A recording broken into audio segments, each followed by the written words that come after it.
Lord of the Mysteries Chapter 985 to Chapter 1042.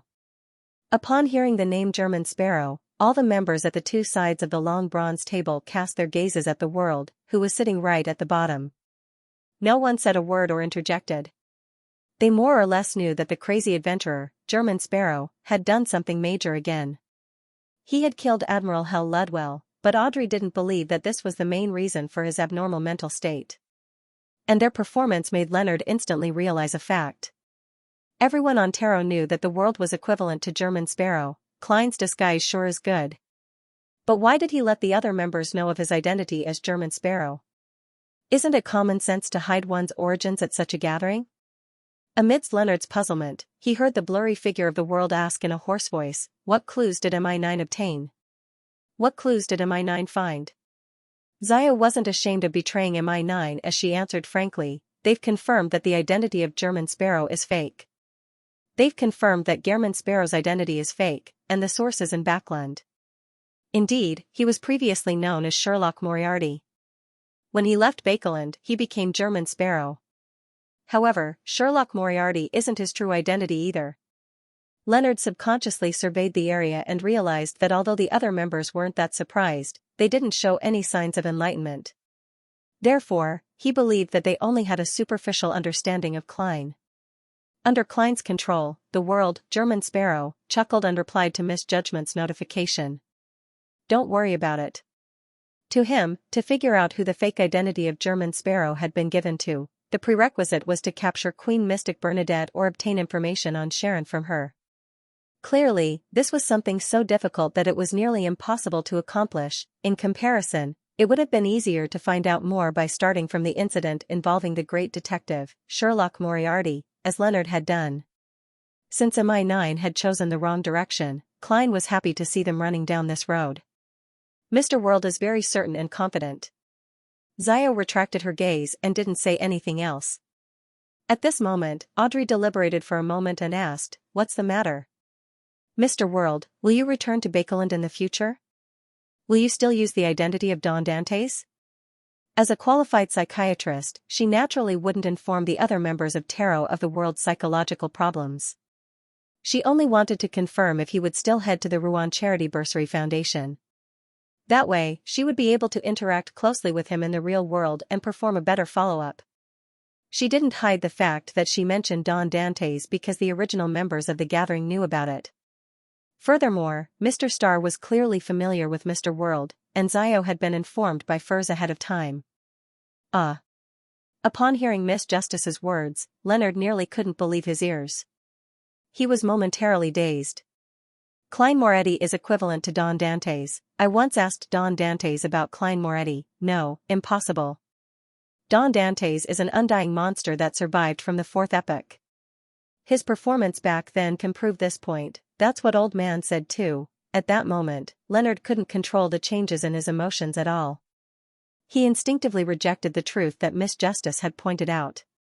If he wasn't an astral projection, he felt that his expression would definitely be rather obvious. It would be alternating between red and white, alternating between white and red. Opposite Leonard, Xianxia also raised her head and looked at Mr. World at the end of the long bronze table in surprise. "He's Don Dantes? Don Dantes is a German Sparrow? I even accepted the task of being his butler. I even protected him. I even pitted him. He can crush me with one hand." Xianxia then turned her head and glared at Furs. "I don't dare to say much about Mr. World. I can only roughly mention it." Magician's Furs looked away guiltily and mumbled silently. The hanging man Alger and the hermit Catlia deciphered something from their reactions. Miss Judgment and Miss Magicians knew each other in the real world. Miss Judgment had once interacted with Don Dantes, but she didn't know that he was a German Sparrow. As a veteran spectator, Audrey had no doubt sensed the abnormality of the Star in Judgment. She immediately realized that she had been taking things for granted.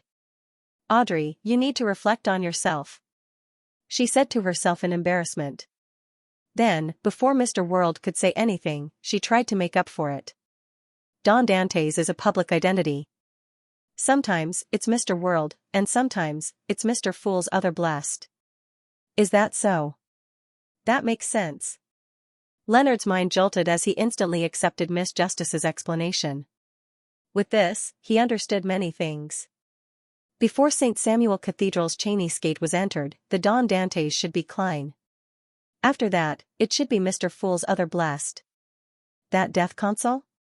He's indeed an undying monster that survived from the fourth epoch, old man's old friend. It might also be a blessed that I don't know of, but his level can't be too low. What do you mean by other blessed? Does it mean that Klein is also considered Mr. Fool's blessed? It's no wonder Mr. Fool said that when he came here and joined the gathering, he experienced something different from me. It's because we're both blessed and have Mr. Fool's blessings.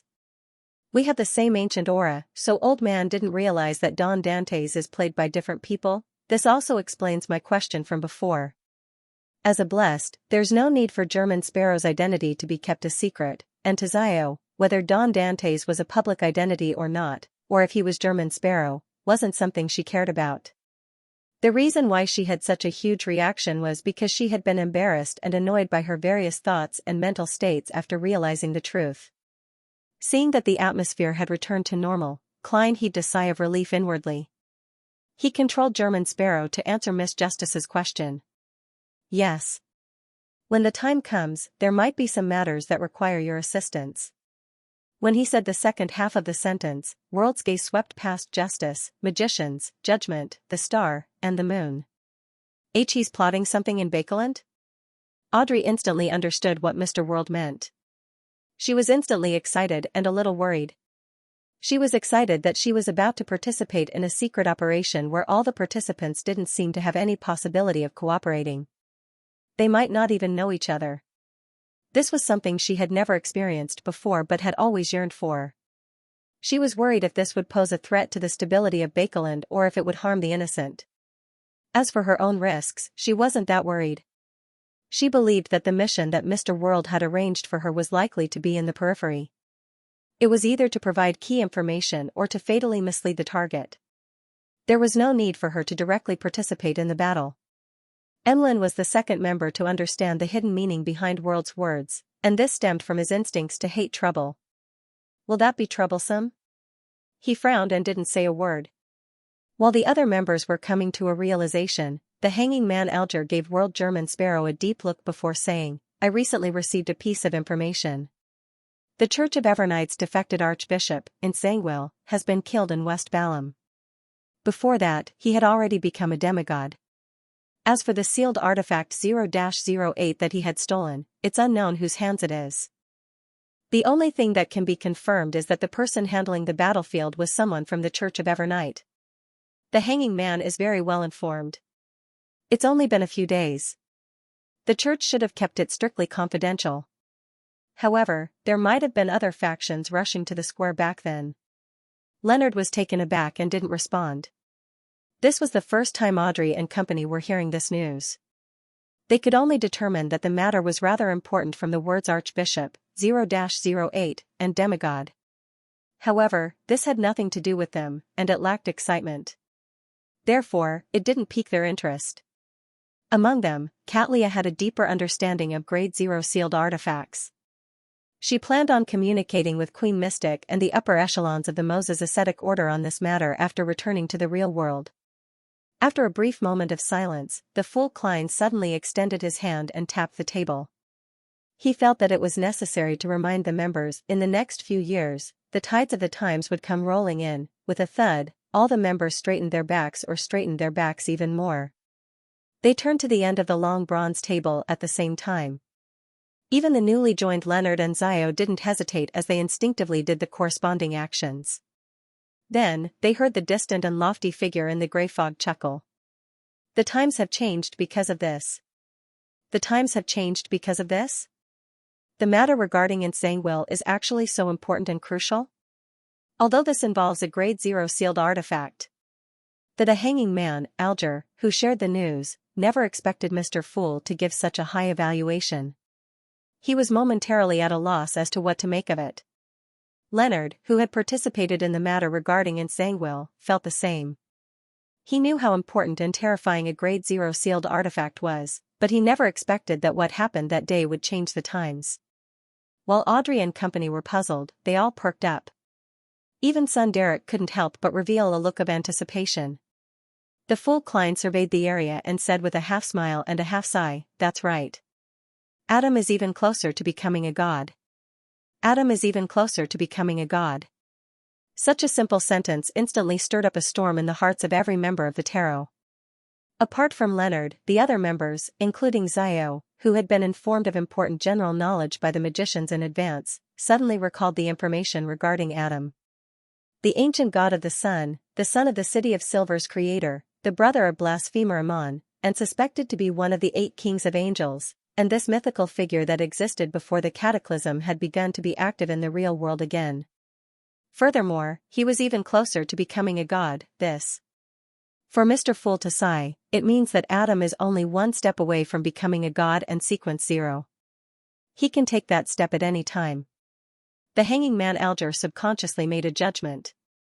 Following that, he clenched his fists and couldn't help but have all kinds of thoughts flash through his mind.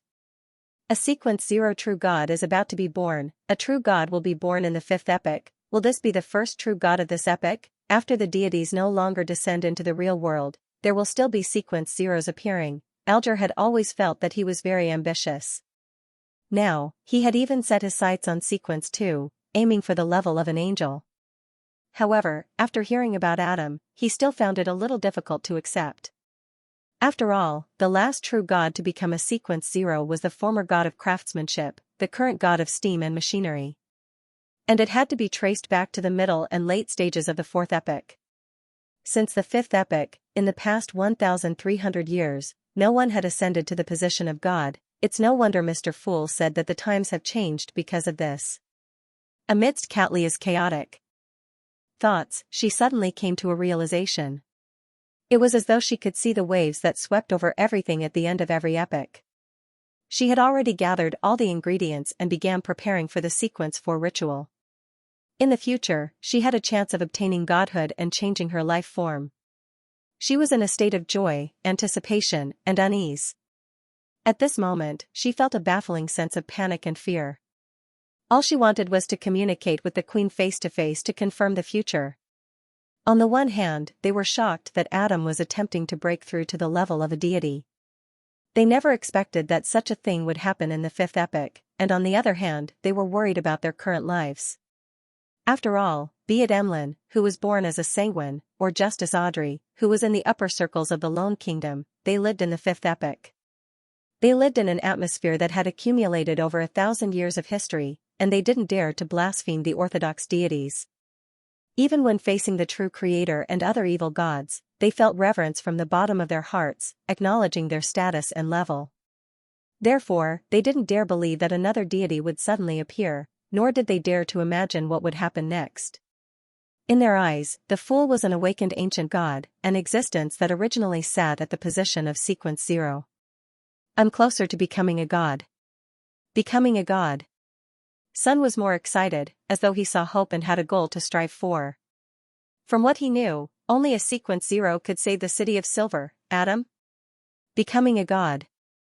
Although Leonard didn't know who Adam was, he could still understand the simple words, "I'm closer to becoming a god." He immediately thought of the ordinary priest who had picked up 0-08 in front of Klein after the battle. That's Adam? Or Adam's subordinates? No, 0-08 is a grade 0 sealed artifact. Only Adam, who's very close to becoming a god, has the confidence to take action personally. It's no wonder the battle within Sangwil was much simpler than I expected. I thought that the best outcome for me and Klein was to drag Sangwil into hell. Who's Adam? Why haven't I heard of him before? Perhaps it was because he had an angel parasitizing him and knew some of the secrets of the 4th epoch. Leonard wasn't too affected by Adam's advancement on the path to godhood. He was more puzzled and curious about Adam's true identity. And at this moment, the Fool, who was shrouded in the grey fog, didn't speak again. He didn't give any further explanations, as though he was simply reminding the members to prepare for the changes of the times. While everyone was in a daze or letting their thoughts run wild, the world's German sparrow glanced at Leonard and simply said, "Adam is the child of the ancient sun god, the brother of blasphemer Ammon. Adam is the child of the ancient sun god, the brother of blasphemer Ammon." Leonard jumped in fright as he failed to control his expression. He had a deep impression of Amon, and because of Old Man Palazorost's description, he had a very serious psychological trauma towards that existence. And Adam was actually Amon's brother. His level of terror was very likely on the same level as Amon. The world ignored the star's reaction and continued, "At present, it can be confirmed that Adam is one of the 8 kings of angels. At present, it can be confirmed that Adam is one of the 8 kings of angels. His title is Angel of Imagination, and he's ranked alongside Angel of Time, Amon. His goal in dealing with Xianxia was to obtain 0-08 to make up for the shortcomings on the path to godhood, and his plan succeeded. Angel of Imagination. Adam is a king of angels of the spectator pathway? Audrey immediately thought of Dragon King Ankwelt's title, Dragon of Imagination, and she had long known that the mind dragons represented the spectator pathway. As for Leonard, he once again had a barrier to understanding. He was stumped by the concept of a king of angels, but he was too embarrassed to ask. He planned to wait for the old man to wake up and ask him for advice. The hanging man Alger pondered over World's German Sparrow's words. His expression turned slightly odd as he probed, "You seem to have witnessed this?" Just as he said that, he, Xianxia, and company heard the familiar hoarse laughter. After the world finished laughing, he glanced at the star and said nonchalantly, "You're right, you're right. It was me and my companion who killed Xianxia." Xianxia's mind instantly went blank. She could accept the fact that German Sparrow could easily finish off Admiral Hell, but she never imagined that he would one day kill a true Sequence 4 demigod. Xianxia quickly calmed down. This was because in a battle involving a king of angels, it wasn't impossible for a Sequence 5 to kill a heavily injured demigod through all sorts of coincidences. Furthermore, he had companions. Audrey read some certainty and confidence from the world's tone. She couldn't help but ask curiously, "What's going on?" She couldn't help but ask curiously, "Mr. World, have you already become a demigod?" The world German Sparrow didn't give a direct answer as he chuckled. "In the future, if there are any matters involving demigods, you can entrust them to me." Every member present could tell what he was implying. He was already a bona fide Sequence 4 demigod. Furthermore, he had the strength to kill a powerhouse of the same level. At that moment, Xianxia was strangely calm. She tried her best to recall what she had witnessed and heard about German Sparrow. She was absolutely certain that he was only a Sequence 6 back in the ruins of the Battle of the Gods. He had relied on that glove to match a Sequence 5. As for German Sparrow's search for mermaids in the ruins of the Battle of the Gods, he didn't hunt any of them. This meant that it was a requirement for the ritual. This meant that he was indeed advancing to Sequence 5 back then. His subsequent actions also proved this point. But now, it had only been about 3 months since German Sparrow entered the ruins of the Battle of the Gods, and he had already advanced to Sequence 4, becoming a demigod. This completely subverted Xianxia's understanding of the world. She wasn't old, not even in her 30s. It had been about 7 or 8 years since she became a Sequence 5 and obtained the title of Admiral of Stars. However, it was only in the past 1 or 2 years that she felt that she had the confidence to attempt becoming a demigod. She began making the corresponding preparations, and she believed that her speed was rather outstanding. Mr. World is amazing. He became a demigod so quickly. Sun was delighted from the bottom of his heart. His admiration for Mr. World intensified. He only wished that he could be like him and become a demigod at an extremely fast speed. Audrey was both alarmed and delighted. Following that, she gained a deeper understanding of the abnormality in the world's German Sparrow's mental state. From the looks of it, part of his gloominess and depression stems from the mutation that occurred after he became a demigod. This is the negative effects of the potion that gradually accumulated. It's just like how I nearly lost control when I became a psychiatrist. Also, after he became a Sequence 4 and gained godhood, he would naturally be able to see more of the truth. From there, he discovered that he had been asleep for a long time, that his family had passed away, and that he had lost his goal. How pitiful. With the gentleness in his heart, he must have abnormally deep feelings for his family and friends. However, I'm really envious. As Mr. Fool's blessed, he can advance so quickly. I also wish to become a demigod as soon as possible. Just now, Mr. Fool's words of changing times really left me flustered. While Emlyn and the other members were in shock, the hanging man Alger also had similar emotions. He also felt a strong sense of envy and jealousy towards the world's German sparrow, but he thought of more. As Mr. Fool's blessed, it's clearly not an accident for German sparrow to be embroiled in the matter between Adam, a king of angels, and 0-08. On the other hand, it's more reasonable and explainable that this was a joint scheme between the angel of imagination Adam and Mr. Fool, two mythical figures that existed before the cataclysm, one for the sake of recovery, and the other for the sake of advancing further, had secretly come together. Amidst his thoughts, Alger had another idea. Since Adam has obtained 0-08 and opened the door to the divine throne, what about Mr. Fool? What benefits did he gain from this matter? Subconsciously, the hanging man Alger turned around and lowered his head slightly to look at the end of the long bronze table. He didn't dare to look straight at it, and all he could do was pay attention to the corners. P.S. Recommending a fantasy novel from a fellow reader. Just read the introduction and you'll know that it's a curly-haired baboon. The ruler of Evernight. Transmigrating to an alternate world with magic, he picked up a divine spark and unexpectedly gained a group of believers. A particular mage's life of cheating began from this. Almost instantly, the hanging man Alger realized that Mr. Fool was different from before.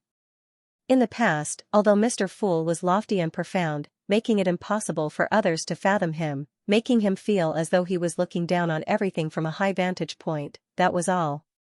It wasn't like now. Even if he didn't do anything, he seemed to be one with the entire space.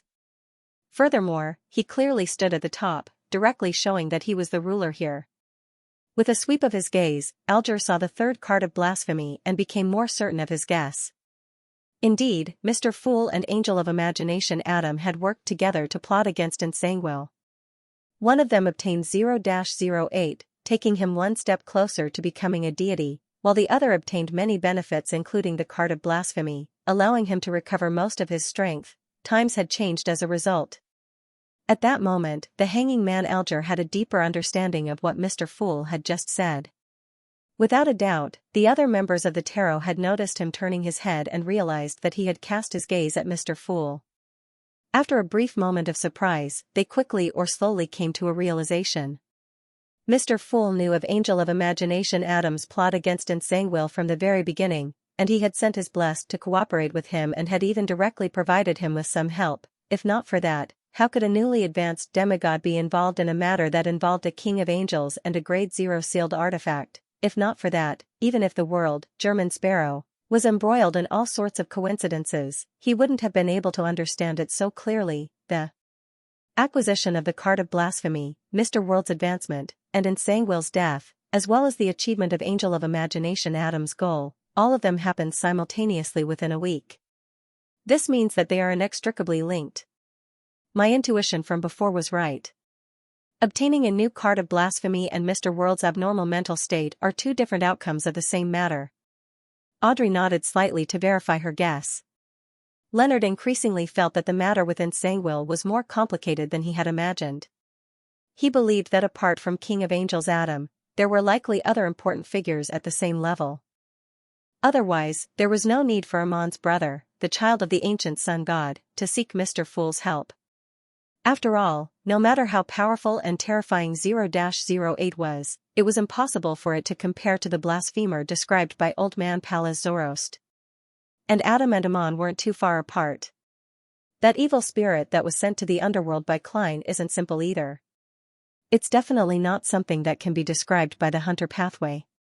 Yes, Klein's participation in Xianxia's matter wasn't just for revenge, but also because of Mr. Fool's orders.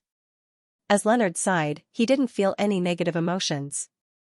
Instead, he secretly heaved a sigh of relief. From his point of view, this was a very normal situation. For Mr. Fool to agree to convene such a gathering and establish a corresponding organization, with a deity personally presiding over it, it definitely wasn't because he wanted to make this place livelier or purely out of kindness. He definitely had his own goals and needs, and he hoped to complete it through a blessed like Klein and a member like him. Therefore, taking revenge on Xianxia and accepting Mr. Fool's mission didn't contradict each other. The latter wouldn't lower the quality of the former. As for why he was relieved, it was because Leonard believed that it was better for Mr. Fool to clearly reveal his goals than leaving everything in chaos and unknown. There was no need for him to make guesses and wait in fear. In the beginning, he was extremely wary of Pallas Zoroast precisely because he couldn't determine his true goals. At that moment, the fool Klein didn't say a word. He didn't confirm or deny the guesses and judgments of the members. He controlled the world, German Sparrow, and made him continue. Adam might very well have established a very secretive organization and is secretly guiding the development of the times. Many important figures that you can't imagine are members of this organization. They have plotted one incident after another. Also, after you leave this place, do not say or write down Adam's name, including his title. Try not to think too much about related matters, because he has the characteristic of everything that is mentioned will be known. The more you know about him, the more likely he will know of you. This is similar to 0-08.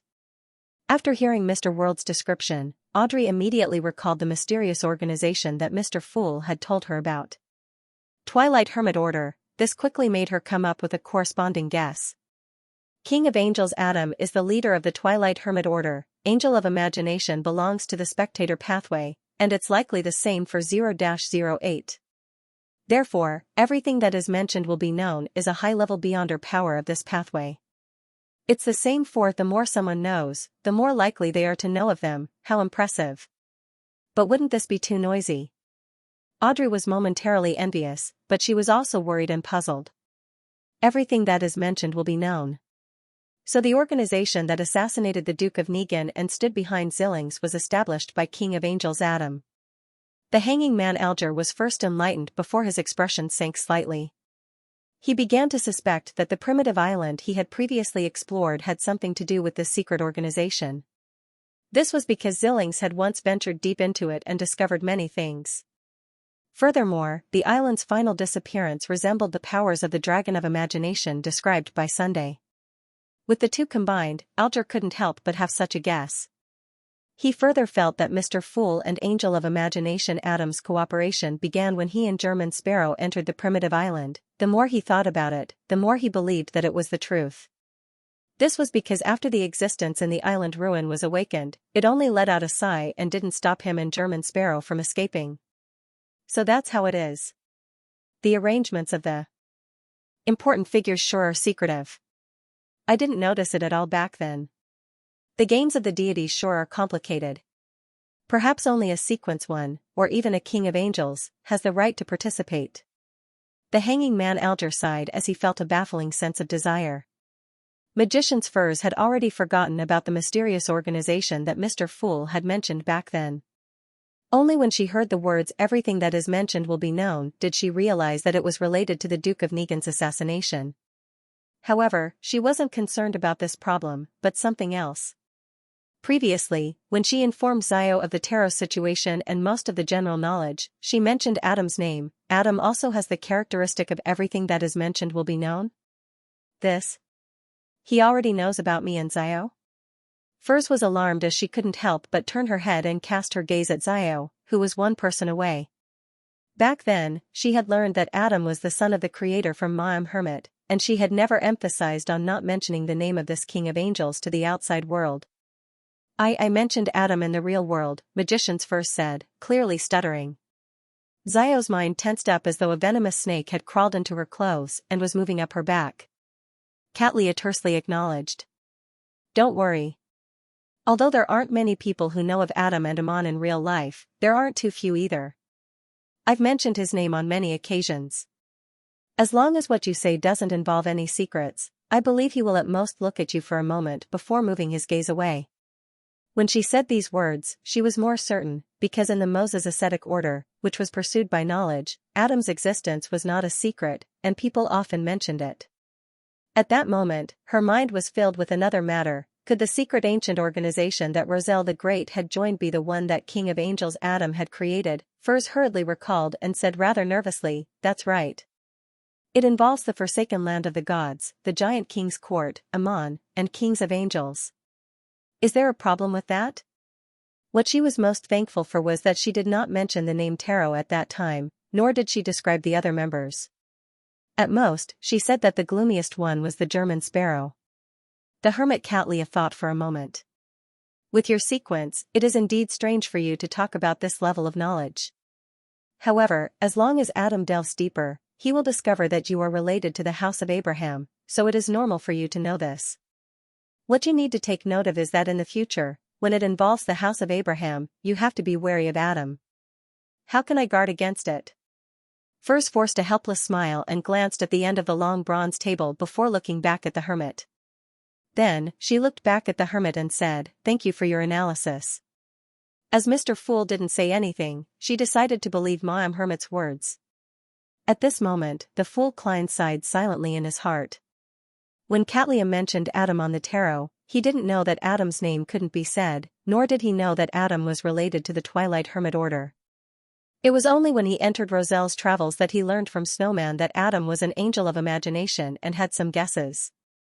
When he saw Mr. Dorr's reminder in Roselle the Great's diary, he made a preliminary confirmation, but he ultimately didn't have the chance to remind the members. In addition, the way the Archbishop of the Church of Steam and Steam had casually mentioned Adam's name made him believe that many people in the real world knew of Adam, so there was no need to avoid it. Furthermore, Adam might not be his full name. Therefore, he wasn't in a hurry to direct the topic of conversation in this direction during the gathering. Instead, he waited for an opportunity. Everything that is said will be known? The organization created by Adam is very powerful. This is the stage goal that our tarot is aiming for? As Emlyn sighed, he gained a clearer understanding of the tarot.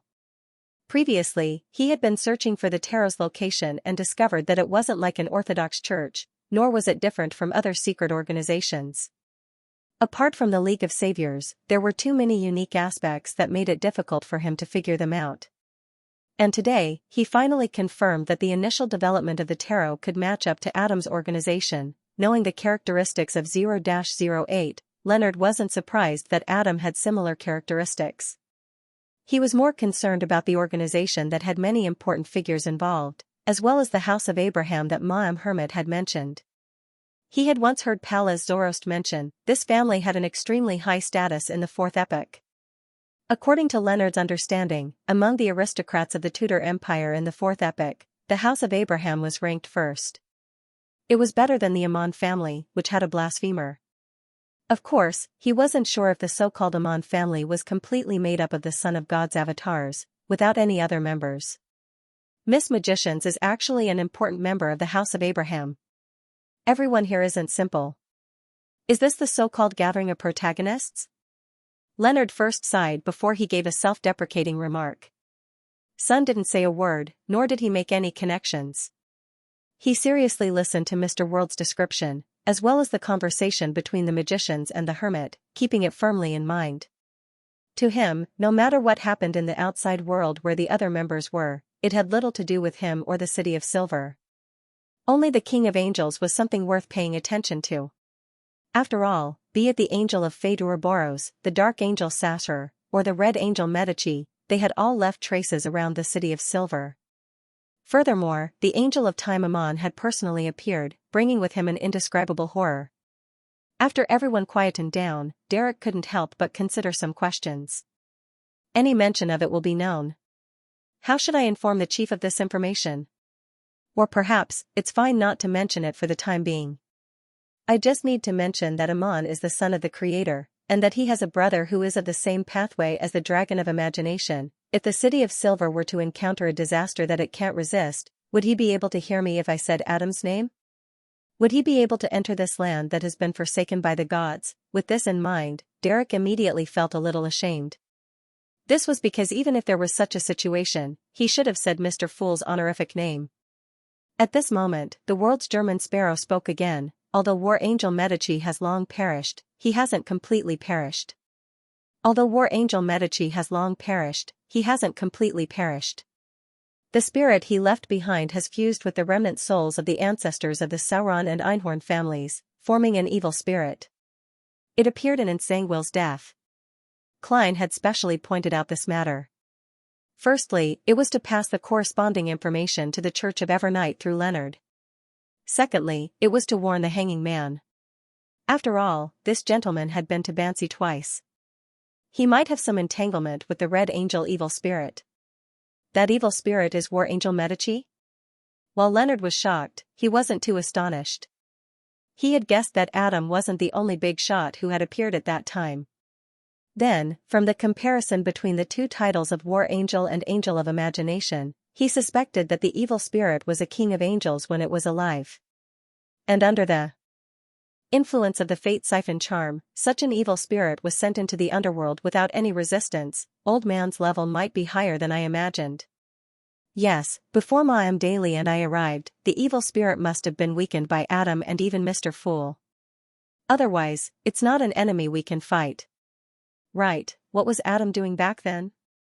I didn't see him appear during the entire battle. Could it be that there's an important figure at the level of a king of angels pestering Adam? Leonard's heart churned as he forgot to observe the reactions of the other members. War Angel Medici. After he perished, he transformed into an evil spirit. Bansi is where his descendants live. He is one of the founders of Rose Redemption. The hanging man Alger quickly connected the series of information and understood many things.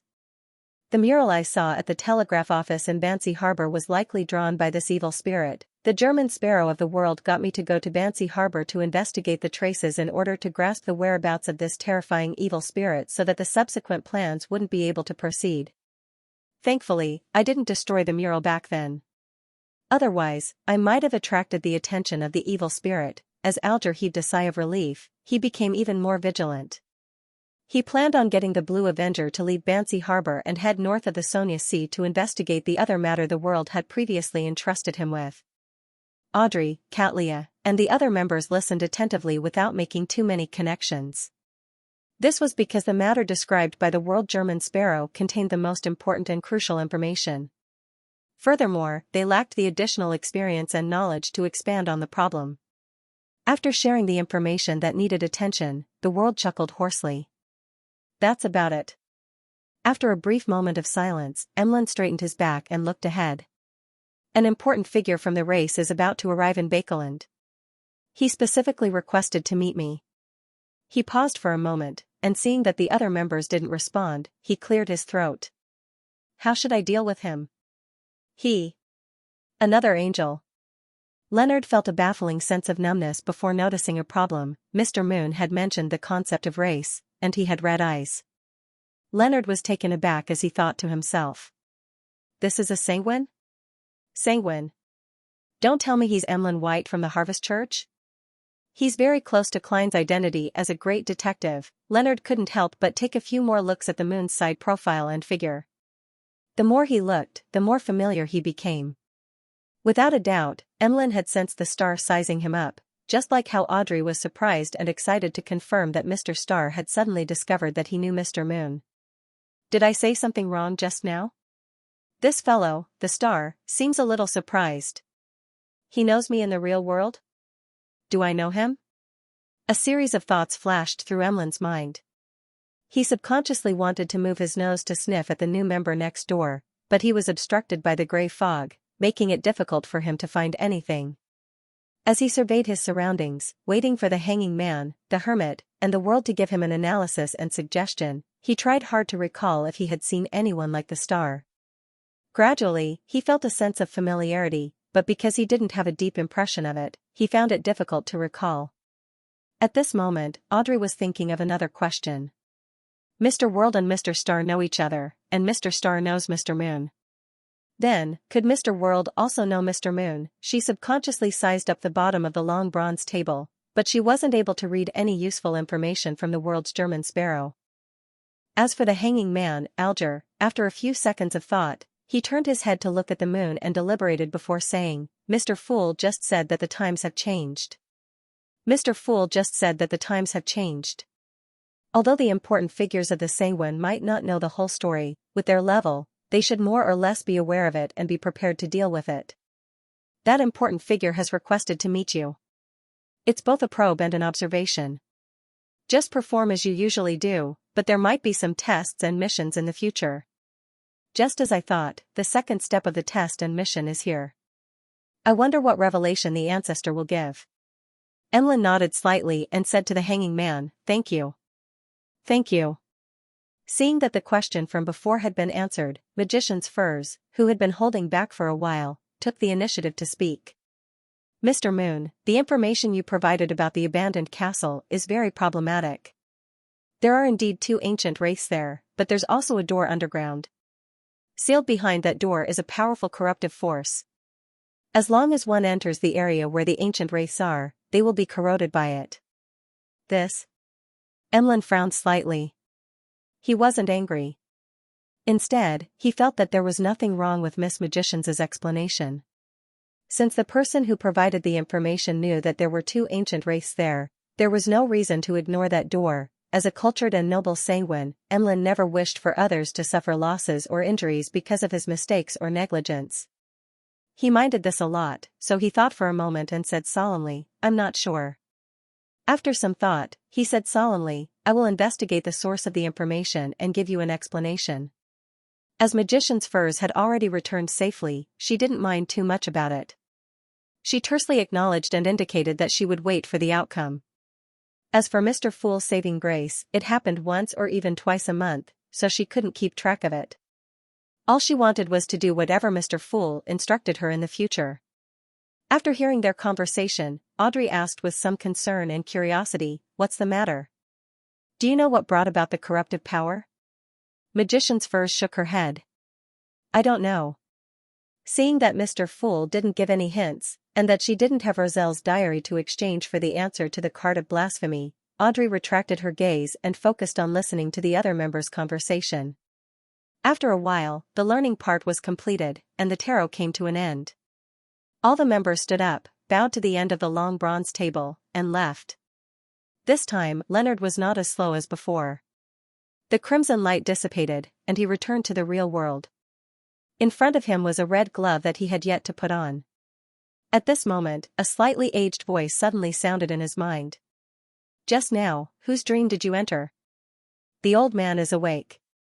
Leonard was delighted at first, but then he heaved a sigh of relief. He didn't immediately reply to Pallas Zorost's question as he deliberated before saying. Instead, he deliberated and said, "Do you think it's possible that Don Dantes is Aztec Eggers at some point in time? He used some item to disguise himself?" After knowing that Don Dantes was a public identity, he began to doubt Old Man's previous judgment. This was because this parasite had come to a conclusion based on the difference in appearance and aura between Aztec Eggers and Don Dantes. And it had to be known that not every blessed of Mr. Fool looked like Don Dantes. Every one of them was a beyonder of the seer pathway. Therefore, since he had created such a public identity, it meant that they had a mystical item or sealed artifact that could transform into someone else. Coupled with the interference of the ancient aura of the blessed, it wasn't impossible for the angel to make a wrong judgment. Pallas Zorost fell silent for 2 seconds before saying, You reminded me that Aztec Eggers definitely has a mask that allows him to transform into anyone." As expected, Leonard, who had verified his thoughts, did not dwell on this matter anymore. He returned to the topic at hand. "Old man, didn't you just ask me whose dream I went to?" "Yes, during the process of taking revenge on Xianxia, Amon's brother, a certain king of angels, appeared." In his mind, the slightly aged voice did not immediately respond. After a few seconds, it sighed. "Just as I expected, matters related to 0-08 will definitely attract Adam at some point in time. Fortunately, I chose to sleep in advance." Leonard didn't have time to ponder over Pallas Zorost's words as he instinctively exclaimed. "Old man, you said his name." Adam's gaze was about to be cast over, and it had already been cast over. The slightly aged voice let out a heh. "You actually know about Adam's uniqueness. However, it doesn't matter if I mention it. He will only think that others are talking about him. Of course, you don't have to know too much about it. That way, you will definitely think about it occasionally. Once the number of times or the distance is close, Adam will know about it, just like 0-08. Besides, 0-08's range of influence is only a large city, while Adam is the entire world. As terrifying as Amon. A different kind of terror." Leonard composed himself and forced himself not to think about Adam. He recalled Pallas Zorost's words. Suddenly, he blurted out, almost unable to suppress his voice. "Old man, you didn't sleep because you were weak, but because you were worried about running into Amon's brothers?" Cough. Pallas cleared his throat and said, "There are 2 reasons, so there's no contradiction." After giving you 2 worms of time, my condition deteriorated again. Under such circumstances, how am I to face a king of angels and conceal my existence? I'm already so old, and my arms and legs are old. If there's no need, I definitely have to hide a little. For a moment, Leonard couldn't find the words to refute. Amon and his brothers should be older than you. The ancient god of the sun was an ancient god before the cataclysm. Without waiting for Pallas Zorost's response, he heaved a sigh of relief. In other words, because of your self-isolation and slumber, that king of angels didn't notice anything wrong with me? Pallas chuckled. No, I found it. Leonard's expression froze, and he almost looked around. He suspected that Adam was sitting in some corner of the room, quietly listening to his conversation with the old man. At this moment, Pallas Zorost added, back then, you must have been very close to him. Do you think your thoughts can be hidden from a king of angels who accommodates the spectator pathway's uniqueness? Also, you probably called him old man impolitely at the critical moment. Leonard was stunned for a moment before he subconsciously replied. You heard me? He suspected that the old man had clearly heard it, but he had not replied on purpose, afraid that Adam would find out. No. Pallas' slightly aged voice was filled with banter. I don't need to hear to know what you would do. Do you think I don't know what kind of person you are? Amidst Leonard's slight embarrassment, Pallas Zorost continued, Adam definitely knows that you have been parasitized.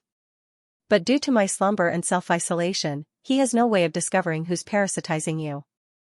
There aren't many demigods with such powers, but neither are there too few. Is that so? Leonard heaved a sigh of relief when he heard that. What he was most worried about was that Adam had seen Old Man and would return to inform blasphemer Amon. With this in mind, Leonard raised a question that had accumulated in his mind. Old Man, what's a king of angels? Pallas Zorost didn't ask Leonard where he learned of this concept and simply explained, that's right.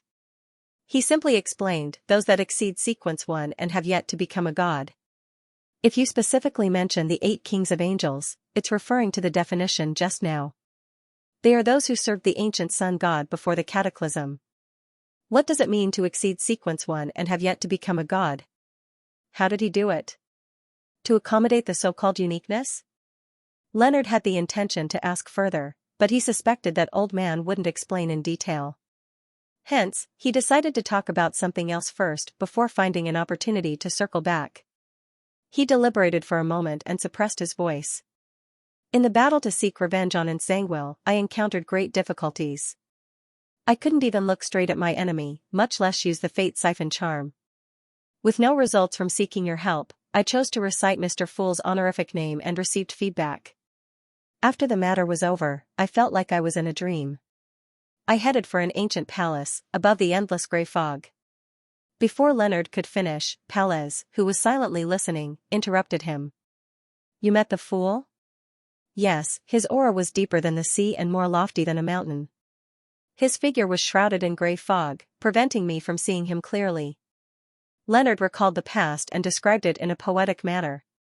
He established an organization that holds a meeting in front of the gods every Monday afternoon. It's a real meeting in front of the gods, and I'm now a member of it. Pallas fell silent once again. He didn't speak for a long time before saying, after a long while, he said, Is this what the fool told you to tell me? Yes. Sitting there, Leonard nodded and said to the air with a suppressed voice, Old Man, do you know him? Pallas Zorost sighed and said, No, but I can roughly guess his origins. I don't know him, but I can roughly guess his origin. You don't have to ask what it is, I won't tell you. Heh, this might be your chance. Otherwise, it'll be very difficult for you to become a demigod. Leonard opened his mouth before closing it again. He didn't mention the tarot gathering again because Mr. Fool didn't say that the other details were to be divulged. He thought for a moment. Old Man, is there another king of angels named Medici, known as War Angel? Pallas tersely acknowledged, yes. You can also call him Red Angel. However, he has long perished. You've even approached the place where he died. Where? Leonard was surprised. He had no impression of it. Pallas scoffed. Are all your Evernight Pathways memories that bad? I don't remember your goddess being like that. Do you remember the underground ruin discovered in Bakeland? Tutortulu and Sostal United Empire? The place where Alista Tudor became Blood Emperor? Leonard asked in enlightenment. Pallas Zorost's slightly aged voice resounded once again. Yes. As Leonard tried to figure out the logic behind it, he informed Old Man about the evil spirit. The psyche left behind by Medici merged with the remnant souls of the two archangels, Sauron and Einhorn, forming a brand new evil spirit? Pallas repeated Leonard's words in disbelief. Following that, he couldn't hide his smile as he said, the three of them are absolute archenemies, the kind where I can't exist without you. After their deaths, they actually fused as one. This is really, haha, it'll definitely be lively. Leonard didn't quite understand what Old Man was laughing about as he subconsciously asked, they are archenemies? Pallas restrained his smile and said, yes. The reason why Medici failed and was captured was because he was dealing with the ancestor of the Sauron family who had fallen into his trap. It's not that he wasn't prepared, but it was mainly focused on the primordial demoness. Who knew that Alista Tudor would suddenly go crazy? In this matter, Amon and Adam played a rather important role. That evil spirit and Adam are enemies. Why did Blood Emperor capture Medici and the two archangels, Sauron and Einhorn?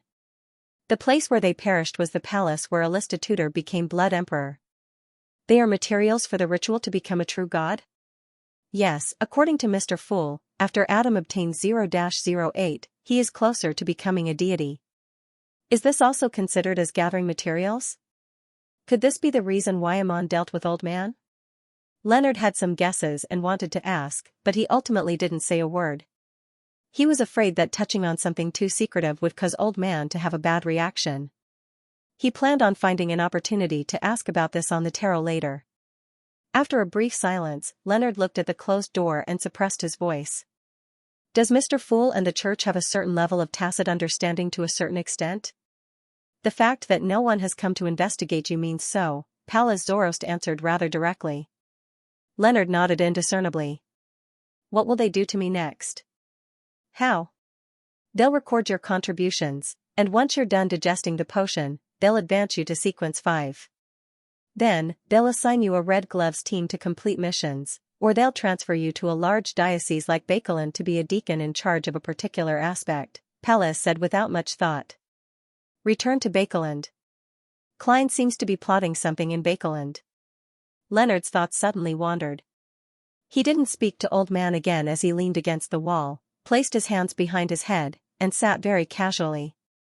Late at night, in a city bordering East Balam and West Balam, outside a row of warehouses, Don Dantes, who had white sideburns and was dressed in a formal suit, held a golden-laid cane. He exchanged a secret signal with the officer on duty and gave the password. Then, he saw the officer open the door to a warehouse and heard him say in a relaxed tone, "It's all inside. Everything inside is yours. You can inspect the goods and move them yourself. Also, give me the final payment before you leave." Don Dantes nodded slightly and weighed the suitcase in his hand. It contained a total of £5,000 in cash, all of which came from Xianxia's advance payment. At this time, in a 3-story building 2 warehouses away, 2 figures were quietly watching all of this. On the top floor of the building, a black-haired, brown-eyed man in dark clothes, who looked to be in his late 20s, looked down at the arms deal not far away. He couldn't help but say, "He's actually looking for Xianxia? Oh, Holy Lord of Storms, Alfred, if we had known this would happen, we might as well have done this mission ourselves. Even after deducting the various expenses, we would have earned at least £20,000. Beside the man was a young man in a black trench coat. He looked to be about 23 or 24 years old, with resplendent blonde hair and blue eyes that resembled a lake. He was rather good-looking. The person known as Alfred shook his head and said, "No, that would be too obvious. No, that would be too obvious." Xianxia's stance has always been vague. Before figuring out his stance, rashly discussing an arms deal with him is an extremely dangerous matter. Dwayne Dantes was able to earn £20,000 because he dared to take risks. The black-haired, brown-eyed man immediately scoffed. Alfred Hall, who led a few dozen men to attack an army of more than 1,000, actually said that he didn't dare take the risk. Alfred shot a glance at him and said, "Pagani, this isn't the same thing." Back then, it was because I had the confidence to wipe out their command center. And once there's no organization, 1,000 scattered soldiers might not even be as powerful as 1,000 pigs. In addition, this deal is a form of probing. It's part of establishing a pipeline to establish contact. If it's done by us, who will we find the next time? What about the next time? If we continue doing this, we will eventually expose our identities. If that happens, diplomatic relations will be passive. Besides, as the deals deepen and expand, it might attract the attention of demigods from certain factions. When that happens, it will be dangerous. Haha, Pagani said with a laugh. How can a demigod be so free to pay attention to such small-scale arms deals? Every faction only has a few demigods. There are too many things waiting for them to do. I know. I'm only giving an example, Alfred replied stoutly. Pagani didn't harp on this matter as he cast his gaze at Don Dantes, who was outside the warehouse.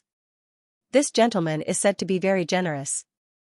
Not long after he arrived in Bakeland, he donated shares worth more than £10,000 to the Church of Evernight. Is this the initial investment you often speak of? Also, he seems to be working in the same charity foundation as your sister. TSK, a man like him is very popular with girls. He's good-looking, has an outstanding temperament, is smart, has experience, and has skills. He's met countless women, but he's at the age where he should settle down. Alfred, you have to tell Audrey that a playboy will always be a playboy, and that a bad character is a shortcoming that can never be corrected. We can't let the most dazzling jewel of Bakeland be stolen by such a guy. Alfred turned his head and glared at Pagani. I don't need to worry about this. Audrey isn't a young and naive girl. Her understanding of the world is far more mature than you think. Besides, my father and mother are both in Bakeland. They have enough power to stop some bad things from happening. At this point, Alfred looked at the ammunition warehouse not far away and paused for a moment before continuing. Xianxia actually sent haggis. I'll go greet him. This isn't a suitable time to meet, right? Just as Pagani was about to say something, Alfred had already turned around and walked down the stairs. Klein, who had transformed into Don Dantes, didn't bring any servants.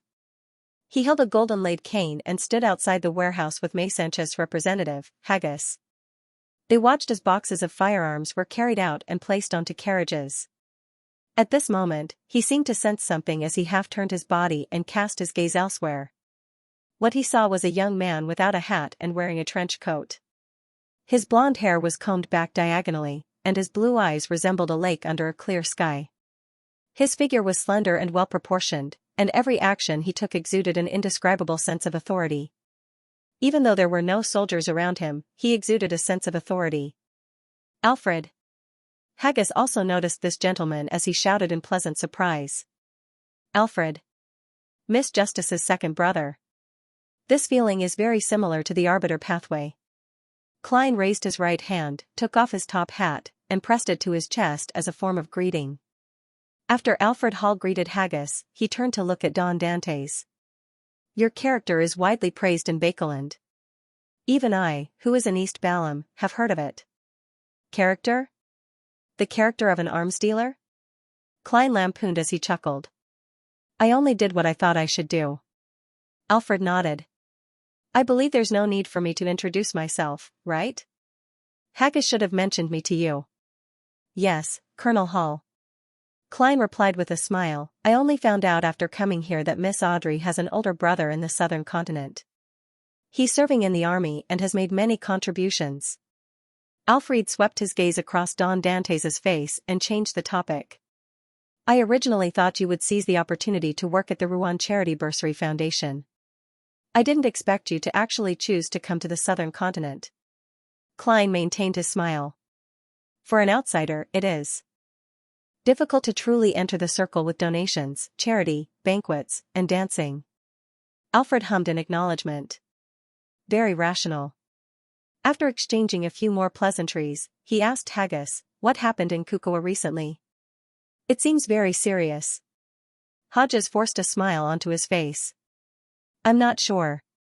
At that time, we were all hiding under the general's residence. I only heard that there was a thunderstorm in the Resurrection Square area. Thunderstorm?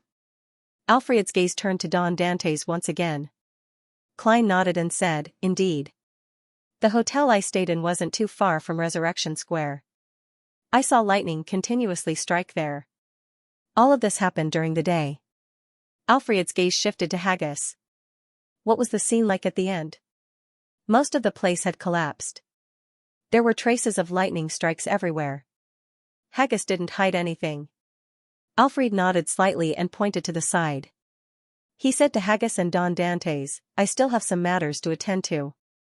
We'll talk again when we have the chance in the future." "See you next time," Klein replied with a top hat. It was as though he was at a social gathering and not outside an arms warehouse. Just as he watched Alfred Hall leave, his body moved slightly as his head suddenly turned to the side. In a primitive forest that was filled with trees in East and West Balam, a figure with a bent back slowly appeared. His face was meaty and his skin was brown. His clothes were loose, and he had a rapier by his waist. He held a silver mask in his hand. After looking around, the figure slowly straightened his body. He was none other than Admiral Hal Ludwell, who had previously entered the underworld. However, at that moment, his eyes were burning with two blood-red flames. He looked completely different from before. So hungry. Ludwell opened his mouth and let out a sigh that seemed to come from his chest. He then cast his gaze in a particular direction and muttered to himself, "Over there is the owner of this marionette. The owner of this marionette is there. Fate has allowed them to meet again. He has an item from the hunter pathway on him. It's perfect for me to replenish him." Before he could finish his sentence, a bloody mouth suddenly split open on Ludwell's left cheek as it opened and closed. It opened and closed, saying, "Medici, we first need to resolve the problem of existence. After this marionette completely loses contact with its owner, it's equivalent to him truly dying. The remnant spirit will soon return to the underworld, unable to maintain its body. And without the support of the underworld in his body, we will inevitably weaken until we dissipate. Yes, the most important thing now is to find another gatekeeper." A mouth appeared on Ludwell's right cheek. Red Angel Medici immediately chuckled. "Sauron, Einhorn, were the two of you women in the past? You have thrown the status of an angel into the toilet. That fellow was able to resist 0-08's arrangements a few times, which means that he's definitely not simple. How can we let go of this opportunity to lock onto him?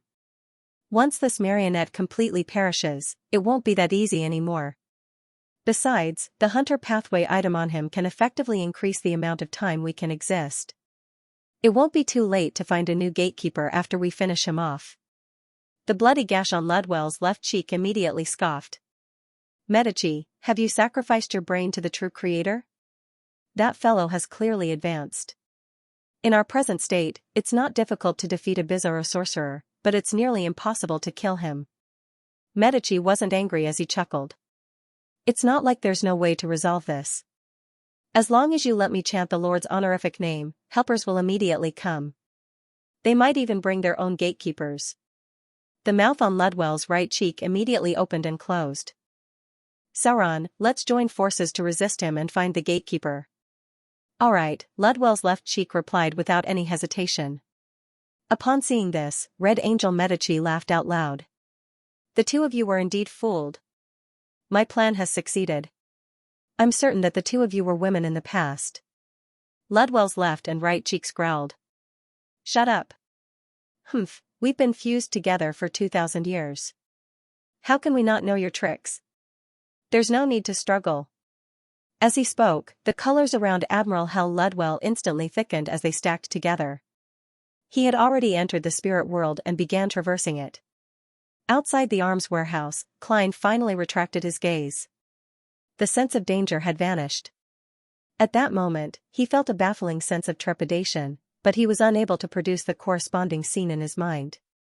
"What's going on?" Klein silently muttered to himself. Without waiting any further, he threw the suitcase in his hand to the officer who was in charge of the handover. Then, he said to Haggis, "Whatever happens next is up to you. You can give me the rest." He was referring to a heavy chest filled with gold bars and coins. Haggis had planned on having a drink with Don Dantes after the handover was completed to celebrate the success of the matter and discuss possible future deals. He never expected him to be in such a rush to leave. "All right, it's on that carriage," he said as he pointed. Alfred, who had already walked a distance away, also looked back in surprise. He didn't understand why Dwayne Dantes was suddenly not following the predetermined procedure. Seeing Alfred looking over, Klein smiled and nodded. "I suddenly feel a little dangerous." With that, he calmly turned around and walked towards the carriage that Haggis had pointed out. "Danger." Alfred repeated the word in a low voice. He looked around cautiously, but did not find anything strange. He slowed down his pace and paid attention to his surroundings. He cautiously returned to the nearby 3-story building. Pagani glanced at the solemn Alfred and asked in puzzlement, "What happened?" He was quite a distance away from the scene of the arms trade, so he couldn't hear the conversation clearly. Alfred walked to the window and looked down at the horses that had finished moving the munitions and were preparing to leave. Don Dantes suddenly left. He said he sensed danger. Danger? Pagani didn't let his guard down as he looked around warily. But even when Xianxia's man left the area and disappeared into the darkness, he didn't notice anything amiss. He then laughed. "Haha, Alfred, you are too sensitive. I think it's purely because Don Dantes is timid and doesn't want to stay here for too long." Alfred retracted his gaze and frowned. "Maybe." After returning to the rented hotel, Klein asked Winner Enzo, who had turned into a mixed-blood young man, to open the box in his hand. He took out the gold bars and coins one by one and counted them.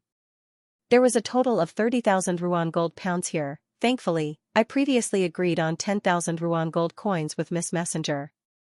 There's no need to exchange for anything else." Klein, who was leisurely sitting in a reclining chair, drank the sweet and sour water while supervising his marionette's work. When Enzo finished distributing the loot, he took out the adventurer's harmonica and blew into it. Rionette Tinker, who was holding the 4 blonde, red-eyed heads, immediately stepped out of the void, as though she had always been nearby. Her 8 eyes turned at the same time, looking at the pile of gold coins and gold bars. After a few seconds, the 4 heads in Rionette Tinker's hands spoke one after another. "Very good. In the future. Missions. Increase the price. Where is the logic behind this? I paid the reward so quickly and promptly, so why would the reward be increased in the future?" Klein was stunned for a second before he sat up straight and asked, "What?" Rionette Tinker's 4 blonde, red-eyed heads nodded seriously. "Mission. Pricing depends on your ability to earn money. You can do that." Klein turned agape, unable to retort. After all, such matters were decided unilaterally by the helper. Furthermore, as he advanced to Sequence 4 and became a demigod, the missions that required Miss Messenger's help in the future would probably become more difficult and dangerous. It was only natural for her to raise the price.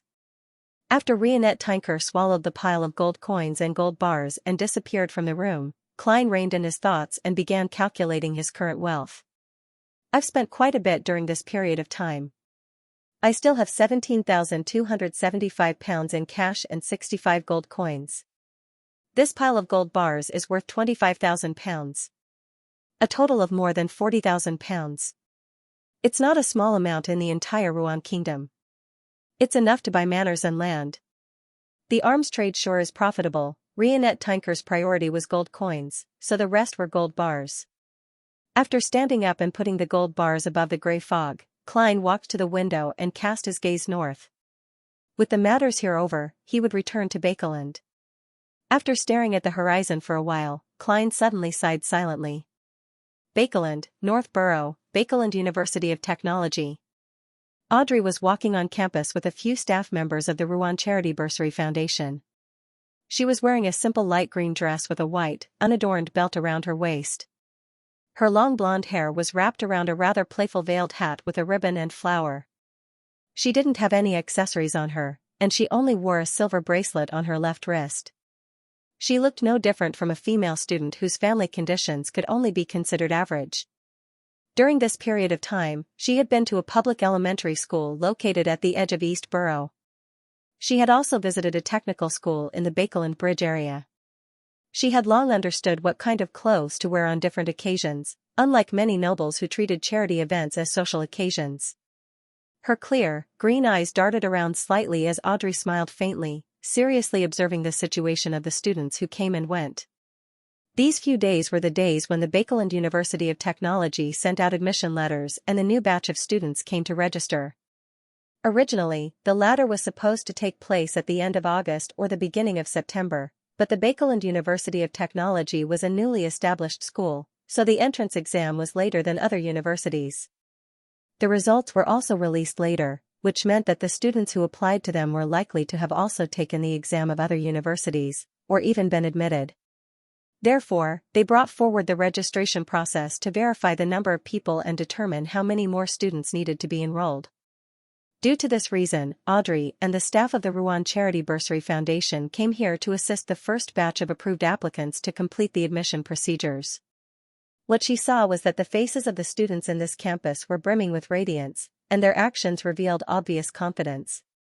Every word and action carried an indescribable vitality, as if they were full of yearning for the future and could see the light. This was completely different from the experience Audrey had in several public elementary schools. The students in those places were either rude, noisy, silent, or gloomy. What they had in common was that they were often confused and uneasy. When they met outsiders with status, their eyes were dim, and they lacked the high spirits that teenagers should have. I really hope that those children have the opportunity to receive higher education, so that they can be like the students here and work hard for a better future.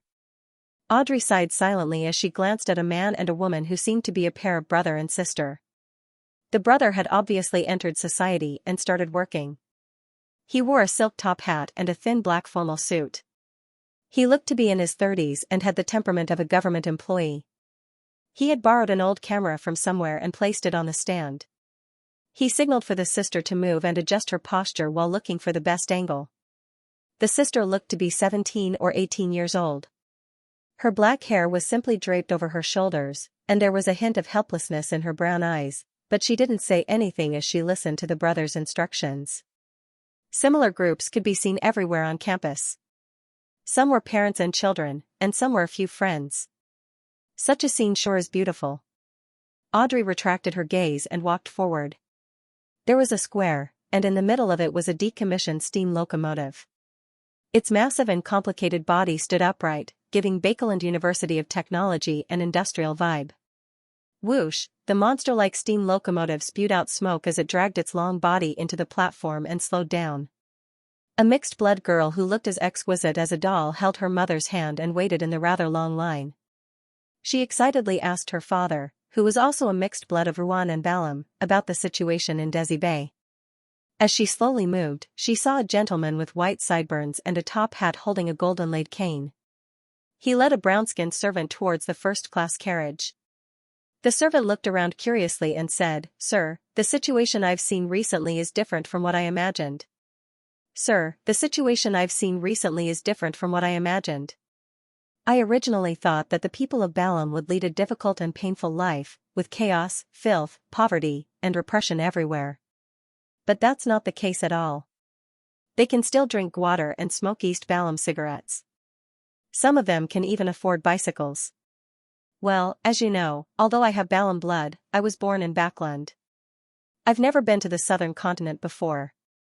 Of course, my Dudanese is pretty good." The middle-aged gentleman chuckled, waved his cane, and said, "That's right. That's because we went to a pretty good city and a pretty good area. And the most miserable people of Balam are mostly in the villages, in the plantations. The rest are living around the factories, forming slums. We never had the chance to see them." As though sensing the girl's gaze, the gentleman with deep blue eyes and his servant turned their heads and smiled warmly. The corners of their mouths curled up, revealing 8 teeth. Then, they nodded slightly and retracted their gazes before continuing forward. Before long, the girl and her parents boarded the steam locomotive and found their seats. When the whir sounded again, the girl saw a man with dark brown skin and soft facial features. There was a red lump on the side of his face. His head was lowered as he pressed down on his top hat. He quickly went straight for the front of the train. The man knocked on the isolation door and entered the driver's compartment. He said to the conductor, "All the train attendants have been replaced with our people. The bridge up ahead will be where the sacrifice will be held." The bushy-bearded train conductor nodded his head and said, "Yes. May God be satisfied with the sacrifices on this train. May we obtain eternal life in his kingdom." The steam locomotive crossed one bridge and then another. After a long journey, it arrived at its destination without a hitch. The doll-like mixed-blood girl was a little exhausted. She wasn't as lively as before. Under her parents' lead, she followed the crowd of passengers and inched towards the door. There were a few train attendants standing at the door, helping the passengers take their luggage out of the carriage.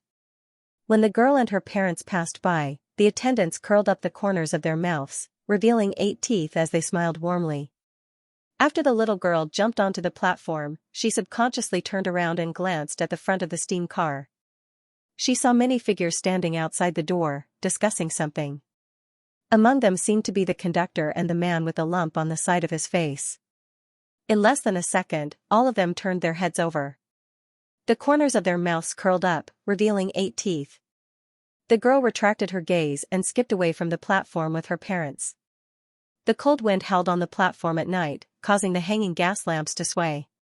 In such a scene, the dim yellow light would sometimes elongate and sometimes shorten, causing the steam locomotive that was quietly parked on the track to occasionally escape from the darkness and fall into the shadows.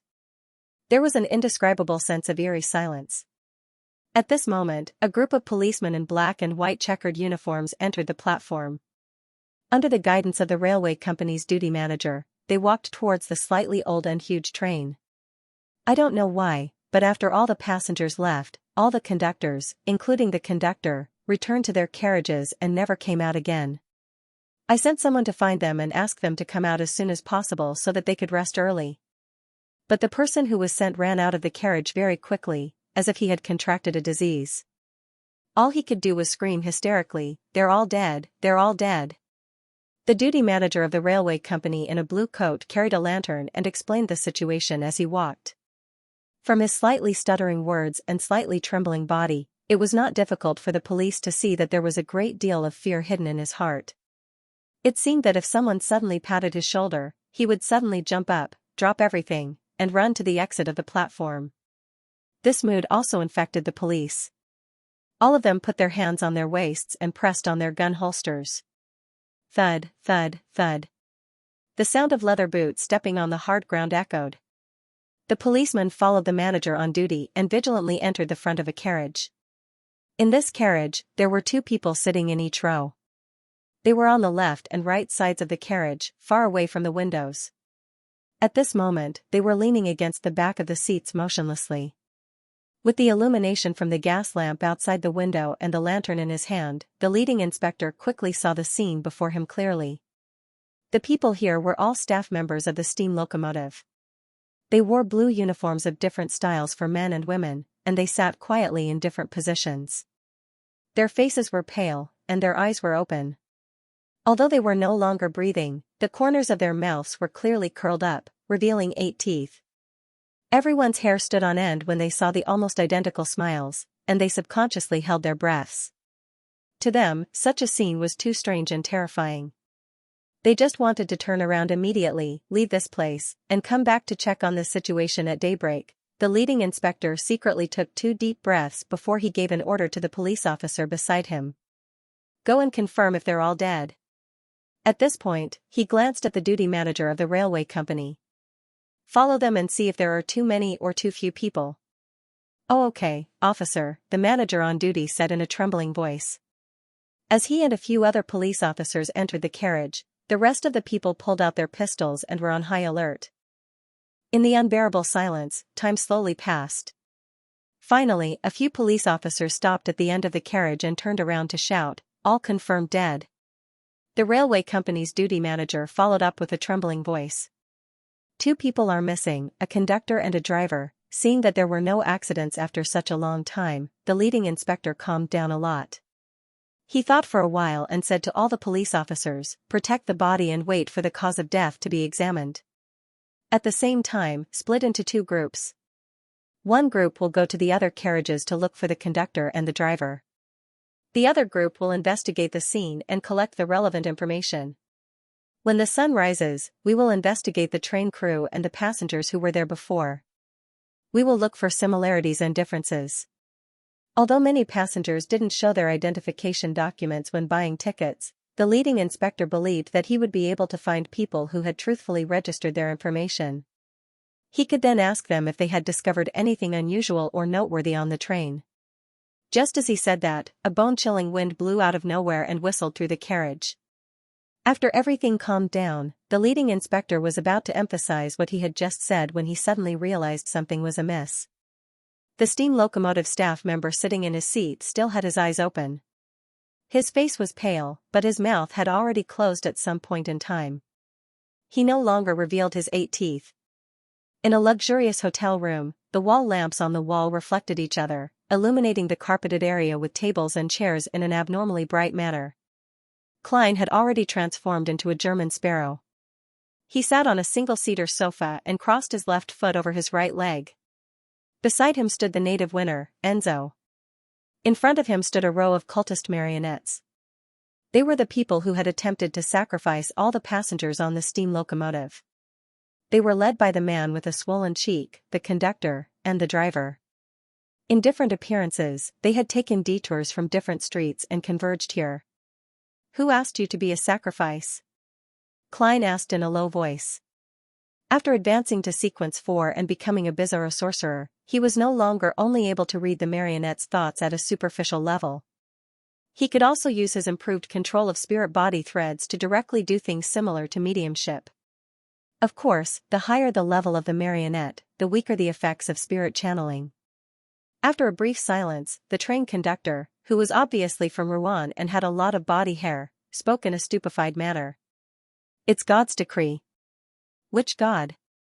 Klein took the bone china teacup from Winner Enzo and took a sip. The conductor replied in a daze, "God is God, there is no other." Klein put down his cup and asked, "How did he send the oracle?" "What exactly did he say?" The train conductor immediately became respectful. "He gave a decree through a divine item. He wants us to use a large number of lives as a sacrifice to please him. And he will let us obtain eternal life in his kingdom." A large number of lives as a sacrifice. Compared to the charismatic order, Rose School prefers such things. They have always been famous for bloody sacrifices. But to obtain eternal life in God's kingdom is similar to certain ideals of the charismatic order. Of course, I can't rule out the possibility that it was deliberately fabricated to deceive these people. Klein pondered for a moment. "What divine item?" The conductor didn't answer as she glanced at the man with a swollen cheek. The man then took out something from his inner pocket. It was a doll with ordinary workmanship. It had curved eyes and a mouth. "God will give us orders through it at specific times. I bought this at the grocery market," the man with the swollen cheek said calmly, his tone unperturbed. "This?" Klein instantly thought of many possibilities. He then got Winner Enzo to take the doll and carefully examine it, but he didn't discover anything abnormal. Based on his experience, this meant that the problem did not lie with the doll itself. The situation could be divided into 2 types. One was that someone was not far away, using the doll as a cover and pretending to be a deity. The other was that there was really a hidden existence that had specially marked this object and used it to send down an oracle. If it's the former, they must have discovered the deaths of the train attendants and taken precautions. If it's the latter, perhaps they haven't noticed anything. Klein thought for a moment and got Winner Enzo to place the doll on the desk in front of the window. He immediately stood up and instantly transformed into another train staff member, standing with a row of cultists. After Winner Enzo returned, he also underwent a similar transformation. After an unknown period of time passed, the night grew darker. Suddenly, on the desk bathed in crimson moonlight, the doll with curved eyes and a mouth moved its limbs and slowly stood up. P.S. The word count for this chapter is a little short because I was so angry that I couldn't write. Halfway through, I wanted to match a certain sentence in the previous chapter, so I clicked on the web page and opened the previous chapter. In the end, I discovered that the description related to the sacrifice had been deleted. This kind of censorship and deletion is simply indescribable. Without that paragraph, who can understand that plot? Even I can't understand it. Also, what's wrong with that plot? Even writing about bad people doing bad things and criticizing the ugliness has to be deleted? I didn't describe the process of the sacrifice in detail, so that people can imitate it. I have no idea what the censorship standards are for novels nowadays. Are they going to change the book to the point where it doesn't make sense? I can't accept that my book has become so fragmented, broken, and incomprehensible. I've reflected on many parts of the previous chapters, and I also acknowledge that the current environment is difficult. Everyone understands each other, so I didn't say anything. But now, the changes are so perverted that the plot is incoherent and can't be written clearly. I really can't stand it. What is the tone of mystery, what is the atmosphere, and what will be written in the future? Everyone has a certain premonition, so I can't continue writing later. I've now added the deleted content from the previous chapter, but I don't know when it will be deleted again. It will be the same in the future. I don't know if I can continue writing this book, and when will I stop writing? Yes, compared to the first hour, I've calmed down now. I won't say anything too extreme, so everyone can read and cherish it. I will continue writing until I can't write anymore. I won't use the mistakes of others to punish my readers. Yes, that's all. The rag doll's lifeless eyes, which couldn't move at all, straightened its body and looked towards the area where the crimson moonlight couldn't illuminate. The man with the swollen cheek and the other cultists were standing there silently, but at that moment, they lowered their heads and raised their hands, as though they were in a praying posture, piously listening to the divine revelation. 2 to 3 seconds later, the rag doll finally straightened its body. Just as it was about to open its tongueless mouth and produce a sound that didn't belong to this body, all its movements suddenly turned sluggish like a heavily rusted machine. Klein, who was hiding among the cultists, had seen the rag doll strangely extend out spirit threads. Therefore, he didn't hesitate to take control of it. In the brightly lit room, the lights dimmed. The rag doll with curved eyes and mouth instantly lost its bony support as it slumped to the table, motionless. As the street lights flickered more than 1,000 meters away, Klein lost control of the blob of spirit body threads. With the help of the rag doll's descent, he only needed a second or two to jump out of his range. Whoosh, a bone-chilling wind blew in the room as the carpet with the tables and chairs suddenly twitched. It threw the man with the swollen cheek and most of the cultists to the ground. Only the disguised Klein had jumped up ahead of time and avoided the accident. Of course, Winner Enzo happened to be at the edge of the carpet and wasn't affected. Whoosh, amidst the cold wind, the carpet rolled up and tightly wrapped around a few cultists. Then, it covered their mouths and noses and wrapped around their throats. At the same time, the fountain pens on the desk automatically removed their caps and shot out, stabbing into the neck of the man with the swollen cheek. There were so many of them that there was no gap. The wooden chair exploded, allowing the spikes to sweep out, not sparing any of the other cultists. Near the wall, the pipes of the wall lamps cracked open as the gas inside seeped out. The curtains on the sofa stood up and twisted into ropes that wrapped around the conductor's throat. A few floorboards bounced up and stabbed into the bodies of a few cultists. For a moment, all the items in the room were filled with aggression, trying to kill every single life in the room.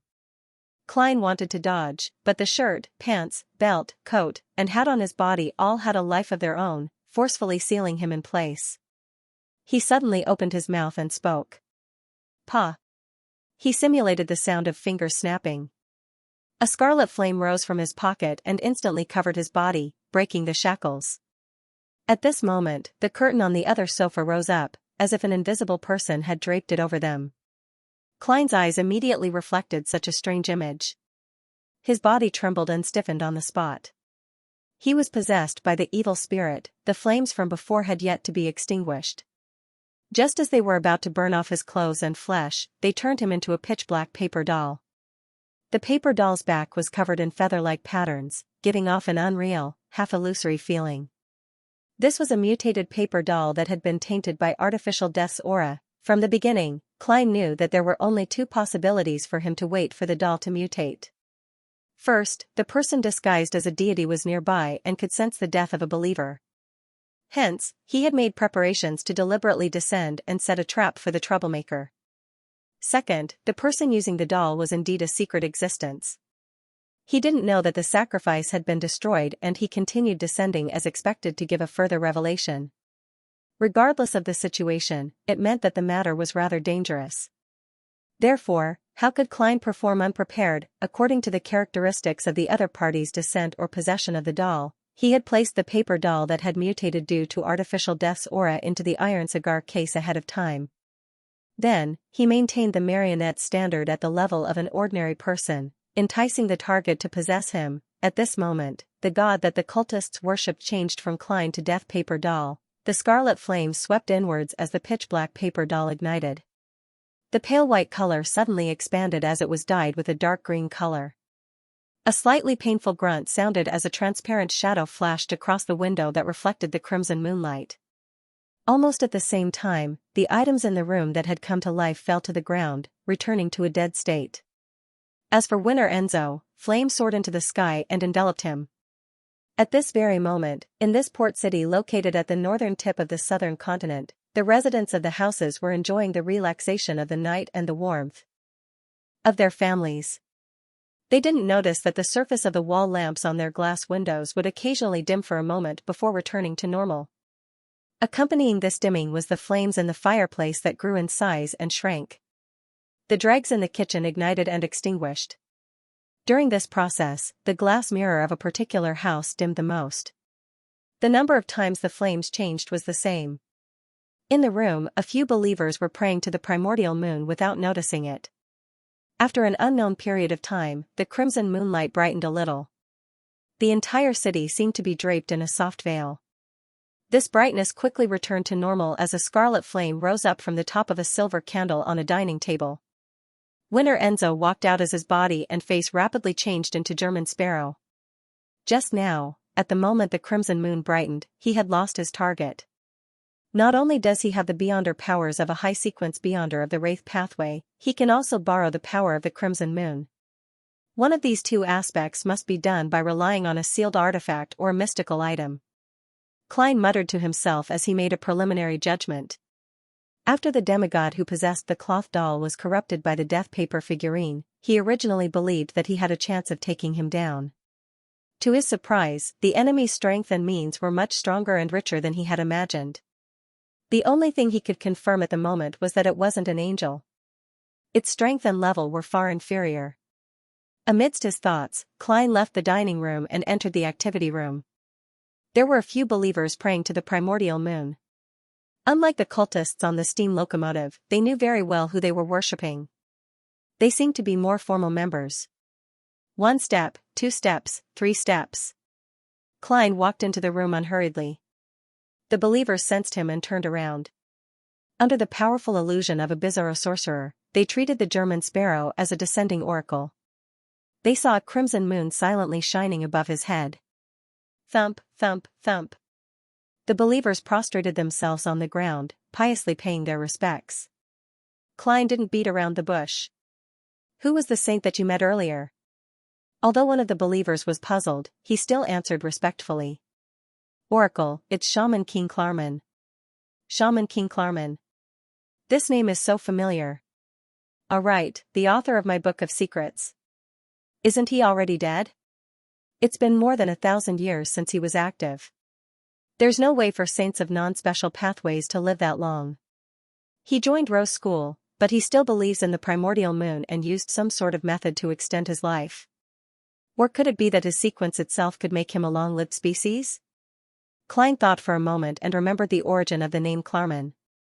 On a sailboat docked at the harbor, in a cabin illuminated by the faint moonlight. A figure with fluffy black hair with hints of white walked out of the mirror. He wore a black robe with crimson patterns. His forehead, the corners of his eyes, cheeks, and mouth were covered in wrinkles that weren't too deep or shallow. His eyes were bloodshot.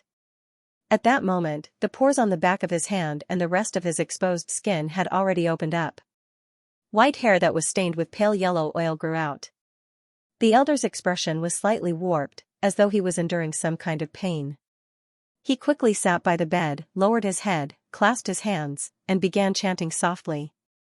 Amidst the incomprehensible words, his forehead slowly split open, as though there was a red full moon embedded inside. The moonlight dissipated and enveloped the elder. The white hair on his body retracted and vanished. But at the same time, the elder's abdomen bulged bit by bit, as though it was filled with liquid. Finally, his clothes and skin tore apart. A blob of flesh covered in white feathers flew out and landed on the deck. It squirmed for a while before rotting and vanishing. Phew. The elder raised his head and slowly exhaled. His blood-red eyes were filled with puzzlement. He muttered to himself, "Death's blessed?" But there's no death now. Early in the morning, the Church of the Storm's mandated Punisher team, which had taken over the mysterious deaths of the steam locomotive staff, received new information. The missing conductor and driver, as well as a few other suspected passengers, had been found. It didn't take long for a few members of the mandated Punisher team to follow the clues to a certain part of the city and discovered their targets. They were quietly hanging in a row outside a house. "This is a provocation," the mandated Punisher captain growled through gritted teeth. But when they put down the corpses and entered the house to investigate, they saw people in the activity room praying piously to the primordial moon, holding a rather evil ritual. "Arrest them all," the mandated Punisher captain ordered after a second of shock. It was only then that the primordial moon believers seemed to regain their rationality. They resisted one after another, but they were quickly suppressed, either dead or injured. The mandated Punisher captain looked around and said to his companions in disbelief, "There's an entire row of corpses hanging at the door." They actually didn't notice a row of corpses hanging at the door? A member of the Reader Pathway thought for a moment and said, "Those corpses are very likely guiding us to investigate this place." The mandated Punisher captain calmed down and nodded thoughtfully. The mandated Punisher captain calmed down and nodded thoughtfully.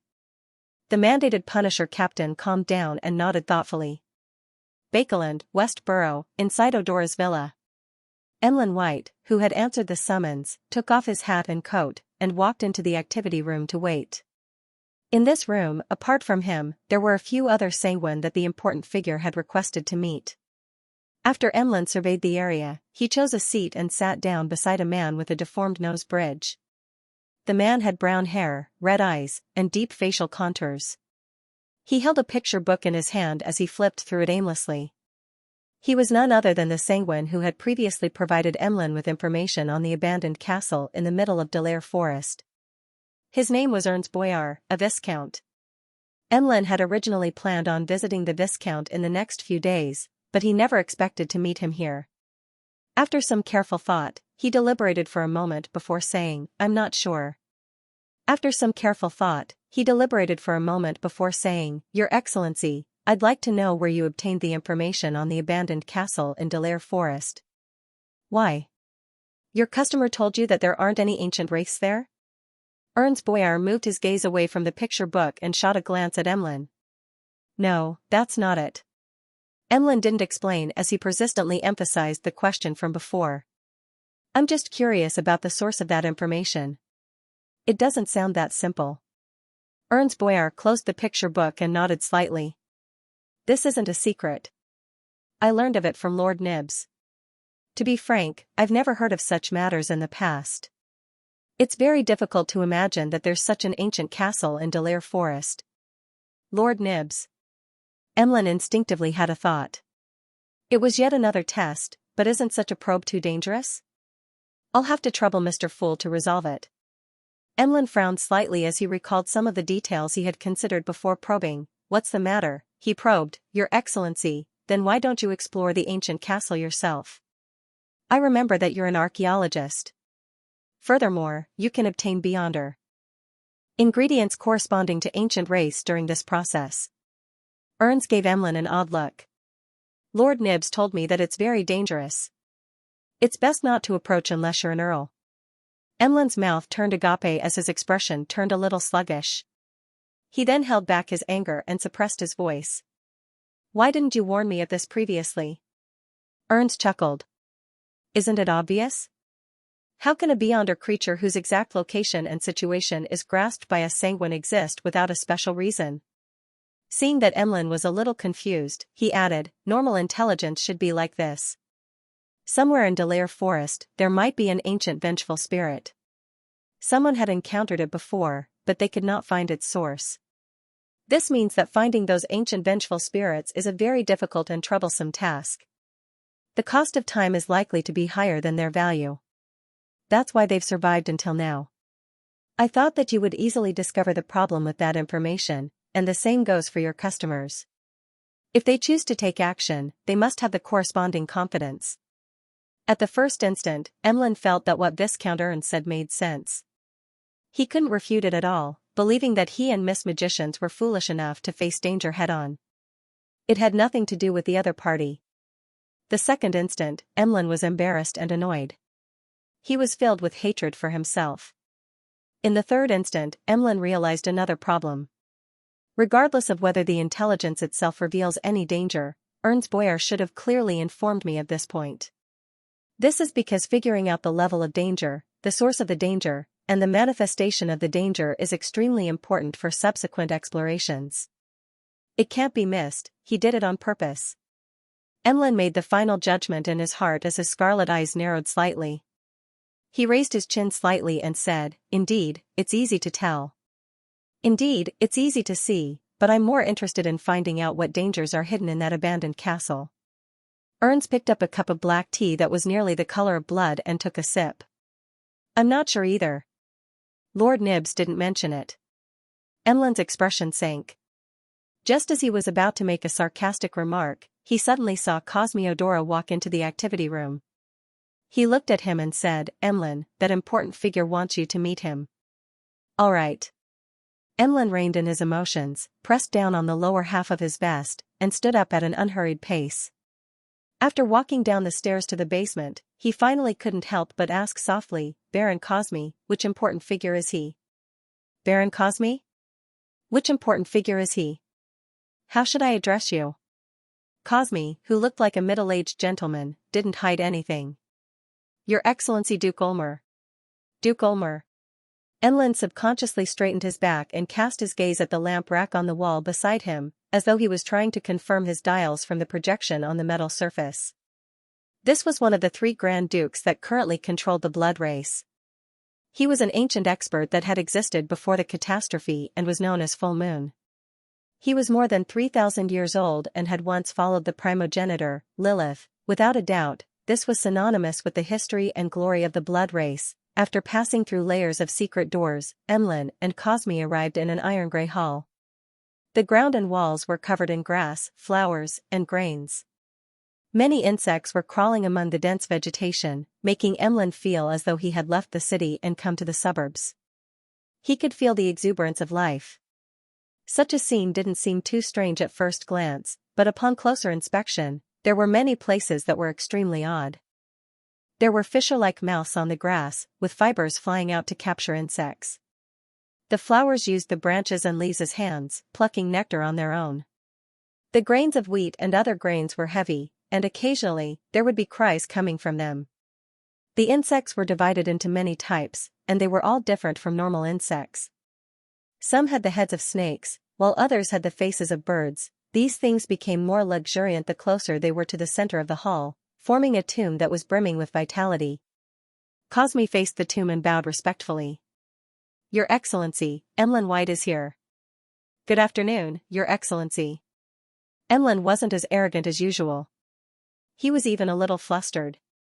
In the tomb, a mellow voice that couldn't be discerned of age chuckled. "An outstanding young sanguine. Cosmi, leave this place for now." "Yes, Your Excellency." Cosmi bowed in response and left the iron-gray but refreshing hall. As Emlyn stood there, he heard the mellow voice from the grave ask, "Who are you?" "In the morning, Nibs mentioned that you obtained an artificial vampire beyonder characteristic that corresponds to the Viscount level?" "Yes, but it has been corrupted. It needs to be purified first." Emlyn hadn't mentioned removing the mental corruption from a beyonder characteristic because he believed that it was a very easy matter for the sanguine. At the very least, Baron Cosmi had confirmed that it was possible. Sanguine Duke Ulmer tersely acknowledged. "Very good, I'll personally purify that characteristic." He paused for a moment before saying, "Very good." Although the Blood Clan is a race with a long lifespan, they will still grow and age, be reborn and die. No matter what, for a race, it is necessary to nurture young members. You have recently displayed outstanding talent and ability, and have become the target of our greatest attention. Therefore, I have personally come to meet you and give you some tests so that you can grow as quickly as possible. Outstanding talent and excellent abilities. Emlyn's chin lifted a little more. He then sighed inwardly. Indeed, just as Mr. the Hanging Man had predicted, there would be tests, missions, and face-to-face scrutiny. Amidst his surging emotions, Emlyn respectfully replied, "I'm always ready." "Not bad." Ulmer's mellow voice came from the grave. "Your next mission is to find the important members of Rose School hiding in Bakeland. There are few clues in this regard. You will need to investigate many things on your own." "Rose School? Do they have a grudge against us? They seem to have accepted some primordial moon believers." In fact, Emlyn had already learned a lot about Rose School on the tarot, but he had deliberately concealed it and didn't reveal much.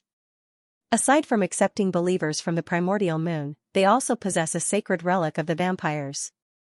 This was left behind by our ancestor, and we must take it back. Ulmer's tone was solemn. A relic of the ancestor. A holy artifact of the sanguine.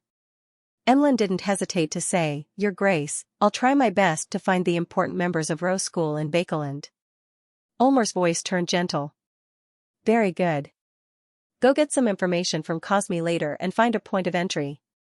Emlyn was already a little impatient, but he restrained himself and asked after some deliberation, "What's the matter?" He deliberated and asked, "Your Grace, do you know of the abandoned ancient castle in the middle of Delaire Forest? You want to go there?" "It's very dangerous," Sanguine Duke Ulmer replied from the grave. Emlyn didn't explain as he directly consulted him. "What kind of danger is it?" Ulmer chuckled. "That castle may be older than I am, and older than the forest of Delaire. I don't know who built it, but I know that there's something sealed underground that hides a huge secret. Any creature that approaches it will face the danger of being corroded by the corruptive powers. We once believed that it was related to the abyss, but after a devil was thrown into the ancient castle, he was also corroded. He went from being cold and cruel to crazy and chaotic. Then, why don't you attempt to open the seal and figure out the situation?" Emlyn mumbled inwardly, but he didn't say a word. Sanguine Duke Ulmer, who was known as Full Moon, didn't speak further. After ending the topic, he got Emlyn to leave the hall. In the evening, dark clouds gathered in Bakeland as it began to drizzle. Emlyn wore a top hat as he walked under a sheltered carriage. His scarlet eyes were locked onto Viscount Ernst Boyar, who was shopping in an antique shop. He was angry that the other party had deliberately provided incomplete information. After leaving Odora's house, he subconsciously followed him. But after walking for a while, he became lost again. This was because he hadn't thought of how to deal with Ernst, nor had he thought of how far he should go. PS1, seeking recommendation votes for Monday, monthly votes. PS2, recommending a book, An Ordinary Man Wielding a Sword Heads East. It was written by an old author. It's a Xianxia novel with a delicate style. The writing style is excellent. Introduction, he opened his eyes and saw the mysteries of this world.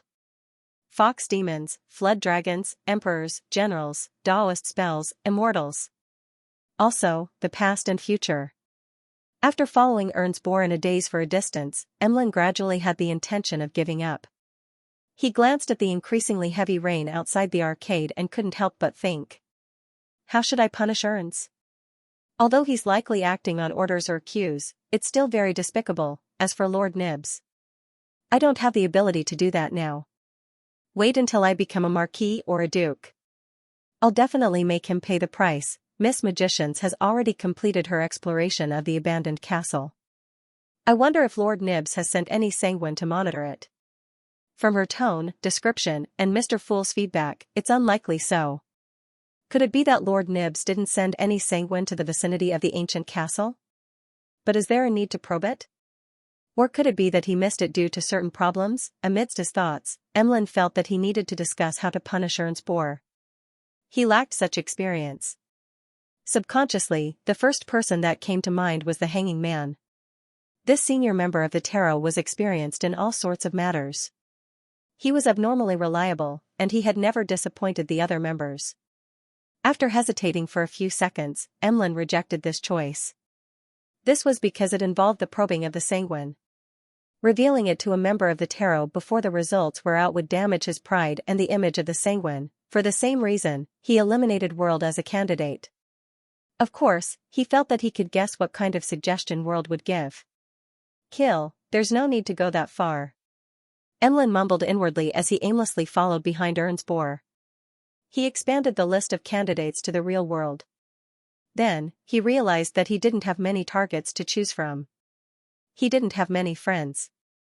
After eliminating his parents, who were also sanguine, he could only consider 2 people. One was Father Utravsky of the Harvest Church, and the other was Detective Sherlock Moriarty, who had many tricks up his sleeves. Sherlock hasn't returned from Bakeland.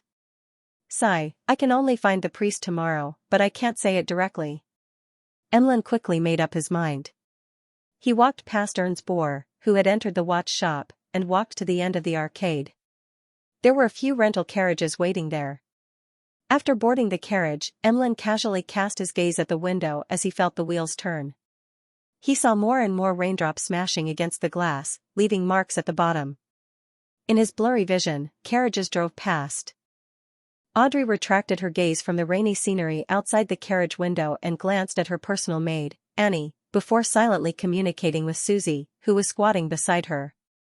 She used her eyes, expression, and inconspicuous body movements to say, "I'm almost home.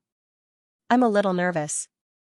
Susie wagged her tail, raised her claws, and fiddled with the gold-rimmed glasses hanging around her neck. Combining the color changes of her ether body and body of heart and mind, she expressed her thoughts. "Don't worry too much. Ma Escalante, who appears to be a psychiatrist on the surface, is only at the level of a telepathist. She won't be able to see through your lies." Audrey nodded slightly as she watched the carriage drive into the Hall family's luxurious villa and stop in front of a sheltered foyer. Ever since she joined the Rouen Charity Bursary Foundation, she had been spending less and less time at home during the day. She had originally planned on meeting Ma Escalante of the Psychological Alchemy at 22 Phelps Street, but since Mr. Don Dantes had gone to the southern continent and wasn't at the foundation, there was no need for it. In her private study, Audrey met Ma Escalante Asleka, who had waist-length black hair and a baby-faced face. After leaving Susie outside the door, Audrey gracefully bowed and expressed her attitude. "I'm very sorry. After returning to Bakeland, I've been busy gathering with friends. Later, I joined the Rouen Charity Bursary Foundation and only met you today." This was actually intentional on her part. She had dragged it out for almost a month. This way, it would be reasonable for her to digest the psychiatrist potion and advance to hypnotist. It was a progress that was considered a genius and not a problematic one. Escalante returned the greeting without much thought. "I heard that you're running errands for children who thirst for knowledge. Your virtue is more dazzling than diamonds." As Audrey gestured for her to sit down, she walked to the single-seater sofa and tersely acknowledged, "I've never seen those children's situations in the past. There's always a voice in my heart urging me to do something. Ma Escalante, if you have the time, you can come with me and the staff of the Rouen Charity Bursary Foundation to visit different schools and see the situation of most children in this world." Having said that, she chuckled and said in a self-deprecating manner, "I'm sorry. I've been getting used to this topic lately because I want more nobles and tycoons to participate in this kind of charity, donate more money, and help more children." After hearing Audrey's words, Escalante replied uncomfortably, "I'll do that. I'll also donate some money to the Rouen Charity Bursary Foundation." "No, I don't want to force you to donate. This must be an act that comes from the bottom of your heart and is absolutely voluntary. I just hope that you can take a look and then inform the people around you of the situation of those children and their possible futures, including the members of the Psychological Alchemy." Audrey shook her head and rejected Escalante's suggestion. "All right." Escalante nodded in agreement at first, then felt that the matter was inexplicably absurd. Miss Audrey's true intention seemed to be to solicit donations from the Psychological Alchemy organization. However, this was a secret transcendent underground organization. This was no different from soliciting donations from the Aurora Order. Audrey didn't discuss the matter of the Rouen Charity Bursary Foundation anymore. Instead, she said, "Ma Escalante, I have something to tell you." "What is it?" Escalante read solemnity, joy, and pride from her emotions and actions. Audrey smiled faintly. "I've already become a hypnotist." At this moment, Escalante suspected that she had been hypnotized. Although she knew that Miss Audrey had previously obtained the hypnotist potion formula, how long had it been? You should be able to confirm that I'm not lying, Audrey said with a smile. Only. Then did Escalante snap to her senses and ask in surprise and doubt, you seem to have had an unusual encounter? It's just that I'm brave enough to apply it, Audrey said truthfully. Escalante frowned slightly and hesitated for a moment. You want the Sequence 5 potion formula? Yes, what do I need to do or pay? Audrey didn't hide her goal. Escalante glanced at the beautiful blonde lady opposite her and said after some deliberation, this isn't something I can decide. This is not something I can decide. I will report this to my superiors and arrange for you to meet with Hilbert and Stephen as soon as possible. She was referring to Hilbert Alucard, a psychologist and jewelry designer, and Stephen Hamplister, a furniture merchant. It was obvious that Escalante was in a subordinate position in their group of psychological alchemy members. Audrey wasn't surprised by Escalante's reaction, but it didn't mean that there were no problems with her handling of the matter. A Beyonder who was interested in advancing to Sequence 6 was a valued member of any secret organization, or even an Orthodox church. She was qualified to meet the upper echelons directly. In other words, after advancing to hypnotist, Audrey was already an elite in the middle echelons of psychological alchemy. Her next goal was to become a quasi-upper echelon. What she needed to meet was the counselors of the Psychological Alchemy Council, not Hilbert and Stephen. As these thoughts flashed through her mind, Audrey deliberately released a little displeasure. Escalante keenly caught this signal and quickly explained, meeting Hilbert and Stephen is to confirm your condition. Meeting Hilbert and Stephen is to confirm your condition. After that, one of the committee members will talk to you. In fact, with your current rank, you should be leading a team and recruiting more members, but your identity, position, and daily environment made us cancel this plan, fearing that it would affect your daily life. Counselor. I wonder how many counselors there are in Bakelin's Psychological Alchemy Council. Could it be the royal family consultant, Mr. Van Rambis? Audrey nodded thoughtfully. I understand and will wait for your arrangements. She immediately changed the topic, and curiously asked, her eyes turning slightly. Ma'am Escalante, do you know what the Sequence 5 potion of the spectator pathway is called?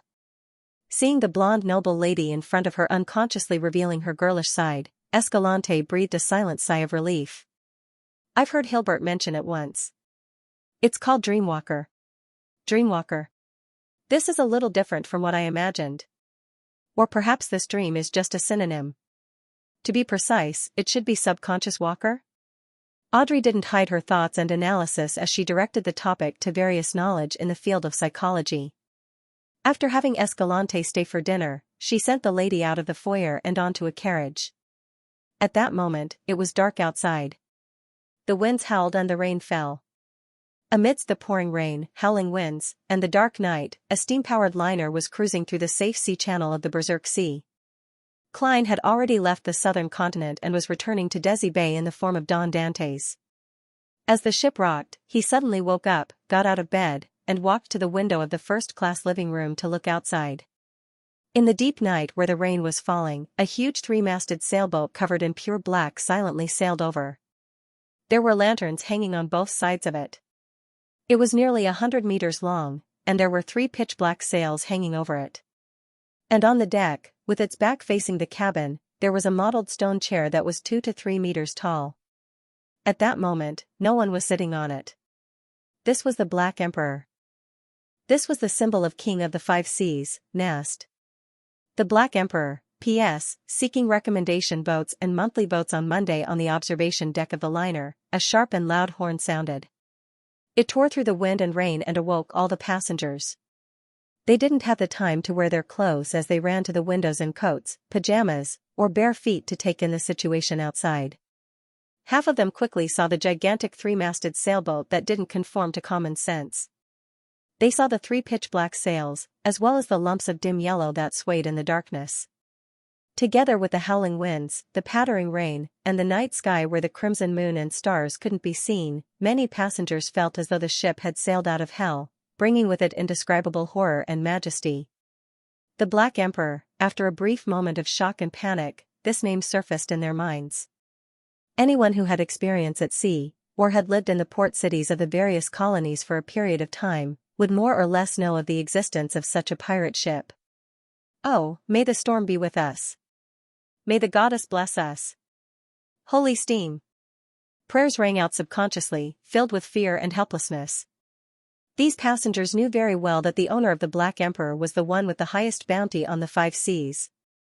In a sense, he was the pirate king, a powerful figure who could remain active despite being surrounded by the fleets of various countries. He wasn't someone the liner's cannons and crew could withstand. This meant that they were about to fall into the hands of pirates. Many women couldn't help but imagine the scene of being bullied by pirates and being sold to an unfamiliar land. Some of them trembled, while others had their knees go limp as they slid down from the windows and knelt to the ground. Some hurriedly found their daggers and revolvers. It was unknown if they wanted to resist or if they didn't wish to face the worst outcome.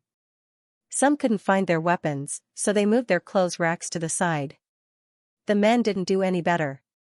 Apart from a small number of people drawing their weapons in an attempt to organize a resistance, the rest were either in a daze, searching for a place to hide, or cursing the darn liner and the king of the 5 seas.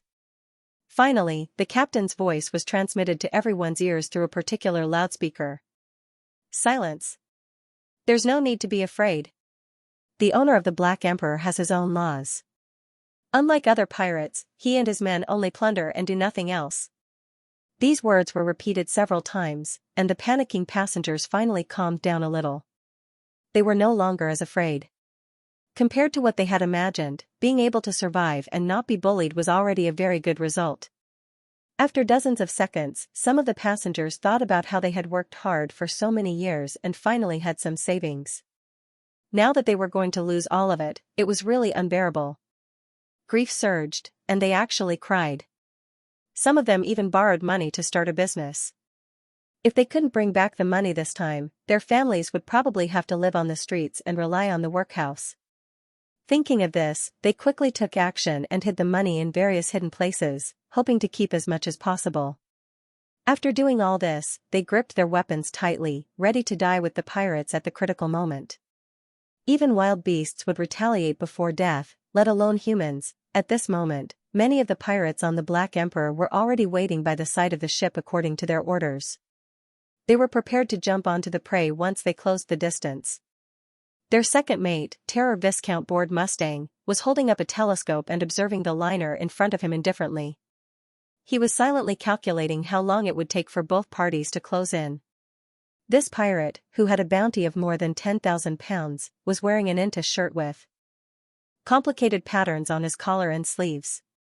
He wore a dark red captain's suit, as though he was waiting for a banquet to begin and not a robbery. Suddenly, his vision blurred, and he couldn't see any traces of the liner. Board Mustang hurriedly moved his telescope to search, but there was nothing in that direction apart from the waves stirred up by the strong winds and the red-headed sea eagles that liked to hunt for fish in the storm. Such a huge steam and sail hybrid liner had disappeared just like that. Board Mustang's eyes shimmered, unable to make an accurate judgment. Where's the ship? What about such a large ship? It was there a moment ago. The pirates on the deck also sensed that something was amiss as they exclaimed in shock. Ghost ship? No, how can there be a ghost ship of such a shape? This is a steam-powered hybrid that has only become popular in recent decades. An illusion? Someone used a large-scale illusion to hide the liner? An illusion of this level must be at the demigod level. Board Mustang's thoughts raced as he put away the telescope and walked towards the cabin. During this entire process, the measurement of distance seemed to be in disarray. Board Mustang only took 7 or 8 steps to cover a considerable distance. He came to the bottom of the captain's cabin and bowed respectfully. Earl, something abnormal happened during the hunt. On the Black Emperor, King of the 5 Seas, Nast always addressed himself as Earl. This was a title conferred by Roselle the Great. Of course, he also publicly announced that he would establish a pirate nation sooner or later, becoming an archduke, a prince, and even an emperor. After a brief silence, a deep and authoritative voice sounded from the captain's cabin. Circle around it. By your will. Board Mustang didn't ask why as he immediately agreed. Of course, he could imagine the reason. Regardless of whether it was an illusion or not, to make such a large steam-powered liner disappear without a trace under the watchful eyes of hundreds of pirates was definitely not something a low or mid-sequence beyonder could do. There had to be a demigod or a powerhouse who wielded a demigod-level sealed artifact on this ship, and to clash with an unknown demigod over an ordinary liner was definitely not a rational action. Even if Earl White Maple, Nast, was the king of the five seas, he wouldn't rashly do such a thing unless there was a direct conflict of interest or standpoint. From this angle, the demigod was only hiding the liner without counterattacking. This also meant that he didn't wish to engage in an intense conflict with the Black Emperor and the King of the Five Seas. Therefore, he was only revealing his existence as a form of deterrence. Bored Mustang immediately got his sailors to leave the side of the ship and change the course of the Black Emperor. At this moment, a huge and heavy red-headed sea eagle suddenly left its flock and flew towards the Black Emperor. It circled high above the ghost ship. Amidst the confusion of the pirates, the red-headed sea eagle looked down at the deck and spoke in a deep human voice. "I wish to meet Earl White Maple." Bored Mustang was taken aback for a second before he cast his gaze towards the cabin. King of the Five Seas Nast's stern voice sounded again. He didn't directly answer the red-headed sea eagle and instead instructed his subordinates. "Let him in." Just as Bored Mustang was about to follow the order, the red-headed sea eagle swooped down in the dark storm. Its body gradually changed as it twisted and squirmed into a human form. By the time it landed on the deck, there were no more red-headed sea eagles. There was only a man wearing a top hat and a banquet outfit with a feathered mask on his face. Bored Mustang's pupils dilated slightly, as though he was trying to get a clearer look at the man. However, no matter how he observed, he couldn't find anything abnormal about the pompous man. It was as though the red-headed sea eagle had never appeared. A few seconds later, Bored Mustang's pupils dilated even more. This was because the man in the feathered mask had passed in front of him, allowing him to see his side profile. The man who had been invited to attend the banquet was very thin. He was only the width of 2 fingers. For an instant, Bored Mustang seemed to see a walking paper figurine, but it was a little thicker than a paper figurine monster. He swallowed his saliva with great difficulty as he watched the terrifying demigod walk towards the cabin. The pirates on the deck took a few steps back in unison and leaned against the side of the ship, as though what they had just seen was a nightmare. To them, this extremely odd-proportioned man was something they had never seen in their lives. He was more terrifying than many of the monsters they had seen in the past.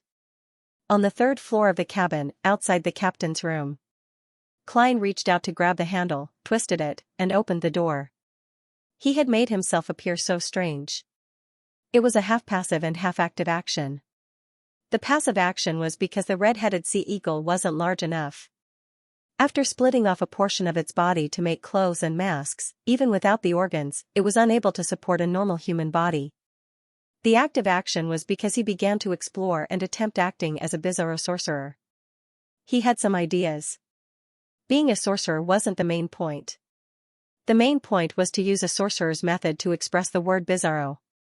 With a slight creak, the dark door opened, revealing the scene inside the captain's room. Candlesticks hung down from high above. There were 41 on the left and 40 on the right.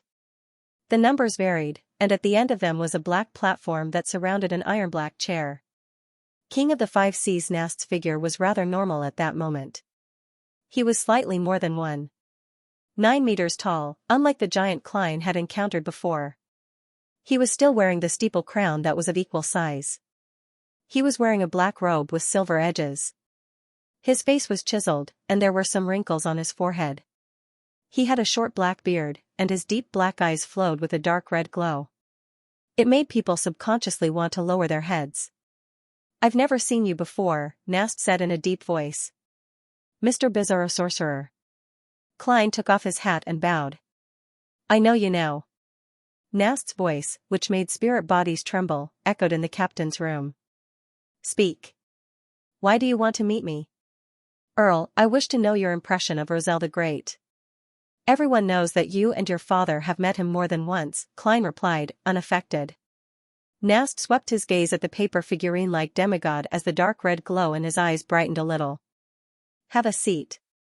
Before he finished his sentence, Klein felt a powerful pressure. He had no choice but to obey the order and sit on the chair beside him. However, he was only a marionette. With a flick of his spirit body threads, the figure that was as thin as a book rapidly stabilized. After the pressure was relieved, Klein casually pulled a chair over and placed it by the door. He sat opposite King of the Five Seas Nast across the hall. Although the Pirate King was more than 190 meters tall and sat on a black platform, looking down from above, Klein wasn't at a disadvantage at all. He put on his top hat again. After a brief silence, Nast, who had the orthodox title of Earl of White Maple, said in a dignified voice, "Give me a reason to answer your question." Klein leisurely leaned back with his thin body. "The reason is that when you need to make a deal with me in the future, you don't need to hear such a request." The dark red light in Nast's black eyes flickered as he changed the subject. "I basically know all the active saints in this world, but that doesn't include you." Klein stroked the feathered mask that covered his face, smiled, and instead of answering, he asked, "Why are you here?" Instead of answering, he asked, "Have you met Zeradol?" "I've met him twice in Roselle the Great's palace, and I've also interacted with quite a number of members of the Secret Order," King of the Five Seas Nast replied in a straightforward but authoritative tone. "Quite a number of members of the Secret Order. I'll introduce you when I'm free." Klein couldn't help but mutter inwardly. He then smiled. "I've also met Zeradol." Nast raised his hand to stroke his short black beard. His already tall figure seemed to swell up a little, oppressing the captain's cabin into a heavy and dark atmosphere. After a few seconds, he stared at Klein in a condescending manner. "My impression of Roselle the Great is very simple. There's no one more suitable than him to become the Black Emperor." He didn't explain the exact meaning and direction of the Black Emperor, not caring if the demigod opposite him could understand. "So that's how it is." From the King of the Five Seas words, although the Emperor's diary indicated that he had only made up his mind to switch to the Black Emperor pathway in his final years and had made the corresponding preparations, in fact, he had long had a certain level of understanding and inclination. It had unknowingly appeared, and he had made many arrangements ahead of time. Klein thought in enlightenment. He believed that this was roughly what King of the Five Seas Nast knew about Emperor Roselle. After all, they had only met twice. Hence, he asked, "Did the great emperor ask you or your father to do any secret things in his later years?" The crown on Nast's head swayed as he said in a deep voice, "Someone once asked me the same question." Klein laughed and made a bold guess. "Bernadette?" "Yes." Nast held on to the two sides of the iron-black throne. Back then, she was still very young and immature. To think that she would ask such a question. With Emperor Roselle's status and level in his later years, what secret matter could be more confidential than his own plans and secret actions that he entrusted to me and my father? This is implying that I'm as immature as Bernadette back then. Klein sighed and smiled. To people who are concerned about such matters, even if there's only a sliver of hope, they aren't willing to let it go. This was also the reason why he had come to meet the King of the Five Seas after using an illusion to hide the liner. He wanted to find clues to the door of light above the gray fog in the real world. Apart from finding a way to confirm the identity of the third transmigrator, he also had to investigate Roselle the Great. This was a necessary choice. The dark red glow in King of the Five Seas Nast's eyes contracted and expanded. "What's your relationship with Roselle the Great?" Klein thought for a moment and sighed. "We can be considered old friends. After all, on the mysterious door of light, even if their corresponding cocoons weren't spread on the left and right, there was only one obstacle separating them. They had been hanging together for hundreds of years. This was a relationship on a practical level. But on a psychological level, Klein, who had read so many of the Emperor's diaries, had unwittingly come to see him as a fellow countryman. He shared the same emotional home and identity as him. Nast stared at the demigod who sat at the door as thin as a book for a while before retracting his gaze. "Is there anything else?" Klein was already prepared as he asked unhurriedly, "What's the matter? In your mind, what's so special about Roselle the Great in his later years?" The slightly wrinkled Nast was silent for a long time.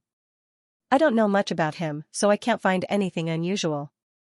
The only thing that I find strange is that when my father and I met him a few times, he would stand in front of the floor-to-ceiling window to the west and stare into the distance. This happens in the morning, noon, and evening. And that room doesn't only have a row of floor-to-ceiling windows. West. Far away. Fog sea?" Klein muttered to himself as though he was seeking confirmation. He recalled the mysterious primitive island that the emperor had mentioned in his diary. He recalled the abyss hidden somewhere in the fog sea. King of the Five Seas Nast nodded slightly. That's also my guess. Phew. Klein silently exhaled. After some consideration, he stood up and said, I'm done with my questions. That's all my questions. Please forgive me for my sudden visit. Earl, may I know how I can help you with the transaction? He was fulfilling the promise he had just made. King of the Five Seas Nast fell silent for 2 seconds. Help me find the card of blasphemy that corresponds to the Black Emperor. For an instant, Klein suspected that the Pirate King was testing him, but he immediately felt that it was difficult to connect a demigod of unknown origins to the wielder of the Dark Emperor card. He smiled. He smiled and said, I'll do my best. However, the question from before isn't worth a card of blasphemy. If I can obtain it, I'll use the contents inside to trade with you. Of course, I might only be able to provide clues to that card. Nast stroked the armrest of his iron-black throne and replied without any emotion, that's all. That's all. Klein took off his hat again and bowed. Then, he opened the door and returned to the deck. Under the watch of Terror Viscount Board Mustang and Company, he raised his arms. His body rapidly shrank as the feathered mask on his face unfurled. In just 2 to 3 seconds, he had transformed into a normal red-headed sea eagle. The red-headed sea eagle immediately flapped its wings and flew into the dark wind and rain, disappearing from the sight of the Black Emperor's pirates. So this is a demigod. Board Mustang looked up into the sky and sighed. Although one's inclination towards madness and losing control would only worsen if they took another step forward at Sequence 5, making it more likely for a Beyonder to fail their advancement, the title of demigod remained tempting. This was because as long as one successfully took that step, they would obtain godhood, changing the very essence of their life. Be it their lifespan or abilities, they would completely exceed the limits of humans, making them high and mighty. Inside the steam-powered liner, Klein gave up on controlling the red-headed sea eagle, allowing it to fall into the sea without anyone seeing it, becoming food for the fish. And at this moment, the passengers on the liner were extremely tense. This was because the Black Emperor was about to approach. In fact, this was something that should have happened a few minutes ago, but for some reason, the Black Emperor ignored the liner and continued straight ahead. As for the liner, it didn't take the opportunity to escape. Instead, it circled around the Black Emperor, maintaining a distance of a few hundred meters. This strange situation lasted for a while before it finally came to an end. The distance between the two ships was only a few dozen meters. The Black Emperor passed the liner from the side and sailed into the night that was a mix of wind and rain, never to return. The passengers and crew watched in a daze. After a few minutes, they came to a realization. The Black Emperor had left. It didn't attempt to plunder. A number of passengers let out cheers, while others had tears streaming down their faces. A number of them slumped to the ground weakly and relaxed themselves. Only a small number of people maintained their clarity of mind. They were filled with questions about what had just happened, but they were unable to come up with an answer that matched the situation. All they could do was console themselves, the Black Emperor has likely completed a plunder. Furthermore, it's a liner and not a freighter, so it didn't catch his eye. As a sense of relief filled the entire ship, the Don Dantes Klein cast his gaze north. Compared to King of the Five Seas Nast, who had only met Roselle a few times, there was another person who was more familiar with the Emperor. Queen Mystic Bernadette, this lady, who was a pirate king just like Nast, had recently been frequenting Bakeland. When I return to Bakeland, I'll get Admiral of Stars to contact Queen Mystic and try to meet her again as soon as possible. Klein retracted his gaze, drew the curtains, and lay back in bed. Worsted Archipelago, on the future. Admiral of Stars Catlia finally received a reply from Queen Mystic Bernadette. She had no idea when the invisible messenger had arrived, but this didn't stop her from surging with joy. After tearing open the envelope and unfolding the letter, Catlia eagerly read the first line at the top of the letter. That's indeed a descendant of Charles. That artisan is really a direct descendant of Roselle the Great. I can't allow him to mingle with the primordial moon believers any longer. I have to bring him to the future. As Catlia thought, she nodded indiscernibly. After making the decision, she recalled Artisan Charv's troublesome character. she felt that she had the duty and responsibility to discipline him. After some deliberation, she walked to the window of the captain's cabin and cast her gaze outside. After some searching, her gaze landed on Frank Lee, who was sitting by the side of the ship and chewing on a mushroom. "Frank," Cattleya shouted in her usual tone. Frank, who was rolling up his sleeves, immediately snapped out of his thoughts. "Captain, is there something?" Cattleya said solemnly, "Captain, what's the matter? I'll give you an experimental assistant in the future." Frank was first taken aback before he revealed a pure smile. "All right." Upon seeing Frank's smile, Cattleya had mixed emotions. She then retracted her gaze and cast it at the fishing village near the harbor where the future was. No one expected that this was an important stronghold of the Moses ascetic order. In order to avoid the Aurora Order's investigation, Admiral of Stars Cattleya and her fleet had recently stopped here. She wasn't in a hurry to set sail, but prepared to disembark and use the facilities in the fishing village to communicate with her subordinates who were monitoring artisan Charvan Byam. From there, she could determine the situation and come up with a plan. With this premise, the future would be activated and head for the capital of the Rorstad archipelago, Byam, which was a few days away. In Bakeland in July, the sky brightened especially early, but the overall temperature wasn't considered hot. It didn't even exceed 30 degrees Celsius. Emlyn used his top hat to block the sunlight that penetrated the clouds, got off the carriage, and entered the Harvest Church. At a glance, he saw Father Yutravsky, who was dressed in a brown priest robe and a clergyman's bonnet, standing in front of the sacred emblem of life like a mountain. He was preaching to the few believers who had come to pray in the morning. Emlyn didn't take a second look as he walked straight to the back of the church, came to his room, and skillfully changed into his priest robe. As he wiped the candlesticks and other items, he waited for the believers to leave. About 20 minutes later, he finally found an opportunity. He sat beside Bishop Yutravsky and looked at the sacred emblem of life. He muttered to himself, "Father, I have a question to ask you." With sparse eyebrows, light blue eyes, and a few obvious wrinkles, Bishop Yutravsky replied with a smile. "Go ahead." Emlyn paused for a breath and said the words he had repeatedly thought about last night. "If, and I'm saying if, an estranged relative deceived you, causing you and your friend to fall into danger and nearly losing your life, and this matter isn't suitable for court, how would you punish him?" Even though Father Yutravsky was sitting, he was like a small mountain. "First of all, you need to determine if the relative was careless and made a mistake, or if he was deliberately deceiving you and leading you into a trap. If it's the former case, what you need to do is warn him, remind him, and teach him instead of just punishing him. If it's the latter case, you need to confirm if this is his usual style of doing things. Yes, get rid of him. Otherwise, he will definitely harm others and the innocent. Ending his life and sending him back to the earth to restart the cycle of reincarnation is a form of mercy, a form of purification. Purge."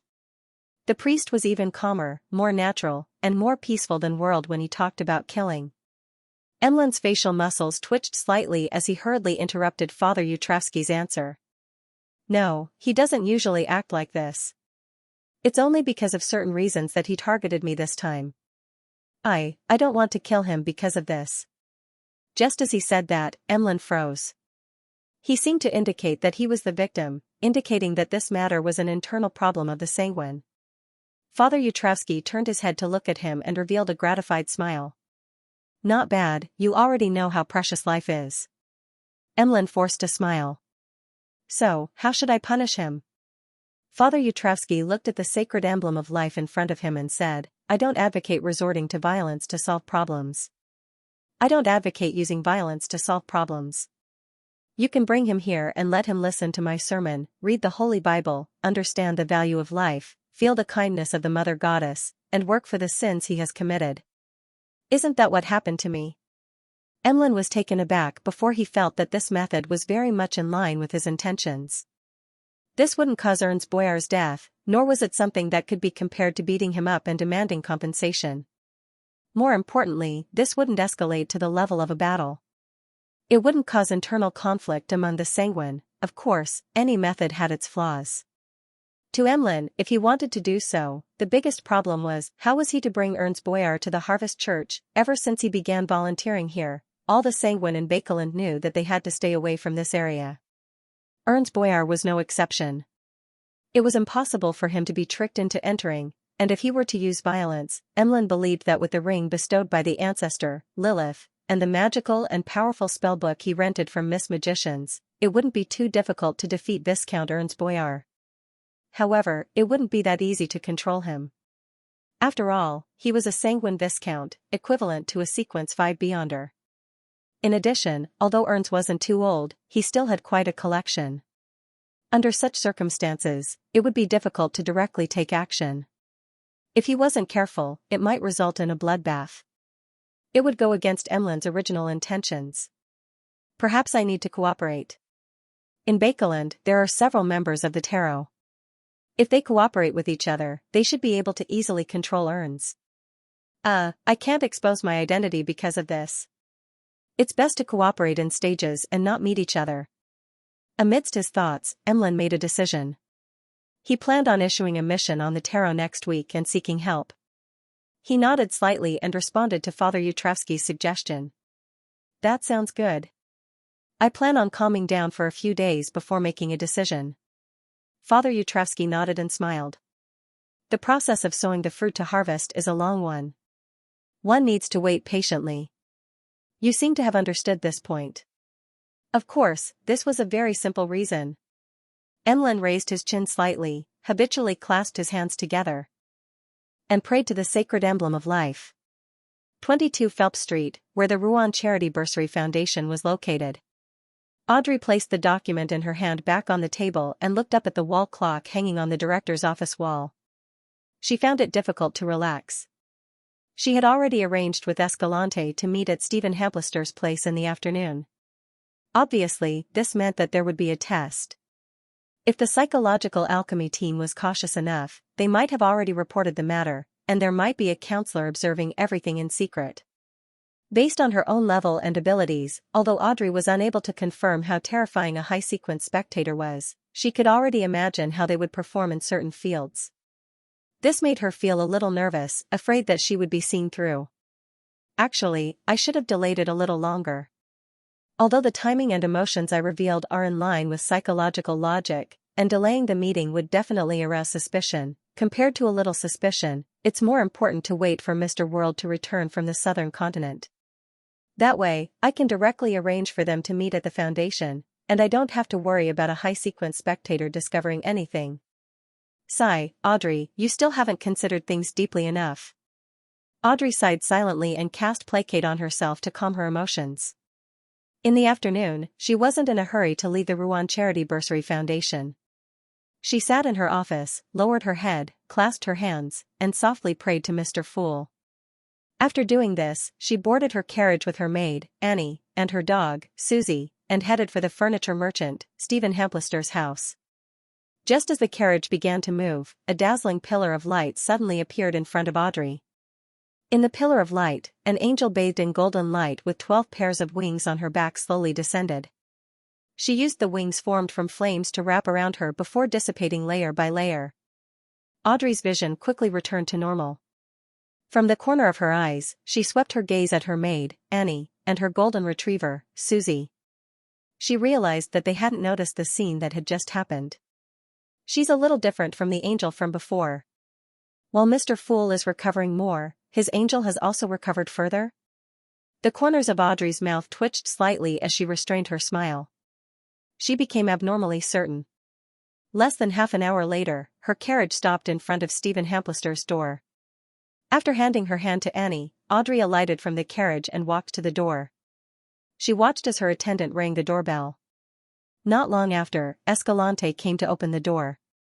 As usual, she led Audrey directly to the activity room on the first floor.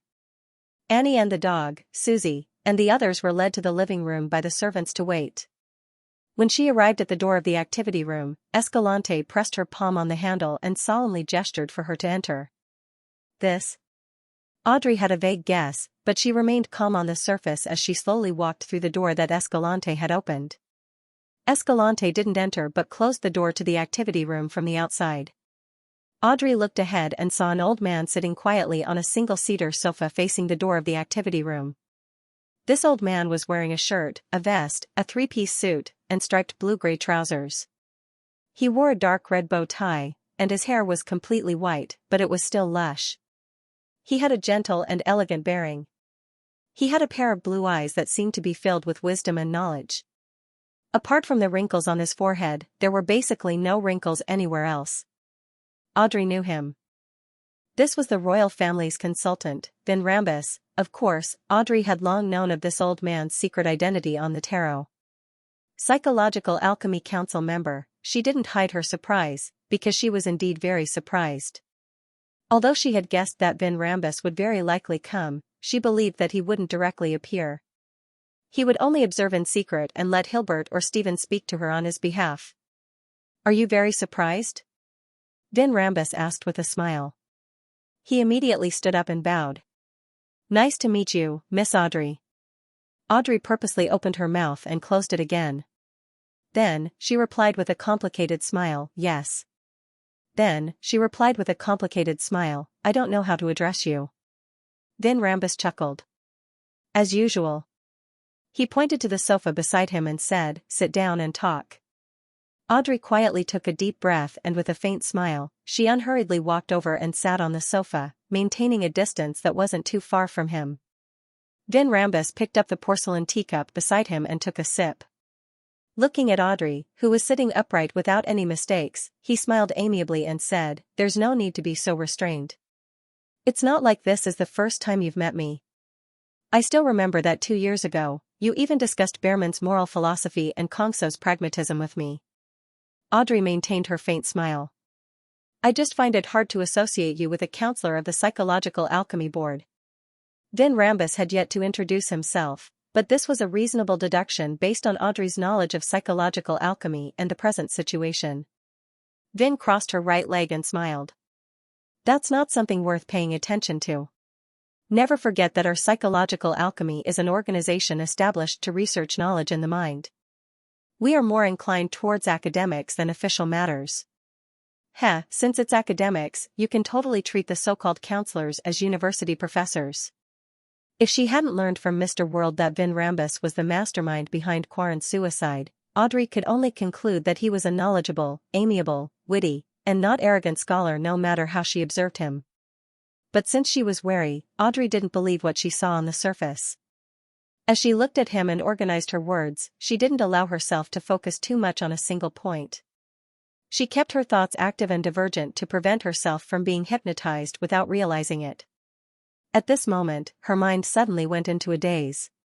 She seemed to see 7 pure lights that contained infinite knowledge, as well as indescribable figures that filled the sky and blanketed everything. This was a spirituality sky, a reflection of the spirit world at the level of the mind, and beneath the spirituality sky was a dark sea. Every drop of water there was like a shadow, as though they represented a bit of consciousness or a mark. There were several islands near the sea, and one of them belonged to Audrey. She clearly recognized that this was a symbolic manifestation of her consciousness. What was exposed on the surface of the sea was the part that she could perceive, and what was submerged by the seawater was the deeper level of consciousness that she usually couldn't grasp or probe. Floating above the island and looking at the bottom, the first thing Audrey noticed was a vast expanse of loneliness and silence. It blocked her vision, leaving her only able to see the huge and dark silhouette of the subconscious and the illusory, rippling sea of collective subconscious. It was difficult to obtain too much information. Audrey was wondering why she had entered such a strange state. Suddenly, she saw that at the bottom of the island, deep in the sea of subconscious consciousness, a large expanse of gray separated like a tide, revealing a stone staircase that had appeared out of nowhere. On the steps, a figure leaped up quickly in a flash. Almost instantly, he entered Audrey's line of sight.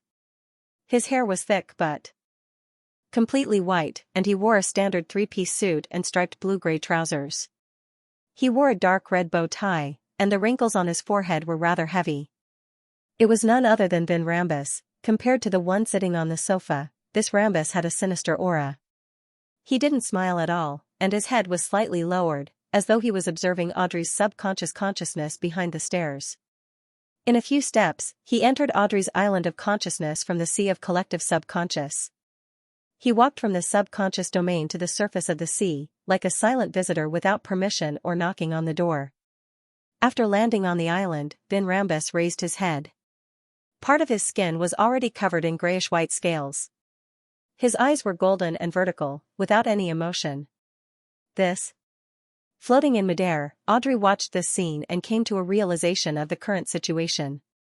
This is the world of the mind, a mind world formed from the spirituality sky, the sea of collective subconscious, and an individual island of consciousness. Due to the blessings given by Mr. Fool's angel, Vin Rambus used the sea of collective subconscious to secretly invade my body of heart and mind domain, triggering alarm. That power then separated my most intrinsic self-consciousness, allowing me to control everything that happens on the island under the spirituality sky, thereby resisting true mind reading. This is really magical. No, Vin Rambus is really despicable. He's not polite at all. He barged into someone else's home without permission or notice. Audrey mumbled in midair. Having understood her situation, she secretly influenced the changes on the island while replying to Vin Rambus, who was sitting leisurely on the sofa in the real world.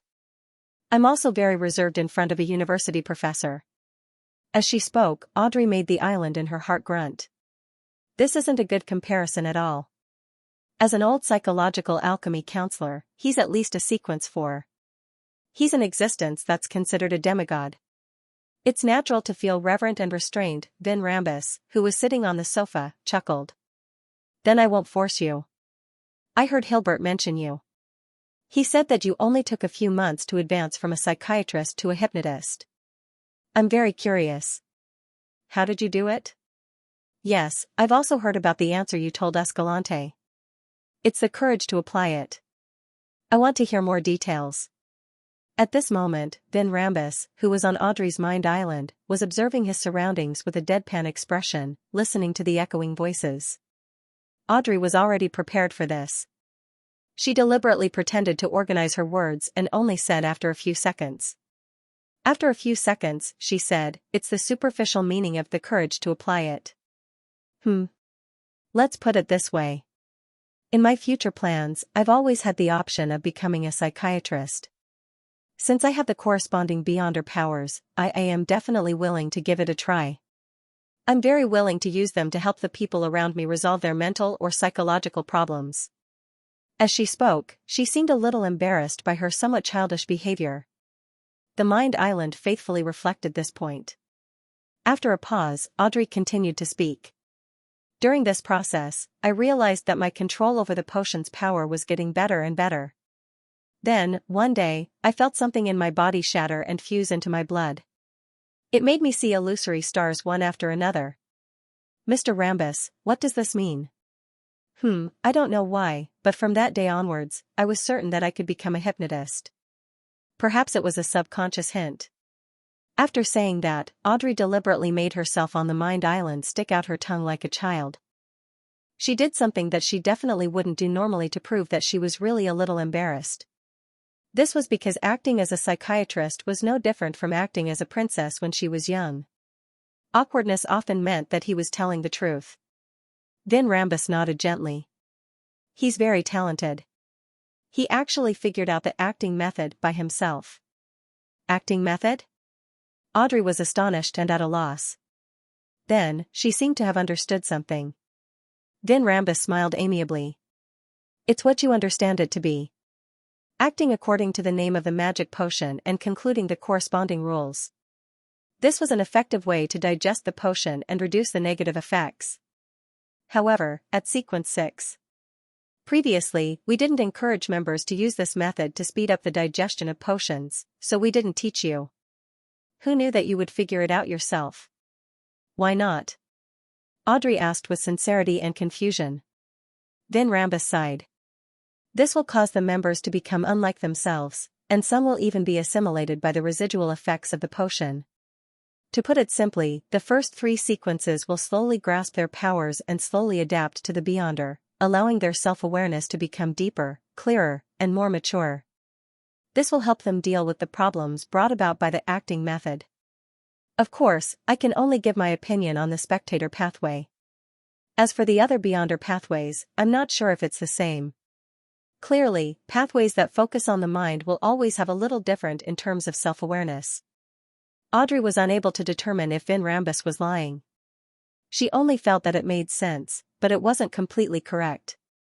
Little Sun mentioned before that the acting method has a rule of remember, you're only acting.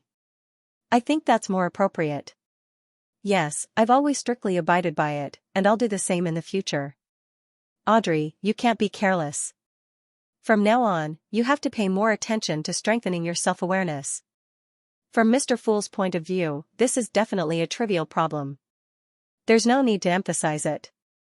It's included in the phrase only acting, but to ordinary people, it might be rather important. As Audrey's thoughts raced, she took the initiative to ask, can you explain the acting method in more detail? Vin Rambus gave a more detailed explanation before saying, that's right. You do have the talent and qualifications to apply for the Sequence 5 Dreamwalker potion formula, but before that, I will give you some missions. This is both a need for fairness and also a form of training for your abilities. This is because when you reach Sequence 5, you will lead 2 to 3 psychological discussion groups. Every judgment and choice you make will affect the future of the members under you, or even their lives. Therefore, we cannot let a person who lacks the ability to handle matters advance to Sequence 5. I understand. Audrey had no objections to this. What's the first mission? Vin Rambus smiled. A simple but relatively long-term mission. Every feedback you give will be counted as a contribution. At this point, he sighed. The gap between the new party and the Conservative Party is widening, and there are more and more conflicts. There has already been a certain level of rift in the kingdom. I hope that you can pay attention to your father, Earl Hall's attitude. Convey his views on certain bills or matters to me. Don't worry, this won't cause him any harm. We only wish to mend the rift. The last half of his sentence actually didn't have any logical support. It was just a promise, but as Vin Rambus raised his right hand and pressed his forehead on Audrey's mind island, Audrey felt that what he said made sense. She firmly believed him. Floating in midair in the mind world, she immediately snapped to her senses and realized that something was amiss. Divine King of the 9 heavens with my father's trump card in hand, how can it not cause him harm? At the very least, it will have a negative impact on the things he tries his best to promote or oppose. Floating in midair above the mind world, Audrey looked down at the island of consciousness beneath her. Her thoughts were calmer than she expected.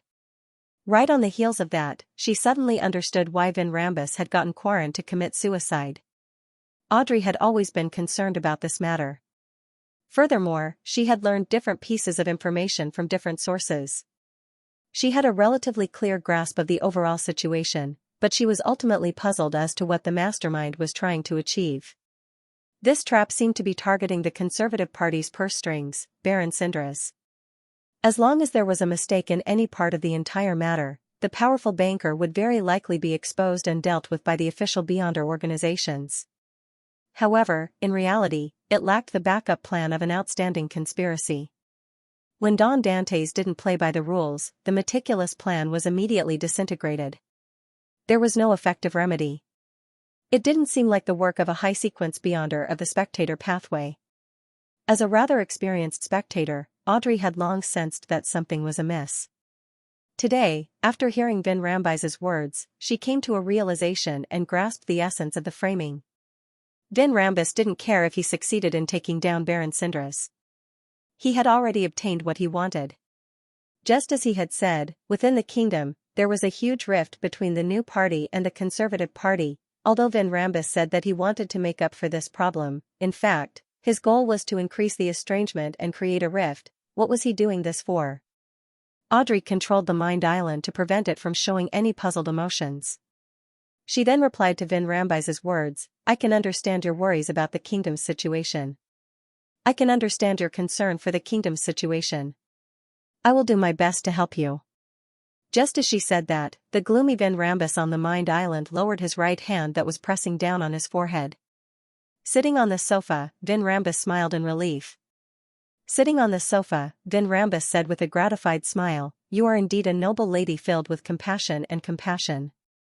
After saying this, the old man in the striped blue-gray trousers put down his right leg and leaned forward slightly. His eyes became a little deeper. Due to your identity and daily environment, you will forget about me. You will only remember Hilbert, Stephen, Escalante, and the others. If you have anything to say, pass it to me through them. When you have something important to report, you will subconsciously visit me and ask me about academic problems. When you enter my house, your lost memory will be restored. As Vin Rambus said that, Audrey's mind island also opened his mouth and repeated the words.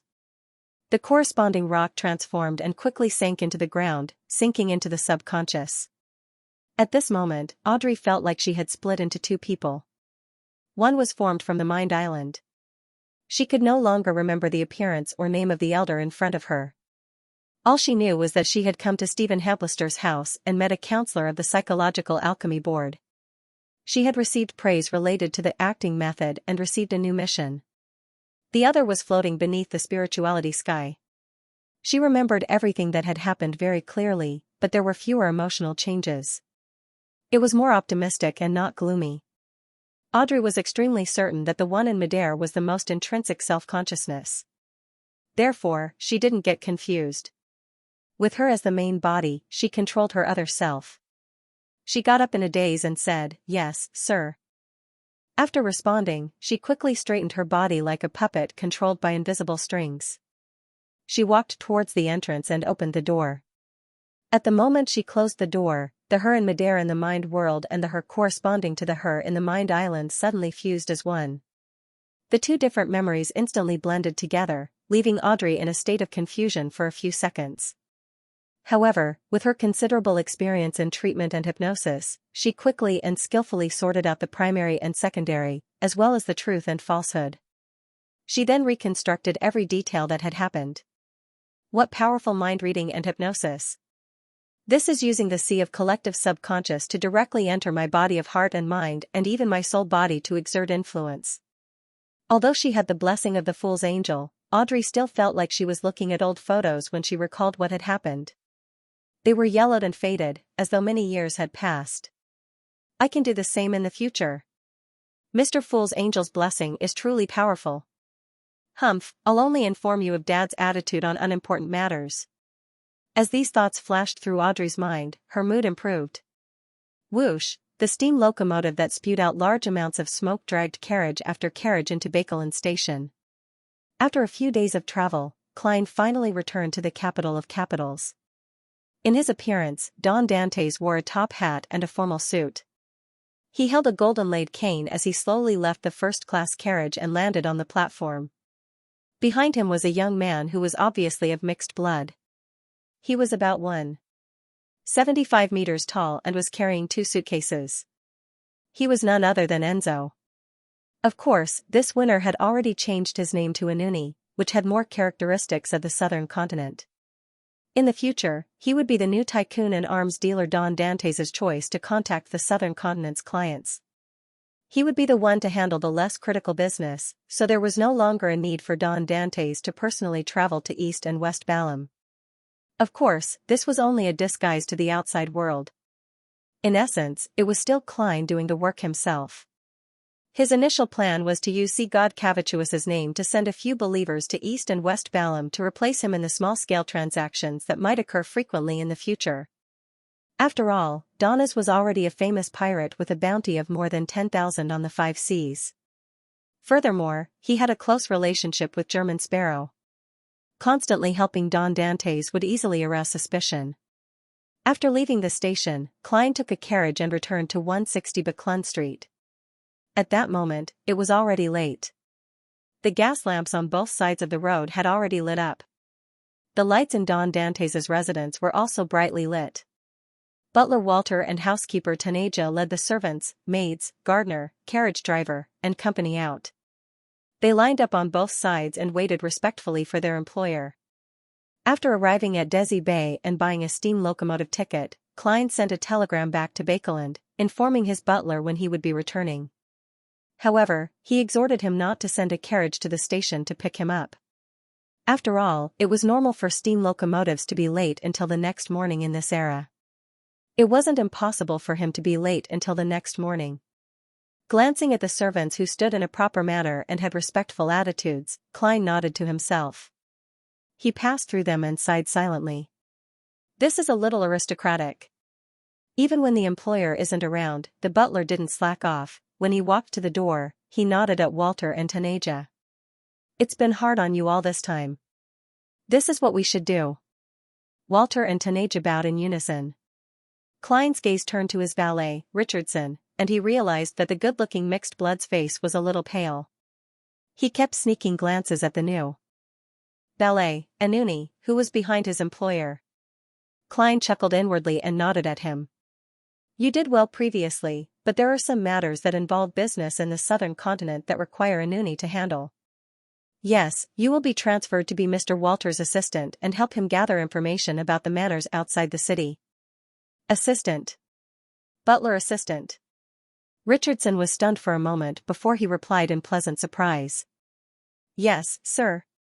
Reaching this position meant that he had truly broken away from the shackles of the manservant class and climbed up a rank. Walter didn't ask about the matter in detail. He seriously arranged for his employer to enter the house, clean up, and have a meal. After these matters were over, he and the new valet, Anuni, sent Don Dantes back to the third floor.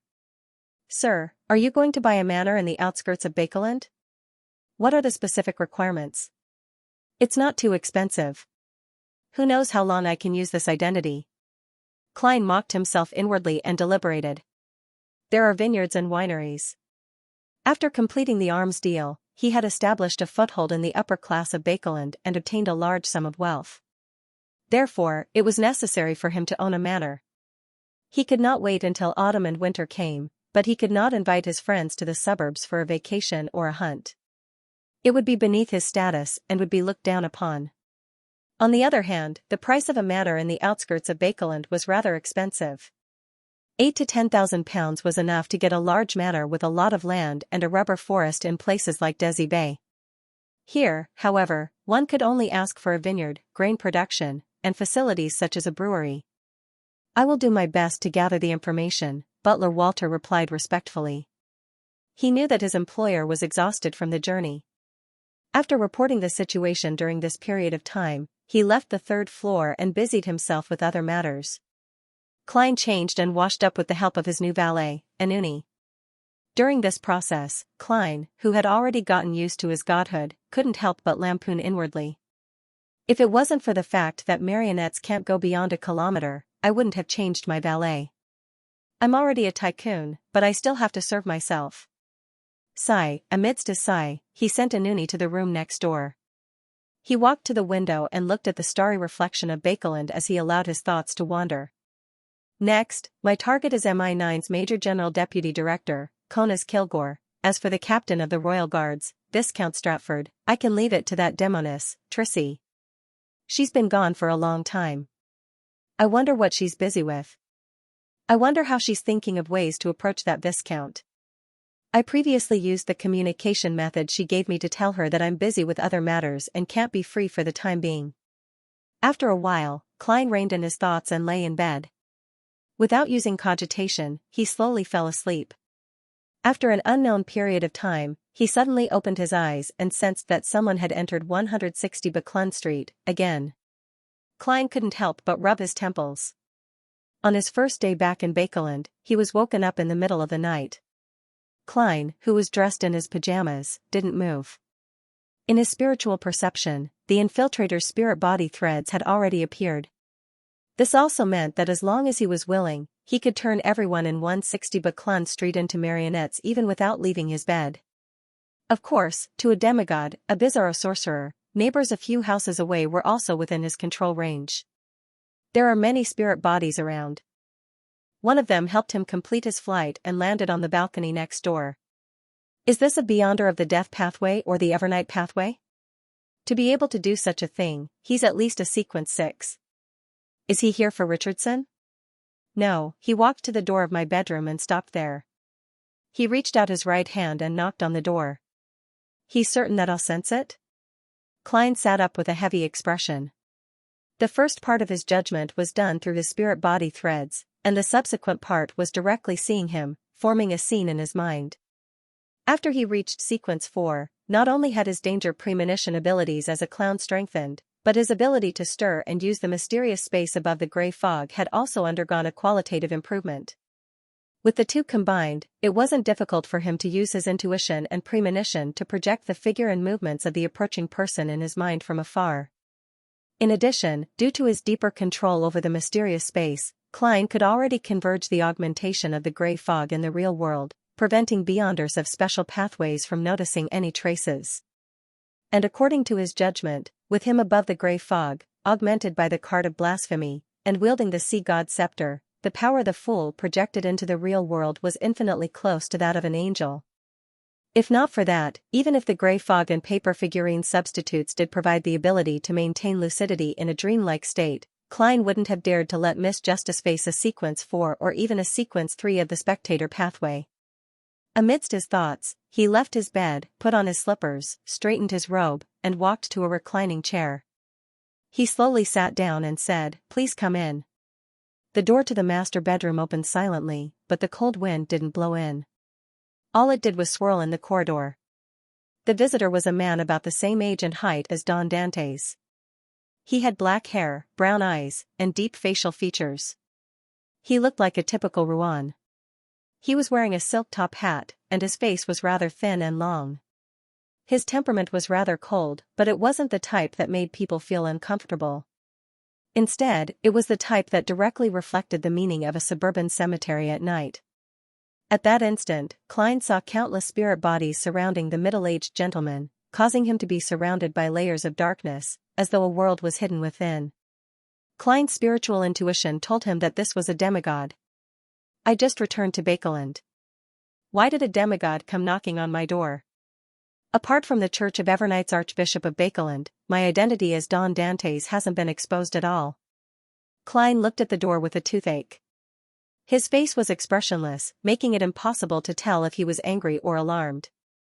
The demigod took 2 steps and suddenly let his right hand hang straight down in front of him, causing his back to bend like a bow that had been pulled to its limit.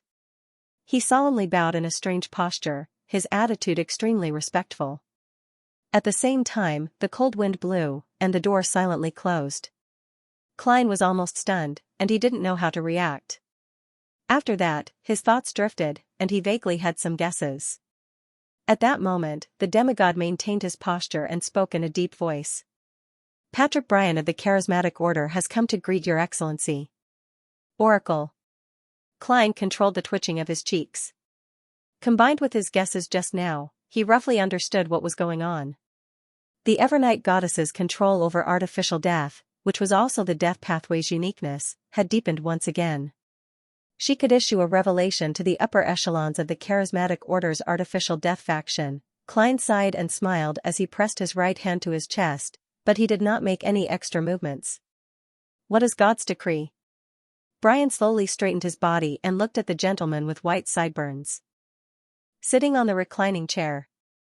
He replied with a hint of fanaticism, "We succeeded. God has finally awakened. He wants me to listen to your orders and accept your arrangements from today onwards." Klein had already expected this, but when he heard the other party's answer, he still felt his face turn sour. He didn't know if he should laugh or cry. "This is making me, a blessed of the Evernight, take on the role of a blessed of artificial death, secretly leading the Charismatic Order's artificial death faction. Is this a gift from fate, or is it the price that was secretly marked? Since the goddess didn't let the church's archbishop or high-ranking deacons be in charge of this matter, it means that she wishes to keep it strictly a secret." Klein stood up and tried his best to make his expression and tone appear pious. "As God commands. The will of God is my will." After expressing his stance, he sat down again and looked at the demigod, who was standing straight. He pointed at the sofa opposite him and said, "Please have a seat. Please take a seat."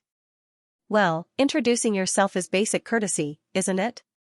Just now, as thoughts flashed through his mind, Klein vaguely grasped the reason why the goddess had handed him the leadership of the Charismatic Order's artificial death faction. The identity of German Sparrow was closely related to the former death consul. Therefore, if anyone were to discover any clues and begin investigating the change in ownership of the Charismatic Order's artificial death faction, they would discover that it was related to German Sparrow. Then, they would be enlightened and feel that they had grasped the truth. They would understand why artificial death was able to come to life and send down a revelation. Based on this guess, Klein deliberately made Don Dantes use a catchphrase of German Sparrow. Patrick Bryan sat on the sofa and thought for a moment. "I'm from Rouen. I once went to East Balam to do business, and because I contracted a disease there, I nearly died. I was saved by members of the charismatic order and received the grace of a deity in a ritual, allowing me to survive. Therefore, I secretly changed my faith. My faction has always been slandered by the other members of the charismatic order. They believe that we are blasphemous and that we are attempting to create a new death, but that's not the case. We firmly believe that God didn't perish at the end of the fourth epoch. He had only fallen into a deep slumber and needed a special method to awaken him bit by bit. The facts have proven that we were right. You are the witness. The ancient documents I obtained don't say that. The upper echelons of the charismatic order are fully aware that I'm imitating the hidden sage's artificial death. Could it be that the gentleman in front of me isn't a core member of the charismatic order's artificial death faction, and that he lacks sufficient understanding of the uniqueness? But how can a demigod not be a core member?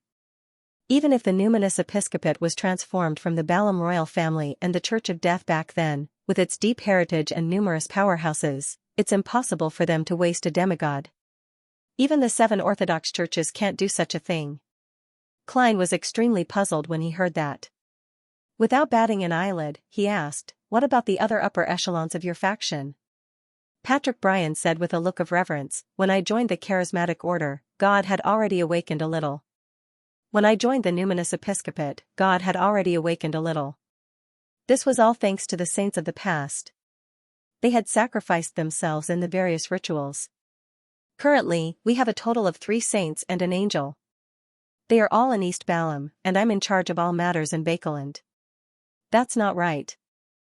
According to the information provided by Leonard, the members of the charismatic order in Bakeland are divided into many teams. They don't know each other, and they only communicate with designated personnel in the southern continent. There's no one in charge at all. Klein's first reaction was that Patrick Bryan was lying, but he immediately eliminated that thought because it was very easy to verify for the blessed in the oracle. He thought for a moment and asked, "What's the angel's name? Where are you now? Did you receive the oracle?" Patrick Bryan said calmly, "That's right. God told me not to tell anyone else, and I can't ask anyone about it. Our leader's name is Hayter. This is both his surname and his given name. He used to be the archbishop of the church. He later received the blessing of God and became an angel. He has been working hard to awaken the sleeping God. He was severely corrupted during a certain ritual. He is currently unable to leave his mausoleum, or else he would directly lose control. He is considered my teacher. This demigod that has existed since the Balaam Empire's era is clearly the key figure leading the artificial death project." Klein asked thoughtfully, "What's going on? He and the other 2 demigods are from Balaam, pure-blooded?" "Yes." Patrick Bryan nodded. "I roughly understand what's going on." Klein couldn't help but sigh inwardly. He believed that Patrick Bryan wasn't an ordinary demigod, but a byproduct of the artificial death project. Back then, Hayter and the other members of the charismatic order's artificial death faction didn't plan on saving a person from Rouen. Instead, they planned on using him as a sacrifice or material for a particular ritual. In the end, an attempt that they weren't confident in had an accident. The uniqueness of death had a basic instinct, or some other changes had occurred. This resulted in Patrick Bryan surviving and establishing a certain connection with the so-called artificial death. His soul and body were tainted with a uniqueness. After witnessing this situation, Hayter and the other members of the upper echelons began to view Patrick Bryan as one of the keys to the success of the artificial death project. They gave him potions, taught him knowledge, instilled in him the faith of death, and created a perfect reason for their actions. As for Bryan, due to his unique state, he rapidly advanced and became a demigod. Of course, no matter how crucial he was still experimental material. Patrick Bryan was never truly treated as a member of the charismatic order's artificial death faction. Later, he was sent to Bakeland in the Kingdom of Rouen to lead 2 or 3 teams. They cooperated in various rituals in an attempt to further activate the uniqueness. Such a guess matched everything that Klein knew so far. First, Leonard had mentioned that the charismatic order's artificial death faction had placed their experiments in Bakeland. They planned on destroying the enemy's capital if any accidents happened. Second, many teams had one-way communication with the southern continent. Bakelin didn't have an overall person in charge. Third, the situation of artificial death that Patrick Bryan knew was greatly different from the truth. In other words, those fellows in the southern continent didn't care about Bryan's life or death, nor did they tell him the truth. There was no better explanation for this situation other than him being a byproduct of the artificial death project. Yes, from the looks of it, the goddess's grasp of the uniqueness is still limited. She can only give a revelation to a fanatic who is directly connected to artificial death. She's still unable to influence Hader and the other angels and saints. Klein reined in his thoughts and asked, "What sequence are you currently at?" Patrick Bryan didn't hide anything. "I'm an undying." Klein wasn't surprised by Patrick Bryan's answer at all. He nodded slightly. And said, "How many lives has this been?" According to what he knew, an undying would die once every 60 years and revive once. They would also forget most of their memories and would need to be slowly recovered in the future, as though they were starting a new life.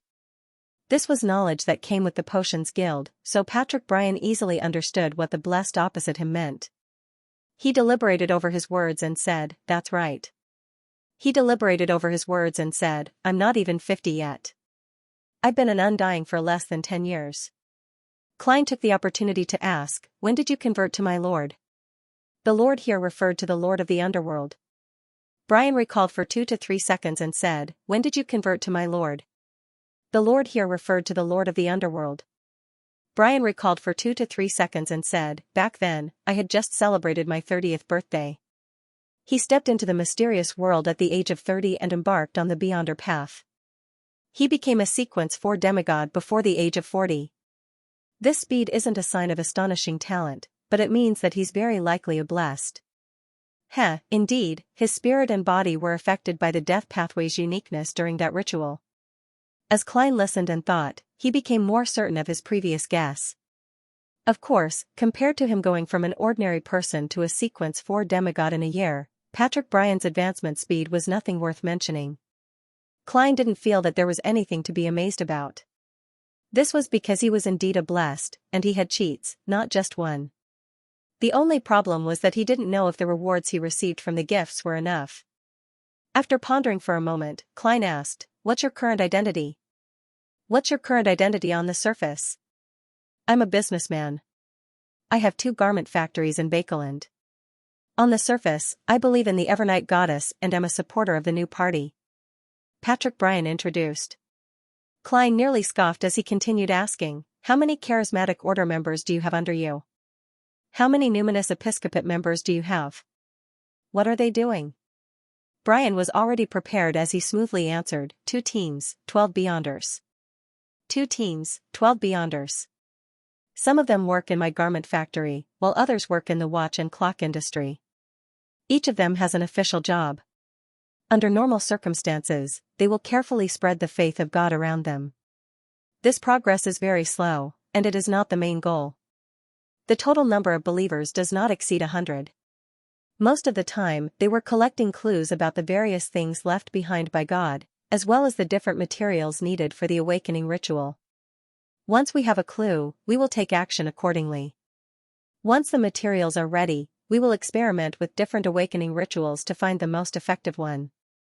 I will be the host of the operation and also the core element of the ritual.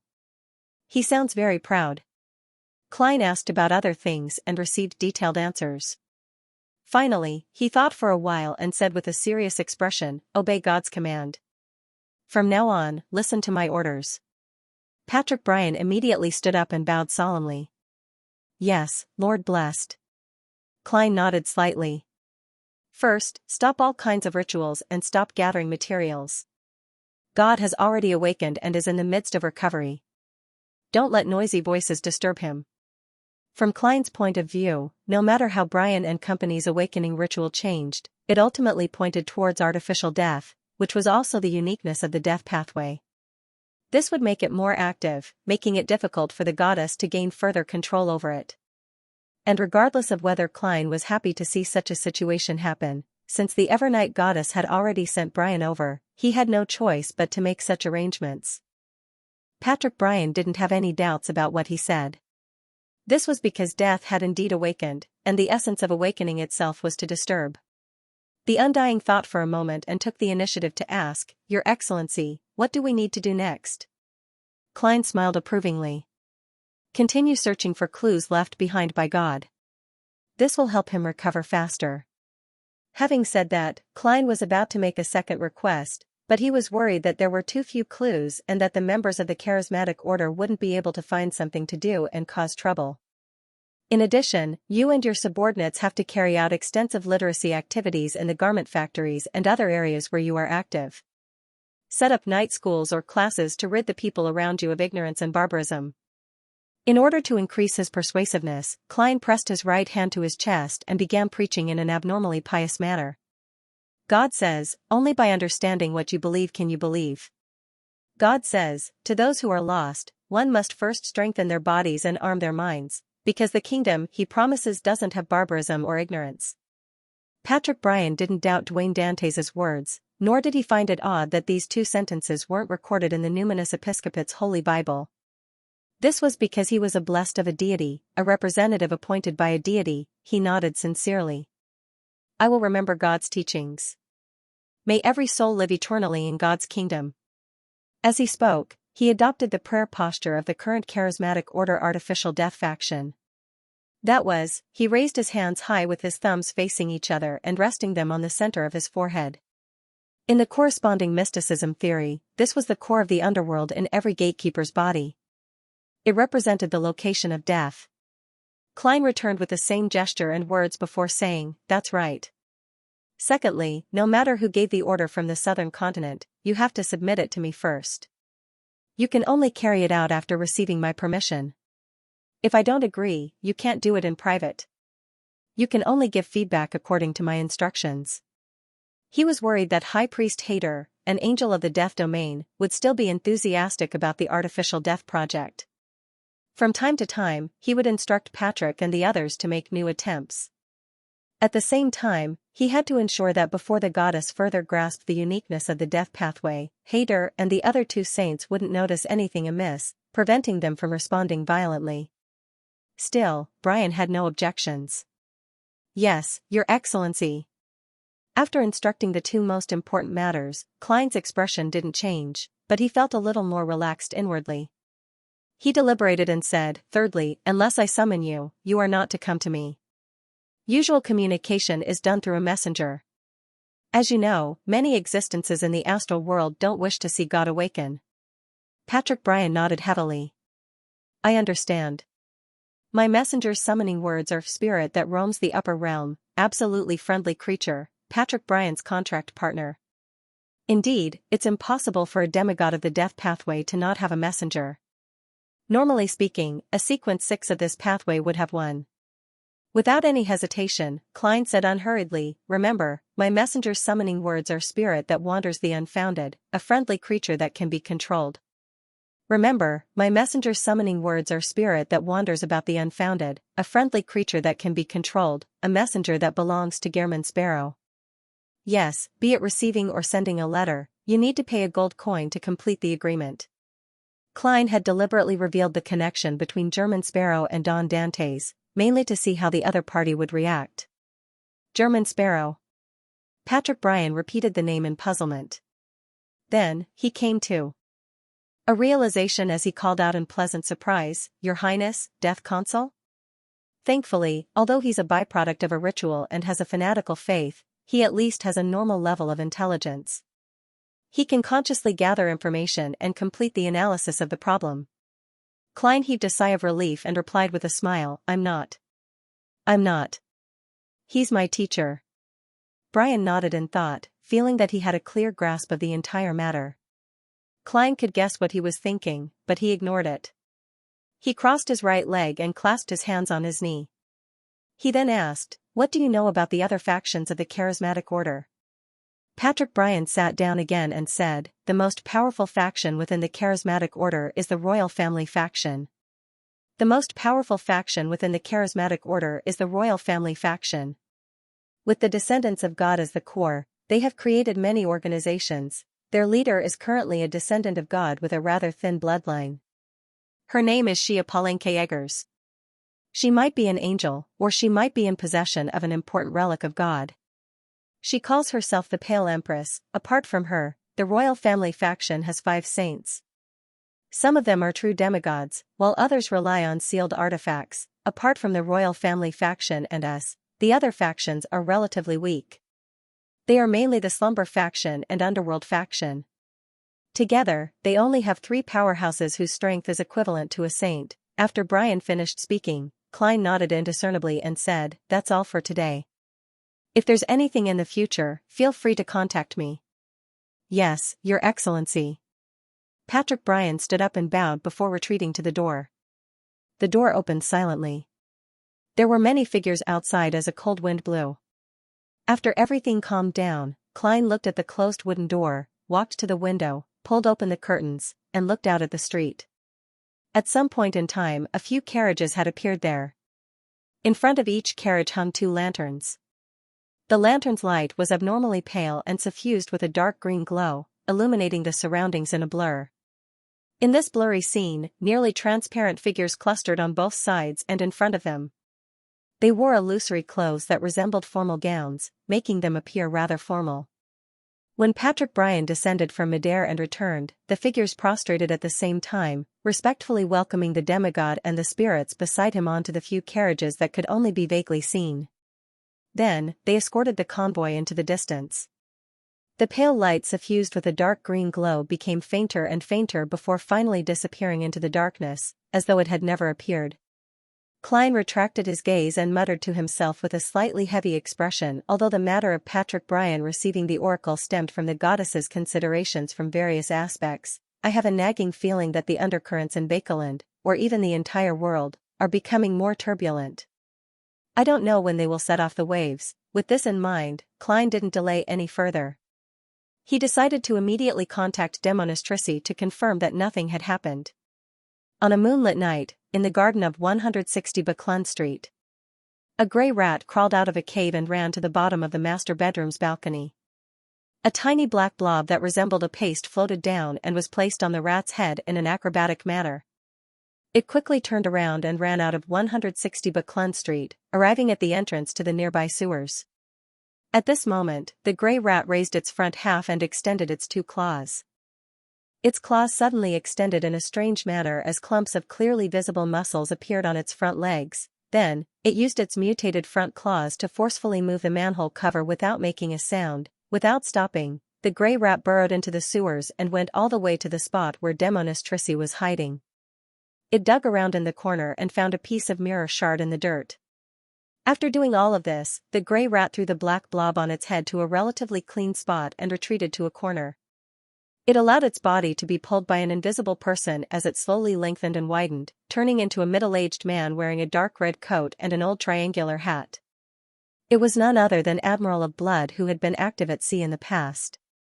However, this seigneur's body and clothes were only a thin layer, as though he was a dummy cut out of paper. This rat is still considered fat. Admiral of Blood, who resembled a paper figurine, raised his hand to stroke his chin as the cold wind in the sewers blew at him, nearly making him float up. The person who spoke was none other than Klein.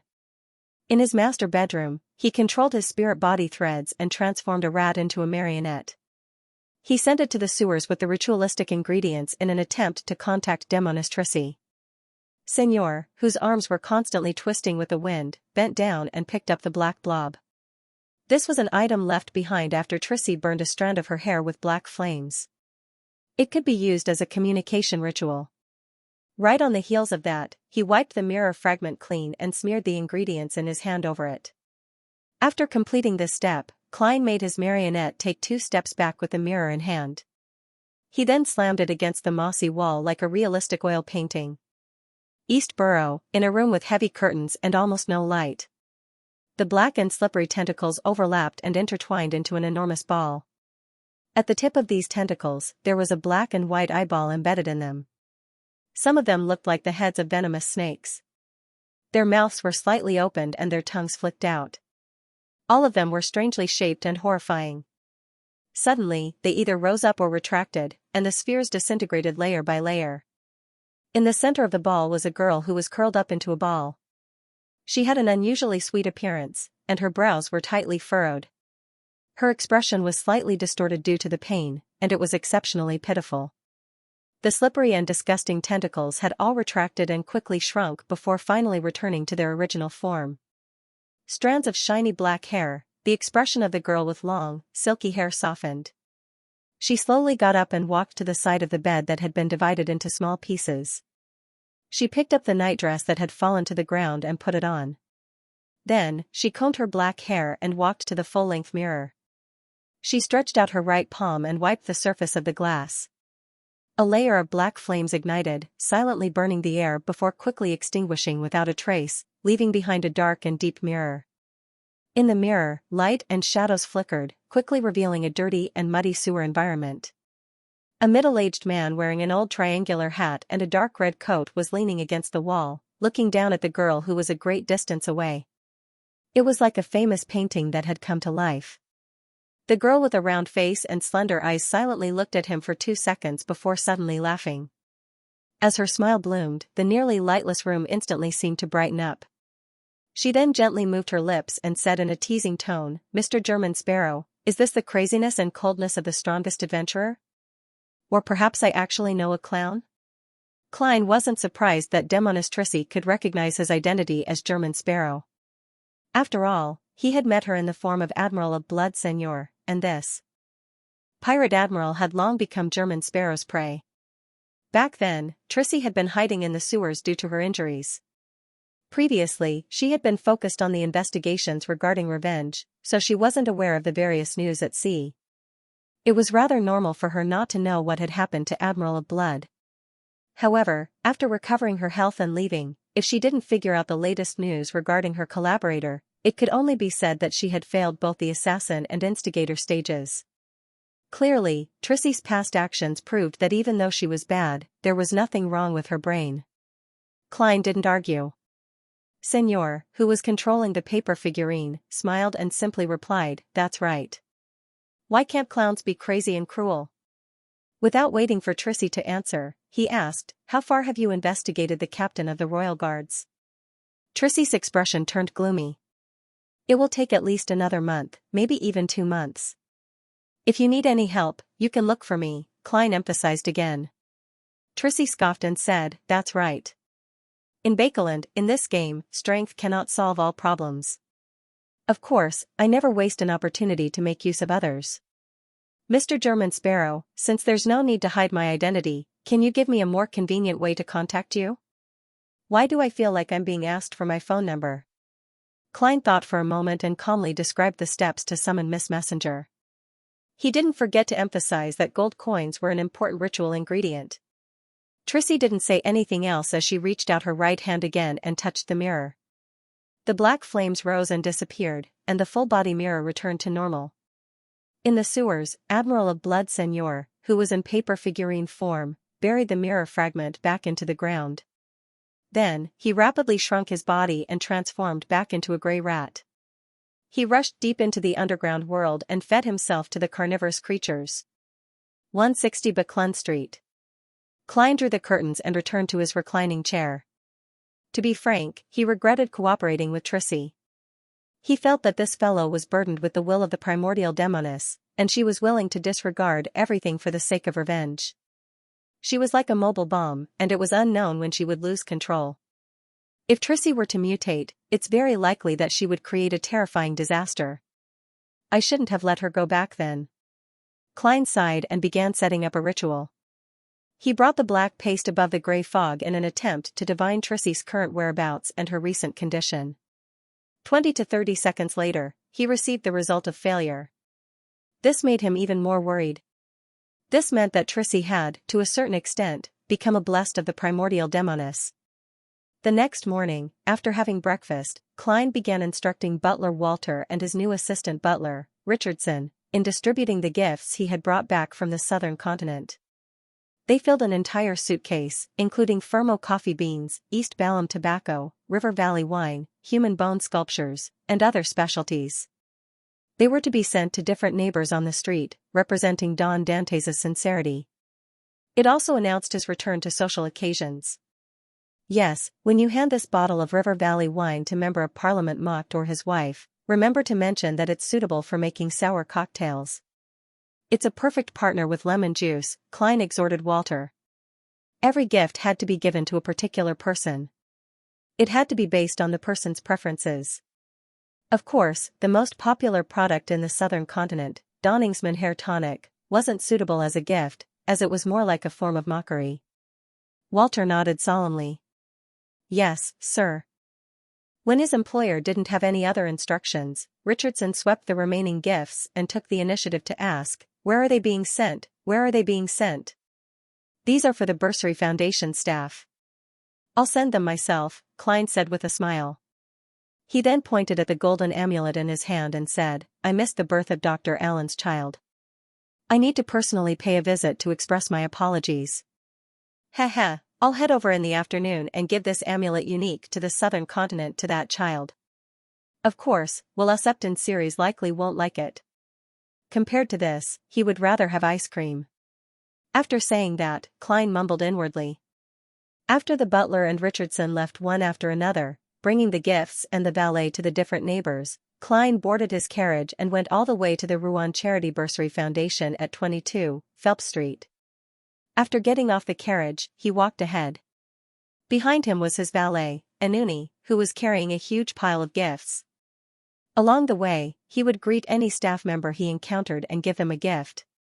Just like that, Klein went up to the second floor and arrived at one of the director's offices. He bent his finger and gently knocked on the ajar door. "Please come in." Audrey Hall's gentle voice sounded.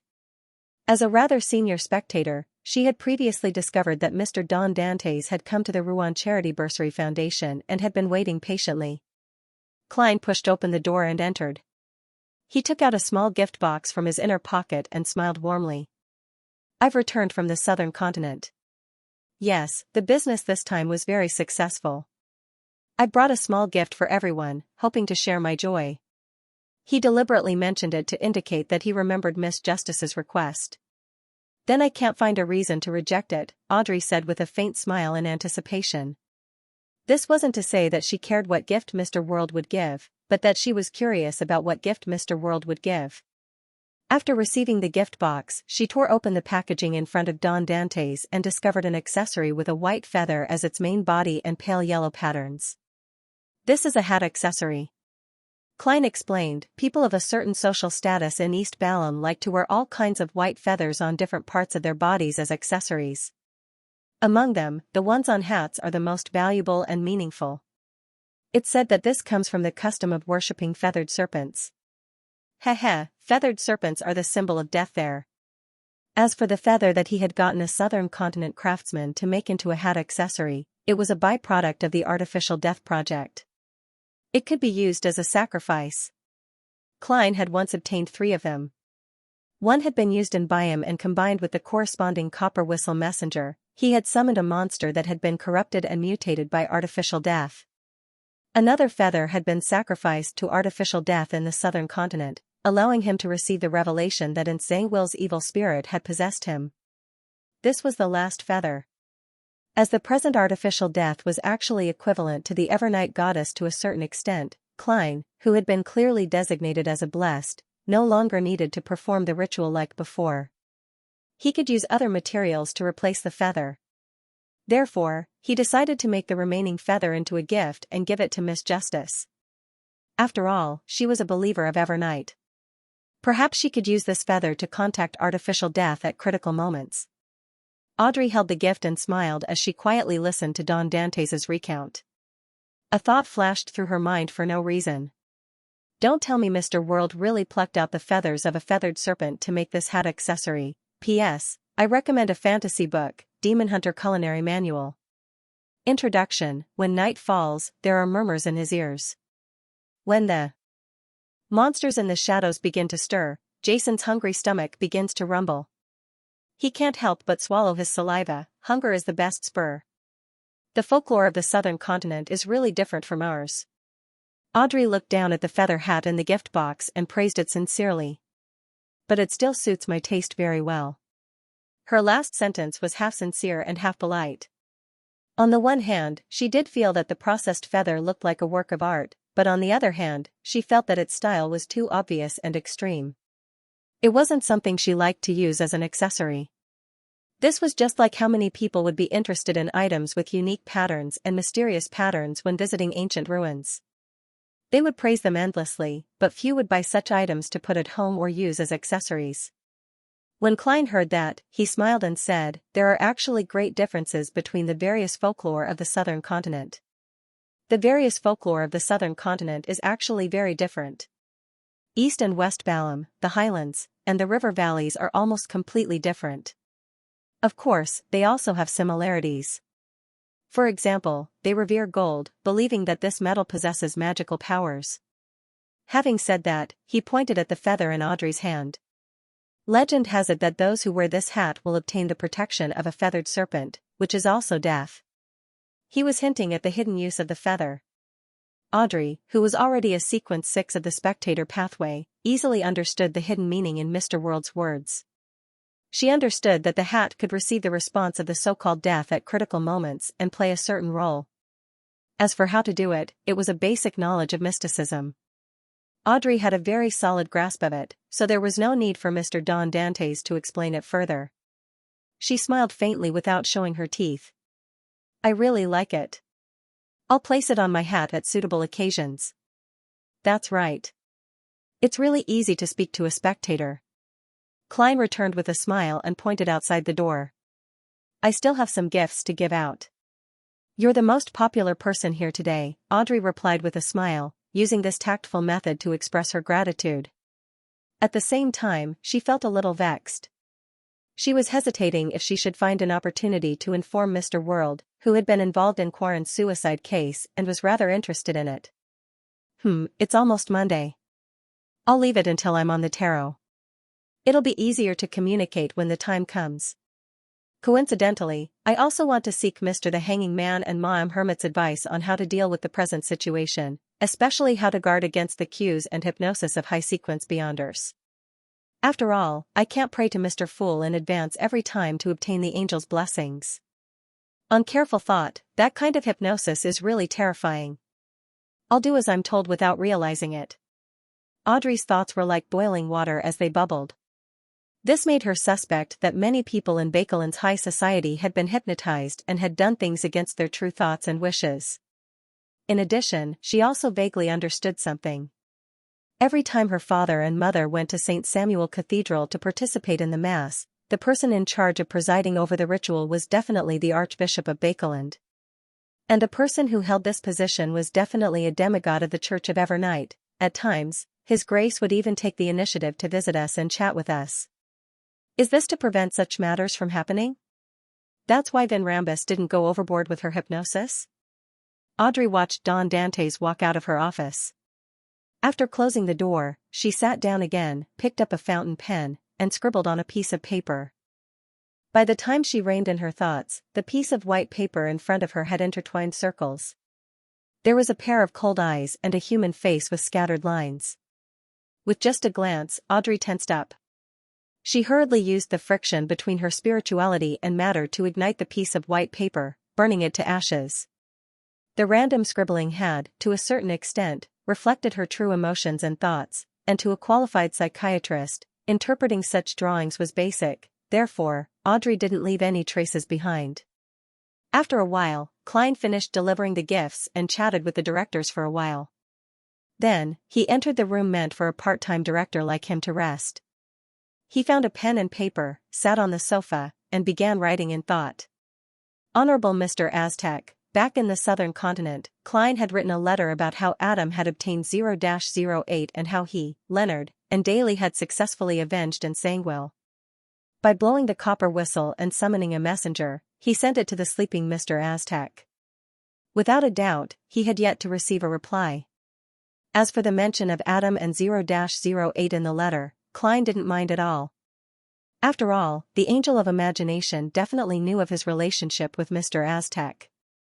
And sharing what he had encountered with someone he was familiar with wouldn't result in any intense reactions. This time, the contents of Klein's letter didn't involve the domain of the Beyonder. With a smile and a gentle pen, he shared in detail the situation of the bursary that he had just learned from Audrey and the other trustees. At the end, he said. This is really a meaningful matter. I feel satisfied and delighted. Mr. Aztec, do you think so too? When you wake up, perhaps you can try doing something similar. In the future, every time you revive, you will be able to see the children you helped. When that happens, although you won't remember them, they will definitely remember you. After finishing writing, he put down the fountain pen and carefully read it again. After confirming that there were no problems, he blew the copper whistle and summoned the skeleton messenger to take the letter away. Following that, he left the Rouen Charity Bursary Foundation with his valet, Anuni, and came to the nearby St. Samuel Cathedral. He silently prayed for 15 minutes in the dark and serene prayer hall. Just like before, Klein came to the donation box and threw a stack of cash into it. It was a total of £80. Taking this opportunity, he found Bishop Electra and chatted with him for a while. He listened to the sermon. This announced the return of Don Dantes to religious social circles. As for the gifts, Klein didn't give them in person because he was in the goddess's cathedral. In private, Butler Walter would naturally send the items to the bishop's homes on his behalf. At tea time, Klein left 160 Buckland Street according to his schedule and went to visit Dr. Allen. Richardson had already informed him in the morning and received a reply that it was fine. This time, not only did Klein meet Dr. Allen Series, but he also met his wife, Wilma Gladys, as well as the newborn baby and his elder brother and sister who were only a few years old. What a pity that I wasn't able to participate. Klein deliberately paused and successfully waited for Werner Gladys to reply with a smile, Will. He reorganized his words and said, what a pity. I went to East Balham and wasn't able to attend Will's birth banquet. This is a rather popular amulet over there. It can bring good luck to children. As he spoke, he handed the golden accessory in his hand to Dr. Aaron. Allen Series was not a very eloquent person. He did not refuse and took it directly. He nodded and said he took it and nodded. Thank you. Following that, he held the rope and hung the golden amulet into the pram beside him. Do you like it, Will? The chubby baby wrapped in silver silk raised his arm and swung it, sending the golden amulet flying. He punched out. The atmosphere in the living room suddenly became a little awkward. Klein chuckled and broke the silence. This is a reaction that all children will have. At this time, the maid brought in a 3-tiered tray with afternoon tea and snacks, which allowed the host and the guest to change the topic, and the atmosphere became harmonious again. As Klein drank the black tea and ate the pastries, he began talking about the unique customs of East and West Balham. It piqued the interest of Alan, his wife, and the other 2 children. They would ask from time to time. During this process, Klein suddenly turned his face to the stroller and asked with a smile, You don't seem to like my gift? While he was speaking, Alan and his wife, as well as the other people in the living room, didn't show any signs of abnormality. They were still listening attentively. In the illusion scene created by Klein, the narration did not stop. The fleshy Will Septon snorted when he heard that and said in a childish voice, That's right. What's the point of this gift? Why don't you just give me water? At least it's drinkable. Klein shook his head with a smile and said, I have news for you. Ouroboros has been injured by someone. He probably won't be able to continue searching for you for a period of time. He didn't dare mention Adam's name and title. He didn't even think about it, afraid that the leader of the Twilight Hermit Order would notice him and discover the whereabouts of Snake of Fate Will Septon. As for the description of the Amon brothers, Klein temporarily gave up on it. This was because no one knew if Amon was still in Bakeland. Frequently mentioning the Angel of Time's name might lead to a meeting of fate. However, Klein believed that Will Septon would be able to guess who had injured the Angel of Fate. This was because the only ones who were still active in the real world and were of a higher level than Ouroboros were Adam and Amon. The description he used was someone. This eliminated the possibility of a few angels attacking him or using a grade 0 sealed artifact. Will Septon fell silent for a moment before saying, I knew it. I knew it. The deviation in your fate is a good thing in the long run. After exchanging the information, Klein was just about to dispel the illusion when he suddenly heard Will Septon mutter, I suddenly have a craving for water. I suddenly feel like drinking water. It's best to add some ice. This beverage isn't good for children. Klein dispelled the illusion with a serious expression and reached out to pick up one of the cups of ice cream that the maidservant had just delivered. Then, under Alan and Wilma's gazes, he scooped up a piece of ice cream with a silver spoon and teased the child with a smile. "Will, do you want some?" "Do you?" Ma and Wilma immediately chuckled. "Our Will doesn't like to eat this." Just as she said that, Klein stuffed the ice cream in the silver spoon into his mouth. "Wah!" The child in the pram let out a loud cry. After a round of comforting, Alan Ceres and Wilma Gladys finally calmed the baby down. Phew! The lanky Alan heaved a sigh of relief. He straightened his body, nudged his gold-rimmed glasses, and nodded apologetically at his guest. After a few seconds, he organized his words and said, "Sorry, all children are like that." "Yes," Klein replied with a smile, indicating that he didn't mind at all. Following that, he changed the topic and continued sharing what he had seen and heard in East and West Balam. During this process, he once again used his Beyonder powers, causing all the ordinary people in the activity room to fall into an illusion. As for himself, he picked up the ice cream he hadn't finished and exchanged it for a silver spoon. He got up with a smile and walked to the pram. He gently asked, "Will, do you want some?" Without waiting for the chubby fellow wrapped in silver silk to respond, he said with an increasingly gentle voice, "Now that you're born, you should be able to fold paper cranes. This way, I don't have to pay you frequent visits. As you know, it's easy to arouse suspicion." Will and Ceres glared at him without giving an answer. Klein didn't back down. He took a piece of rather good paper from the side and placed it in the pram. Then, he leaned down and scooped up some ice cream with a silver spoon. "All the gifts of fate have a price secretly marked, right?" Klein said with a chuckle as he moved the silver spoon in his hand. Will, who was lying in the pram, raised his left hand and wiped his tear-stained face. He mumbled, "To Beyonders of the Fate Pathway, they first pay for the items on the price list before waiting for a gift." With that said, the chubby baby grabbed the piece of paper, and with some difficulty, he folded the paper crane while sobbing. Klein stood in front of the pram, maintaining the stability of the silver spoon as he watched this scene with a smile. A carriage set off from Pinster Street and headed for St. Samuel Cathedral. When passing by the house at 160 Buckland Street, Leonard Mitchell glanced through the window and muttered to himself, "Don Dantes is back as well." He muttered to himself, "Don Dantes is back as well." The slightly aged voice sounded in his mind. "Our fates will eventually converge. Old man, after you woke up, you're becoming more and more like a fraud." Leonard couldn't help but mock him. Pallas Zoros chuckled and did not reply. After arriving at St. Samuel Cathedral, Leonard was led by a priest into the study of the Archbishop of Bakeland, St. Anthony. Anthony Stevenson wore a black robe with a hint of red. His eyes were deep and his face was beardless. Standing in the shadow created by the cabinet, he looked like an unknown existence watching everything from the depths of the darkness, making people feel fear for no reason. "Your Excellency, why did you summon me?" Although Leonard had expected it, he still did not bow properly. Anthony nodded slightly. "You have already made sufficient contributions. You can apply to become a Sequence 5 Spirit Warlock. However, your Soul Assurer potion has yet to be completely digested. Therefore, I pulled you out of Sostel's team and assigned you some missions." Leonard responded according to procedure. "Just tell me what you want."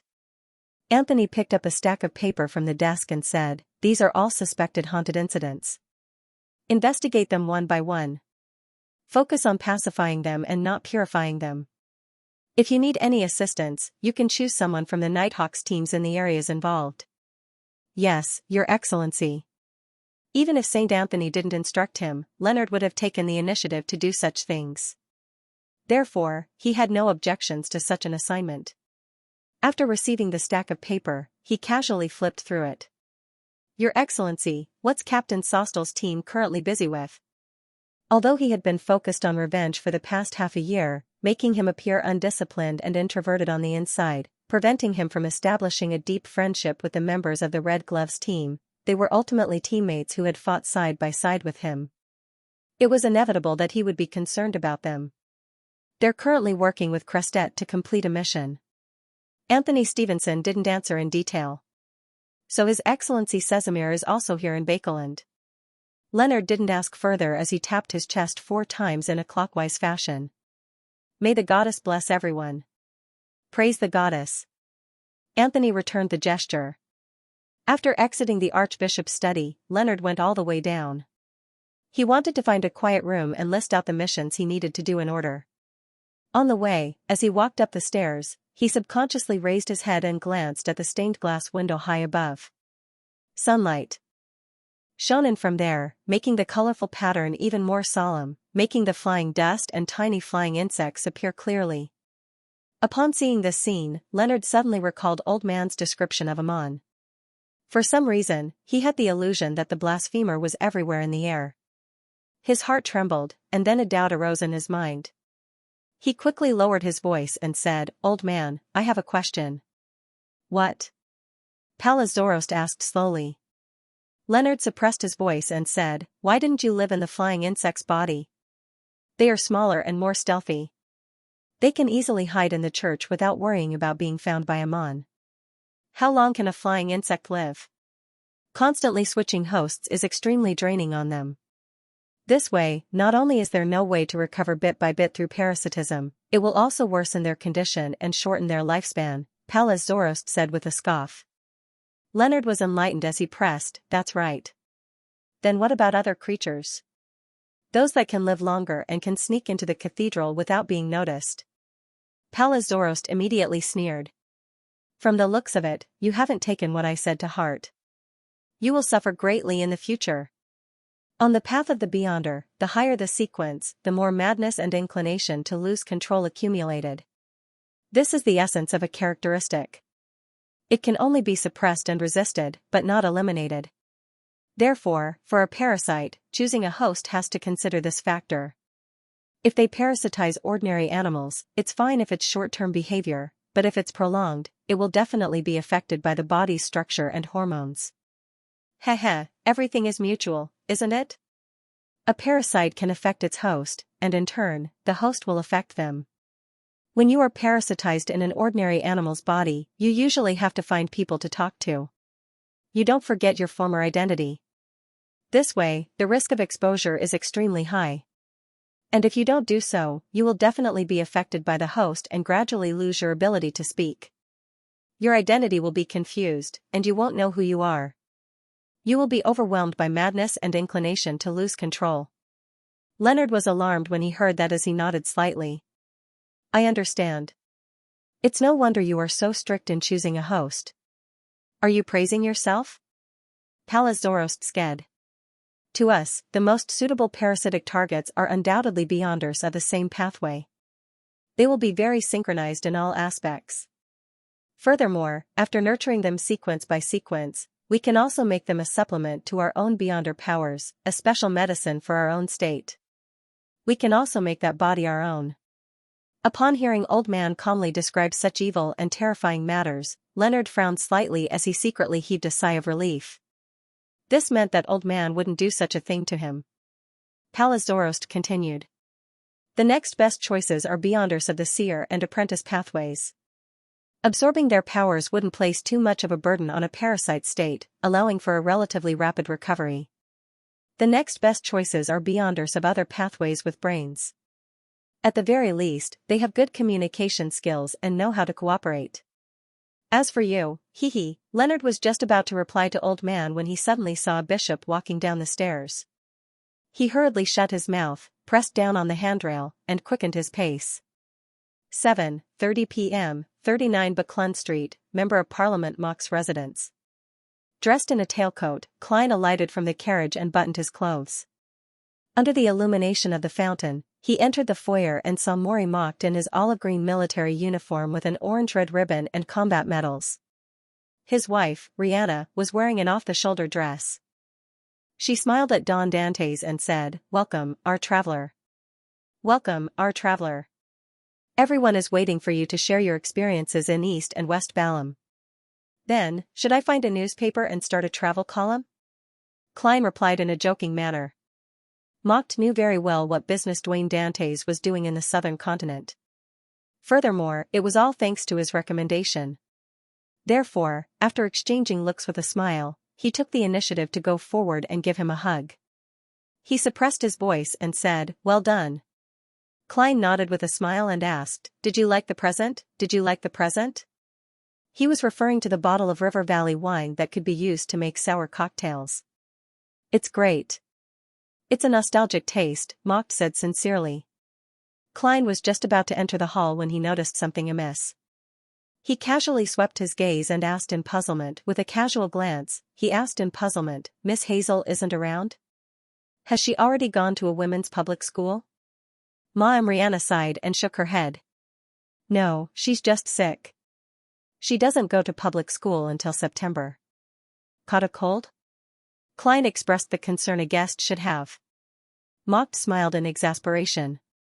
"No, she was bitten by a crazy rat when she went to a manor in the suburbs a few days ago. The wound hasn't fully healed yet." Hazel was bitten by a crazy rat. Klein nodded in thought. "Did she see a doctor?" "Yes." "Was that rat caught?" "The doctor injected her with medicine to prevent infection," Mocked said simply. "That rat hasn't been found. Perhaps we need to rear a few cats in the manor." After hearing Mock's answer and combining it with what he knew, Klein determined that the rat in the manor in the suburbs was likely the marauder demigod who had previously been by Hazel's side. As for why it had gone mad and bitten Hazel, it was temporarily unknown. He nodded slightly and tapped his chest 4 times in a clockwise fashion. "May the goddess bless her." With that said, he walked past his master and entered the hall, waiting for the ball to begin. In a particular bedroom on the 3rd floor, Hazel was sitting in a reclining chair, looking a little dispirited. Her feet were curled up. Her left hand was wrapped in thick bandages, and there wasn't much blood seeping out. Her expression was heavy, without her usual arrogance. In the manor in the suburbs, she had been in a similar state ever since she was bitten by her teacher who had transformed into a rat. She appeared muddle-headed and wasn't lucid enough. It was as though what had been bitten wasn't her mouth, but her soul. To Hazel, although her arrogance stemmed from the education she received from a young age, her talent in learning that exceeded ordinary people, her rather outstanding looks, her upper-class family background, and her way of thinking that was more mature than her peers, such a state of mind was still considered normal before coming into contact with supernatural powers. It didn't make her feel that she was completely different from others, or that she was intrinsically superior to ordinary people. Therefore, the teacher who sustained her arrogance, represented her fortuitous encounters, and symbolized the source of her strength, had suddenly become like a real rat. Not only had his speech become unclear, but he had also bitten her without reason. It dealt her a huge blow, and she couldn't help but wonder if supernatural powers represented something that exceeded mortals or was close to a monster. Amidst her thoughts, Hazel subconsciously tucked a wisp of her long, dark green hair behind her ear as she felt vexed by the melodious music coming from downstairs. At this moment, she heard the creaking sound of the door opening. She turned her head in a rather slow manner. The person who entered was a gray rat with glossy fur. Its eyes were darker than its peers, close to a dark red. "Hazel," the rat said in a deep voice. Hazel was first taken aback before she turned delighted. She hurriedly stood up and blurted out, "Teacher, YUVE recovered, YUVE recovered?" As soon as she finished speaking, she suddenly saw gray rats crawling out from the corners of the bedroom, the balcony entrance, and the bottom of the bed. They all had dark red eyes, but they could only squeak. Hazel was so frightened that she took a step back and tripped over the edge of the reclining chair. Her body swayed and she nearly fell. It took her a great deal of effort to regain her balance. At this time, she discovered that the red-eyed mice had all disappeared, and the door was tightly shut. Everything that had just happened seemed to be her illusion, or a nightmare caused by her worries. After a moment of silence, Hazel pursed her lips and sighed. She sat down again and raised her hands to pinch her temples. As she pinched it, her brows furrowed slightly. Somehow, she felt that she was in a trance and that it wasn't real enough. Hazel's dark brown eyes moved slightly as she pulled out the necklace from her neck and held it in her palm. The necklace's main body was made up of 7 translucent emerald green stones. Embedded around them was a ring of tiny diamonds, and the distance between them was identical.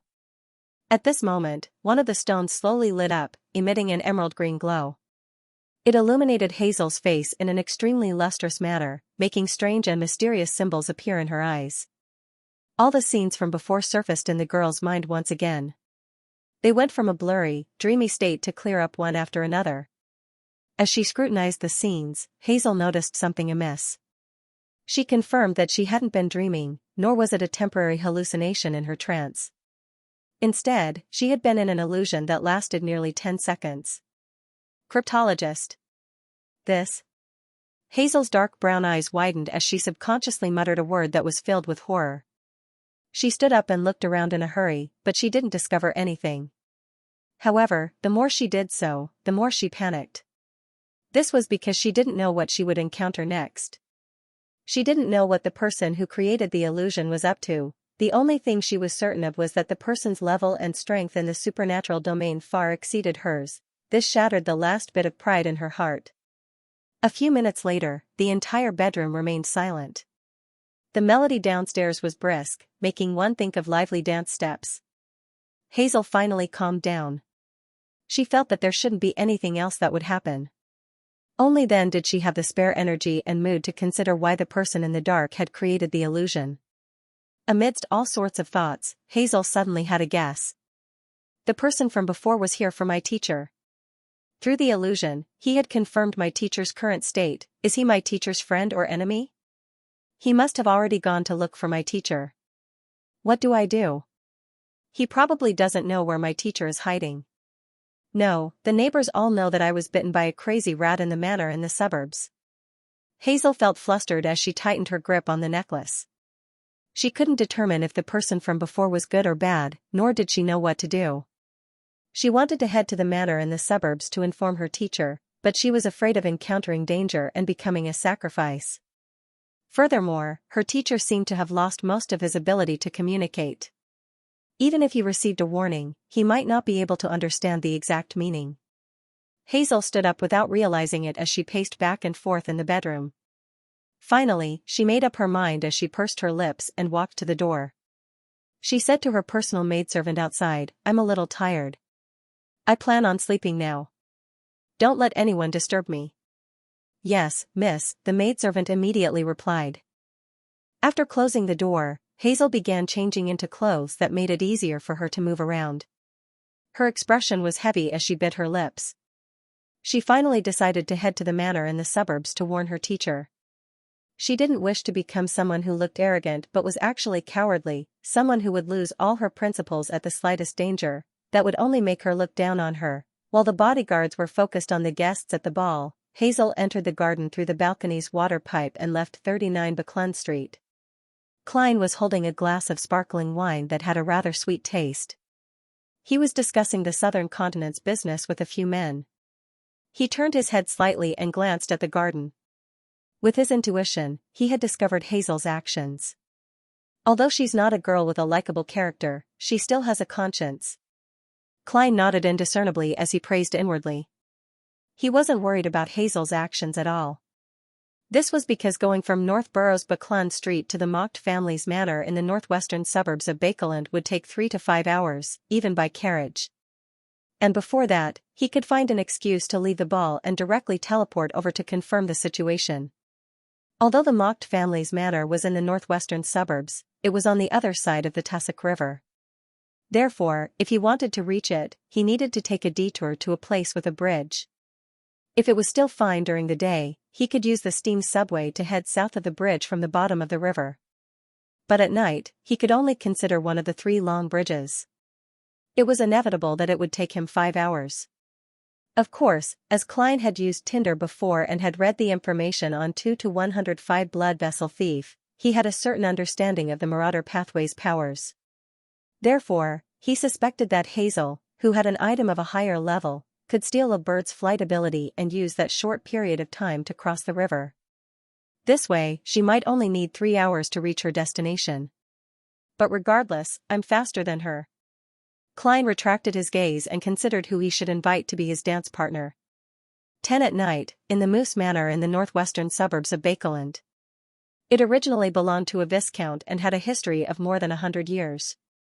Member of Parliament Mocked had bought it after his marriage, and he would spend a sum of money to renovate it every year so that he could invite his friends over for a vacation during the weekends in autumn and winter. At this moment, the manor steward was arranging for the servants to check the various areas and close the doors and windows. This was something they did before bed every day. After a few maidservants came out of the wine cellar, they headed straight for the kitchen to confirm that all the flames that needed to be extinguished had been extinguished. Just as they arrived, they heard a squeaking sound. When they focused their gazes, they discovered a grayish-white rat gnawing at the leg of a long table. The rat seemed to sense their attention as it didn't run away. Instead, it turned its head and stared at them with slightly reddened eyes.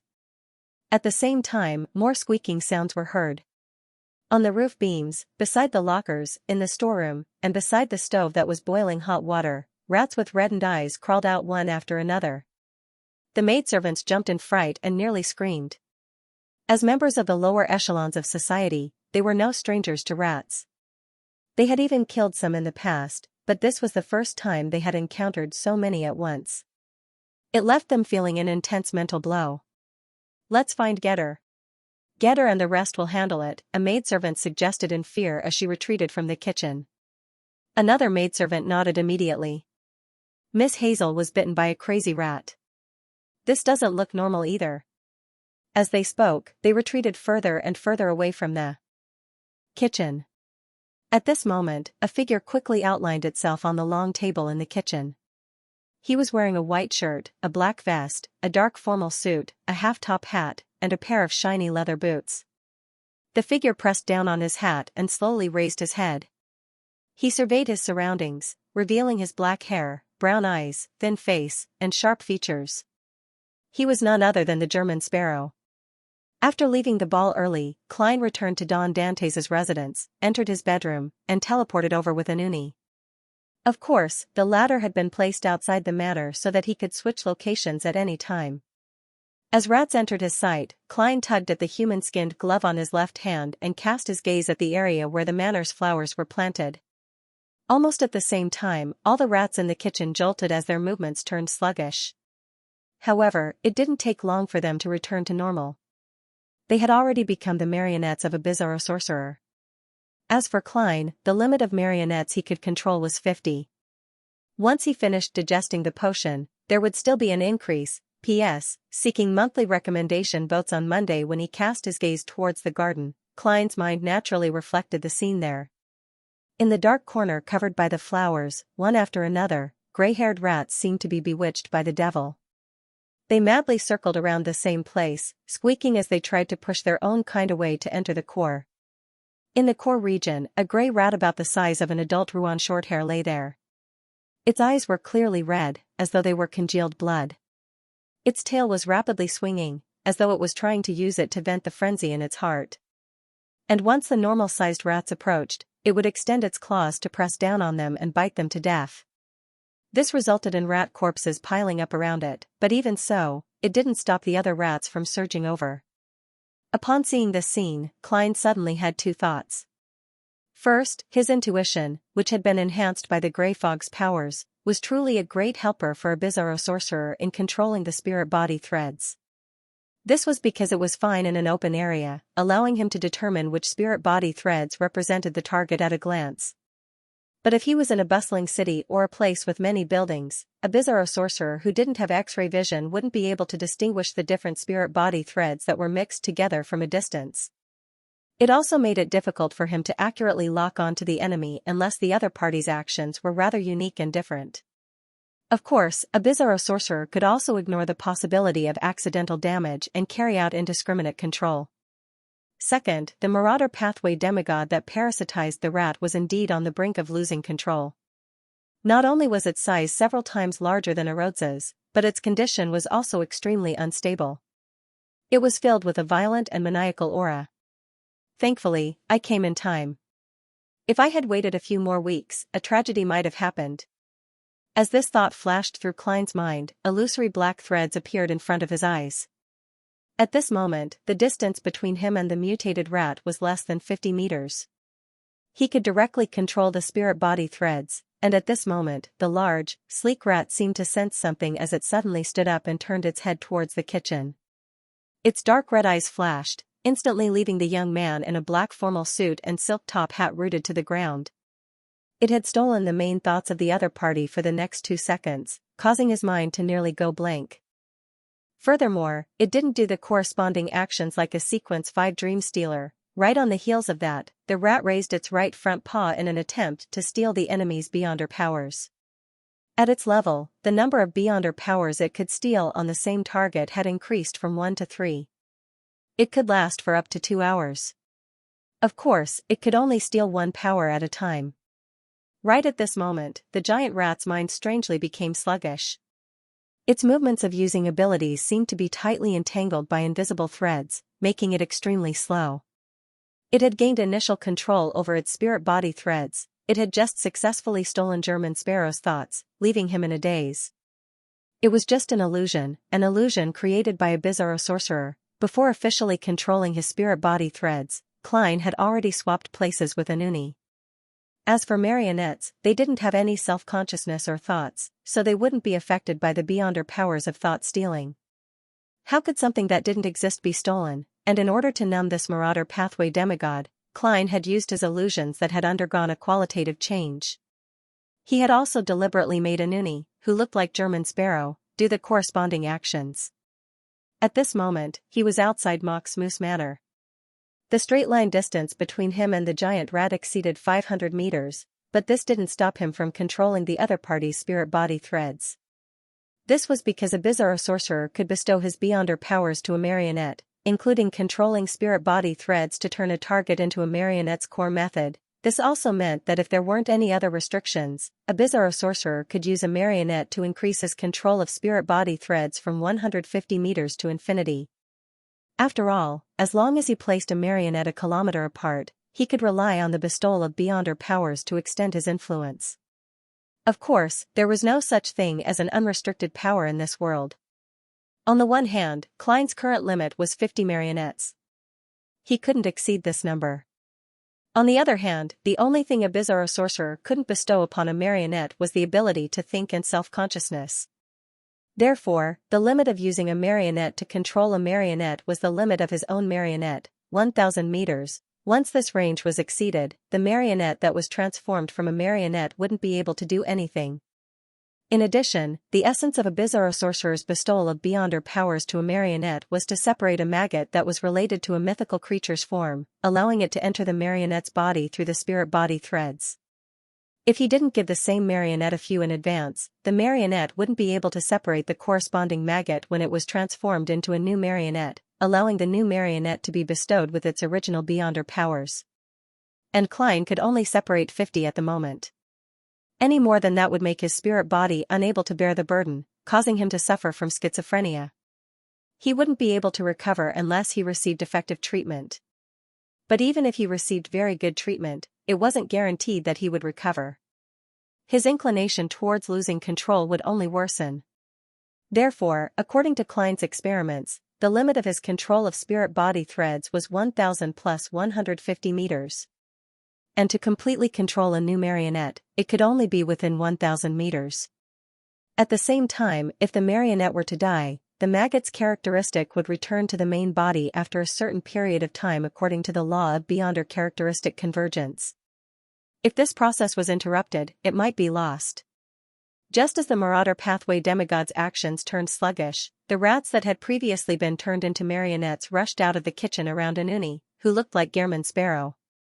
They aimed at the garden and opened their mouths, hoping to use air cannons to cleanse the target area. Suddenly, the gigantic rat's eyes lit up with a dark red glow. In the blink of an eye, German Sparrow appeared in a dark corner of the garden, in the midst of rats that had been bitten to death. As for the marauder pathway demigod, he came to the kitchen and came to a long table with many items placed on it. It had stolen German Sparrow's location. Bang! Bang! Bang! The marionette rat's air cannon shot out without any interruption. At the same time, they struck the area where German Sparrow was standing, causing soil to splatter and flowers to fall. Flesh and blood splattered, shocking the servants in the manor's main house. Their bodies trembled violently, unsure of what had happened. All they cared about was hiding in a panic. The entire garden had been plowed by the air cannons, and the soil had thinned to an exaggerated extent. If Klein hadn't focused his shots on that area, the manor's main house definitely wouldn't have been spared.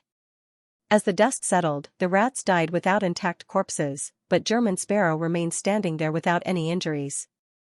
Winner Inuni had released all the good luck he had accumulated at that moment. However, his control over the gigantic rat's spirit body threads had been severed as a result. And there were only so many spirit body threads. The rat marionettes couldn't interfere at all, otherwise, it would cause chaos and cancel each other out. Hazel's teacher, the Marauder Pathway demigod, took the opportunity to regain his freedom of movement. Then, he turned around and raised his right front claw at German Sparrow, instantly stealing his Beyonder powers of controlling spirit body threads. As a Sequence 4 demigod, he could accurately steal the powers he wanted from his target. Typically, he could choose 1 out of 3. The more he understood the target, the higher the chances of success. And this time, his luck was rather good. Of course, if the level of the target was relatively low, and he had a deep understanding of the target's situation, he could steal whatever he wanted. Just as he lowered his right front claw, the Marauder Pathway demigod raised his left front claw again. The rat marionette's legs went limp as they collapsed to the ground, unable to turn their bodies. This was a large-scale theft. What he stole was the rat's ability to walk. Right on the heels of that, countless strange symbols appeared in the gigantic rat's dark red eyes. It quickly solved the mystery and found the location of Klein's actual body. With a red flash, the Marauder Pathway demigod instantly appeared in front of Klein with its claws raised. This time, it stole the distance between the two of them. At this moment, the thin and angular young man in the gigantic rat's eyes vanished. In his place was a gray rat. And in the surrounding trees, worms crawled out as they opened their mouths. Bang! Bang! Bang! Air cannons shot out, blanketing the gigantic rat and the ordinary rats. While Klein controlled the marionettes in Moose Manor, he didn't forget to create new marionettes around him. This was a basic accomplishment of a bizarro sorcerer. Then, he used the seamless exchange of his body and marionette to set up a simple trap. Soil and dust flew high into the air as the gigantic rat that the Marauder Pathway demigod parasitized was completely drowned. After everything calmed down, a strong smell of blood emanated from the crater. There were pieces of flesh and blood of different shapes everywhere. Dead?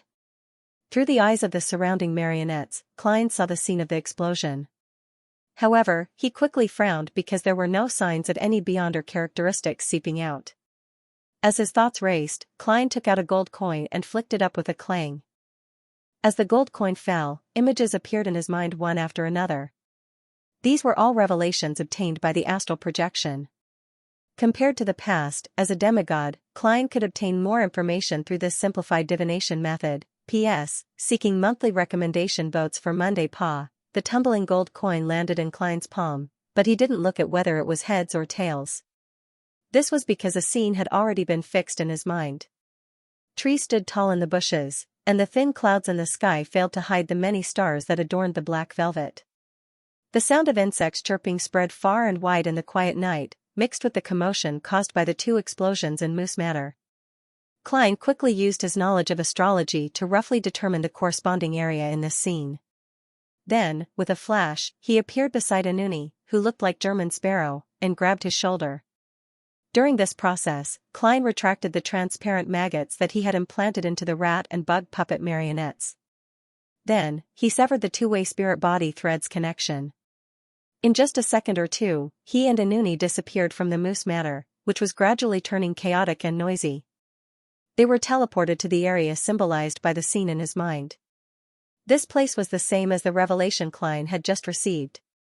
It was very quiet, to the point where one could even hear the sound of the wind blowing through the leaves and bushes. Illusory black threads appeared in Klein's eyes, representing all the creatures with spirituality in the area. There were just too many of them, far more than a few dozen. If Klein wanted to find the corresponding ones and identify the problematic ones, it wouldn't be something that could be done in a short period of time. However, he wasn't in a hurry, because he was at least certain of one thing. As long as the Marauder Pathway demigod didn't have any particularly high-level items on him, the results of his divination should be accurate. After all, after he became a bizarro sorcerer, not only had his corresponding abilities improved, but the Grey Fog's ability to seep into the real world had also increased. With the two added together, even if he didn't go above the gray fog, his divination abilities were definitely considered outstanding among saints. He probably wasn't inferior to Beyonders of the Fate pathway. As for the Marauder pathway demigod, he was in a worrisome state. His strength had already dropped to an all-time low. Therefore, Klein believed that the demigod was hiding in the forest with bushes and hadn't escaped any further. For this reason, he believed that waiting patiently was the best solution. The Marauder pathway demigod was rather weak to begin with.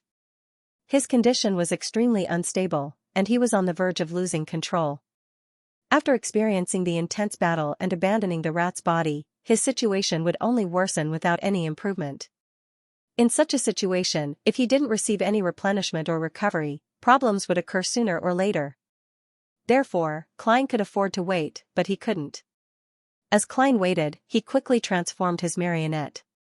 He also got Anuni to leave the area and hide nearly a kilometer away. At the same time, he was also guarding against his spirit body threads being manipulated. This was because he remembered that the enemy had stolen this Beyonder power from his marionette. Suddenly, he heard a gasp that seemed to come from the depths of his soul. Then, a hysterical voice came from a big tree in front of him. "Why are you forcing me? Why are you forcing me? Why are you forcing me?" With a sharp, resentful voice, the tree's bark quickly peeled off, revealing the wood beneath. And on the wood, holes cracked open one after another as strange insects with 7 or 8 rings drilled out. The transparent parts of these insects had many three-dimensional patterns floating above them, and the rings seemed to have the passage of time. Suddenly, Klein lost all his thoughts. He lost the 2 Beyonder powers of air cannon and paper figurine substitutes. He lost his belt, coat, and top hat. For a moment, he was like a human statue. However, this wasn't too serious of a matter for a marionette. After all, he didn't need to think. The powers he lost could be regained by swapping worms. Yes, at the instant he heard the gasp, Klein had swapped places with Anuni, and such a winner didn't need to worry about his pants dropping after losing his belt. Under the influence of his faceless powers, his waist rapidly swelled up and stuck to his pants. The worms, rats, and other new marionettes crawled out from different spots and surrounded the mutating tree. At this moment, a voice with a hint of a smile sounded from somewhere. "Don't be impatient. Don't be angry. Things will be resolved." This voice was filled with convincing power. The tree's mutation suddenly slowed down as the ringed worms that drilled out slowly shrank back. "Is that so?" In the tree with its bark peeling off, the resentful voice returned to its calm state. There was a hint of confusion in it, as though it was about to be convinced. As for Klein, he also felt that the words from before made sense. He couldn't help but reflect on why he had forced a demigod to the point of losing control. He vaguely felt that he had forgotten something and couldn't recall the main reason for his visit. Then, he saw a figure walk in from the bushes and chuckle. "Relax. I have a way to stop you from losing control as long as you do as I say." The figure wore a black trench coat that resembled a robe, paired with black pants and black leather shoes. He had a wide forehead and a thin face. He wore a tall top hat and a unique monocle, making him look extremely refined. Klein's gaze suddenly froze as a word reverberated in his mind like an explosion. Amon. The person in front of him was Blasphemer Amon, Angel of Time Amon, King of Angels Amon, and the son of the Creator. Although he knew that the other party was only an avatar, Klein didn't think too much about it. He followed his heart's will and used creeping hunger to make his body quickly turn transparent. During this process, Anuni snapped his fingers and ignited the matchstick in his pocket and the fallen leaves in the distance. With flaming jump, he flashed to Klein's side. Klein grabbed him and vanished with him. According to Klein's thoughts, if Amon stopped him, or if Anuni didn't return to his side fast enough, he would directly abandon his marionette and travel far away. In such a situation, exchanging a marionette's death for his own life was extremely worth it. Fortunately, Amon's avatar's attention was mainly focused on the peeling tree and did not do anything to stop it. Or rather, he did not have the time to stop it. After Klein and his marionette vanished, Amon stopped and turned his head to look at where the two of them were standing. As though in thought, he nodded slightly and scoffed. "The High Family's Bizarro Sorcerer." He immediately retracted his gaze and looked at the semi-mutated tree. A descendant of the family? Yes, yes, you know my ancestor? Inside the big tree, the rat demigod from before asked in a tone as if he was drowning and had grabbed onto a floating board. Amon rubbed his chin and nodded indiscernibly. Of course. They taste pretty good. The descendant of the Jacob family in the tree fell silent for a moment. After a few seconds, he shouted with fear. Why, you are blasphemer, Amon. Inside the holes in the tree, the ringed insects began to crawl out again. However, they quickly turned stiff and froze on the spot. Amon pinched the top and bottom of the monocle and smiled. It's too late, isn't it? If you had struggled and resisted from the beginning, it might have been of some use, but now. Don't tell me you think I came alone? As he spoke, the surrounding bushes shook. The leaves on the different trees gently swayed as birds leaped onto the branches, producing crisp sounds. Even the night wind that passed through the vicinity had an indescribable flavor to it. You.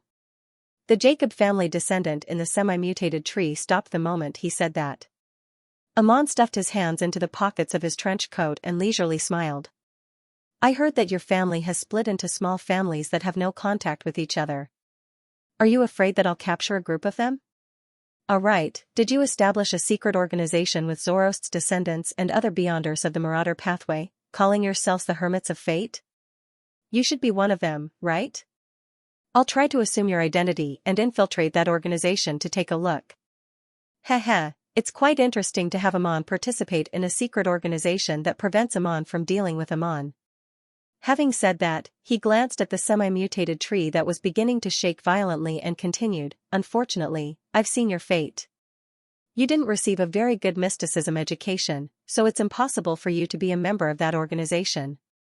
You're the only descendant of the Jacob family left? To think that Bakeland came to search for the secret treasure left behind by the Jacob family, only to be heavily injured for some unknown reason and be sealed? You have traces of parasitizing an ordinary animal, but you haven't spoken to humans for a long period of time. Are you wondering if the secret voice you heard from the knowledge you gained from the potion when you advanced to sequence 4 didn't include such a reminder? Yes, I'll delete it. No. A resentful and venomous voice sounded sharply, filled with indescribable pain. The semi-mutated tree shook even more violently before calming down. Streams of light flew out and surged into Amon's body. Amon took out a piece of silk and took off the monocle. As he wiped it, he mumbled, How foolish. I said it was too late, and she actually believed me. The greatest weakness of a person who's close to losing control is that they don't have a brain and are easily deceived. As long as I think about it seriously, how can I not understand the problem? If I could quickly finish her off and take away her fate, why would I need to say so much to her? An avatar is ultimately an avatar. By the time Amon put on the monocle again, the streams of light that surged out from the semi-mutated tree had been completely absorbed by him. At this moment, a figure passed by the bushes. It was none other than Hazel, who had changed into her hunting clothes. She seemed to sense something as she subconsciously turned her head to look over and saw Amon. Then, she revealed a pleasantly surprised smile. Teacher, you've turned around? Yes, someone has discovered your problem. It's best you hide somewhere else. Amon listened quietly as the corners of his mouth curled up. All right. Klein didn't directly teleport back to 160 Buckland Street. Instead, he brought Anuni to the sea and found a secluded spot before softly chanting the fool's honorific name. Then, he took 4 steps counterclockwise and went above the gray fog. He beckoned for a paper figurine to fly over. Right on the heels of that, he picked up one of the cards of blasphemy on the long bronze table in front of him and stored it into his body. Suddenly, a dark red robe appeared on Klein's body. It looked as though countless amounts of blood had been stained with rust and smoke. As for his face, it was covered by a dark golden mask. The patterns on it were simple and unadorned, contrasting with the crown embedded with red, blue, and green gems. This was a change brought about by the Red Priest card. After many experiments, Klein had confirmed that a certain characteristic of the Red Priest card was compatible with the Paper Angel's interference of fate. It allowed the powers related to the mysterious space above the gray fog to be more fully unleashed. Therefore, he had chosen it instead of the Dark Emperor card. Or the Tyrant card. After completing the preparations, Klein, who had transformed into the Red Priest, picked up the paper figurine and, with a shake of his hand, fused it with the surging gray fog and threw it towards the layers of halos that were produced from his prayers. The paper figurine rapidly expanded and transformed into an angel that bathed in golden light. Pure flames interweaved behind it, transforming into 12 pairs of wings. This war angel then followed the secret connection produced by the prayers and descended into the world. It used the flaming wings to envelop Klein and Anuni. After busying himself with all of this, Klein relaxed a little. He put down the Red Priest card and returned to the real world. He first searched for food for creeping hunger before returning to 160 Buckland Street with Anuni. One of them returned to Don Dantes' appearance, while the other became a mixed-blood youth. After tidying his hair, Klein walked to the balcony of his master bedroom and glanced at the distant mocked residence. He discovered that the lights were still brightly lit. It was obvious that the ball hadn't truly ended. Usually, this would continue until the wee hours of the morning. Of course, they were allowed to leave midway. After all, most of the people who were willing to dance until late at night were young people. Phew. Amon sure is terrifying. Just a battle that involves a marauder pathway demigod is enough to attract his attention, even if one is in the city and the other is in the suburbs. At his level, the law of beyond or characteristic convergence should be corporeal, right? Well, I can't rule out the possibility that the demigod is about to lose control and mutated, which is why Amon sensed it. Klein couldn't help but recall what had happened just now. He was afraid that if he turned around, he would find the thin and gentle young man wearing a monocle sitting on the reclining chair in his bedroom, slowly sipping a glass of red wine. He was glad that he had already become a demigod. He could converge the gray fog's aura and prevent beyonders of special pathways from detecting him. Otherwise, with the interest that Amon had previously shown, his focus would definitely be on German Sparrow and not the marauder pathway demigod. If that were the case, he might not have been able to teleport away so smoothly. As Amon was most likely only an avatar in Bakeland, Klein still had a certain level of confidence in the paper angel's interference. He believed that the King of Angels wouldn't be able to follow the traces all the way to 160 Buckland Street and lock onto Don Dantes. However, this still didn't make him feel at ease. This was because the marauder pathway demigod was also implicated in Buckland Street. He encountered Admiral of Blood here and was forced by the hidden demigod to detonate the explosives and parasitize a rat's body. He received a warning from the mirror here and learned that there was a marauder pathway angel in dire need of replenishment nearby. He knew that blasphemer Amon was on his way here. He was struck by lightning here because he refused to answer the mirror's question and was transferred to Moose Manor. In addition, the target he attempted to parasitize, the student on the surface, Hazel, was affected by a powerful illusion tonight and exposed her condition. With so many things added together, Amon might very well come to take a look. The more Klein thought about it, the more he felt that this place wasn't safe. From his point of view, just the warning of a marauder pathway angel in dire need of replenishment was worth it for Amon to reside in Buckland Street for a period of time. Of course, there was an extremely small chance that the marauder pathway demigod had escaped and nothing was leaked. However, Klein believed that it was nearly impossible.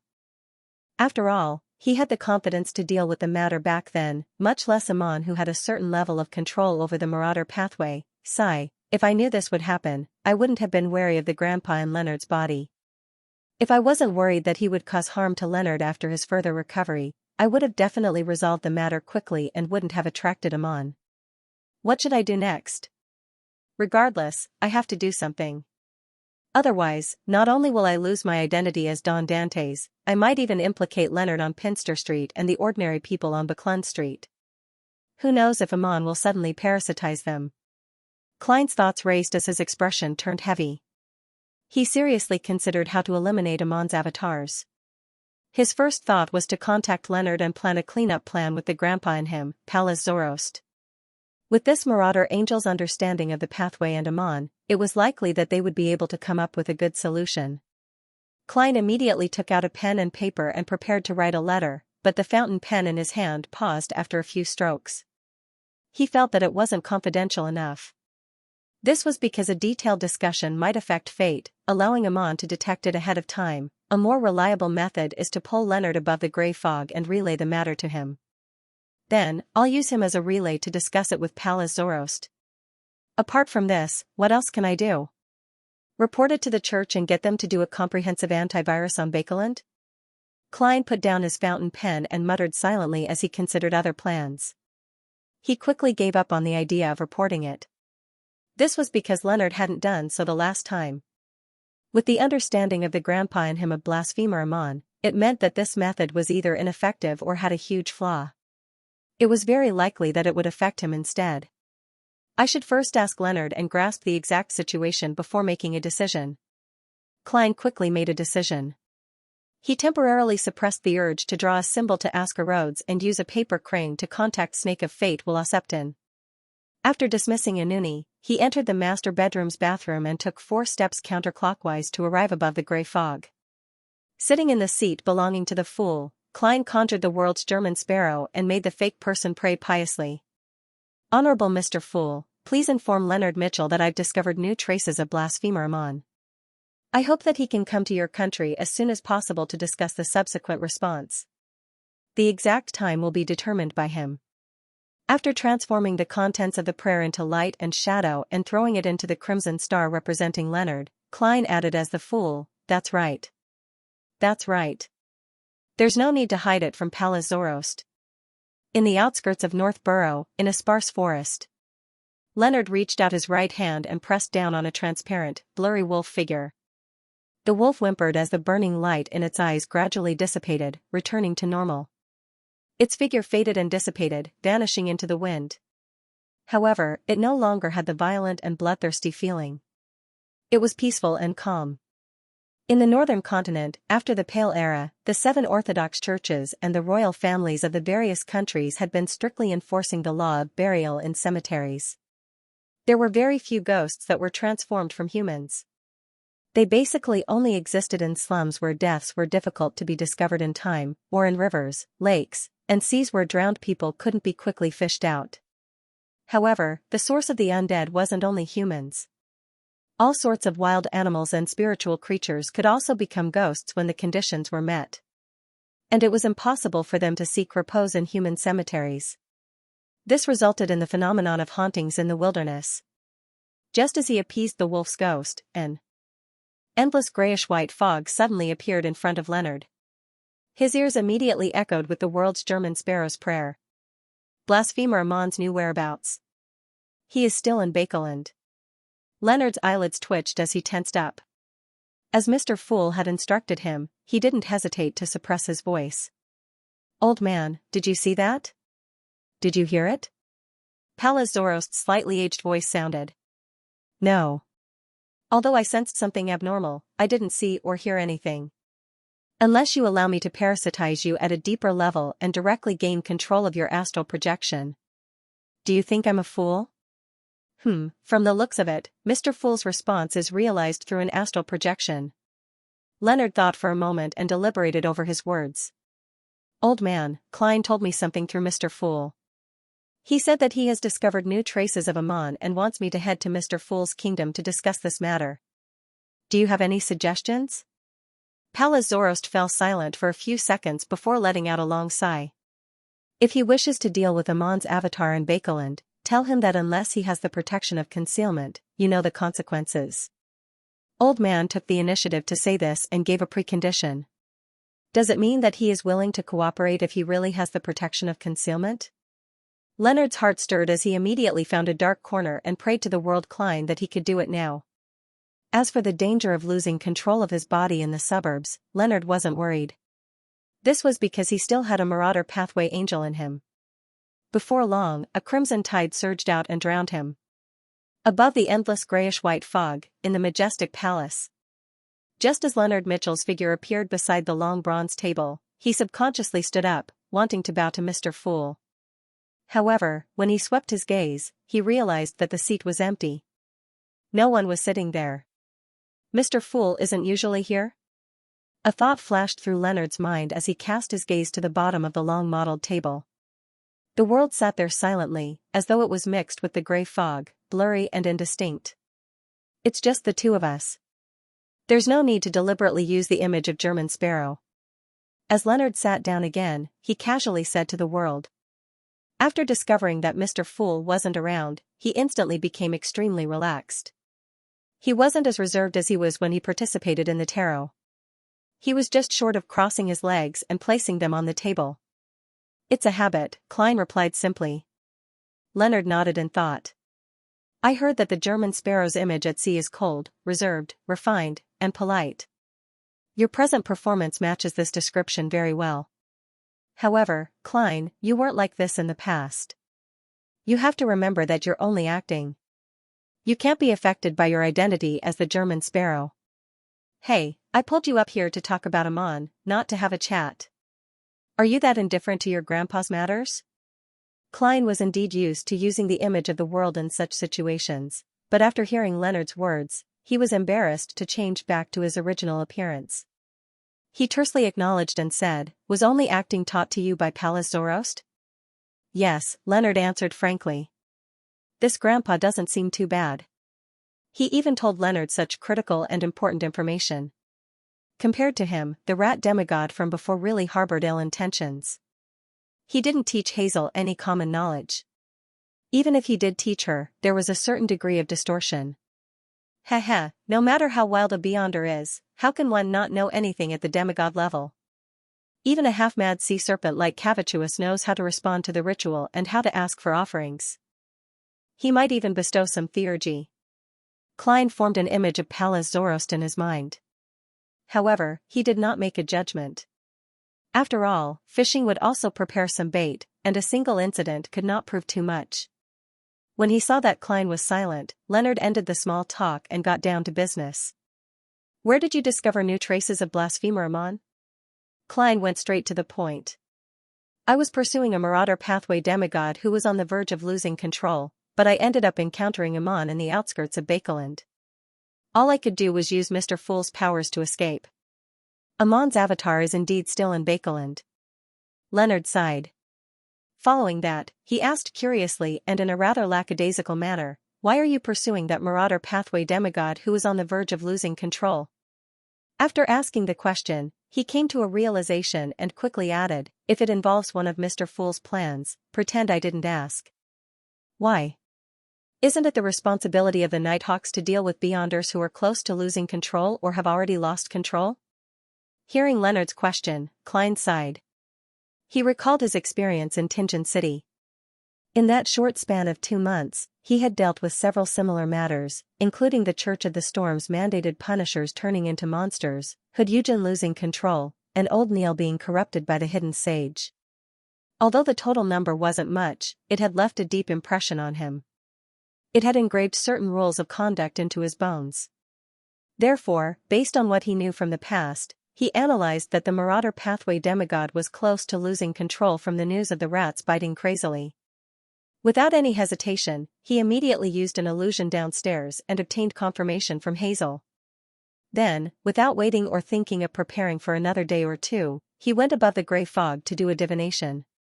After coming up with a rough plan, he took action. To him, such matters were like fighting a fire. In addition, Klein had long wanted to eliminate the marauder pathway demigod. This was because the malicious intent he had shown towards Hazel was too obvious. Furthermore, he had tried to lure Miss Magicians to a treasure trove on the surface, which was a trap in reality. If not for the fact that he wasn't at a sufficient level back then and that he was afraid of causing unnecessary accidents, he would have taken action. Because of this, after confirming the marauder pathway demigod's condition, he followed his original plan and began eliminating him. His first goal was to lure the enemy out of Moose Manor to prevent the incomplete mythical creature form that the enemy revealed before its death from affecting ordinary people. The outcome wasn't bad. With himself as bait, he achieved his goal. However, the volley of air cannon failed to end the battle. It allowed the marauder pathway demigod to escape into the bushes and parasitize a tree. Originally, Klein had a second plan. He had even prepared a remedial measure if he failed to purify the target, but to his surprise, Amon's sudden appearance forced him to stop all his plans and flee without any hesitation. Klein's remedial measure was to get a marionette to leave the battlefield and write a letter to the Charismatic Order's experimental demigod, Patrick Bryan, to help. This undying likely possessed a certain level of ability to traverse the spirit world. If there were any accidents, he could summon Miss Messenger and settle the matter first. As his memory surfaced, Klein responded to Leonard's question with a sigh. Secret. He paused for a second and took the initiative to ask, why didn't you find an opportunity to inform the Church of Evernight of Amon's avatar coming to Bakeland? Leonard hurriedly explained, briefly describing how if Amon's true body were to arrive, a deity would descend. Amon can see the corresponding changes in fate through the death of an avatar. From there, he can find the source of the disturbance and grasp the general range of activity of the mastermind. Amon's style is to surround an avatar on the surface and hide more than 10, dozens, or even 100 avatars. Amon's avatars can parasitize all kinds of creatures with spirituality. If one isn't a demigod, they wouldn't be able to detect it. Finally, Leonard told Klein in detail about the example of Old Man's stealing of fate. This sent a chill down Klein's spine. He was thankful that he hadn't rashly dealt with Amon the last time. Otherwise, Mr. Fool might have already been replaced. It's no wonder Leonard didn't report it previously. So Amon had appeared so brazenly because he was fishing. Furthermore, there are even more avatars hiding in the dark. Furthermore, he can parasitize tiny creatures in the air. Just thinking about it makes my scalp tingle. The creatures I can control at present can't reach such a level. The smaller they are, the less obvious the spirit-body threads are. It's rather unique. Sigh, I can't use the Church's powers unless there's someone who's perfectly fine in every aspect to report this matter. Klein felt a sense of regret as he gained a clearer understanding of Amon's horror. From his point of view, Leonard was a good candidate to report to the Church of Evernight, but with Pallas Zoroast parasitizing him, he didn't dare expose his existence to Amon's gaze. In addition, the hanging man could also bear the responsibility, but he wasn't able to provide a source of information that could convince Amon. This meant that there was a problem that needed to be investigated in depth. One choice after another flashed through Klein's mind. Finally, it was fixed on himself, on the two identities of Klein Moretti and German Sparrow. As a blessed of Evernight, it's very reasonable for me to inform the Church of Amon's appearance in Bakeland. Amon can't find fault with it. And as a bizarro sorcerer who fought the Marauder Pathway demigod tonight and saw Amon with his own eyes, it's very normal for him to know that this Angel of Time's avatar has arrived in Bakeland. It wouldn't arouse Amon's suspicion. At the same time, as a blessed of Evernight, Amon, who had only lost a few avatars, likely wouldn't seek revenge. After all, what awaits him is a trap, a divine descent. It feels great to have a backer. However, all the gifts of fate will have a price tag secretly. Klein quickly gained a preliminary understanding of the matter. Then, he habitually changed his position and began considering what had happened from Amon's point of view. Amon is definitely no stranger to bizarro sorcerers. Just from controlling marionettes and swapping positions, he can determine my pathway. Since Amon allowed a bizarro sorcerer to escape, he must have been prepared to expose his whereabouts. He might even hope to attract the target he's looking for. I used German Sparrow's appearance, but that doesn't mean anything. A faceless appearance is the least important. Then, how will Amon determine my identity?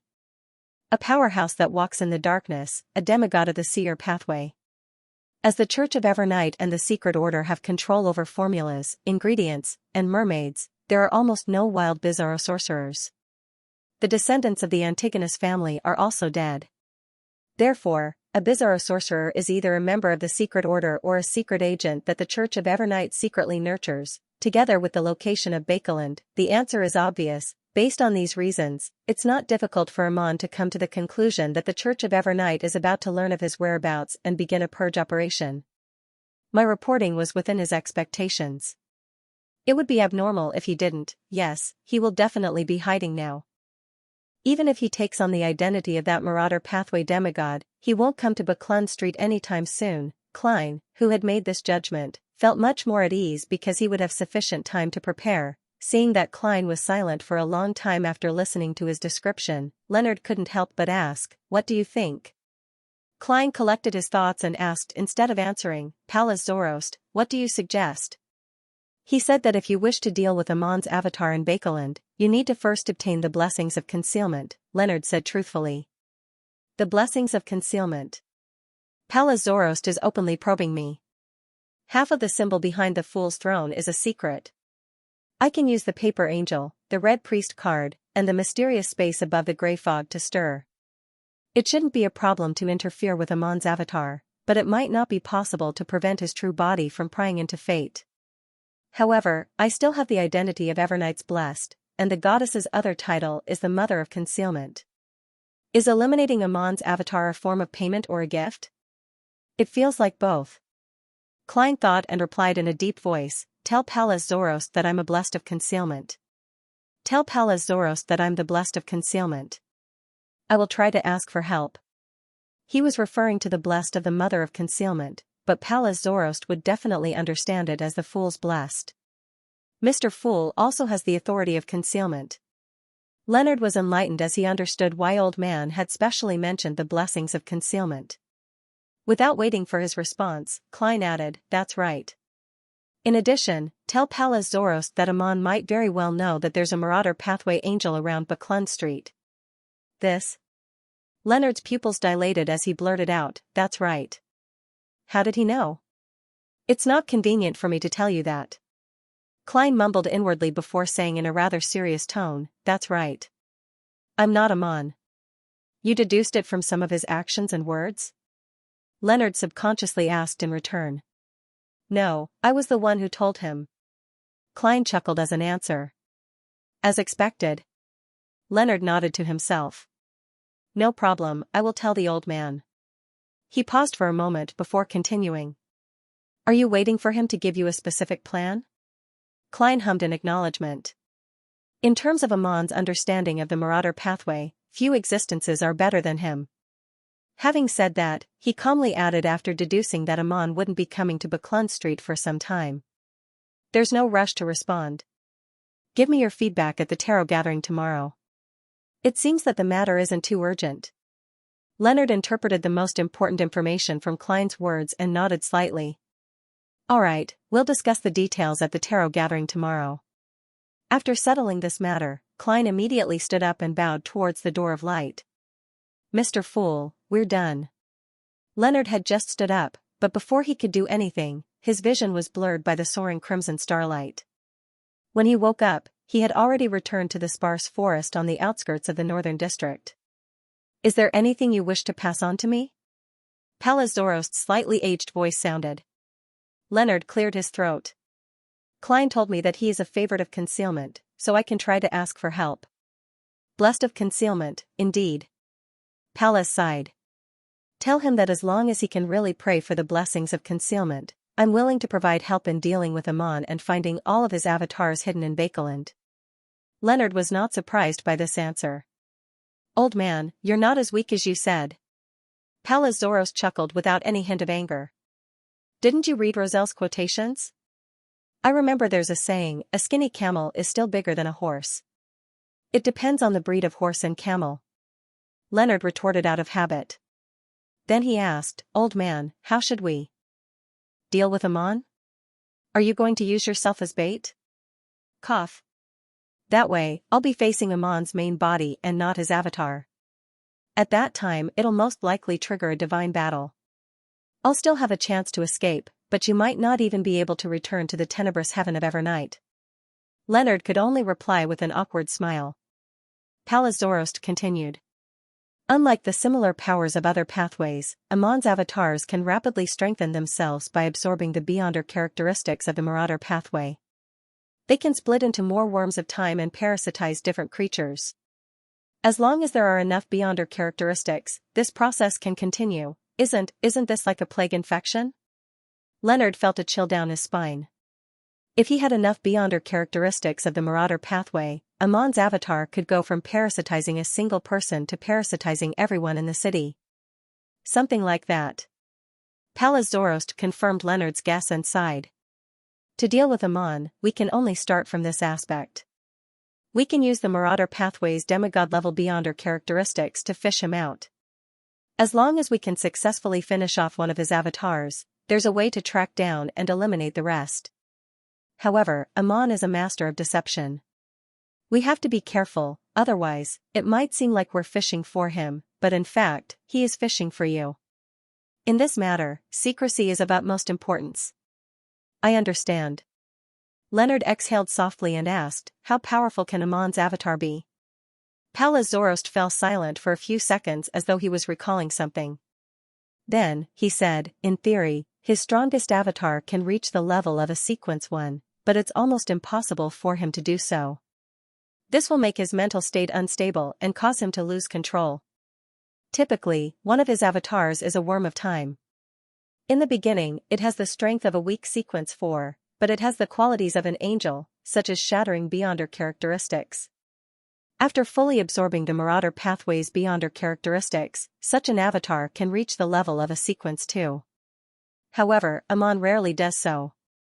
His avatar will automatically split to create more avatars. Furthermore, based on Bakelin's actual situation, it's very difficult for him to gather the beyonder characteristics to allow his avatar to grow to sequence 2. Leonard thought carefully and said, therefore, we will be facing a bunch of almonds. Among them, most of them have the strength of a weak sequence 4.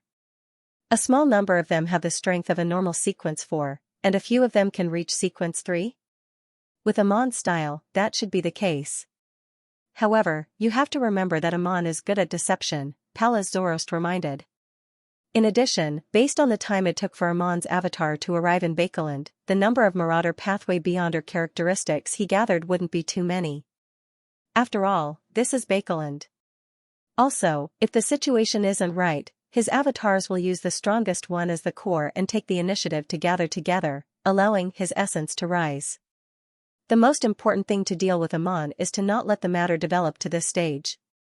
Otherwise, even an angel in the domain of concealment wouldn't be able to stop Amon from escaping. How difficult to deal with. And this is just an avatar that was randomly thrown out to develop freely.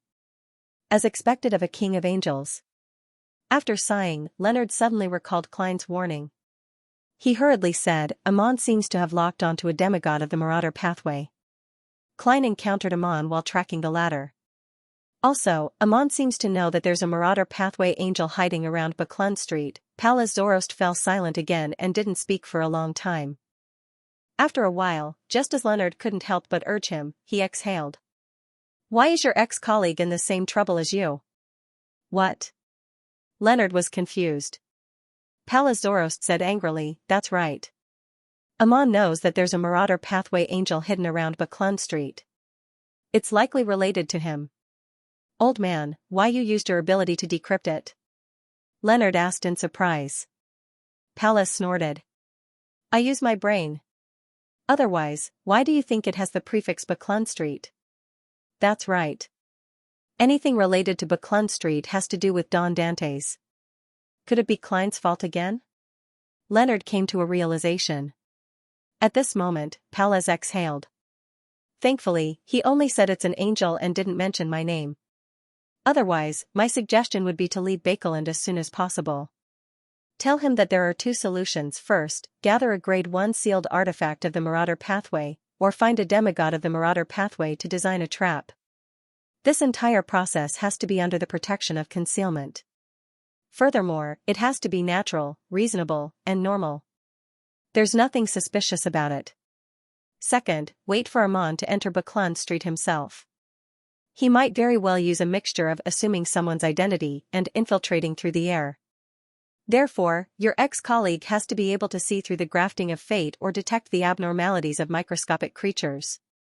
Otherwise, no matter how he plans, he will only be delivering food to Amon. Leonard's eyelids twitched as he nodded solemnly.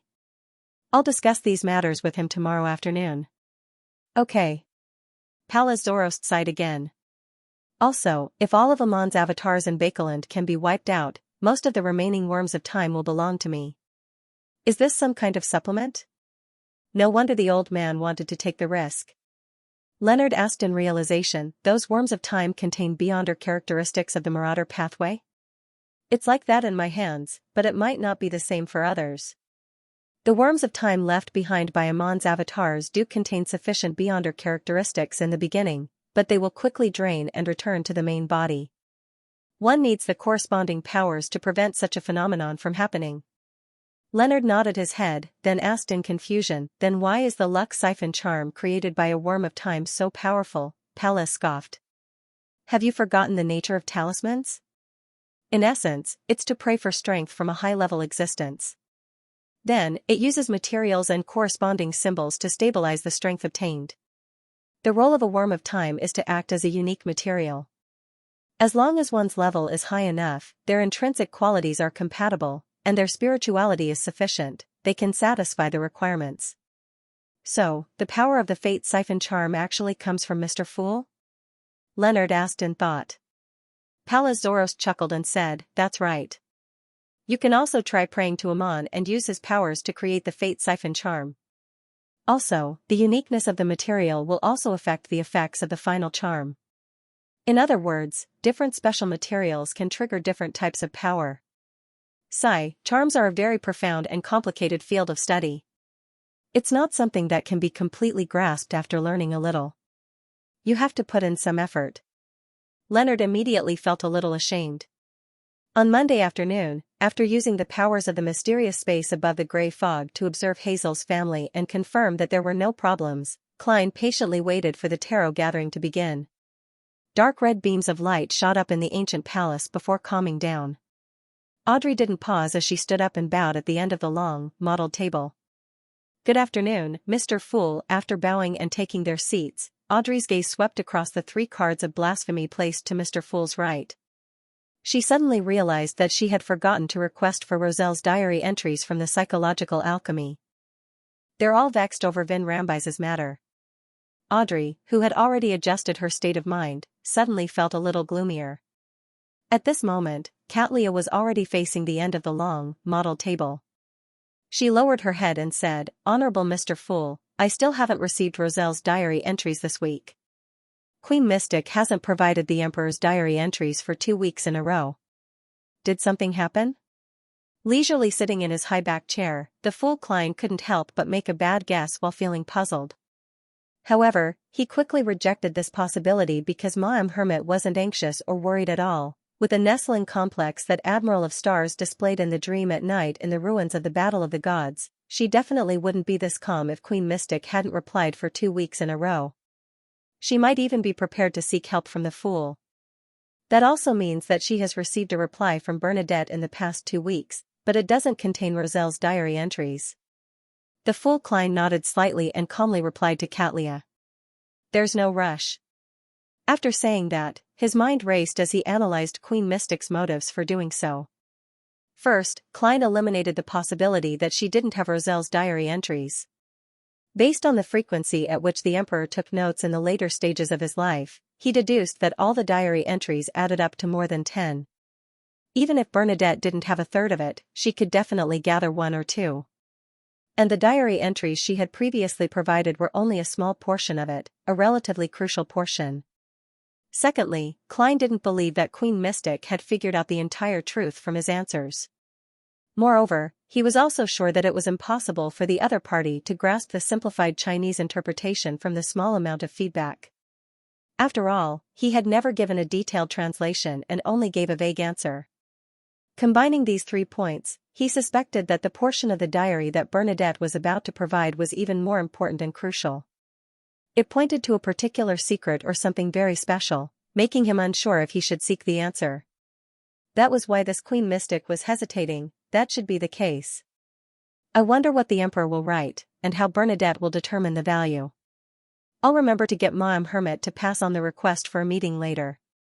While the Fool Klein was in thought, the hanging man Alger had already turned his head to look at Leonard. "I'm sorry, but there's no news of a mystical item that meets your requirements." "That's very normal. Correspondingly, Sequence 6 and Sequence 5 mystical items are rare to begin with." Leonard nodded in understanding. He was originally sitting straight, but when he realized that the Moon, the magicians, and the other members weren't too reserved, he secretly relaxed the pressure on his back. Upon seeing this, Klein controlled the World German Sparrow and made him say in a hoarse voice, "I have a mystical item that meets your requirements in every aspect. I have a mystical item that meets your requirements in every aspect. However, it has many negative effects that are difficult to avoid. Do you want to consider it?" He was referring to the Word of the Sea scepter. Klein had never planned on selling this item that needed to be sealed to Leonard, because he felt that the poet wouldn't be able to withstand the negative effects of the Word of the Sea. The singing that didn't differentiate between friend and foe, the characteristic of tripping and whipping the wielder, and the weakness of being easily struck by lightning weren't easy to avoid. Only by educating the word of the sea above the grey fog and mainly letting Winner Inuni use it would he be unaffected. He could even turn the disadvantages into a boon. However, thinking of how Leonard had a Sequence 1 Marauder Pathway Angel parasitizing him, Klein felt that it wasn't impossible for him to resolve it. Therefore, he ultimately decided to ask. Tell me about it. Leonard believed that Klein wouldn't harm him, so he expressed his willingness to understand the specific situation. The world's German Sparrow glanced at the hanging man before slowly saying, "Can release lightning at the target." He roughly described the beyonder powers and negative effects of Word of the Sea, leaving Leonard feeling tempted and frowning. "It can actually be used as a wand to fly me. Even if I become a Sequence 5 Spirit Warlock, I'll still need to find a suitable spirit to fly. Furthermore, its attack power isn't weak, and its characteristics aren't singular. However, those 3 negative effects are terrifying. I'll ask Old Man if he has any means to reduce the negative effects." Leonard pondered for a few seconds. "I'll consider it for a period of time. I'll give you an answer next week." "How about that?" "No problem," the world's German Sparrow replied without any surprise. As for the other members, even if they were interested in the beginning, they gave up asking after hearing the negative effects of Word of the Sea. At this moment, the fool Klein's thoughts turned in another direction. He was wondering if he should take the opportunity to do a clearance sale.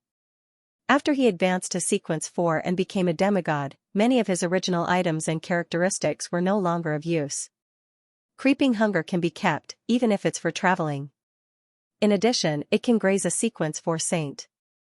It has the potential to grow, and its various beyonder powers are rather good.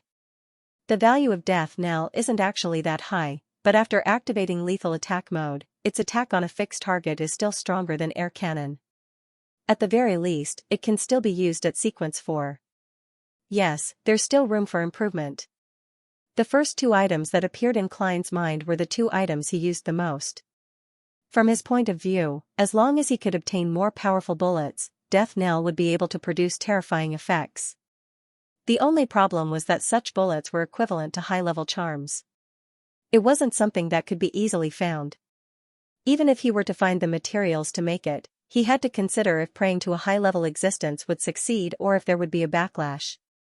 In this regard, Klein had a few preliminary plans.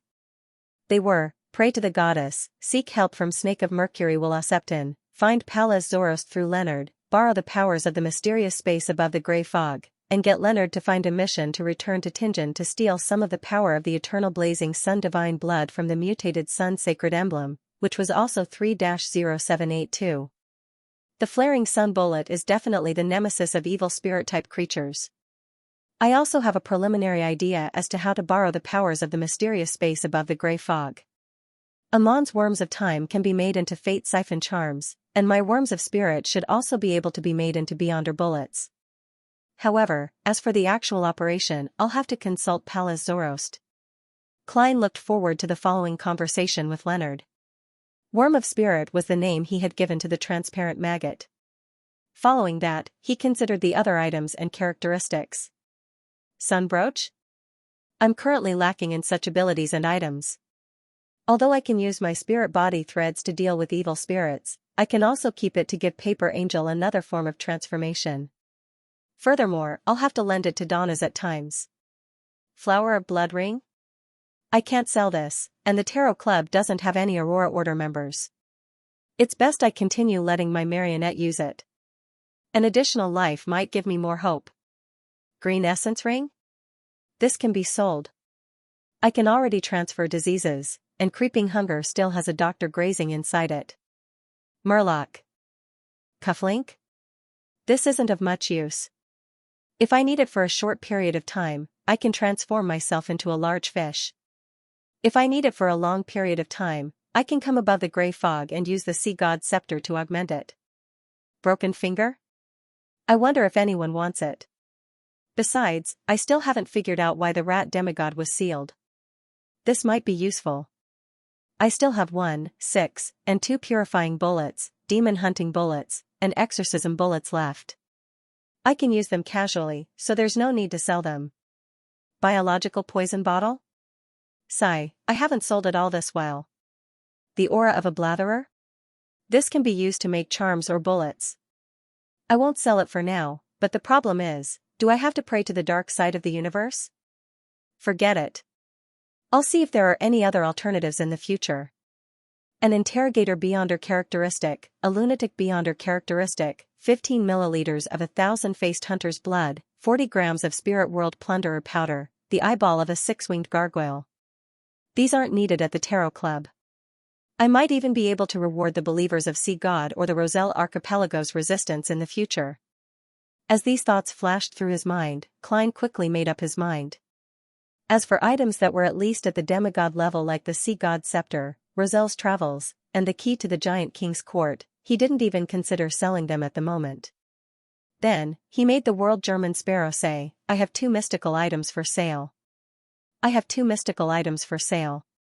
Their levels are relatively low. Katlia immediately replied, just because their levels are low doesn't mean that they're useless. Having a low sequence doesn't mean that it's useless. Many low sequence powers can even turn the tables in a battle between sequence 5 beyonders. I'm very interested in knowing the details of your 2 mystical items. Klein nodded slightly and explained the effects and flaws of the Murloc cufflink and green essence ring. Finally, he said, I'm not sure. Finally, he said, £500 for the Murloc cufflink, £1,000 for the green essence ring. Just as he said that, Audrey raised her arm slightly. I want to buy the Murloc cufflink. What she really wanted to say was, can I have both? After all, the negative effects of the 2 mystical items were very small. However, considering that others still needed them, and that she couldn't take everything away, Audrey finally decided on the Murloc cufflink. This could provide her with another layer of illusory scales, making it difficult for her to be caught. And most importantly, she didn't know how to swim to begin with, so it could effectively make up for her shortcomings. As for the problem of fatigue in hot and dry weather, she wasn't worried. This was because, be it in East Chester County or Bakeland, it was rare for the temperature to exceed 30 degrees Celsius. The humidity was also relatively high. Seeing that Miss Justice had taken a fancy to the Murloc cufflink, the other members rationally gave up.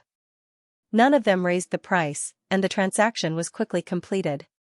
Right on the heels of that, the hanging man Alger bought the green essence ring. To him, although the water domain had certain healing spells, they were inferior to this professional item. As a beyonder who often needed to engage in melee combat, this was just too important. As for the so-called attracting mosquitoes, Alger didn't mind at all. This was because he had illusory scales beneath his skin, so he wasn't afraid of being bitten. After the transaction segment, Emlyn cleared his throat and spoke first. Emlyn subconsciously clasped his hands together as he raised his chin slightly and looked diagonally at Miss Magicians. I've already confirmed that the matter of the abandoned castle in Delaire Forest was a probe by the Sanguine. They concealed a very crucial piece of information. After saying that, he felt as though a boulder had been lifted from his heart. He was no longer as hesitant, embarrassed as he had been a few days ago. He surveyed the area and looked at Ma'am Hermit and Mr. the Hanging Man's reactions. He realized that they seemed to have expected it and weren't surprised at all. From the looks of it, they already had their guesses when Miss Magicians mentioned that there was a problem with the intelligence. Emlyn nodded to himself and added before Furs could respond, I'm very sorry. I will refund you the £300 for the intelligence. In addition, I will compensate you another £300. Also, I will punish the Sanguine who deliberately provided incomplete intelligence. Although Mr. Moon always appears arrogant, he's rather sincere when faced with mistakes. He doesn't find a reason to shirk responsibility.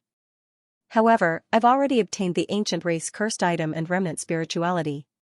The matter is already in the past, and he didn't have the intention to harm me and Zio. There's no need to ask for too much compensation. Magician's Furs remembered Zio's exhortations and didn't look her in the eye. Instead, she said, it was just a mistake. There's no need for compensation. A refund of the intelligence fee is sufficient. Just as she said that, she suddenly thought of something.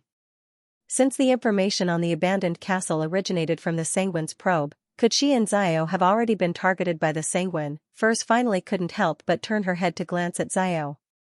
She saw Miss Judgment shake her head slightly, indicating that she hadn't discovered that the two of them were being monitored. This? Furs was puzzled and found it incomprehensible. She then scattered her thoughts and recalled the state she was in back then. We only explored it after a period of time. The Sanguine no longer has the patience to wait. The owner of the inn in the town knows of the abandoned castle. He's a Sanguine in disguise?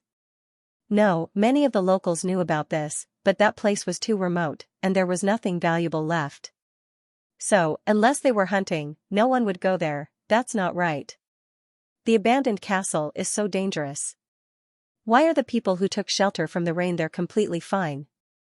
They only said that it was gloomy and a little scary? The vampires usually sealed off the underground passageway, and they opened it in advance to test us? This meant that there were indeed surveillance cameras. Because the castle is too dangerous, the surveillance is in the forest outside and not inside? As Zio and I were lost, we circled around the watchers without being discovered. Mr. Fool didn't give any warnings, so it shouldn't be a big problem. I'll take note when I get back. As Furz's thoughts raced, Emlyn pondered for a moment. Okay. He didn't insist on refunding the information because he felt that the best compensation was to punish Ernst Boyar and not money. Then, he waited for Miss Magicians to inquire about the punishment. He planned on taking this opportunity to consult the other members of the tarot gathering to see if he could obtain any good suggestions. Magician's Furs considered that it was an internal matter of the Sanguine. She believed that although she was a victim, since Mr. Moon didn't take the initiative to provide a solution, she had to consider his feelings. She didn't pursue the matter and just waited for the outcome to be satisfactory. The palace that resembled a giant's residence turned silent as the atmosphere turned a little odd. Audrey looked across and glanced to the side. She pursed her lips and curiously asked, "What's wrong?" She pursed her lips and curiously asked, "Mr. Moon, how do you plan on punishing that Sanguine?" Phew. Emlyn silently exhaled as he subconsciously glanced at the world's German sparrow. He did so under the orders of his superiors. I believe his mistake isn't something that needs to be compensated with his life. In other words, Emlyn was implying that Mr. World didn't need to interfere. There was no need to make this matter so intense. Seeing that the world didn't retort, Emlyn cast his gaze across him. I plan on luring that Sanguine to a particular cathedral of the Church of Earth Mother in Bakeland. After participating in so many tarot gatherings, even if Emlyn couldn't be bothered with the details, he knew that he had to conceal his situation in the real world. Therefore, he didn't specifically mention the Harvest Church. The Church of Earth Mother only has one cathedral in Bakeland, the Harvest Church. The rest are located in the suburbs and surrounding villages. Leonard held back his laughter as he looked up at the high dome. You wish for the Beyonders of the Church of Earth Mother to purify that Sanguine? Magician's Furs blurted out in surprise. From her point of view, this was no different from directly killing him. Emlyn was momentarily at a loss for an answer. At this moment, the hermit Catlia interjected, "That's right. The Church of Earth Mother has the habit of roping in Sanguine and changing their faith to become priests and bishops." Is that so? Audrey glanced at Mr. Moon in thought without letting him notice. To make that Sanguine a clergyman, make him pray at the cathedral every day, do volunteer work, and cleanse his soul for a long period of time. Mr. Moon's punishment plan is so vicious. But I like it. That fellow nearly caused Zio and me to be corrupted by the corruptive powers, turning us into ancient wraiths. Magician's Furz's interest was instantly piqued. She asked, "Mr. Moon, how do you plan on luring that Sanguine to the Cathedral of Earth Mother? Do you have a mature plan? Perhaps I can provide help." Yes, you have to be careful. Don't let yourself enter the Cathedral of Earth Mother in order to punish him. If that happens, you can only pray to Mr. Fool for help. Of course, that might be Mr. Fool's goal. He wants to make the Church of Earth Mother have one of his own. After saying that, Furs silently added in her heart. Upon hearing her words, Leonard nearly laughed out loud. He was extremely certain that Mr. Moon was the Harvest Church's Emlyn White. Clearly, this Sanguine was already a priest of Earth Mother. This is a little similar to a drowning person dragging someone else into the water. Leonard held back his laughter and glanced at the world's German sparrow. He realized that his former colleague didn't have any emotions and was extremely deep. This made him think, is this a clown's power, or is Klein already used to such a state? At the end of the long, mottled table, the fool Klein nearly covered his mouth.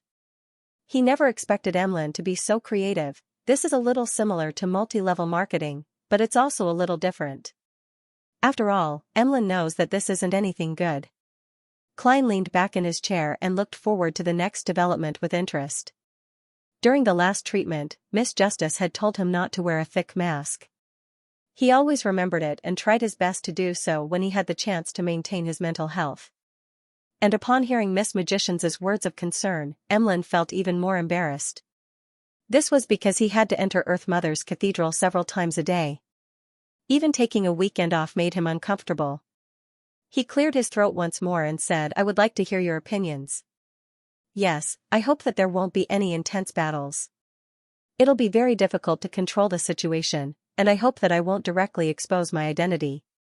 Miss Magicians, it's fine if you wish to participate, but we definitely shouldn't meet.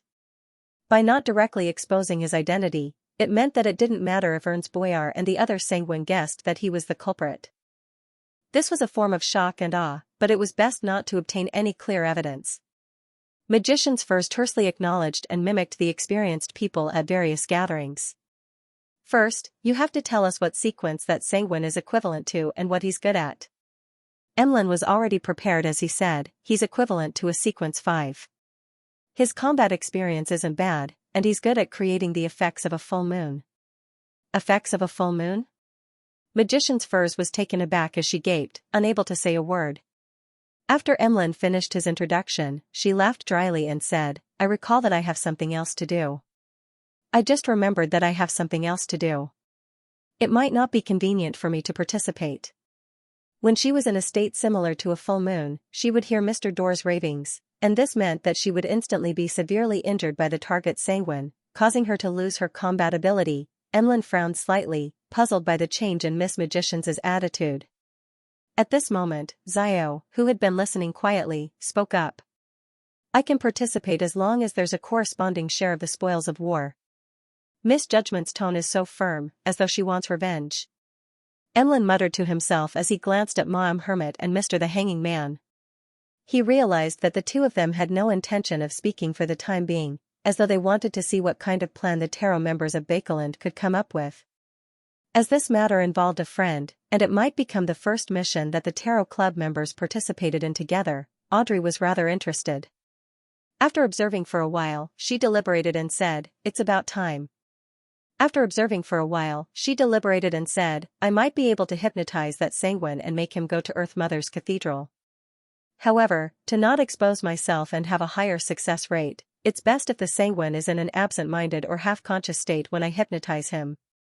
Mr. Moon, can you do it? Emlyn was just about to combine his powers and items to think of a solution when Leonard suddenly laughed. That's simple, but I'm only in charge of making the sanguine unconscious. Of course, the premise is that there has to be sufficiently accurate information, mainly regarding the trajectory of the action. Just as he said that, Zio nodded and said, I'm good at tracking and investigation. I'm good at tracking and investigation. You can leave the intelligence to me. Yes, first, Mr. Moon, you have to tell me the sanguine's name, address, and appearance. All right.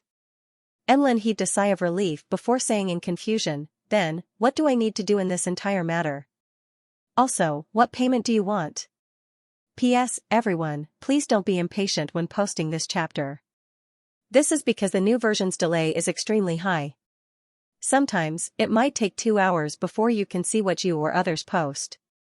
Sometimes, there are dozens of posts, but when you click on them, there are only a few.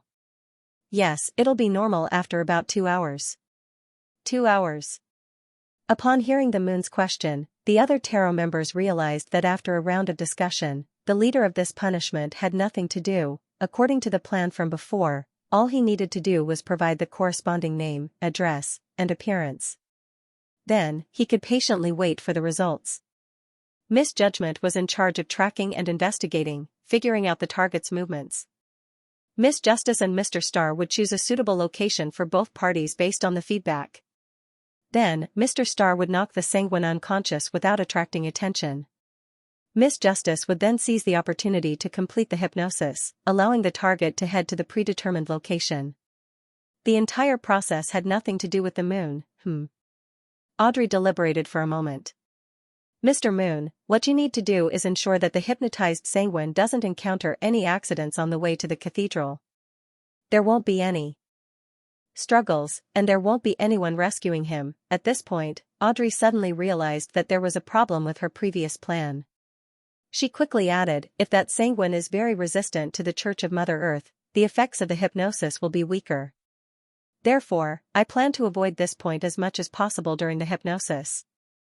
I plan to instill the thought of capturing a target of hatred in him so that he will unknowingly enter the predetermined cathedral in the process of the pursuit.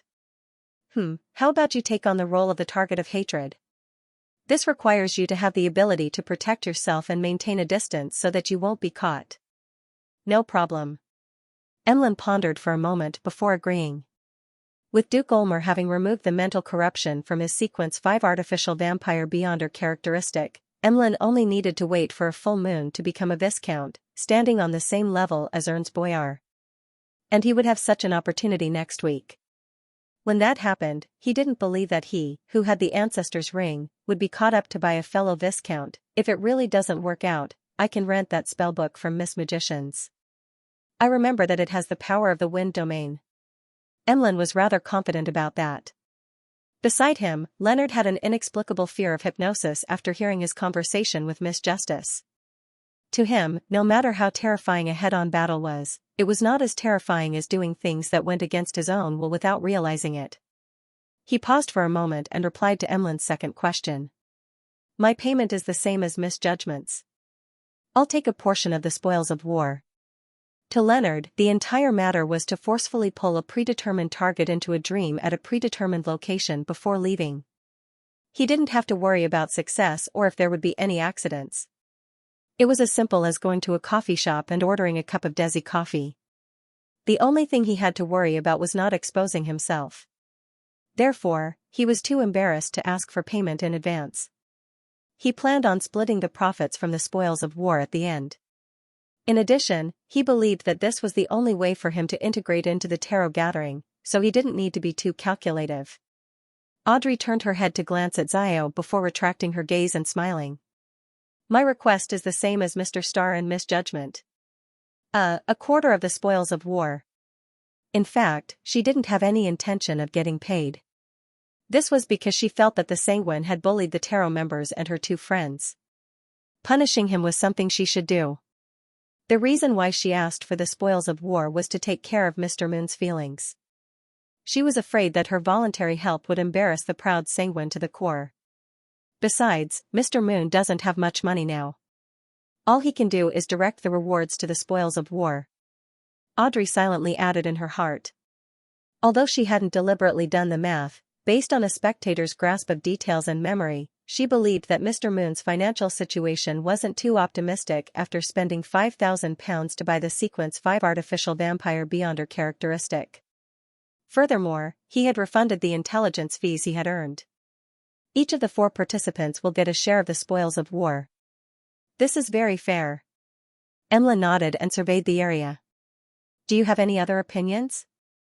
Fur said in disbelief, that's not a problem at all. That's it?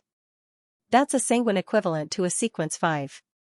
From what I heard, it sounds like your plan will succeed very easily. In her heart, Sequence 5 Beyonders were definitely considered powerful in the circle of unaffiliated Beyonders. Some were even the leaders of gatherings. Those powerful pirate admirals were only at this sequence. However, in the Star and Company's discussion, such a Sequence 5 could be easily resolved without any difficulty. Upon hearing her question, Leonard thought for a moment and said, that's right. As long as that sanguine doesn't have an item that counters my powers, even if he's equivalent to a Sequence 5, I'll definitely be able to knock him out for a period of time. It all depends on whether Miss Justice can grasp the opportunity. If the location is arranged and the preparations are made in advance, I'm fine with it, Audrey answered with certainty. She was actually a little uneasy. After all, she had never participated in a real battle. However, her grasp of her beyonder powers and her knowledge of mysticism and psychology gave her the confidence to say such words. Magician's Fur suddenly fell into a daze after hearing their responses. Unknowingly, other than Mr. World, the other members of Tarot also have the ability to resolve a Sequence 5, that's right. Miss Justice has long been a Sequence 6 hypnotist. With a beyonder of the same level, she does have a high chance of hypnotizing a Sequence 5. Just as Emlyn felt that the matter had been settled and that there was no need to ask further, the hanging man Alger, who had been watching from the sidelines, spoke. As a member of a secret organization, I believe that everything has to be considered at a deeper level. Ah? Emlyn and Leonard cast their gazes at Mr. the Hanging Man in confusion. Audrey and Zio were first taken aback before they vaguely grasped something. The hanging man Alger cleared his throat and glanced at son Derek beside him. Since the abandoned castle in Delaire Forest is a test, why can't the sanguine in the open be a test as well? That's the reason. I knew that Mr. the Hanging Man would take the initiative to remind me. The Fool Klein controlled the world. German Sparrow nodded. Catleya looked at the hanging man with a look of approval and approval. This? Emlyn's pupils constricted, and he was unable to retort. At that instant, he felt that he had been too careless. Leonard was taken aback. He instantly felt that he had been too undisciplined. He hadn't understood the entire matter well enough before participating in it without considering if there were any latent dangers. Of course, this style also had something to do with his identity as an official beyonder and his way of thinking. It's still Mr. the Hanging Man who's meticulous in his considerations. Audrey, you still need to accumulate experience. Audrey's thoughts raced as she took the initiative to ask, so, we have to temporarily give up on punishing him and wait until the blood race can no longer maintain their secret surveillance before taking action? The hanging man Alger chuckled. There's no need to give up. A few more misleading actions will do. He then looked at Emlyn. First, you will directly issue the mission of investigating the sanguine to the bounty hunters in Bakeland, using their existence to conceal Misjudgment's actions. Second, when confirming the location, try to get as close to the Orthodox deity's cathedral as possible. This will effectively interfere with divination after the matter. Third, before Miss Justice and the others deal with the sanguine, you have to do something that's suspicious but not too obvious. It's as though you want to take revenge somewhere else, so as to attract the attention of the secret surveillance, creating the needed opportunity. This is combined with the first point. Fourth, after the sanguine is successfully hypnotized, you will head over to guide him. At this point, Alger paused. If there's also a demigod-level anti-divination and anti-prophecy, then there won't be any loopholes in the entire matter. Of course, Miss Justice, Mr. Star, you have to disguise yourselves when taking action. Don't leave any traces. These words stunned most of the members present, especially Sunday. He couldn't hide the respect and admiration in his heart. Although he wasn't able to participate in the disciplinary operation, as a member of the Tarot, he couldn't help but be concerned and ponder over such clear matters. He hadn't found any problems with Mr. Moon and Company's plan, so at this moment, he sincerely felt that Mr. the Hanging Man was just too impressive in such matters. Emlyn thought for a moment and said, "That's right. You mean to use my punishment on the surface to conceal the secret actions of Miss Justice, Mr. Star, and Company?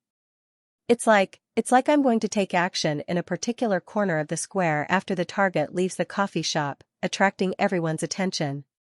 And in fact, Miss Justice and Company have already completed the hypnosis in the coffee shop without anyone noticing?" The hanging man Alger nodded slightly. "That's it. I've learned something again. Mr. the Hanging Man is truly an experienced beyonder." Audrey was completely enlightened as she felt elated. The problem now is, where can I find demigod-level anti-divination and anti-prophecy items or charms? Leonard also felt that he had benefited greatly as he took the initiative to ask. He wasn't too worried about himself. After all, there was a grandpa angel hidden within him. Magician's Furs tersely acknowledged and said, "I can lend out Laymanos Travels. I can lend out Laymanos Travels. It has Angel's Embrace on it. I'll take a share of the spoils of war." As she spoke, she stole a glance at the world's German Sparrow and heaved a sigh of relief when she saw that the gentleman didn't say anything. What she didn't know was that the Fool Klein's thoughts were very simple. Angel's embrace. This sounds much better than paper angel. The punishment operation had finally been finalized. Without any hesitation, Audrey surveyed the area and said, "We're going to take a look. I met with Psychological Alchemy Council member Vin Rambus last week." What? Vin Rambus is a member of the Psychological Alchemy Council?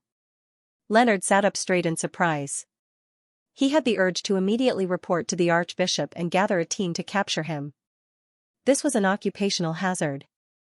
P.S. It's the last 2 days of August. Asking for monthly votes almost instinctively, Leonard surveyed the area and realized that none of the other tarot members were surprised. All of them were listening carefully. They already knew? That's right. This is only my second time attending this gathering. There are many things I haven't come into contact with. There sure are many secrets involved here. Leonard retracted his gaze and returned to his previous sitting posture. Audrey paused for a moment and glanced at Xiao, who was 2 people away. Then, she cast her gaze at Mr. the Hanging Man and continued, "He's trying to use psychological cues on me.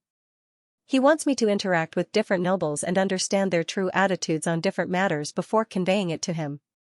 Fortunately, Mr. Fool was blessed by an angel, so I wasn't actually affected. What should I do next? There's an angel's blessing?" Leonard looked around in surprise once again, but he still didn't see any obvious emotional reactions from the other members of the gathering. Of course, he wasn't surprised that there was an angel beneath Mr. Fool's throne. After all, he had heard the title of Death Consul and its corresponding name countless times. He was only surprised that the members of Tarot seemed to be able to frequently pray for help at such a level. He had a higher opinion of this secret organization. At the same time, Xiao acutely grasped a few keywords. Nobles. Psychological alchemy, combined with Miss Justice's blurry figure's long blonde hair and green eyes, she seemed to be able to associate it with a friend. Audrey Hall, however, she couldn't be sure. This was because among the nobles of Rouen, blonde hair, black hair, green eyes, and blue eyes were relatively common. They were just matched differently. Furthermore, no one knew how many members psychological alchemy had developed in this circle. Therefore, just based on the characteristics she had concluded, Xiao didn't believe that she could directly point to Miss Audrey. As she attempted to observe further, the Hanging Man, Alger, had already taken the initiative to say, "There's no need to pay too much attention to this matter. There's no need to pay too much attention to this matter. The various Orthodox churches have corresponding protective measures for their believers, preventing them from being assassinated or hypnotized. This is an experience accumulated over 1,000 years of history. It won't be so easily destroyed. From another point of view, if the psychology alchemists could really control the nobles and hypnotize them so easily, the ones ruling this country wouldn't be the royal family or the 3 churches.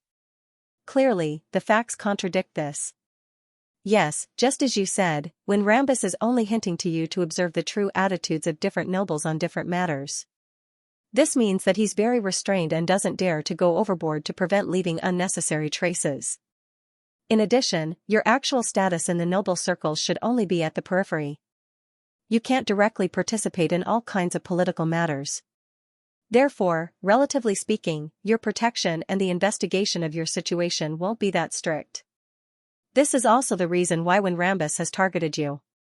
Mr. the Hanging Man's analysis is very detailed.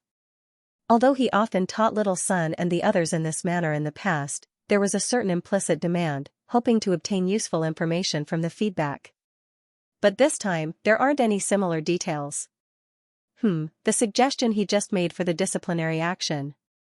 Come to think of it, it seems like he's been changing for a very long time. It's just that it wasn't so obvious in the past. I overlooked it. Audrey's professional instincts kicked in as she quickly did a psychological analysis of the Hanging Man. She quickly came up with a guess, suspecting that Mr. the Hanging Man was doing a transformation of his own position. Ever since Ma'am Hermit joined the Tarot and revealed her channels and resources at sea, Mr. the Hanging Man has unconsciously sought to change, attempting to differentiate himself from her. Before the artisan's problem happened, this change wasn't obvious. Even Mr. the Hanging Man himself didn't have a clear understanding and awareness of it. It was only recently that he seemed to have thought things through. Indeed, to maintain his position in the tarot, increasing his strength is one aspect, but it's also another aspect that he can help the overall situation. As Audrey's thoughts raced, she focused her attention back to the topic from before. She pondered for a moment as her tone subconsciously turned heavy. Does this also mean that the Orthodox churches are monitoring, controlling, and guiding the important nobles to a certain extent? This was something she had thought of in the Rouen Charity Bursary Foundation's office. The scene that she had unconsciously drawn reflected her worries in this regard. In psychology, the elements depicted in such a state often didn't point to anything specific. It was more of an abstract expression, and cold eyes often reflected the fear of external forces watching, monitoring, and controlling oneself and one's family. Combined with her worries about Vin Rambis's psychological cues before she subconsciously drew, and the fact that her parents had attended the Church of Evernights Mass with the Archbishop of Bakeland, Audrey's interpretation was that not only was she afraid of the hypnosis and cues of psychological alchemy, she was also afraid of the Orthodox churches. She couldn't be sure that they wouldn't directly use their beyonder powers to instill thoughts into the important nobles' believers, leading them to do things that went against their beliefs. To Audrey, who had received an Orthodox education from a young age, this was a form of blasphemy and rebellion. Therefore, she tensed up and hurriedly burned the piece of paper that contained the picture. After hearing Miss Justice's question, the hanging man Alger scoffed. Isn't this very normal? To live in human society, one has to accept certain levels of monitoring, control, and guidance. I understand what you're afraid of, but think about it. What's the essential difference between using power, status, money, and firearms to control and guide, and using beyonder powers to do something similar? The difference is that one knows that they don't want to do it, but they have no choice but to do it. The other doesn't even have the thought of not doing it. Audrey immediately nodded. Yes, this means that even the soul and thoughts have lost their freedom. That's the most terrifying thing. The hanging man Alger laughed again. How can there be a soul and thoughts that are absolutely free? By choosing faith and ideals, one will naturally be bound by faith and ideals. Yes, just in the case of the Kingdom of Rouen, the three churches are equal, and with the existence of the royal family, they essentially form a balance. If the Church of the Storm goes overboard with important believers, that believer can switch allegiance to the Church of Evernight. Therefore, in most cases, the Orthodox churches are more inclined to use their religious status and beliefs to guide important believers, rather than beyonder powers. Balance. Justice Audrey ruminated over this word. She had a new understanding of the kingdom's upper echelons and the entire world. This was a term she had come into contact with in the past, but she hadn't deeply understood it. At this moment, she felt that many of her ideas had suddenly matured. Thank you for your answer, Mr. the Hanging Man. Audrey sincerely used a respectful form of address. Then, how should I deal with Vin Rambis? The Hanging Man Alger said calmly. His problem isn't urgent. You have the ability to deal with him. Obtain unimportant information, protect the core secrets, and find an opportunity to obtain the potion formula or even beyonder ingredients. After a period of time, when there are corresponding changes, you can consider changing your strategy. Of course, you can't be careless. Duke of Negan is an example of a mistake. Just as he said that, World Gehrman Sparrow, who was sitting at the bottom of the long, mottled table, looked at Miss Justice and laughed hoarsely. When the time comes, even if Vin Rambis dies, no one will suspect you. Even if Vin Rambis dies. He's a demigod. Mr. World has thoughts of attacking Vin Rambis? It's possible. He's been investigating Quarren's suicide. He was even the one who told me about Vin Rambis's true identity. Audrey's eyes widened slightly as her heart stirred. Back when she hated and feared Vin Rambis the most, she had never thought of killing the psychological alchemy counselor. She only considered how to avoid being guided. On the one hand, it was because she didn't have such thoughts, and on the other hand, it was because he was a demigod existence. This was the power at the top of the kingdom and the church. I know what to do. Thank you. Audrey then took a small breath and politely thanked them. Klein sure is arrogant. He even wants to eliminate Amon's avatar in Bakeland. One Vin Rambis is indeed nothing. Leonard looked at World Gehrman Sparrow with mixed feelings. Catlia and company fell silent. After ending the topic of psychological alchemy, Klein controlled World Gehrman Sparrow to make him look at the end of the long bronze table. Honorable Mr. Fool, I have something I wish to discuss with Mr. Star in private. For the time being, Klein didn't plan on letting the other members of Tarot know about the elimination of Amon's avatars. This wasn't good for keeping it a secret, and it might even cause them to be targeted by Amon. Sure. The fool Klein naturally wouldn't deny his request. As Leonard reflected over the fact that there was such a thing as a private exchange, he picked out the key points and told Klein about Pallas Zorost's reply, including the problem of the loss of the worm of time beyond her characteristic. This made Klein suddenly understand how he could use his worms of spirit to create charms or bullets. He would first split up a few and kill them. When the characteristics they contained returned to his body, the remaining materials could be used like the worms of time. The only problem is that killing the worms of spirit will cause some damage to me. After all, every worm of spirit contains a portion of my spirit body. Yes, I have to control the number each time. Then, I have to fully recover before I can do the next one. Klein thoughtfully made World Gehrman Sparrow reply. I will quickly confirm if concealment will protect you and give you an answer. If there's no problem, let's attempt to search for sealed artifacts at the demigod level of the Marauder pathway. Of course, I will also think of a way to identify the grafting of fate. Klein wasn't sure if the gaze above the gray fog could see the truth of fate, just like how it could discover believers being parasitized. Therefore, he planned on using a paper crane to contact Snake of Mercury, Willasepton, to get the professional's opinion. Alright. As Leonard lampooned how Old Man Sparrow would have recovered a long time ago if a sealed artifact at the demigod level of the Marauder pathway was that easy to obtain. P.S. Seeking monthly votes on the last day and a half of August. Lord of the Mysteries. After ending the private conversation, Klein made the World's German Sparrow look at the hermit Catlia.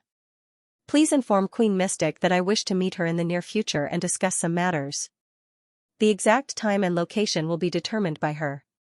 Queen Mystic? So Ma'am Hermit represents the king above the 5 seas.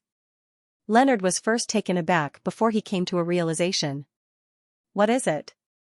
The hermit Catlia frowned warily and said, I'll help you pass the message, but I can't guarantee that she will agree. Okay. The World's German Sparrow frowned slightly, indicating that there was no problem. Okay. The World's German Sparrow nodded simply, indicating that there was no problem. At this moment, Derek finally found an opportunity to ask, what's going on? He asked, everyone. He glanced at Mr. the Hanging Man and Mr. World before continuing, my advancement ritual to a priest of light is to bury my entire body in pure darkness. My ritual to advance to priest of light is to bury my entire body in ice that normally wouldn't melt in pure darkness. Yes, it's not difficult to obtain such ice in the City of Silver, but how do I create pure and safe darkness? So this is the advancement ritual for a priest of light. Little Sun sure is honest and simple.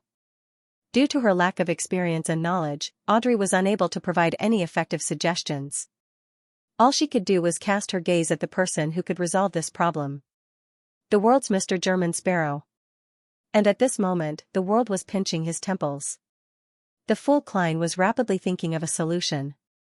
Sigh, if it's in the outside world, pure darkness is very easy to obtain. Ice that doesn't melt is the most troublesome, but the City of Silver is the opposite. The darkness there is too dangerous.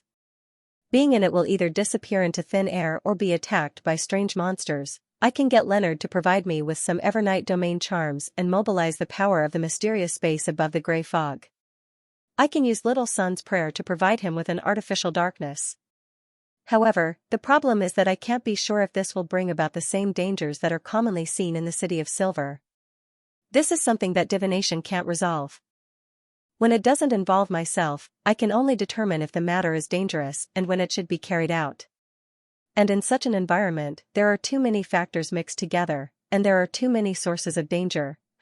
I'll summon a Rhodes later and ask it. Klein had previously considered the problem of Little Sun's advancement ritual, but he had never found an answer. Seeing the world remain silent, Leonard, who originally wanted to say that pure darkness is very easy to create, silently shut his mouth. He reconsidered Sun's words and caught on to a word he had previously overlooked, safe. In the forsaken land of the gods, in the City of Silver, darkness equals danger? Leonard had roughly grasped the key point, but due to his lack of understanding, he was unable to provide any suggestions. Finally, the hanging man elder spoke. He glanced at son Derek and said, I will help you gather information and find a solution. I will help you gather information and find a way, but in the process, you may need to cooperate with me to verify if it is feasible. No problem. Derek answered without any hesitation. Following that, he added, you don't have to be too anxious. You don't have to be too anxious. I still have more than a month to digest the notary potion. The hanging man elder nodded gently, indicating that there was no need to remind him. At this moment, Catlia deliberated for a moment and looked at son Derek. Perhaps you can consider this problem from another angle. Your advancement ritual won't last too long. It's completely possible to resolve this matter by increasing the amount of time you can survive in pure darkness. I remember you mentioning that there are two types of danger when you're in darkness without light. One is the attack of strange monsters that appear out of nowhere, and the other is the inexplicable disappearance, as though they've evaporated. The former is easy to resolve. You can request for some sealed artifacts from the chief, or you can directly get him to protect you. I don't know much about the latter. Try asking the chief. Sun thought carefully and suddenly felt that this was indeed an idea. Furthermore, it had quite a high chance of success. He then replied in pleasant surprise, Thank you, Ma'am Hermit. The exchange and learning continued as the gathering slowly came to an end. Seeing that it was about time, the fool Klein tapped the edge of the table and said, That's all for today. That's all for today. Your will is our will. Audrey and company stood up at the same time and bowed respectfully. After their figures disappeared above the gray fog, Klein left and returned to the real world. He first took out his wallet and found the paper crane that Will Septon had folded. He unfolded it on the desk, picked up a pencil, and wrote in a concise and forceful manner, There's something. After folding the paper crane again and stuffing it under his pillow, Klein lay on the bed and really began his afternoon nap. In his hazy dream, he saw the desolate, pitch-black plains and the towering steeple. Passing through the wilderness and passing through wooden doors, Klein arrived at a familiar corner. A black pram drove out from the thick shadows. Wrapped in silver silk, Will Septon sucked at his right thumb and accused in a bad mood. You're getting more and more impolite. Klein laughed dryly. With our relationship, there's no need to be so polite, right? Will Septon grunted and said, Speak. What's the matter? It's like this. I recently encountered Amon's avatar, Klein said directly. The baby's mouth widened bit by bit, as though he was about to cry on the spot. Finally, he controlled himself and said, I haven't even been born for a month. I don't need you to do anything. I just want to ask you a question, Klein hurriedly added. Will Septon raised his meaty arm and waved it a few times. What question? Klein immediately smiled and said, That's right. Amon's avatars can steal the fate of others and appear as someone else. I want to know how to see through such a terrifying thing. Will Septon chuckled, raised his index finger, and pointed to the sky. Pray for help. From the looks of it, using the gray fog's powers can indeed discover the grafting of fate. Klein heaved a sigh of relief as he became certain. The so-called use was to use his marionette to pray to the fool while he himself entered the world above the gray fog. Through the point of light that represented his believers, he could observe the surrounding streets and search for any abnormalities. In a certain sense, this was equivalent to the fool's gaze. It was equivalent to having true vision. But the problem is that it's impossible for me to keep observing from above the gray fog. Who knows, Amon might enter Buckland Street and do something while I'm observing him. After some thought, he asked after some deliberation, Is there anything else you want to remind me of? Will Septon turned his head to the side without looking at him as he mumbled, You have to visit me and my parents this week. You'll have to visit me and my parents this week, at tea time, no problem. Klein agreed without any hesitation. Only then did the baby turn his head back and chuckle. Next week, on Wednesday or Thursday, your fate will have some ups and downs. Is that so? Klein nodded in thought as he watched the black pram slowly retreat into the shadows. After waking up from his dream, he packed his items and began setting up the altar without any rest.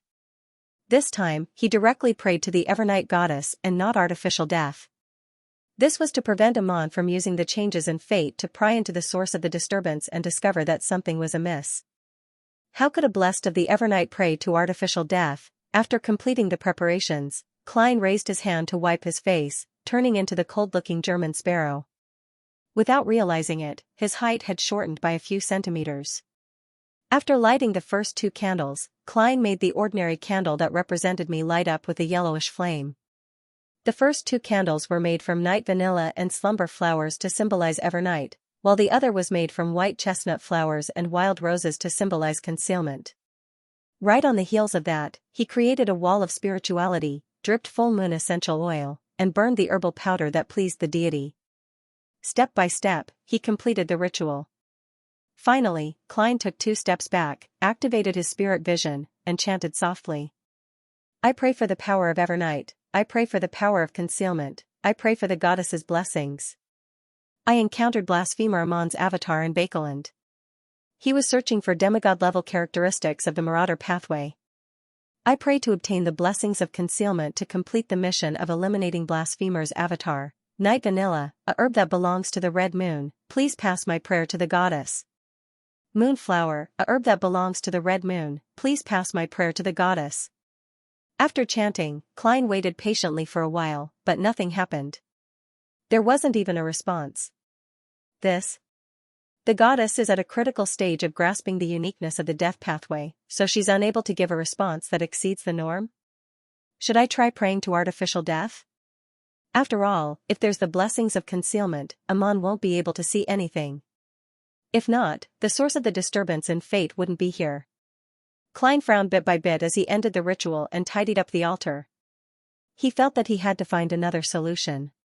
After he was done with the desk, he turned around, and just as he was about to walk to the reclining chair, a figure suddenly jumped into his vision. The figure was wearing a simple linen robe that had traces of being mended. A belt made of tree bark was tied around her waist, and her raven-black hair cascaded down without restraint. Her feet weren't wearing any shoes or socks, and they were covered in dust and scars. This was a lady. Her facial features were extremely ordinary, and her dark eyes were no different from a normal person's. However, just looking at her made Klein's heart feel extremely peaceful. Even the sudden feeling of alarm and wariness couldn't shake this point. P.S. Requesting for a monthly vote on the last day of August. It would be a waste if you don't vote, you are? Klein asked in a rather complicated state of calmness.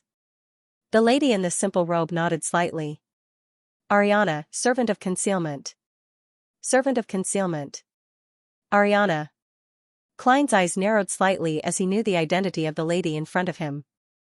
As a Beyonder of the Nighthawks, how could he be unfamiliar with the name Ariana, the matron of the Evernight cloister, the head of the 13 archbishops, and a possible future pope? Regardless of her identity, it was common knowledge in religion and mysticism. As for the name Servant of Concealment, Klein had read about it in Roselle the Great's diary. Combined with similar names like Attendant of Mysteries, he suspected that it pointed to the level of an angel. At the same time, according to the law of Beyonder characteristics conservation, it was impossible for Ariana to be a sequence 1 angel when there was a sequence 0 present. Klein believed that the Servant of Concealment was likely a sequence 2 of the Evernight pathway. It's not that the goddess didn't respond, but the way she responded is very special. She directly sent her servant over. Klein had mixed feelings that were indescribable.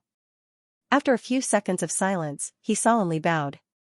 Good afternoon, Your Highness Ariana. In the various churches, if a demigod at the level of an angel walked the earth, they would add the suffix Your Highness when addressing them in person as a sign of respect. Similarly, representatives of the deities such as popes, and patriarchs had to add Your Holiness. In addition, the leader of a church could also be referred to as Patriarch or Holy See. Of course, most of the time, Holy See could also be used to refer to the church. Ariana tapped her chest 4 times in a clockwise manner as she replied piously. May the goddess bless you. She then said, I'm an ascetic. You can directly call me Ma'am. Yes, Ma'am Ariana. Klein didn't insist at all. Ariana looked at him calmly for 2 seconds before asking directly, You want to deal with blasphemer Amon's avatar in Bakeland? Yes, I wish to obtain the blessings of concealment, Klein answered frankly. At this moment, he suddenly felt a little troubled. This was because it was different from what he had expected. His original idea was that the goddess would bless and protect him. Then, he would join forces with Pallas Zoroast and Leonard to eliminate all of Amon's avatars in Bakeland. During this process, it wouldn't expose the problem of Leonard and the Marauder Pathway Angel. But now, the blessings had become corporeal and would participate in battle. Once Pallas Zoroast took action, he would definitely be discovered. When that happened, the outcome would be. The Klein didn't want him to join forces with Pallas Zoroast. Let him just be an informant and share some of the spoils of war. As Klein's thoughts raced, Ariana spoke in an unhurried manner. I can use the power of concealment to prevent anything that happens from being seen, but I can't guarantee that I can eliminate all of Amon's avatars in Backland. Pallas Zoroast said that he can do it. The one who understands Amon the most is indeed a sequence one of the same pathway. Klein thought for a moment. Ariana, I already have a mature and complete plan. All you need is the power of concealment. There's no need for you to participate in the actual battle. I'll handle the rest. Ariana nodded, raised her right arm, and opened her palm. Specks of light lit up, deep and resplendent. They quickly outlined a metal in her palm. The metal was crystalline, as though it was made of black gemstones. It gave people the feeling that it existed when they looked at it, but it would vanish when they didn't look at it. This is my Evernight coat of arms. It doesn't have any characteristics or powers. Its only use is to form a connection with me once it's activated, regardless of where you are in the real world, Ariana simply described. Before you begin your operation, remember to use it. I will provide you with the power of concealment. If you need more direct help, use Ancient Hermes to say the name Ariana while activating it. This is equivalent to a solidified altar and ritual that points to me. At the level of an angel, the range of responding to prayers has expanded to include the entire world? Klein instantly grasped the essence of the Evernight coat of arms. As a bizarro sorcerer, he was still unable to respond to prayers. This was a trait that only Sequence 3 possessed. Of course, as Sea God and the Fool, he was sufficiently skilled in this aspect. Klein didn't decline. He received the Evernight coat of arms and bowed sincerely. Thank you for your bestowment. With that said, he tapped his chest 4 times in a clockwise fashion, drawing the crimson moon.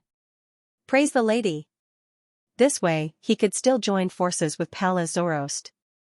As long as he didn't need to chant the name Ariana in Ancient Hermes when activating the Evernight coat of arms, it wouldn't be a problem. Praise the lady, Ariana replied piously. Her figure disappeared as though she had been erased by an eraser. Did she leave by transforming into a concealed state? Klein pursed his lips with a guess. At the same time, he was filled with doubts about how Ariana could arrive so quickly. After all, the Evernight pathway wasn't the type that was good at teleportation. It definitely wouldn't take a long time to travel from the Winter County Church to Bakeland, but it definitely wouldn't be short either. My ritual isn't the kind that prays for a direct descent. Could it be that Ariana happens to be in the vicinity, in the greater Bakeland region? Isn't this too much of a coincidence? If it's not a coincidence, the problem is even more serious. What's she doing in the Bakeland region? Undercurrents are surging. Klein retracted his gaze and patiently waited for a while before transforming back into Dwayne Dantes. He took out a pen and paper again and drew a symbol that was a combination of concealment and prying eyes. Just as the last stroke of the symbol was completed, the full-body mirror in the master bedroom emitted a dark but pure light, like the surging undercurrents at the bottom of a lake.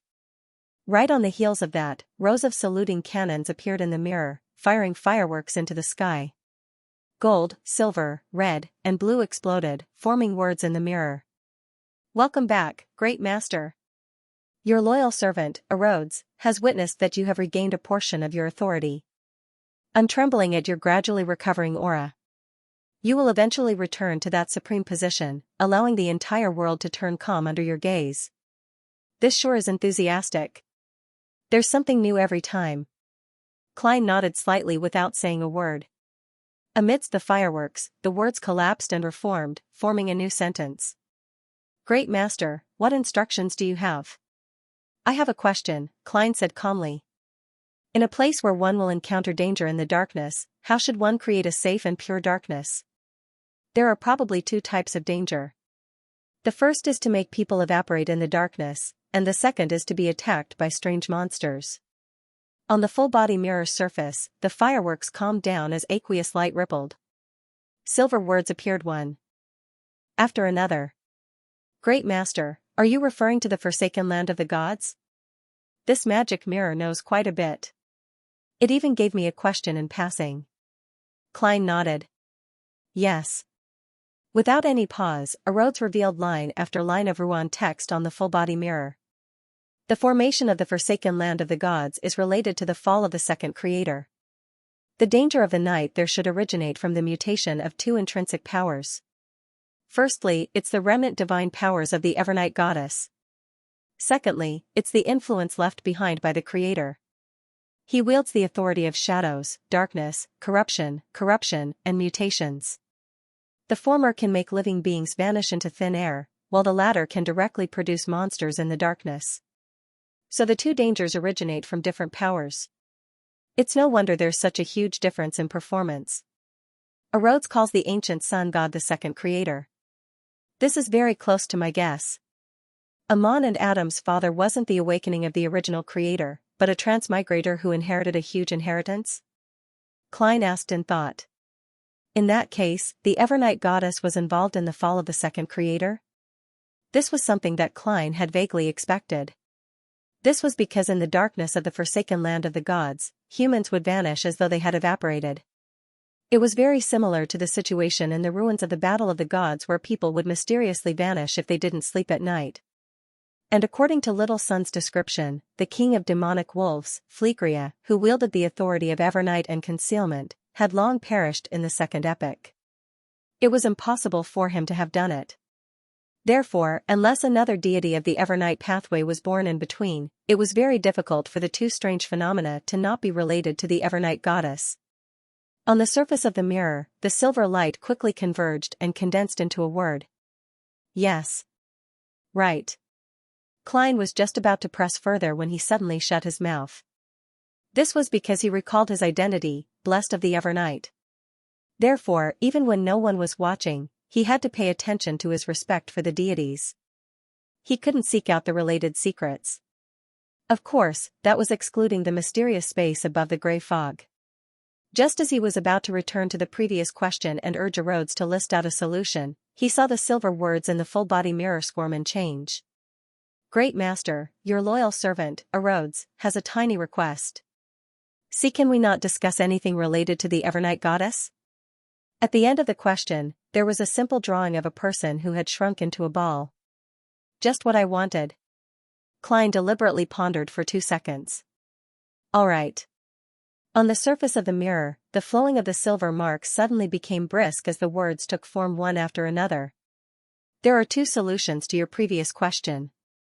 The first is to accept corruption and transform yourself into a monster in the darkness. The reason why these creatures don't vanish into thin air in the night is because they are protected by the authority of degeneration. This way, all the darkness will be pure and safe. The second is to create a darkness that comes with a temporary world of dreams. It will allow the spirit body to be protected by the dream. This can effectively slow down the corrosion of the dangerous night. P.S. First day of September. Seeking a guaranteed monthly ticket Lord of the Mysteries in August, I started a new volume. The overall pace was actually faster than the previous 4 volumes at the same stage. After all, in terms of plot structure, it was already at the later stages. When the 5th volume ends, the next 3 volumes would definitely have fewer chapters than the previous ones.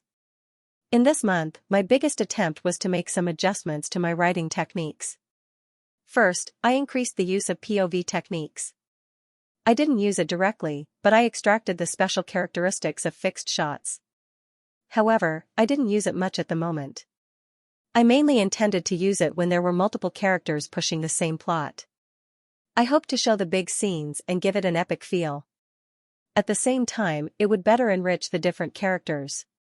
Of course, I would still write normally at other times. Secondly, during the tarot gathering, in order to avoid repetition and procrastination, I currently hope to shift the focus from how we reacted to different events to how we cooperated with each other. We wanted to use events to bring up the characters, bring up the topic, create something different, and push the plot forward. As a qualified secret organization, a mastermind behind-the-scenes organization, it was time for me to show off my talents. This was also part of the feeling that I had wanted to convey when I first set up the tarot gathering. Speaking of which, I was quite satisfied with the tarot gathering that had just ended. Many details had become lively again. In August, other than the normal rest, I didn't apply for leave. But actually, I didn't rest that much. I only took half a day off every week. The rest of the time was used to accumulate chapters. Currently, the number of chapters compared to July had increased by 1 chapter. I spread my hands. This was something that couldn't be helped.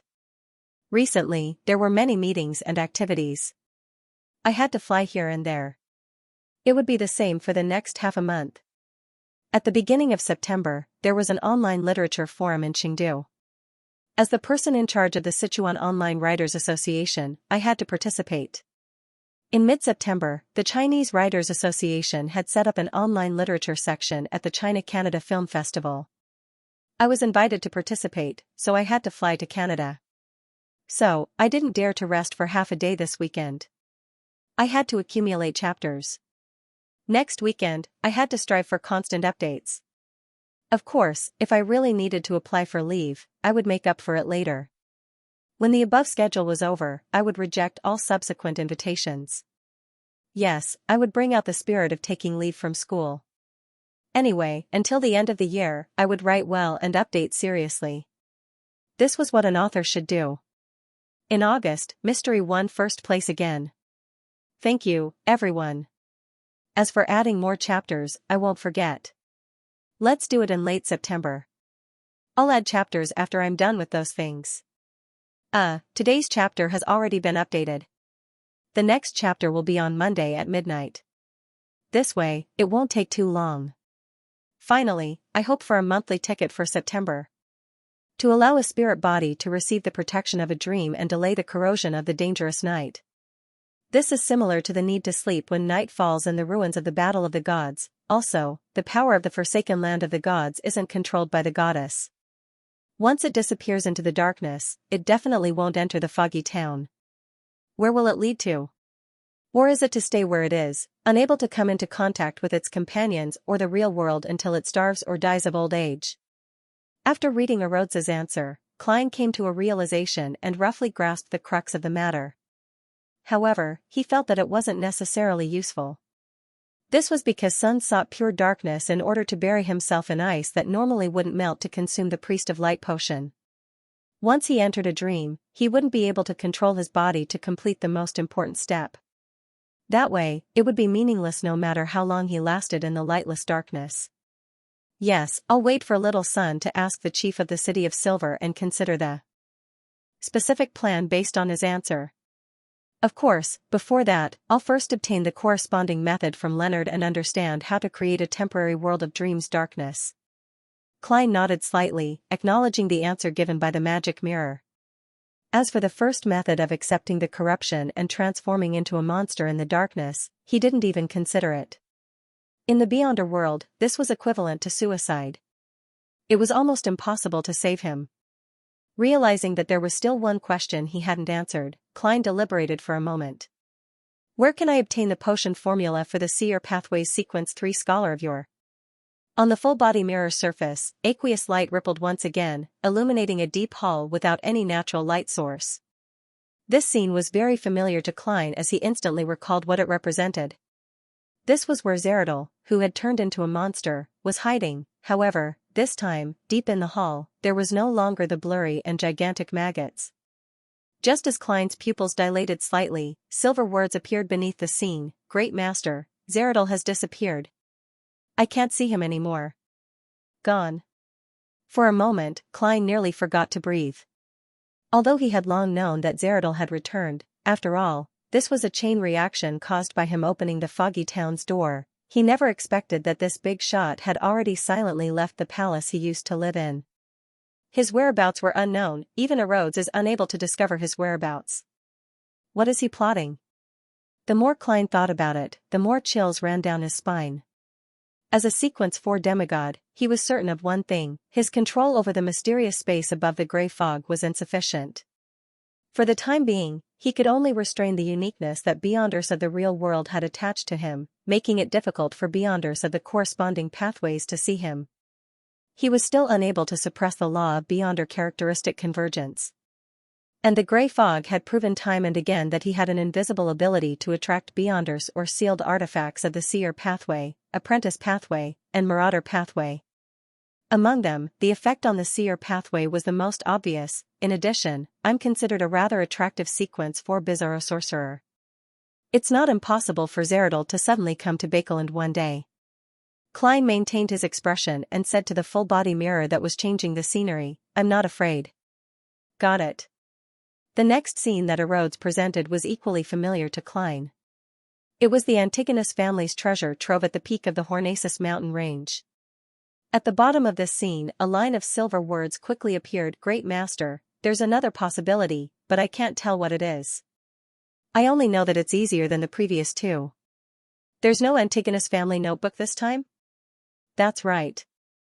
It will guide the wielder to the main peak of the Hornacis mountain range to seek out the Antigonus family's treasure trove. It's something that can be combined with the previous option. What's the possibility that Rhodes can't tell? Based on my understanding of the factions of the Seer pathway, it's referring to praying to the goddess? The goddess is the mother of concealment. Therefore, if she wants Rhodes to see the answer, it can see it. If she doesn't want it to see it, it won't be able to tell anything. Klein's thoughts wandered as he quickly made the connection. Of course, he didn't believe that directly praying would allow him to obtain the Scholar of Your potion formula. It was just too ridiculous. It was like a child's game. From his experience as a Nighthawk, he suspected that he needed to accumulate enough contribution points to obtain the Scholar of Your potion formula from the Evernight goddess through a ritual. Accumulate contribution points. What a familiar phrase. Klein sighed silently as he came up with an idea. Clearly, there was a hint to how to accumulate contribution points. It was to deal with the problem of the Charismatic Order's artificial death faction. However, Klein suspected that the goddess's Seer pathway potion formula was very likely only up to Scholar of Your. There weren't any subsequent angelic steps. This was because the Antigonus family's angel hadn't directly perished back then. Instead, he had escaped to a secret palace and lost control, turning into a monster. He was in a half-sealed state. In addition, the Fool card was still there, but it hadn't been taken out. At this moment, Klein was prepared to ask about Amon's avatar, but he suddenly recalled that in the Rat Demigod's memories, the Marauder pathway angel and Amon had warned him with a mirror. As this thought flashed through his mind, Klein narrowed his eyes and looked at the full-body mirror. He nodded and said, "All right, that's all for today. Go back. If there's anything else in the future, I'll summon you." "Yes, Master." "Goodbye, Master. Your loyal and humble servant, Rhodes, will be waiting to return to your side at any time." On the mirror, beams of light gathered, either forming words or a figure waving its hand. After everything returned to normal, Klein turned around and picked up the piece of paper with the symbol. He snapped his fingers, causing it to burst into scarlet flames. As the ashes drifted down bit by bit, he opened his left hand. In his palm were two transparent maggots that shimmered with three-dimensional mysterious symbols. The two maggots writhed gently as they had a life of their own. They filled the entire bedroom with a crazy and strange feeling of change, causing the surrounding light to flicker without any pattern. These were the worms of spirit that Klein had separated out. Suddenly, Klein reached out his right palm and pressed down on the two transparent maggots. An instant later, his palm stopped at a spot that happened to touch the worm of spirit. He raised his palm and lowered it, paused, and raised it again. After a few times, Klein suddenly exerted force with a deadpan expression. Amidst the invisible and illusory cracking sound, his head suddenly felt a stabbing pain. This made him feel like his soul was being torn apart. It was even more painful than being stabbed. Klein used his clown powers to control the twitching of his facial muscles. After a few seconds, he raised his right hand to rub his temples and mumbled inwardly, "Indeed, the death of every worm of spirit will result in damage to my spirit body. Indeed, the death of every worm of spirit brings damage to my spirit body." My current limit should be 6. Yes, I'll stop trying for now. I'll see how long it will take for me to recover. Thankfully, this is something that I can endure. Otherwise, if my marionette is destroyed in an intense battle and I don't have time to retrieve the worms of spirit, it would be dangerous. Yes, it's different from Amon's worm of time avatars. Abyssal sorcerer's worms of spirit don't necessarily die when their marionettes are destroyed. Most of the time, Abyssal sorcerer can retrieve them in time because the distance between the main body and the marionette isn't that exaggerated. After confirming the situation and waiting for the Beyonder characteristic contained in the worms of spirit to return to his main body, Klein rummaged for ingredients and set up a ritual to pray to the Fool. After a series of back-and-forth operations, Klein used the remnant bodies of the 2 worms of spirit, 2 thin silver slices, and a portion of the complex 3-dimensional symbols that he had previously copied from the item given to Snake of Mercury, Wilaseptin, to create 2 silver-black bullets. The surface of the 2 bullets was engraved with indescribable strange patterns. They extended all the way inwards, as though they converged at a point in the middle. The overall glow was deep, but it didn't appear dim. Just a glance at it made one's thoughts feel sluggish. Klein tossed the gold coin and used divination combined with his spiritual intuition to quickly grasp the abilities of the 2 bullets in his hand. Once hit, the target would immediately enter a state of paralysis. This state would be maintained for different lengths of time depending on the strength of one's spirit body. Even a sequence 3 saint would be stiff for a second or 2, this exceeds the limits of my own abilities.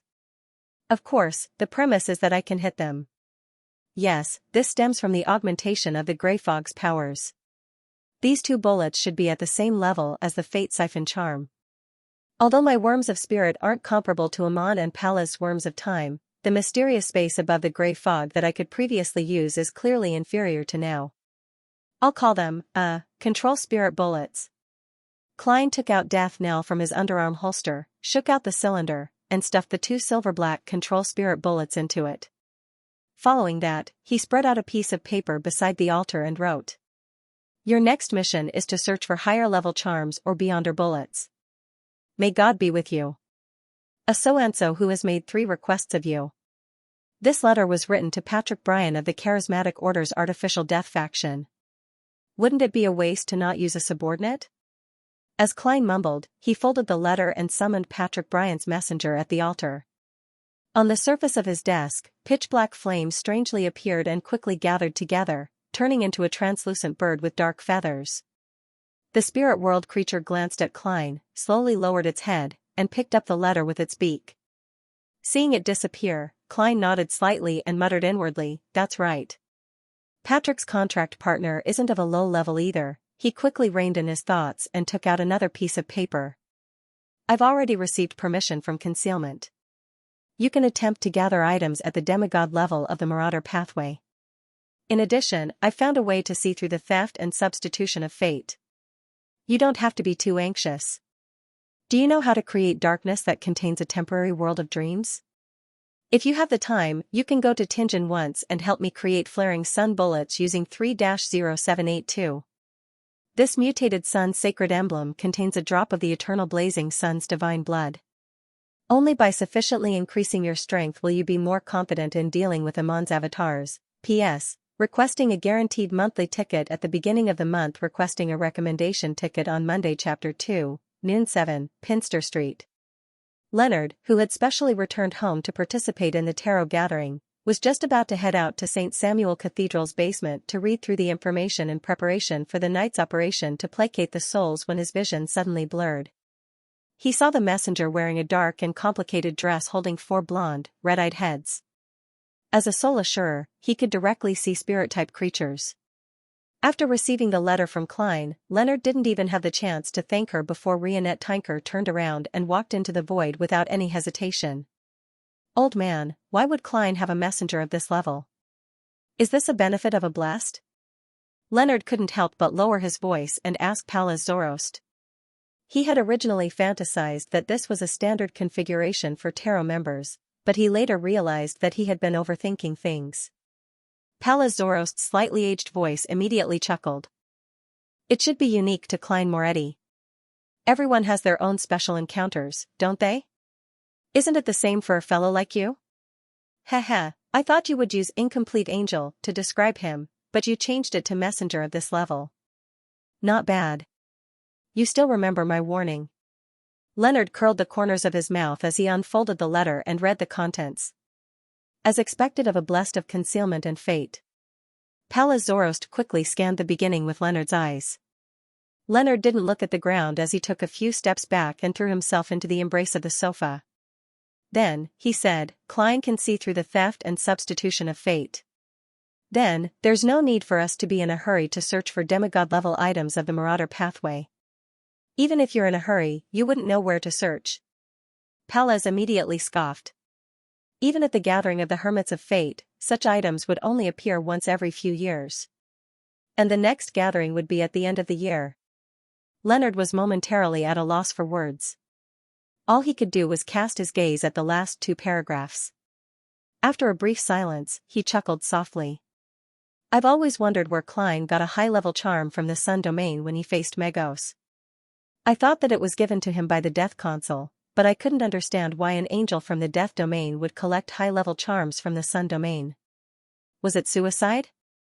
Now, he finally understood. Old man, it's not like I haven't possessed 3-0782 before.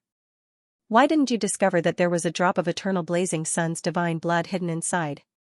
If you had stolen some power in advance, you wouldn't have. Leonard originally wanted to laugh at the old man, but as he spoke, he fell silent. Pallas Zoroast sighed in his mind. If that drop of God's blood could be found so easily, that mutated sun emblem wouldn't be in Tinjin.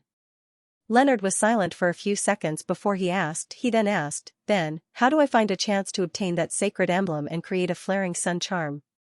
Although Klein had made it sound easy in the letter, Leonard knew that it wasn't an easy task.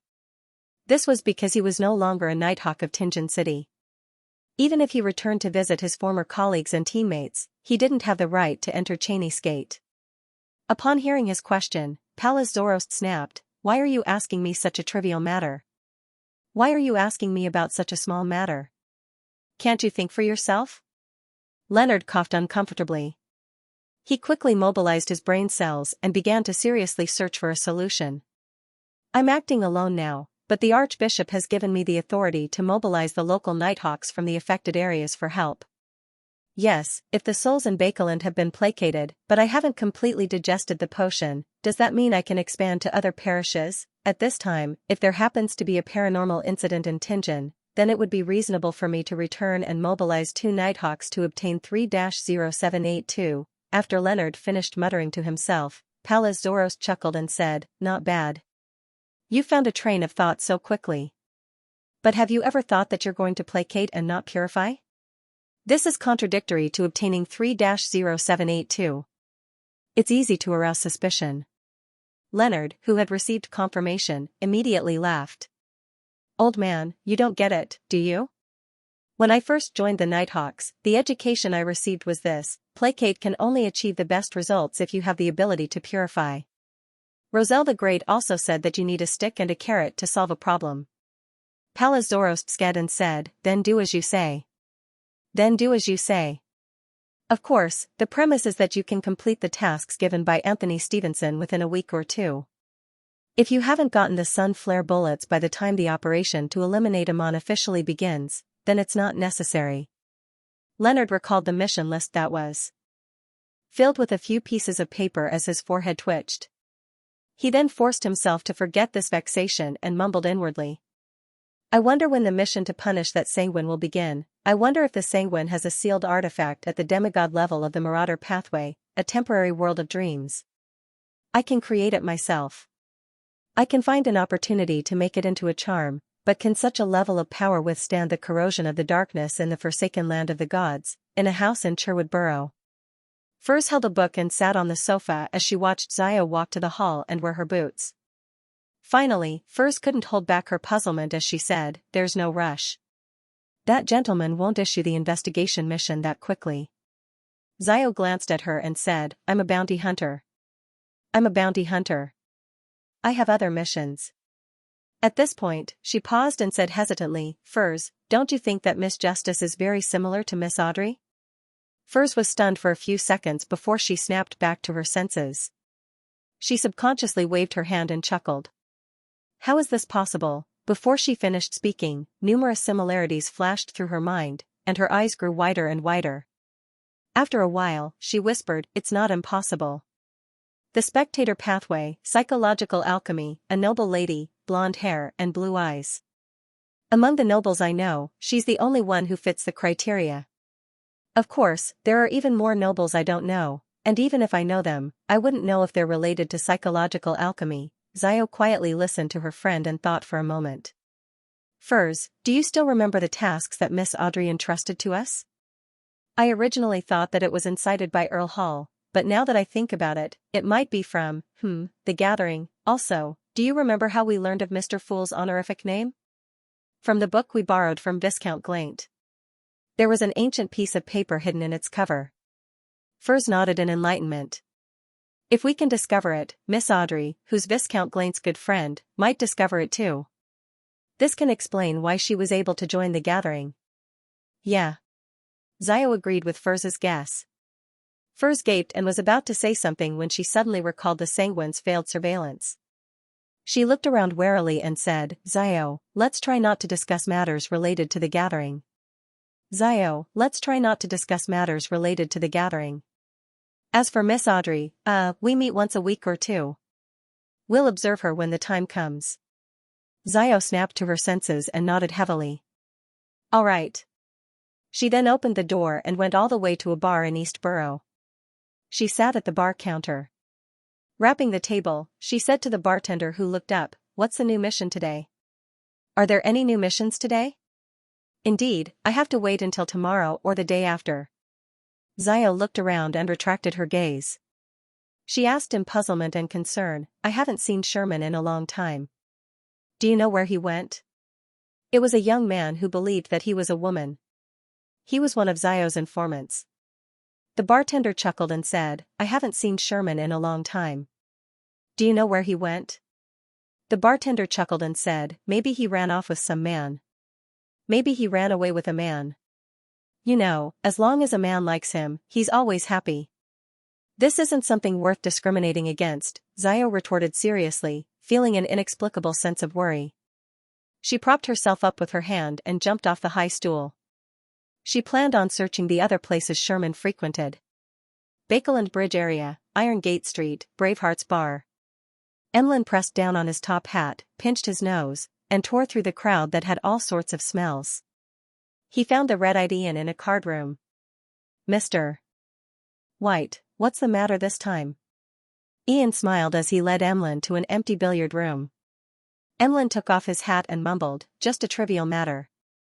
Just a small matter. Help me issue a mission to the bounty hunters. The content is to follow a person called Ernst Boyar and figure out his daily movements. The bounty is £100. £100? Ian subconsciously asked. For a tracking investigation, £100 was an extremely ridiculous bounty. After all, if a bounty hunter could complete this mission alone, he could take a year off, even if he had to support his family. Emlyn nodded. The target is rather dangerous. After his discussion with Taro, he had already thought things through. He believed that following Ernst Boyar was definitely an easy mission. The Sanguine Viscount would definitely pretend not to notice him and deliberately give him a fixed trajectory. Therefore, the £100 was actually a reward for misjudgment for risking her exposure to join the operation. Of course, in order to mislead and conceal the truth, there would definitely be many bounty hunters completing a portion of the mission. They would receive different amounts of rewards, and Emlyn could only guarantee that misjudgment would receive the most. I see. Ian extended his hand in understanding. Advance payment, specific address, danger level, looks, and characteristics. It'll be best if there's a portrait. Emlyn then handed over £30 in cash and information on Ernst Boyar's portrait. Red-eyed? Ian flipped through the piece of paper in his hand and blurted out. Yes. Emlyn nodded slightly and looked around. He suppressed his voice and said, there's one more thing. Help me gather clues about the Rose School members in Bakeland. Rose School? Ian was taken aback as he asked in puzzlement, as though he had never heard of such a name before. P.S. 2 updates completed today. Tomorrow will be updated at the usual time. Requesting a guaranteed monthly ticket at the beginning of the month, Emlyn shot a glance at Ian, raised his hand to pinch the tip of his nose, and chuckled. From the looks of it, you don't understand. Alright, a simpler description is to help me gather information on foreigners from the southern continent, especially from the Star Highlands and Paws Valley. What kind of information is it? There are quite a number of purebred southern continent people in Bakeland, and it's common to see those with the corresponding bloodline. Ian wasn't angered by the contempt as he calmly raised his question. Emlyn chuckled and said, the more abnormal ones. The ones that act suspiciously and mysteriously. You should know what I'm talking about. There are definitely quite a number of Highlanders and Valley people that match your description. In Bakeland, they are either servants, workers, thieves, or join gangs. And the latter all satisfy the requirements of acting suspiciously and acting suspiciously. Ian sincerely pointed out the impracticality of Emlyn's request. However, Emlyn was already prepared for this. With an indiscernible smile, he nodded slightly and said, how about this, give me all the information that meets the requirements, and I'll filter them myself. Yes, I'll pay you £50 for this commission as the basic fee for the preliminary investigations. The subsequent fees will be calculated based on how much of the information you gather has value. You'll pay an additional £20 for every piece. Who decides if it has value or not? Ian thought for a few seconds before asking. With his initial income of £50, he could actually accept the commission. This sum of money was enough to hire more than 10 people to investigate from East Borough to Sherwood Borough for half a month from morning to night. He didn't care how much he could earn from the £50, because many people relied on him to survive. He needed to arrange paid jobs for them from time to time. Otherwise, he wouldn't be able to keep up with the latest news. Emlyn sized up Ian and scoffed. Of course it's me. You should know my reputation very well. Detective Moriarty didn't tell me that. Ian mumbled and sighed. Alright, it was quite a pleasant cooperation the last time we worked together. I choose to trust you. Emlyn nodded in satisfaction, took out his wallet, and counted the total denomination of £50. During this process, Emlyn felt a little reluctant when he realized that he only had £407 left in his savings. Now it's £357. He retracted his gaze from the notes and handed the cash in his hand to Ian. He didn't stay any longer. He put on his top hat, walked out of the billiard room, and left Braveheart's bar. On the street, Emlyn released his finger that was pinching his nose and looked up at the burning clouds. His expression gradually turned solemn as he silently muttered to himself, that wraith isn't around this time. Where did it go? Humph. Ian acted as if he had never heard of Rose School, but his accelerated heartbeat betrayed him. Also, he didn't even ask if Sherlock Moriarty had returned to Bakeland. He wasn't worried at all. Could it be that Sherlock had already returned to Bakeland and met with him? Worsted Archipelago, City of Generosity, Byam. Outside a house near the harbor that was lit up with gas wall lamps, Admiral of Stars Cattleya walked to an empty corner with Frank Lee, who had his sleeves rolled up, revealing his brown hair. She watched as a figure emerged from the shadows.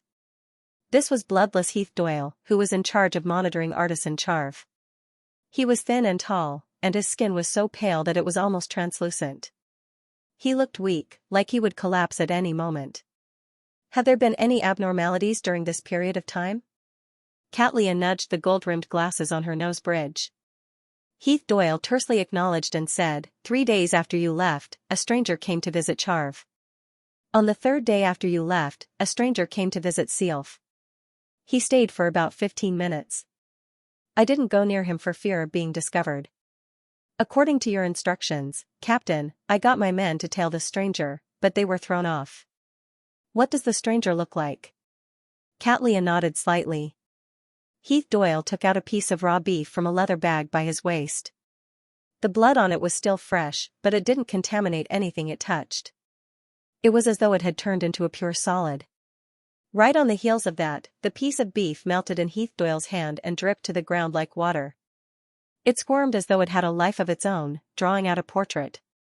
This is the effect I wanted. Frank Lee looked at this scene with bright eyes as he expressed his thoughts in excitement. Under his gaze, Heath Doyle had the intention to dodge. He tilted his body slightly and pointed to the ground. Something like this. At this moment, a blood-colored portrait had already taken form. The main body was a man with a mustache. His facial features resembled those of the Paws River Valley's race. His greatest characteristic was the 3 studs in each of his ears. Studs made of gold. He's lean and doesn't have much fat, but he's very healthy, Heath Doyle added. Catlia then retracted her gaze from the ground. And then? Heath Doyle tersely acknowledged again. No one came to visit Charv after that, apart from the temporary servants and chefs he hired.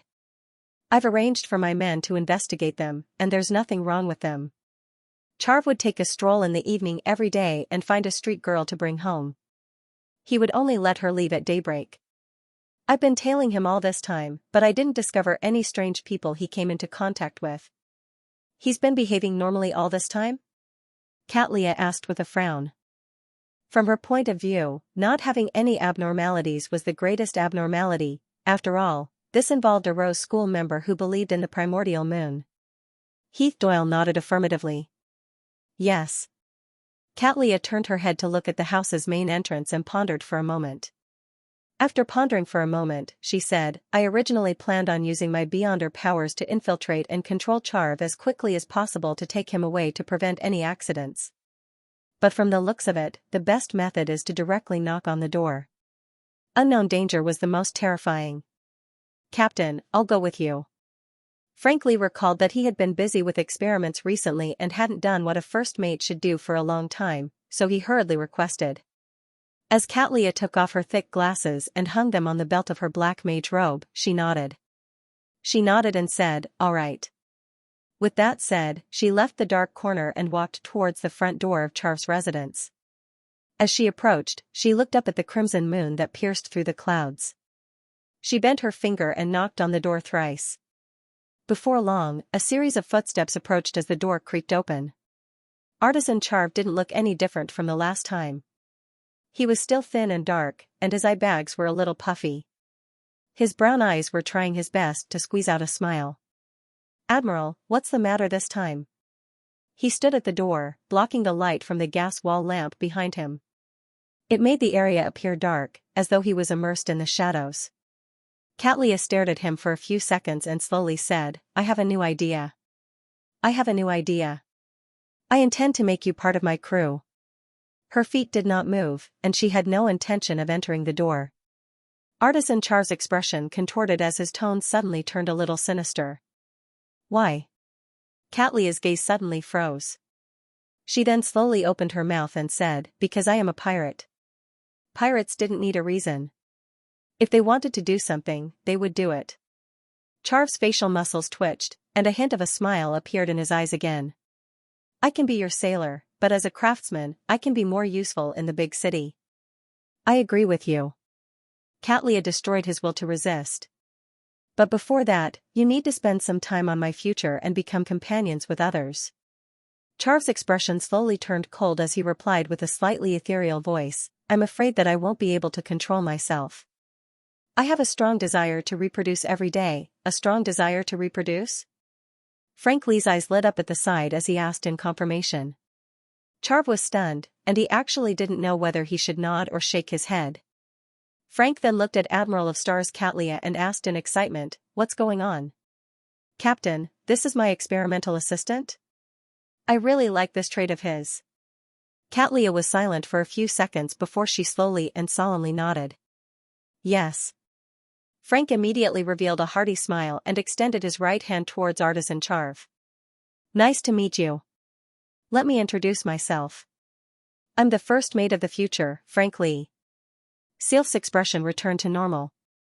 He shook hands with the man in puzzlement before saying, I'm not sure. Are you really going to stay on the future for a period of time?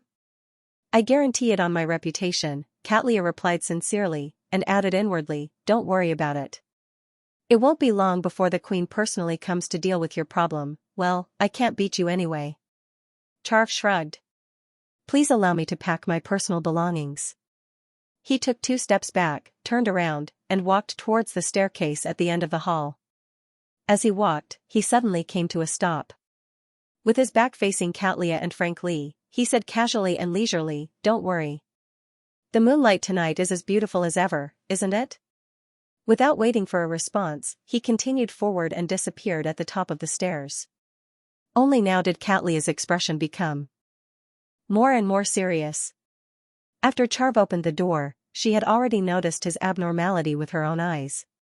If Charv's spirit body was that of a normal human in the past, then he was now a Siamese. Under the illumination of the moonlight, the conjoined twins were growing rapidly. This isn't a problem that I can solve. I have to write to the Queen and tell her. Also, I can't forget German Sparrow's request to meet me. Catlia sighed silently and subconsciously looked up. High up in the sky, the clouds were thin, and the red moon was bright and quiet. Bakeland, Hillston Borough. East Balham Military Veteran Officers Clubhouse. Don Dantes and Member of Parliament Mock alighted from their carriages and entered the foyer together. P.S. Requesting for a guaranteed monthly ticket at the beginning of the month after entering the East Balham Military Veterans Clubhouse. Just as he handed his cane and hat to his valet, Anuni, he saw Colonel Calvin, who worked for the Lone Kingdom's Department of Defense, dressed in army attire. He was holding a glass of red wine as he waited in the hall. The donkey-faced officer smiled and raised his cup to Don Dantes. Long time no see. It has indeed been a while. Klein walked over with a smile. Calvin stretched out his right hand. Congratulations. You've done well this time. Everyone is very satisfied. I'm also very satisfied. Klein used the Rouen style to express the meaning of happy cooperation and extended his right hand to shake the other party's hand. Calvin retracted his hand and glanced at Mocked beside Dwayne Dantes. He sighed and smiled. When you first introduced Dwayne, I didn't quite trust your judgment. Now I understand why you became a member of the House of Commons. Everyone who has interacted with Dwayne can easily conclude that he's an expert in this field. Mocked similarly accepted the colonel's praise with Rouen's reticence. Calvin retracted his gaze, took a sip of red wine, and looked at Don Dantes with a smile. How much did you earn this time? Don't worry, I'm not trying to lower the price. I'm just curious. £20,000 worth of gold, Klein answered with a middle number. In fact, he earned £25,000, but after paying Miss Messenger £10,000, he only earned £15,000. Colonel Calvin nodded. That's right. If you need to turn those gold bars into gold coins, I can introduce you to someone from the Royal Mint. What do you think? Did you find anything out of the ordinary in Xianxia's territory? Klein didn't think about it. Yes. He had a place called Resurrection Square, which was destroyed by lightning. I know that, Colonel Calvin responded with a slightly solemn expression. Then you probably don't know that the person in front of you is the one who created the lightning. Klein chuckled and said, also, Xianxia seems to be maintaining a fragile balance between many factions, but he has secretly sided with someone. Of course, I don't know who it is. He had never thought of betraying the Church of the God of Knowledge and Wisdom. He only revealed a little to gain the trust of the Rouen military. The only thing we can be sure of is that it's not us. Colonel Calvin nodded with a deep gaze. I don't think he's an Intis patient either. Klein helped them eliminate the possibility that was wrong. Colonel Calvin grunted in acknowledgement. That's good. Most of the forces around Xianxia are supported by the Intis. If he wants to expand, he definitely can't avoid them. When that happens, we might be able to sell weapons again. At this point, he raised his cup. Storm above, may we all get rich together. As believers of the Evernight goddess, Klein and Mocked could only smile without giving a direct response. After sipping another mouthful of red wine, Calvin pointed to the second floor. Dwayne, I got you here today to play cards with an important figure in Texas. Which important figure? Klein asked with piqued interest. Calvin's expression turned solemn as he said with an indiscernible smile, Admiral Emerius. He has been reactivated and is currently in charge of the Department of Defense. Admiral Emerius. The admiral whose brother was removed from his governor-general position, whose mistress was corrupted by the mother tree of desire, and who lost his position as the highest commander of the Central Sonia Seas Navy. I've cooperated with him before and even impersonated him for a period of time. Indeed, to a demigod, as long as he doesn't go overboard and is willing to endure, he will eventually be able to walk out of his trough. Klein recalled everything that had happened on Orvie Island as he felt a little wistful. Towards Admiral Amerius Revolt, he still felt a little guilty. Although most of what happened back then had nothing to do with him, the mutation of his mistress was ultimately a result of the Mother Tree of Desire's attempt to control him. In other words, our future cooperation requires the approval of this admiral? Klein asked in enlightenment. That's the case. Calvin nodded and pointed to the staircase that led to the second floor. Let's go up. When they came to the second floor, they stopped in front of a pair of dark red double doors. Calvin turned his head to glance at Don Dantes. Your mission today is to lose money. Lose money? Klein sized up Calvin as the corners of his mouth curled up. I'll work hard. Mocked smiled and said, actually, you don't have to be too deliberate. Admiral Amerius is very good at cards. Even if you wish to win money, it's nearly impossible. Heh, I lose every time. Sigh, I just hope I don't lose too much today. Otherwise, I won't even dare return home. Klein nodded in thought. I only brought 200 pounds in cash. Will that be enough? Definitely not, Calvin said with a chuckle. Calvin chuckled. I've already exchanged for 1,000 pounds worth of chips for you. Just remember to return it when you come back. Rouen top lawyers only earn about 1,000 pounds a year on the surface. You bunch of corrupt people. Klein sized up Calvin again. The colonel didn't notice anything as he raised his hand to knock on the door. After waiting for a while, the door creaked open, revealing the scene inside. It was a hall covered in thick, soft carpets. There wasn't much furniture, making it look rather spacious. In the middle of the hall was a card table that could accommodate more than 10 people. Surrounding it were luxurious high-backed chairs. By the side of the hall, there was furniture inlaid with gold, statues carved from marble, a coffee table with books and newspapers, and a set of leather sofas. Klein looked over and saw Amerius Revolt sitting at the seat of honor. This admiral hadn't changed much from before. His black hair was neatly combed back, and his blue eyes were dark and deep. The corners of his mouth drooped slightly, and he didn't have a beard. He had an old-fashioned and solemn bearing, and he wore a dark blue shirt with epaulettes. Every detail was meticulous, and he was extremely serious. Turning his gaze, Klein discovered another acquaintance. He had thick but not messy black eyebrows. He had short and stiff hair of the same color, and his eyes were so deep blue that they were nearly black. His nose bridge was high like a mountain, and a large beard extended out from his mouth. His facial features were deep, and his face was rather long with cold lines. He gave off the vibe of a man of steel. This was the deputy director of MI9, Conas Kilgore. This was one of Klein's goals when he returned to Bakeland. He was the middleman between the Demonist sect and a particular faction of the royal family in human trafficking. He was an accomplice to the Great Smog of Bakeland. The Major General Deputy Director's shoulders were abnormally broad, and his white shirt and black vest were abnormally tight. He was focused on playing Texas Hold'em. There are 3 demigods at the table. How is one to play? Interesting. Klein found a seat and sat down as he observed the other people at the table. During this process, an attendant delivered a huge stack of chips worth a total of 1,000 pounds. In the first few rounds, Klein threw his cards away after taking a look at them. He appeared very cautious, as though he wouldn't raise or call unless he had a good hand. As for Admiral Amerius's style, it was the complete opposite of his. He wasn't conservative at all, and he called nearly all of his hands, constantly raising in an extremely aggressive manner. Few of the games he participated in would reach the stage of a showdown. Most people couldn't withstand the pressure, as well as the authority that the admiral had. They would fold after a round or two. Among them, someone attempted to use Amerius Revolt's bluff, but they ended up meeting the admiral's 4 nines. Their faces immediately turned pale as though they had been sentenced to death by a judge. Conas Kilgore had a different style. He would lose from time to time, but the total amount of chips was relatively small, so it didn't affect him too much. And in the next round after he lost, he would often clear the chips of the person who had previously won against him, forcing the other party to spend money to buy new chips. Why bother? Why use your powers to cheat when playing cards with low and mid-sequence beyonders, or even ordinary people? Others might not be able to tell, but how can I not know? One is the suppressive aura of the arbiter pathway, and the other is the bribe of Baron of Corruption.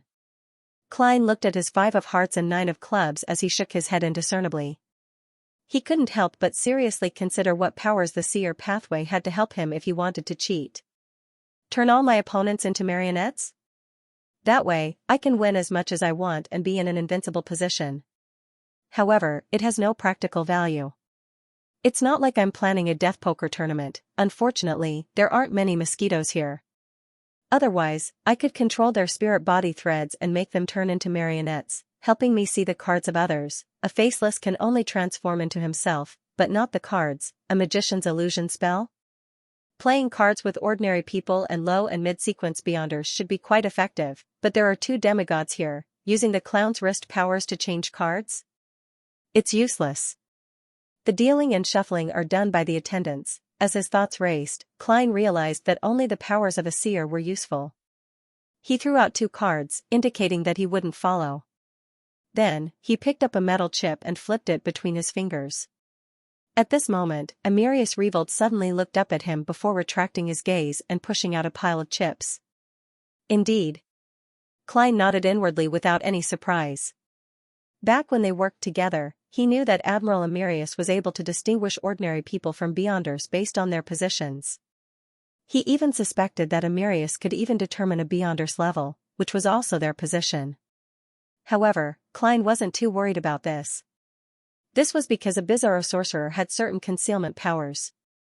This was also one of the special reasons why he was able to converge the Grey Fog's augmentation on himself after reaching sequence 4. This made him certain that Amirius couldn't discover his level, but he, who hadn't done the corresponding interference beforehand, suspected that Amirius could tell that he was a beyonder. Therefore, he took the initiative to reveal a little problem, making it seem easy to see through and grasp. P.S. Requesting monthly votes at the beginning of the month. The core rules of Texas Hold'em were very simple. It was a combination of 2 of one's trump cards and 5 public cards.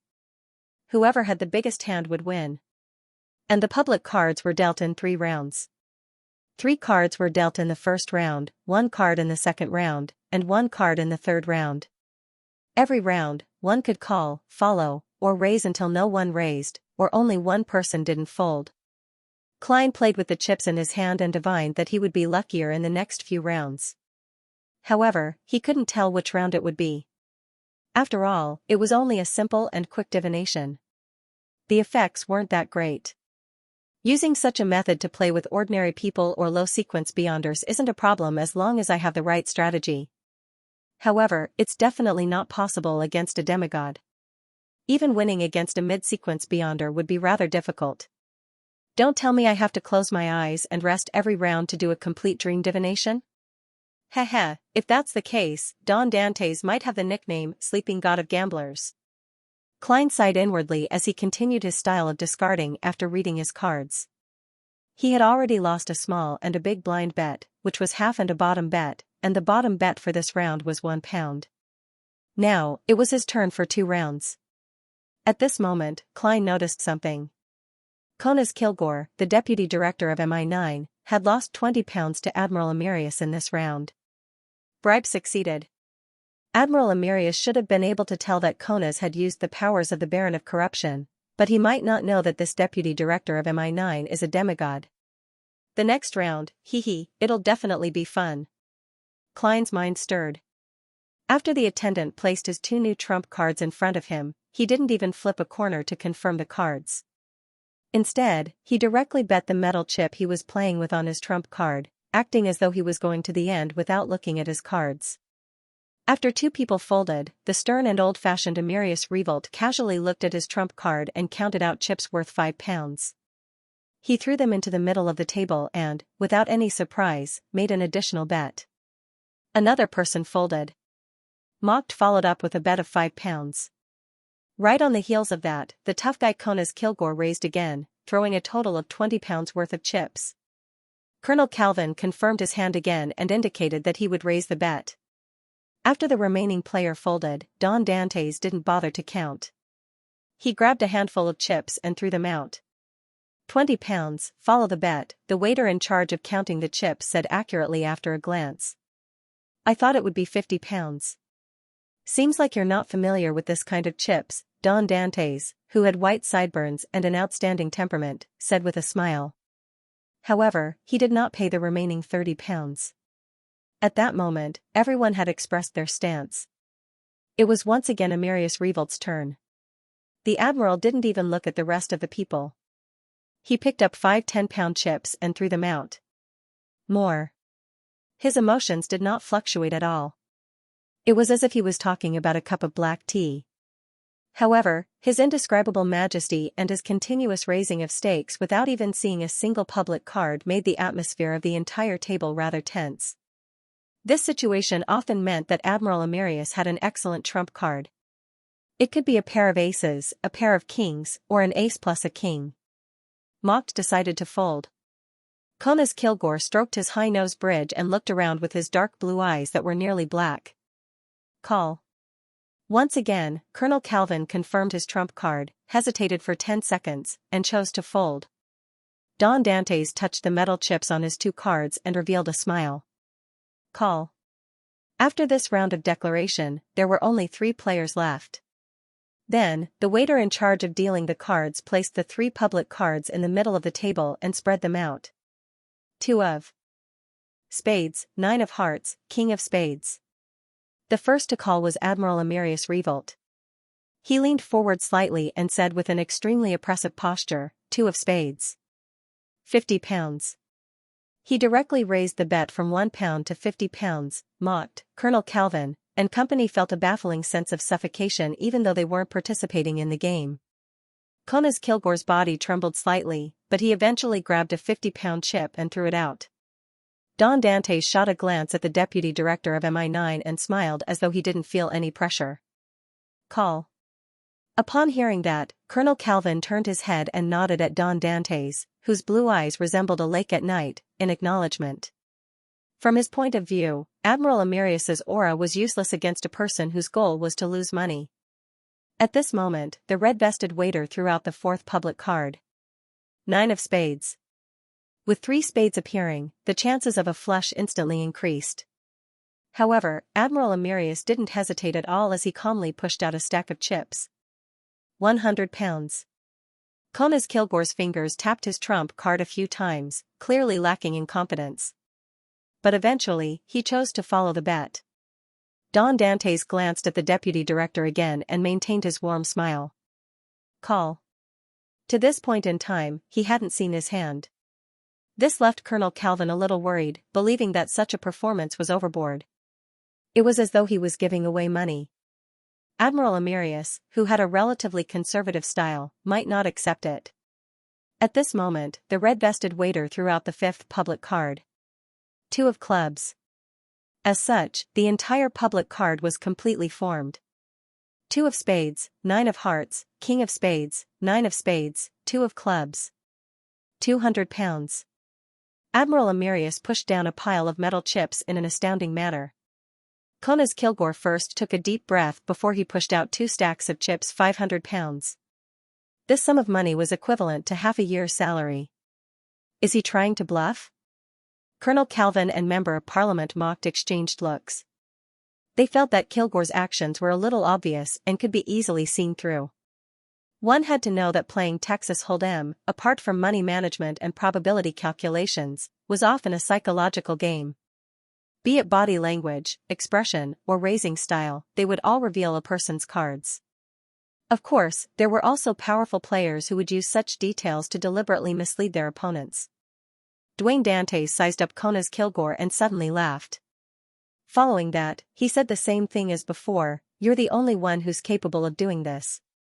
Following that, he said the same thing as before, "Call." Admiral Amarius raised his hands, prepared to push out all his remaining chips and use his aura to overwhelm his opponent. At this moment, his actions suddenly came to a halt as his expressionless face revealed a heavy look. After a few seconds of silence, he calmly said, "Call." At this point, it was time to reveal one's cards and compare the size of the cards. Admiral Amarius first flipped over his cards. An ace of spades, a 10 of spades, formed a flush with the 2 of spades, a king of spades, and a 9 of spades from the public deck. This was considered a rather large card.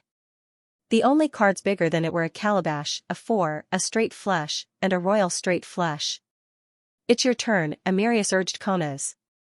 Konas first flipped over a card. It was a king of diamonds, forming a pair of kings and nines with the public deck.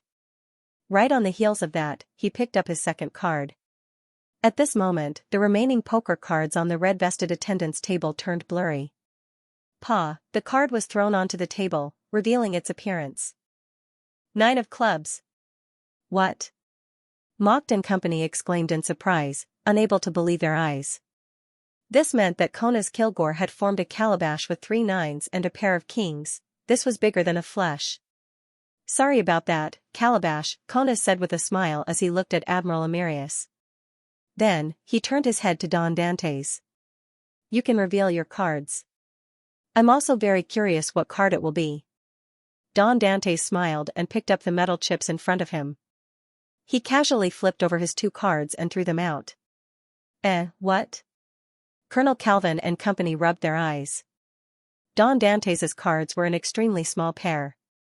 2 of hearts, 2 of diamonds. And in the public deck, there happened to be a very small pair.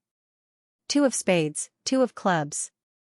They formed 4, the smallest 4, but they were bigger than all the calabashes. "Praise the lady." Don Dantes's eyes revealed a look of pleasant surprise as he drew a crimson moon on his chest, as though he hadn't expected it either. What an interesting round. Admiral Amirius was taken aback for a moment before he clapped gently. Konas Kilgore gave Don Dantes a deep glance and sighed with a smile. "I never expected the final winner to be you." Klein returned with a smile as he mumbled inwardly, "It's only right that I beat you." On the one hand, Admiral Amirius only likes to use his aura to oppress me and didn't use his beyonder powers to cheat. As for you, you placed all your attention and beyonder powers on Admiral Amirius and ignored me. On the other hand, the person who played cards with you is actually called Winner Inuni. Without looking at his cards, it was obviously all luck. When he placed the metal chips on his cards, Klein had already swapped places with Winner Inuni, taking on each other's looks. Although Colonel Calvin had previously made him deliberately lose the 1,000 pounds worth of chips, Klein decided to win after seeing Konas Kilgore. This wasn't to say that he couldn't bear to part with the money. His main goal was to attract the attention of the MI9 demigod and take the opportunity to familiarize himself with him and establish a connection. Only by doing so would Klein have a chance of obtaining information from Konas Kilgore and even completing his attack. After all, he was a demigod. To deal with him in Bakeland, one had to be sufficiently careful and cautious. Without the confidence of landing a hit or being able to transfer him out of Bakeland, one would rather give up on the operation. Otherwise, one would definitely expose one's goal and be watched by many demigods and angels in Bakeland. Following that, Klein won and lost. Finally, not only did he retain the 1,000 pounds worth of chips, he even won an additional 1,000 pounds. During this process, Colonel Calvin repeatedly hinted for Don Dantes to lose money, but Don Dantes brushed it off by saying that he was too lucky and couldn't lose no matter what. After the game ended, the first person to walk towards Don Dantes with a smile was Major General Konas Kilgore. P.S. Reed's writing is very simple and saves a lot of information. Otherwise, I would have to explain what a muzzle is, what a 3-bet is, what a turn, and what a river is. That would be too troublesome and not in line with the tone of the book. After all, this is a fantasy, not a game of cards. You can't switch from Witcher 3 to Gwent 3. The focus is on the purpose of playing cards, not the cards itself. Therefore, I have tried my best to write it in the simplest and most understandable way. It might be very different from the actual strategy of calling and raising, so please do not copy it. Konas Kilgore, whose eyes were dark blue and eyes were nearly black, walked in front of Don Dantes with a cup of champagne in hand. He smiled and said, "Your luck today is pretty good, and it's filled with courage." If it's referring to the fact that after receiving a bribe, he would often fold in the next round and would rather lose his blind bet, then it's not luck, but knowledge. As for other times, playing cards with you has almost used up all the luck Inuni has accumulated over the past few days. Klein gently shook the glass of pale gold wine in his hand and sighed with a smile. For a person who doesn't care about the outcome, there's naturally nothing to fear. Heh, praise the lady. He was using Ruan's style of subtlety to indicate that he was mainly here to lose money. His good luck was a blessing from the gods, and it had nothing to do with him. Konas hadn't lost much tonight, just 100 or 200 pounds. Although this was quite a lot compared to his salary on the surface, to a major general deputy director of MI9, a hidden demigod, his salary was the most negligible part of his income. Therefore, he didn't mind as he shook his head with a smile. Humans are always unable to see through the arrangements of fate. You're an interesting person. Nice to meet you. His last sentence was half praise and half courtesy, indicating the end of the conversation. However, the reason why Klein had performed the entire night was to get to know this demigod of the Black Emperor pathway. How could he give up just like that? He first replied, "Nice to meet you too." Following that, he asked in a seemingly casual manner. "Your Excellency, do you know anything about the manor in the suburbs of Bakeland? It's best if it comes with a forest for hunting." According to the information he obtained from Miss Justice, Konas Kilgore didn't like to host banquets, balls, and salons at his place, and he rarely accepted such invitations. It was unknown if it was due to his personality or his special position. His hobbies were very simple. Firstly, he loved to smoke cigars, especially the chieftain cigars produced in East Balam County. It was publicly acknowledged as the best cigar in the world. Secondly, he loved to play cards, mainly in Texas. Thirdly, he loved to hunt. In autumn and winter, he often went to the outskirts of Bakeland, or even Awa County, East Chester County, and other places to hunt. Originally, Klein had planned on buying a manor purely to spend money to blend into high society. He didn't have such considerations, but after meeting Konas Kilgore today, he added a corresponding request at the last minute, hoping to pique his interest. When the time came, he might even be able to invite the deputy director of MI9 to hunt in the suburbs and spend a pleasant weekend while seeking an opportunity to take action. Konas Kilgore drank a mouthful of champagne and thought for a moment. "I'll help you keep an eye out. If there's anything suitable, I'll send someone over." "Yes, it's Baklund Street, right?" "Yeah, I'll tell you when I get there." "Thank you very much," Klein replied sincerely. At the same time, he pitied his former valet, Richardson, who had just become a butler's assistant. This young man, who yearned to improve himself, had been heading out early and returning late recently. He was gathering information on the manors in the outskirts of Bakeland for his employer. He wanted to see which ones met his requirements and which ones had the intention of being sold. He also did a field survey to ensure that every option submitted had no problems. He didn't want his employer to pick a manor from the information and specially send someone to find out that the manor wasn't for sale at all, or that the actual situation was vastly different from the description. And after Klein adjusted his request at the last minute, all the work that Richardson had previously done would undoubtedly have to be redone. Evil client. After this is done, I'll get Tanaja to raise his annual salary by £5. A butler's assistant naturally earns a little more than being a valet. £5 will be gone after 1 or 2 raises in today's card game. Richardson's annual salary is only enough to play a few rounds of cards. As Klein silently sighed, he suddenly sensed a gaze cast at him. He looked back without hiding it and discovered that the person looking at him was Admiral Emerius Revolt. This old-fashioned and stern middle-aged man nodded slightly and retracted his gaze. He had no intention of communicating with Don Dantes, nor did he call for men to capture unaffiliated Beyonders. After all, he was considered a partner of the military, and it wasn't rare for a businessman or adventurer with extensive connections in the southern continent to chance upon a potion. At this moment, Colonel Calvin and Member of Parliament Mocked walked towards Dwayne Dantes with wine glasses in hand. How did this happen? Calvin suppressed his voice and asked in exasperation. As Don Dantes had won nearly £1,000, he and Mocked had no choice but to change their strategy in order to prevent Admiral Emerius from losing money. They went from being cautious to being unrestrained, and they each lost a few £100s, leaving them feeling the pinch. As such, together with the others' losses, Admiral Emerius eventually won £200 to £300. With regards to this, Klein threw up his hands. I didn't even see my cards. In other words, he was implying that this was purely the blessings of the various deities in the fate domain.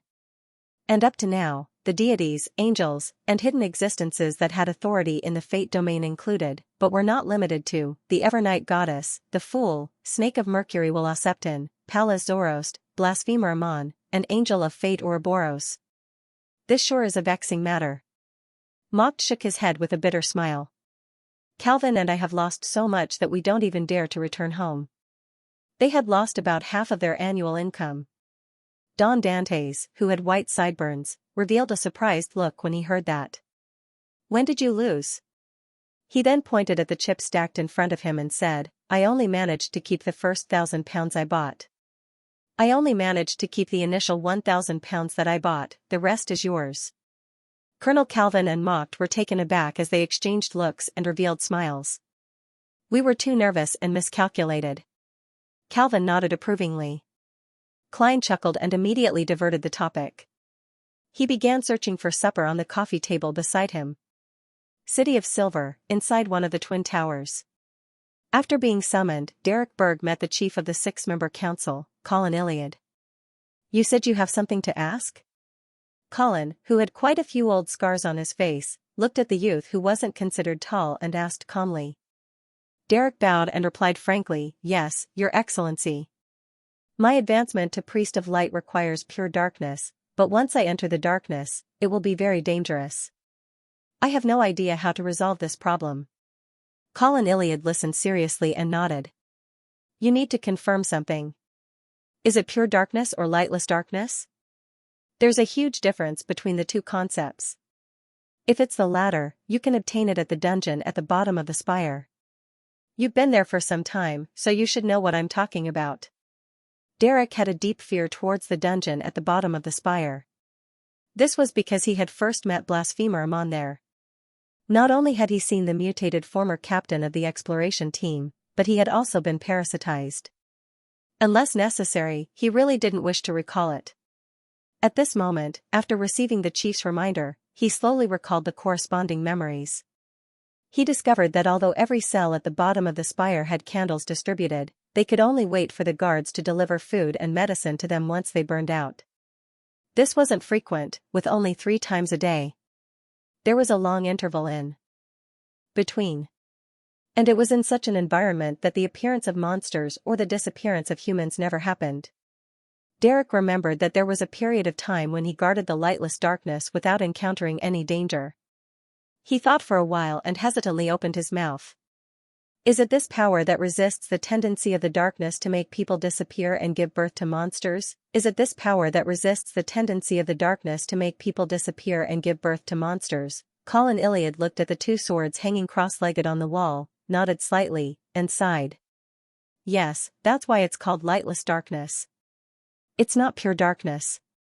Derek frowned bit by bit, as though he was recalling something. After a few seconds, he said uncertainly, That's right. If that's the case, then the darkness at the bottom of the spire isn't pure darkness. Many historical records state that the night before the Dark Age wouldn't make people disappear like evaporation, nor would it give birth to monsters.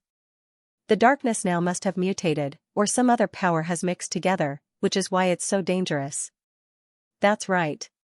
To be able to connect the dots, it means that you've improved. That's why I'm asking you. Do you need pure darkness or lightless darkness? Colin's light blue eyes revealed a hint of wistfulness. This? Could it be that pure darkness only exists outside the forsaken land of the gods? Derek felt dejected before he perked up again. Your Excellency, I'm not too sure either. I'll need some time to confirm it. He believed that the knowledgeable, experienced, and powerful Mr. the Hanging Man, Mr. World, and the other tarot members would be able to find a good solution. Colin Iliad didn't ask further as he nodded. Go ahead. At Sequence 5, even if you aren't able to become a demigod for a very long time, you will still have a chance of wielding certain sealed artifacts. Bakeland, Hillston Borough. Zio had changed into a brown jacket and wore a cap, pretending to be an ordinary short man. She had officially accepted the mission and began to follow and investigate the gentleman named Ernst Boyar. And there were a few bounty hunters participating in this mission. Ernst Boyar adjusted his top hat and pointed ahead with his cane. He instructed the carriage driver. To St. George Borough. That was southeast of Bakeland, separated from East Borough by the Tussock River. After getting on the carriage and getting seated, Ernst sniffled and looked out the window before suddenly snorting. As a sanguine viscount, how could he not discover the tracking of a lousy bounty hunter? Upon seeing Ernst board the carriage and leave, a few bounty hunters hiding nearby immediately jumped out. Some of them weren't stingy with their upfront expenses and stopped a passing rental carriage. Some memorized the characteristics of the target carriage and attempted to circle around it through a remote and narrow path. Others rode on bicycles that they had prepared beforehand. Amidst the clanking sounds, they weaved through the gaps between the carriages and the crowd, easily tailing them. Among them, only Xiao remained calm. She remained in her spot as she watched Ernst and her companions leave. This transportation tool, also known as a bicycle, is more useful than I imagined. It's no wonder so many bounty hunters want to buy one even if they have to save money. This can save them the cost of riding a carriage or walking time. If there are often such tracking missions, the money saved is enough to buy a new bicycle. The only problem is that there are very few of such transportation tools at present. They are all high-seating types. Xiao was tempted. At this moment, a public carriage drove over from the intersection and stopped in front of her. Xiao happened to be at a station. Glancing at the double-decker carriage parked on the steel tracks, Xiao took out a few pennies, walked up, and found a seat by the window. Such a public carriage had 2 levels and could carry nearly 50 people. It wasn't crowded, allowing Xiao to easily take in the scenery outside the window. However, she wasn't admiring the scenery. Her mind quickly outlined the target's exact appearance. He had brown hair, bright red eyes, and deep facial features. His nose bridge was so high that it was a little deformed. He held an oil painting album in his hand. With her beyond her senses as a sheriff, as well as the fact that there wasn't much distance between them, Xiao vaguely grasped the target's current location and predetermined direction. Therefore, she remained very calm. She even took off her cap and combed her slightly coarse and stubborn blonde hair while facing the window. After passing an unknown number of stations, Xiao suddenly got up and walked down after the public carriage stopped once again. This was the Bakeland Bridge area. She sensed that the target had already changed directions and was prepared to head for the bridge. Xiao immediately walked quickly, planning on turning a corner to enter another street and board the public carriage that headed for the south bank of the Tussock River. She was lucky. Just as she arrived at the platform, the public carriage drove over. Xiao silently heaved a sigh of relief and took out the other few pennies she had prepared. She was increasingly tempted to buy a bicycle. The tracked carriage was very crowded, but Xiao relied on her authority as an arbiter to easily pass through the crowd. She went up to the second floor and found a spot. The carriage slowly moved forward as Xiao casually looked out the window. Her gaze suddenly froze.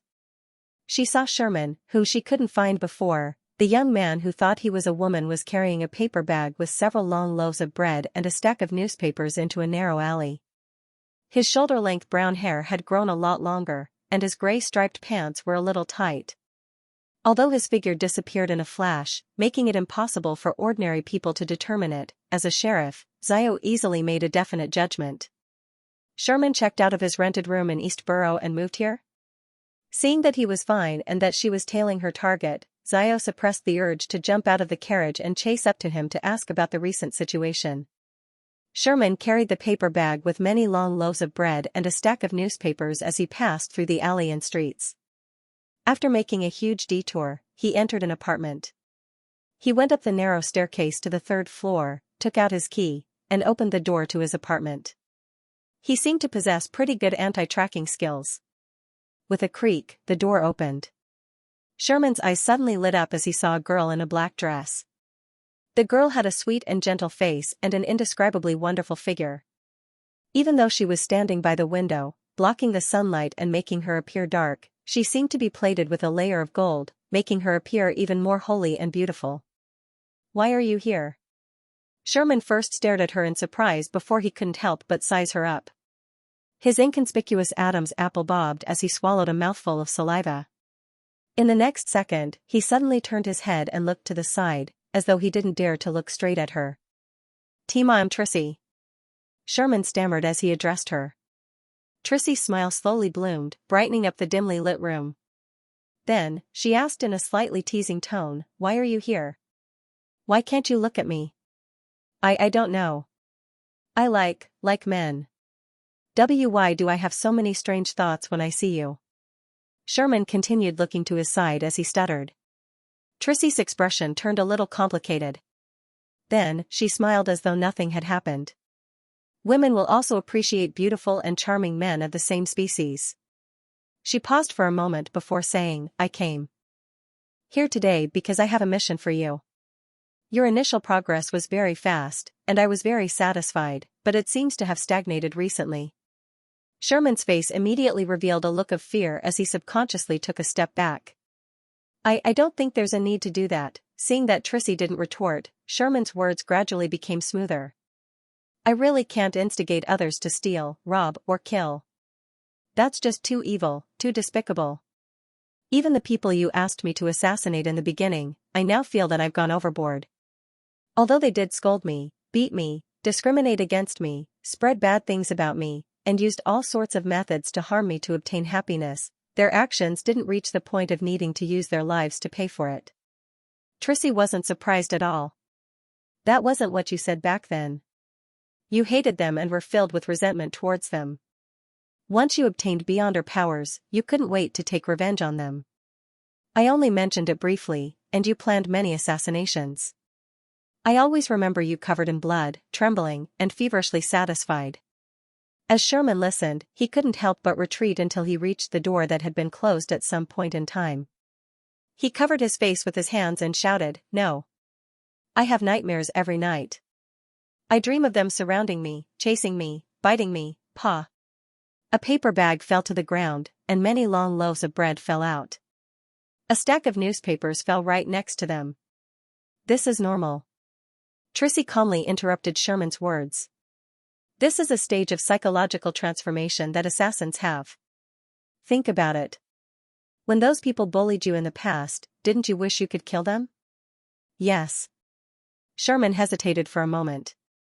Trissy chuckled softly. "Just treat it as you resisting when you were being bullied, which resulted in you killing them." Her words had a tone that made people willing to listen and believe her. Sherman quickly calmed down and nodded. "Now that I think about it, it's indeed much better." Upon hearing this, Trissy's dimples appeared as she added playfully, "Besides, they weren't your match when they were alive. Moreover, they weren't your match when they were alive, so what's there to be afraid of when they're dead? Even if they become ghosts, it's nothing. As long as you seriously complete the ritual and consume the potion, you can burn all those souls to death. But I can't bear to watch other people become ugly, crazy, and vicious because of my instigation." Sherman was still rather reluctant. But I can't bear to watch other people become ugly, crazy, and vicious because of my instigation." Trissy curled the corners of her mouth indiscernibly as she said without changing her smile, "That's the evil thoughts they have to begin with. That's the evil thoughts that they already have, and it has nothing to do with you. Even without you, at certain times and places, these evil thoughts can still erupt. Also, the missions I arranged for you are all related to gangs. Don't you know what those people are like? To make them fight among themselves and kill each other is a form of mercy, and mercy for you and the innocent residents of East Borough like you." Sherman subconsciously opened his mouth, but just as the words were about to come out, he swallowed them back. He instantly fell silent. Trissy swept a glance at him and continued softly, "You're only one step away from your final goal. You are only one step away from your final goal. As long as you complete the remaining ritual, you will be able to drink the third potion and completely turn into a woman. Then, you can leave Bakeland as a girl and head to Mid-Seashire or Desi County to start a new life. You won't have anything to do with anything here. Yes, you'll definitely be filled with charm.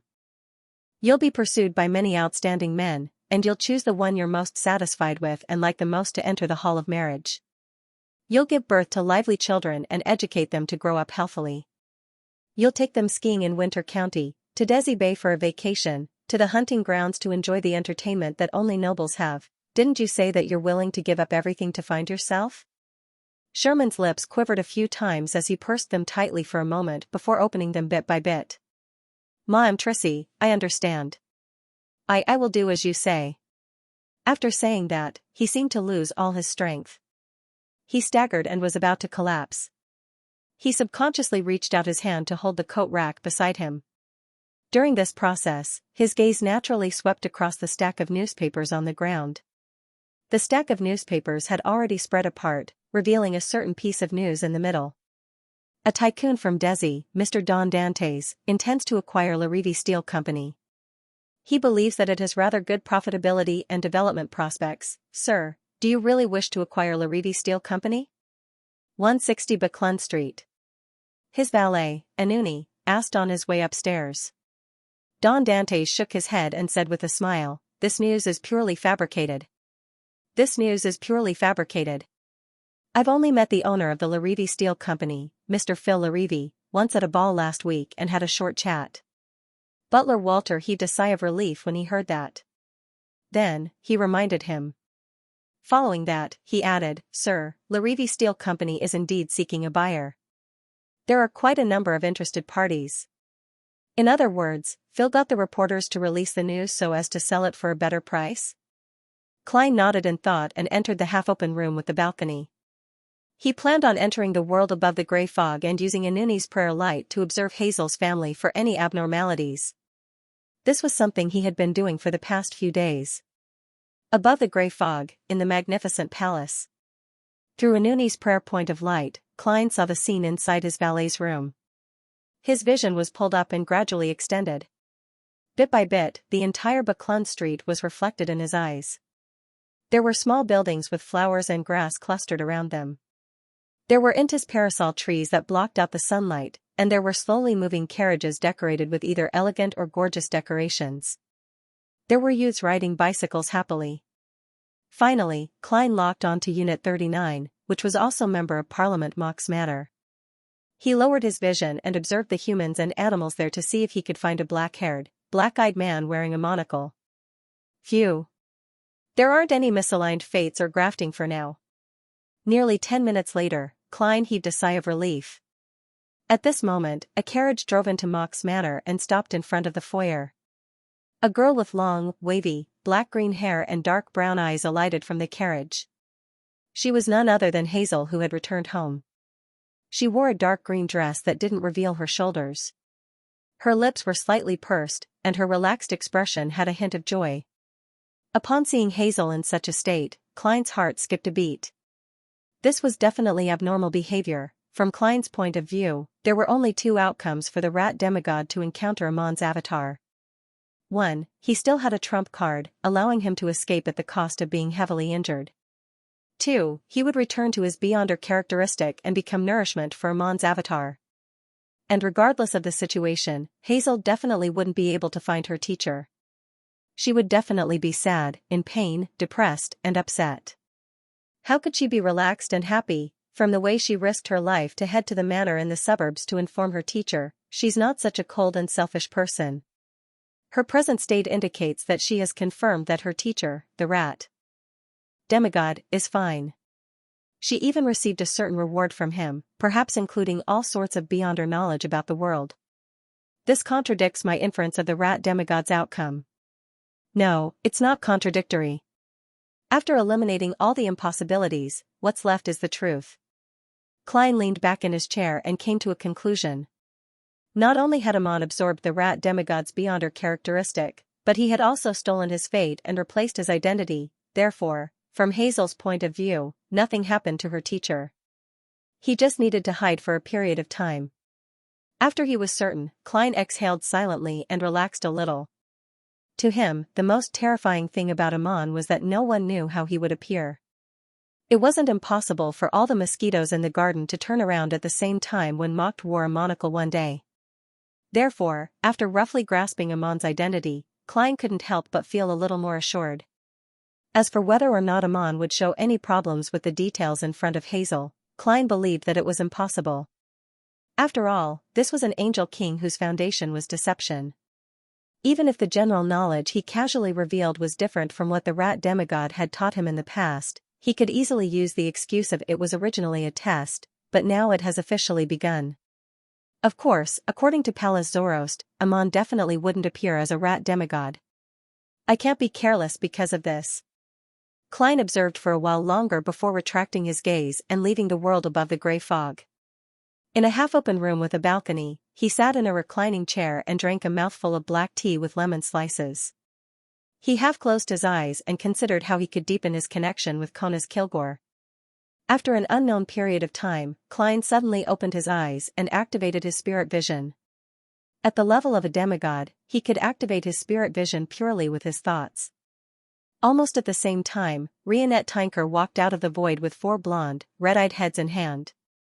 One of the heads had a letter in its mouth. Whose letter is it? Klein muttered to himself as he extended his right hand. Sharon. Rionette Tinker's other head replied. Miss Sharon? She should be making the final preparations for her advancement. Why would she suddenly write to me?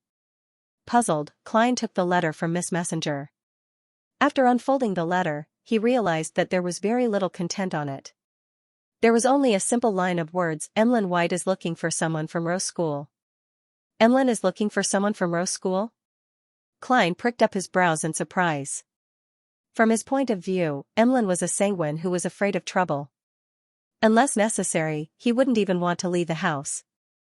How could he take the initiative to look for someone from Rose School? This is definitely not Emlyn's intention. Emlyn previously mentioned that an important figure of the sanguine wants to meet him. Is this a new mission given to him by the sanguine? It's very likely. However, why didn't he mention it on the tarot? He's focused on the punishment operation, and there are other clues, so he temporarily suppressed this matter. Klein fell into thought as he leaned forward. Under Miss Messenger's 8 eyes, he pulled out a piece of paper and a fountain pen from the coffee table. He wasn't curious about what clues Emlyn had, because it was very obvious since Miss Sharon knew that Emlyn was looking for a member of Rose School and had asked his mutual friend, Detective Sherlock Moriarty, about this matter. It meant that the person this sanguine was seeking help from was Ian, the black market arms dealer from the Bravehearts bar. This also indirectly meant that Emlyn had discovered traces of Sharon or Merrick in his previous missions. Otherwise, it was impossible for him to directly mention Rose School to an ordinary person. I don't know enough about the apothecary pathway, so I can't determine how Emlyn discovered a wraith or a zombie. Klein crossed his right foot and placed the letter on his leg. He then wrote with a fountain pen, "This is likely a mission given to Emlyn by the upper echelons of the sanguine. They abhor the members of Rose School who believe in the primordial moon, and they vent their anger on the other factions of Rose School." Upon writing this, Klein paused for a moment before adding, "I suspect that the Mother Tree of Desire has the intention of encroaching on the authority of the moon domain, but I'm puzzled as to why a believer of the primordial moon would join Rose School. This secret existence's relationship with the Mother Tree of Desire seems very complicated. There's hostility, but there's also cooperation." It's hard to guess. Putting down the fountain pen and folding the letter, Klein looked at Miss Messenger who was waiting by the side and chuckled. "How did you know I was going to reply?" One of Rionette Tinker's heads answered succinctly, "It feels like." Right on the heels of that, the 4 blonde, red-eyed heads spoke one after another. "You recently have been a little more expressive, also more expressive than before." As Klein took out the box connected to the golden pocket watch, he took out a gold coin and said in a self-deprecating manner, "Always wearing a thick mask isn't good for one's mental and physical health. After passing through the door of a demigod, I have to pay more attention to this." Therefore, unless there was a need to conceal or disguise himself, he would reduce the number of times he used his clown powers to control his expression. Rionette Tinker didn't say another word. She bit the gold coin and the reply and vanished. Watching Miss Messenger leave, Klein leaned back gently and muttered inwardly, "Miss Messenger. I wonder if Miss Sharon and the rest will use the sanguine to deal with the Rose School members in Bakeland. Miss Sharon is currently focused on her advancement, so she might not be involved. However, it might not be the case for Merrick." Emlyn changed out of his Church of Earth Mother Priest robe and put on a black formal suit and a silk top hat. He walked out of the Harvest Church and boarded a rental carriage parked by the side of the street. After giving his destination, he casually cast his gaze out of the window. At this moment, Emlyn sensed something as his body suddenly moved. With a speed that left after images, he left his original spot and moved to the side. Then, he saw a figure appear in the void opposite him. It was a young man whose coat wasn't buttoned up, revealing a white shirt and black vest. His black hair was slightly messy, as though he hadn't combed it properly. His brown eyes were filled with repression, as though he was restraining some hidden urge. Looking at the man's face that was as pale as a corpse's, Emlyn raised his chin slightly and smiled without any nervousness. "You've finally come to me. Aren't you afraid that I'm a member of Rose School, specially here to deal with you?" The young man's figure was somewhat translucent. Emlyn chuckled and said, "Do you think I'm not aware of Rose School's history? Do you think I'm not aware of Rose School's history and the betrayal of the Temperance faction?" "Yes, how should I address you?" "Merrick," the young man replied. "Is this the information you obtained from the upper echelons of the Sanguine?" Emlyn was taken aback for a moment before he said, "All of you are smarter than I imagined." He used this method to confirm the other party's guess. Merrick slowly drew a breath and leaned forward slightly. "How did you discover our presence at Ian's place?" Emlyn leisurely leaned against the wall and smiled. "Humans have the smell of humans, and wraiths have the smell of wraiths." Merrick was silent for a few seconds. "Do you really want to deal with the Rose School members in Bakeland?" "An important member," Emlyn replied with emphasis. "If that's the case, I can use myself as bait to lure out the members of Rose School, but I need confirmation." Merrick rubbed his eyes and said straightforwardly, "I know you can't make the decision. Go back and ask the higher-ups of the Blood Clan first and get the necessary promises. After that, you know where to find us." At this point, he handed over a folder in his hand. "This is from Ian. It's the initial feedback from tracking Ernst Boyar. Many bounty hunters worked together to complete it." Emlyn took the folder and nodded solemnly for once. "All right." After the wraith in front of him vanished, Emlyn White retracted his gaze, untied the string on the document bag, and took out the documents inside.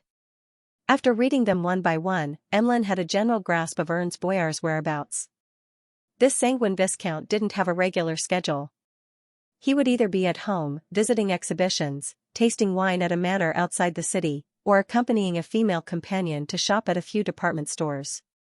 Or, he would ask a particular lady to be a model. He was like a normal rich person. However, Ernst had recently been heading to St. George Borough every other day to supervise the renovation of the furniture factory he had invested in an attempt to restore it to use as soon as possible. This way, the Sanguine Viscount's life became repetitive. Every other day, the activity venue, the route, and the place for lunch would be repeated. Emlyn raised his hands to press his temples as he seriously extracted 3 scenes that were suitable for him to take action. The first was inside or at the entrance of the furniture factory that Ernst Boyar ran. The second was St. Hireland Square, where he would stop on his way home to have a meal and feed his birds. The third was Bakeland Bridge. Unless he was willing to take a long detour, he would definitely pass through this place on his way to St. George Borough. These 3 places meet the requirements of having a lot of people, but there are too few entrances and exits to Bakeland Bridge. With both ends guarded, the only way to leave is by jumping into the river. It's an idiotic choice. St. Hireland Square belongs to St. Hireland Cathedral. It's the center of the Church of Steam in Bakeland, as well as all of Rouen. It's the Second Vatican. It matches Mr. the Hanging Man's suggestion. It can effectively control the degree of conflict that might happen and interfere with divination and investigations afterward. Emlyn gradually had an inclination. And once he had an inclination, a living being would subconsciously seek out more reasons. Emlyn was no doubt the same. The more he thought about it, the more he felt that St. Hireland Square could satisfy almost all the requirements. First, Ernst would stay there for quite some time and enjoy lunch at a restaurant with civilized cuisine. This Sanguine Viscount was born in Civilized County. Secondly, there were many stations for carriages. People came and went, mostly in the lower and middle classes. It was common for accidents to happen. Thirdly, from there, if one didn't pass Bakeland Bridge, they would enter the area south of the bridge. It wasn't that far from the Harvest Church. Finally, at noon sharp, St. Ireland Cathedral would spew out steam, turn its lever, and ring its bell. No one's attention wouldn't be attracted. This is it. Emlyn quickly made up his mind. He raised his right hand and adjusted his bow tie, his red eyes filled with anticipation. At this moment, he suddenly frowned and noticed that something was wrong. St. Ireland Square was perfect for fighting, it was so suitable that almost every condition was met. Will Ernst be wary of my revenge? How could he let himself stay in such an environment for long? Even if he was too stupid to think of it, wouldn't the counts have warned him? The corners of Emlyn's mouth curled up as he understood the reason. St. Ireland Square was the location that the upper echelons of the Sanguine had designated for him. Heh. Emlyn chuckled, but the corners of his mouth didn't drop. He decided to apply to Mr. Fool for a gathering with a few members today and invite Mr. the Hanging Man to discuss a detailed plan of action. This was different from the previously finalized framework. They needed to be specific to every detail and consider every problem. 11:45 am, St. George Borough, St. Ireland Square. In a private room on the third floor of a restaurant located in the northwest corner of the square. A figure stood in front of the window, holding a cup of blood-red liquid as he leisurely looked at the fountain not far away and the crowd that came and went.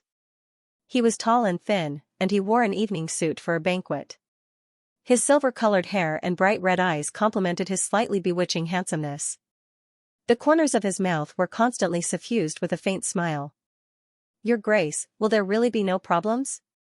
Emlyn is no longer the same as before. This can be seen from the hunting of the primordial moon believers.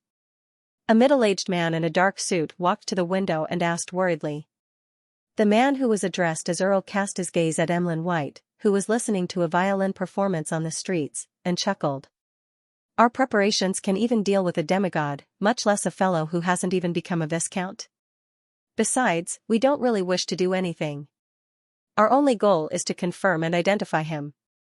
This is much simpler than preventing certain people from escaping. As he spoke, the man with light-colored hair and bright red eyes raised his right hand slightly and rotated the ring on his left ring finger. The ring was made of silver, and embedded in it was a strange, ghostly blue gem. On a carriage that drove towards St. Ireland Square, Ernst Boyar placed his right hand over his left and naturally rotated the ring embedded with a ghostly blue gem on his ring finger. He casually looked out the window and saw a trackless public carriage slowly approaching from afar. A paperboy in his early 160s carried a sling bag as he hawked his wares along the street. Many bicycles had replaced the carriages that were common last year as they shuttled through the bustling crowds in St. George Borough. Here, there were far more people wearing light blue or grayish-blue workers' clothes and caps than those wearing formal hats. Ernst retracted his gaze and secretly chuckled. He wasn't afraid of what might happen next. He even felt some anticipation. He felt that he had made sufficient preparations. The oath of rose he wore on his left hand allowed Earl Mistral to share his vision, hearing, and sense of smell, ensuring that no matter what happened, the final goal would be achieved. In the inner pocket with the silver pocket watch was the moon paper figurine. It could take a fatal blow or directly target a soul body's attack. It ensured that he wouldn't be heavily injured or die for a short period of time. The alcohol nemesis diamond brooch he wore could help him maintain his energy and clarity of mind, raising his resistance against spells in the domain of the body of heart and mind. The belt around his waist was called the Moonlight Sash. It could effectively reduce the damage dealt by sun and lightning. These mystical items were either from Ernst's savings or bestowed by Earl Mistral. They made Ernst a target that was difficult to quickly finish and control. In addition, a sanguine viscount had a natural resistance to nightmare-type influences. Ernst now had almost no weaknesses. Even against a demigod, as long as the other party didn't reveal his mythical creature form, he could still last a while. The only problem is that the negative effects of these mystical items aren't that easy to withstand. Ernst's facial muscles twitched slightly before he quickly calmed down. The Oath of Rose ring would occasionally make his thoughts appear in Earl Mistral's mind. And if he wore it for a week without taking it off, it was very likely that the two parties with the matching rings were in love, regardless of gender or race. The moon paper figurine was a single-use item. It had almost no negative effects and only made the wearer feel a slight chill. The problem with the alcohol nemesis brooch was that it would constantly cause damage to the liver and brain. If it was worn for too long, it was very likely that one would lose a certain level of thinking and logical ability. Therefore, it had to be taken off for 15 minutes every half an hour. Once the moonlight sash was worn, all the senses would become sharper. It was easy to see things that shouldn't be seen and hear sounds that shouldn't be heard. At the same time, the wearer would feel itchy all over. I hope they don't cower and drag this on. Ernst Bohr observed his condition again and cast his gaze with a tinge of anticipation at the entrance of St. Hierland Square not far away. On the other side of St. Hierland Square, Emlyn White, who was enjoying the performance of street musicians, suddenly looked up and saw a bird flying over from afar. Following that, he raised his hand to press down on his top hat, bowed his head slightly, and quickly walked to the middle of the square, approaching the fountain. During this process, Emlyn's figure flashed as he completely blended into the crowd. However, this was unable to shake off Earl Mistral's lock on him. This silver-haired sanguine earl spun the ghostly sapphire ring on his left ring finger again and calmly said, "Be careful. Be careful." At the entrance of St. Hierland Square, Ernst Bohr turned increasingly spirited. He knew that something was about to happen. It had finally happened. Emlyn has indeed chosen St. Hierland Square. Ernst cast his gaze out the window once again, warily watching the pedestrians on the streets, the trackless carriages that were about to cross each other, the ordinary newsboys who were hawking their newspapers, and the elegant windows of the surrounding houses and shops. He didn't believe that Emlyn's possible accomplices were hiding here. This was because St. Hierland Square had more and better locations to take action. However, he believed that he still needed to be vigilant.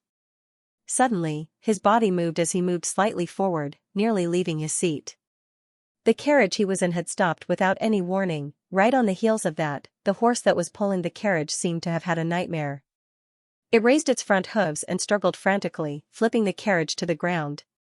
During this process, Ernst Bohr actually had enough space, time, and strength to help the carriage driver control the crazy horse. However, he didn't do so because he saw a transparent and blurry wolf-like ghost pounce in through the window, throwing a rose that was contained in its body at him. A rose. Just as Ernst Bohr's eyes widened, the carriage had already toppled. He hurriedly jumped out of the carriage from the other side and made an illusory black shackle extend out of the void, binding the wolf-like ghost. With a poof, the wolf-like ghost dissipated without any struggle. As for Ernst Bohr, he stood there in a daze after finding his footing. He was motionless as his eyes glazed over. He had already fallen into a deep slumber. Inside the trackless carriage that passed by him, a black-haired, green-eyed young man in a thin trench coat sat with his back facing the middle of the road. He was focused on flipping through a hard-covered, bronze-green notebook. Around him, the other passengers were either reading the newspapers, chatting with each other, or looking out.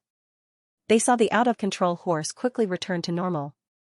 With a whoosh, the black-haired, green-eyed man flipped the notebook to another page. The trackless carriage continued forward and gradually distanced itself. St. Hierland Square, northwest corner, third floor of the restaurant. When the spectre wolf with the rose in its arms appeared in front of Ernst Bohr, the silver-haired, scarlet-eyed Mistral instantly retracted his gaze from Emlyn White. Darkness emanated from his back as countless tiny bats fluttered within. Bribe. Just as the sanguine earl silently muttered a word, he saw the toppled carriage, heard the neighing of horses, and smelled all kinds of scents. However, he was momentarily unable to find the source of the accident and chaos. At this moment, his vision darkened as his eyes seemed to lose their ability to sense light. The noises by his ears came to a halt. Earl Mistral secretly scoffed as he immediately fused with the countless bats behind him, descending and reassembling beside Ernst Bohr. Suddenly, in the dark vision, a glimmer of light jumped out. This point of light rapidly expanded and became brighter as a golden figure with 12 pairs of pitch-black wings walked out. The pairs of wings spread out one after another, blanketing Mistral's vision. Light and darkness intersected, forming mysterious and complicated symbols. They were indistinguishable from the golden figure. They were both sacred and depraved, both light and darkness. Angel. Mistral's pupils dilated slightly as he couldn't help but take a step back, ending his thoughts. Ernst Bohr quickly woke up in a daze. He saw a pair of eyes that were as clear as a lake's water, and he felt a newspaper being handed to him and stuffed into his palm. The pair of emerald green eyes stirred bit by bit, forming vortexes deep in their depths as though they were sucking in the souls of those who saw them. Ernstbohr instantly immersed himself in them, unable to move his eyes away. Then, he heard a gentle and ethereal female voice. "Take the newspaper and follow Emlyn White, take the newspaper and follow Emlyn White." The voice was layered as it reverberated in Ernstbohr's ears. It drilled into his brain and into his soul. Ernstbohr nodded in a daze. He felt like there was more to be said, but he could not hear it clearly. The paperboy, who was carrying a satchel and holding a newspaper, quickly turned around and agilely passed through a few bicycles and blended into the crowd. He had a delicate face, and his messy hair covered his eyebrows. As he walked, he took off the black gauze glove that he had put on at some point, folded it, and stuffed it into the satchel containing the newspaper. The wind blew past, causing his clothes to shrink a little, revealing a bulge on his arm. A few seconds later, Ernstbohr suddenly jumped back, as though he was avoiding something. "Not good. I've been affected by a nightmarish ability." As soon as he steadied himself, his pupils dilated as he looked around vigilantly, guarding against an impending attack. Although Ernstbohr was puzzled by how easily he had been dragged into a dream, he knew that this wasn't the time to be fussing over the details. What happened next was more important. He couldn't afford to be distracted. Ding! A few bicycles approached, using the sound of a bell to warn the gentleman standing in the middle of the road to make way. Ernstbohr narrowed his eyes as he stared at them, the muscles beneath his clothes ready to spring into action. The bicycles circled around him, and the passers-by either rushed away or slowed down their footsteps as they pointed at him. Gong! Gong! Gong! 12 consecutive gongs sounded as white steam spewed out from the chimneys at the top of St. Ireland Cathedral. Hymns of praise reverberated inside and outside as gigantic gears and levers turned. In the square, everyone stopped in their tracks. At this holy moment, they either closed their eyes to pray or listened quietly. Regardless of whether they were believers of the god of steam and machinery or not, only the pigeons that were being fed flapped their wings and soared into the sky. Gong! Gong! Gong! The bell sounded, but no one moved. In the private room of the restaurant, Earl Mistral stood there with a rather solemn expression, motionless. His vision had already been restored, but all he saw were the workers in grayish-blue and light-blue clothes and the bicycles of the same style. Apart from that, he didn't discover anything. As for Ernstbohr, he wasn't injured at all. Of course, he had guessed from the newspaper in the sanguine Viscount's hand that there was something wrong with the paperboy, but he didn't attempt to pursue him. Clearly, the power that borrowed the level of an angel definitely didn't belong to a low or mid-sequence beyonder. This also meant that the faction backing Emlyn White had at least one demigod hidden nearby. Mistral believed that once he took action, he would definitely be stopped or even attacked. When he was in a position that could easily be discovered, and he had no idea where the other party was hiding, the sanguine Earl, Mistral, believed that it wasn't a good thing. Forcefully pursuing him would only result in a huge problem. Furthermore, to the sanguine, this was only a probe. If the faction backing Emlyn were to send out a demigod, they could use Ernstbohr's self-defense to hold back the powerhouse, allowing Mistral to use the Oath of Rose to confirm the attacker's identity. They didn't plan on having an intense conflict because of this. In their plans, they would at most have Mistral stop the other party and prevent Ernstbohr from being injured. In such a situation, they no longer had the initiative. If they were to forcefully pursue him, there was a high chance that a demigod battle would occur. And in Bakeland, around St. Ireland Cathedral, this was equivalent to suicide. In addition, to Mistral, since the other party's demigod didn't take action personally and only provided support, it would be embarrassing for him to directly take action and pursue him. It would be an insult to the reputation of a sanguine Earl. Humph. I want to see how this will develop next. The muscles on Mistral's face twitched slightly as he spun the ghostly blue gem ring on his left hand once again. After the bell rang 12 times, Emlyn took another step forward and circled around the fountain. Amidst the falling pigeons, he arrived at the entrance on the other end of St. Ireland Square. He then saw Ernstbohr, whose back was slightly hunched, not daring to take even half a step. He saw the toppled carriage, the bored horses, and the carriage driver who wore a pained expression. Emlyn walked over and took out his wallet. He took out £100 in cash and handed it to the carriage driver. "This is your compensation." "Ah?" The carriage driver was confused and pleasantly surprised. The rental carriage didn't belong to him. He was only an ordinary employee. When the horses were startled, causing the carriage to be damaged, he first felt his heart ache briefly before panic and despair dominated his mind. According to the so-called contract and the similar incidents he had seen over the years, this was his responsibility. He needed to pay compensation, and with his income and family situation, this meant bankruptcy. In that short period of time, all kinds of thoughts surfaced in the carriage driver's mind. They were mainly divided into 3 types. One was to blackmail the gentleman who had been dumbfounded and made him pay compensation to prevent his family from disintegrating as a result. His children would then be forced to work in an illegal factory at a young age. The second was to immediately bring the horse to a gang member and sell it before returning home. He would then leave Bakeland with his wife and children. The third was to arrange for his family to move out of their rented residence and plead with the owner of the carriage, hoping to return it in installments. If the other party wasn't agreeable, he would rather go to jail than pay a single penny. Now, the sudden appearance of £100 smashed into the carriage driver's heart, leaving him dizzy. He was at a loss for words. £100 was enough to buy a new rental carriage. Furthermore, there was still plenty left. Emlyn didn't look at the carriage driver as he looked at Ernst. "It's fine. Aren't you the biggest problem? You're already here, so how can it be fine?" As Ernst lampooned, he spun the ghostly sapphire ring on his left hand. For some reason, he felt that he should trust Emlyn White and even approach him. Emlyn took a glance, suddenly turned around, and quickly walked into an alley. Ernst subconsciously took a step forward and followed closely behind, holding the newspaper in his hand. One of the 2 sanguine ran, while the other chased.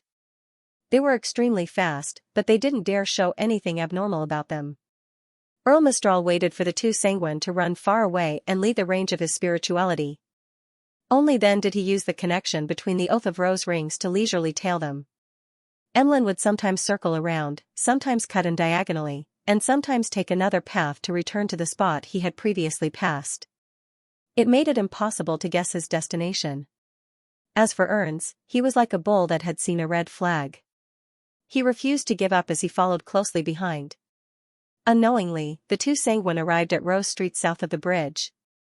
At this moment, Emlyn suddenly sped up as he charged into the Harvest Church, leaving behind after images as though he wasn't afraid of being discovered. Ernst did the same thing. No good. The distant Earl Mistral was just about to descend to stop him when Ernst's figure vanished from the entrance of the Harvest Church. Gotcha! The stone tiles beneath Mistral's feet instantly shattered. After entering the church, Ernst suddenly came to a realization. Following that, he saw a figure dressed in a brown priest robe stand up like a mountain in front of the rows of seats. At the same time, the entire church became extremely heavy and sturdy, as though it had become one with the ground. Ernst's mind buzzed as another voice resounded, after waking up from the first hypnosis, "Throw the items on you at Emlyn White." Whoosh! Whoosh! Whoosh! Ernst took off his belt and threw out his brooch, throwing one item after another at Emlyn White. Among them was even the silver pocket watch and the wallet filled with cash. Pa! The newspaper in his hand fell to the ground, and a card mixed in with it fell out. On the card was an impartial goddess sitting on a stone chair, holding a sword and a scale. Tarot card, Justice card. P.S. Updating first before making changes. After the first rush in September, I didn't stop updating due to my stockpiling. After throwing away everything other than his clothes, Ernst Bohr was taken aback for a moment before he completely snapped to his senses. What am I doing? What did I do? This sanguine baron finally recalled the matters that he had deliberately forgotten. He recalled those clear green eyes. Psychological cue, no, hypnosis.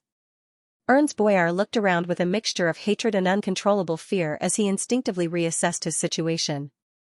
His gaze then landed on the mountain-like figure and saw Father Yutravsky with his sparse eyebrows. In that instant, Ernst Bohr's various thoughts collided with each other as he quickly produced a strong will. He didn't resist and directly shouted, "I'll be a volunteer here for a month." Emlyn's encounter had long spread throughout the sanguine circles in Bakeland. Ernst Bohr had heard of Father Yutravsky for a long time. He knew that even if he resisted, he wouldn't be able to escape the fate of being a volunteer. Therefore, he might as well be more straightforward and voluntarily surrender, choosing conditions that were more beneficial to him. At the very least, I can't be hypnotized and change my faith to Earth Mother. Just as this thought flashed through Ernst's mind, he discovered that Father Yutravsky was holding a lantern.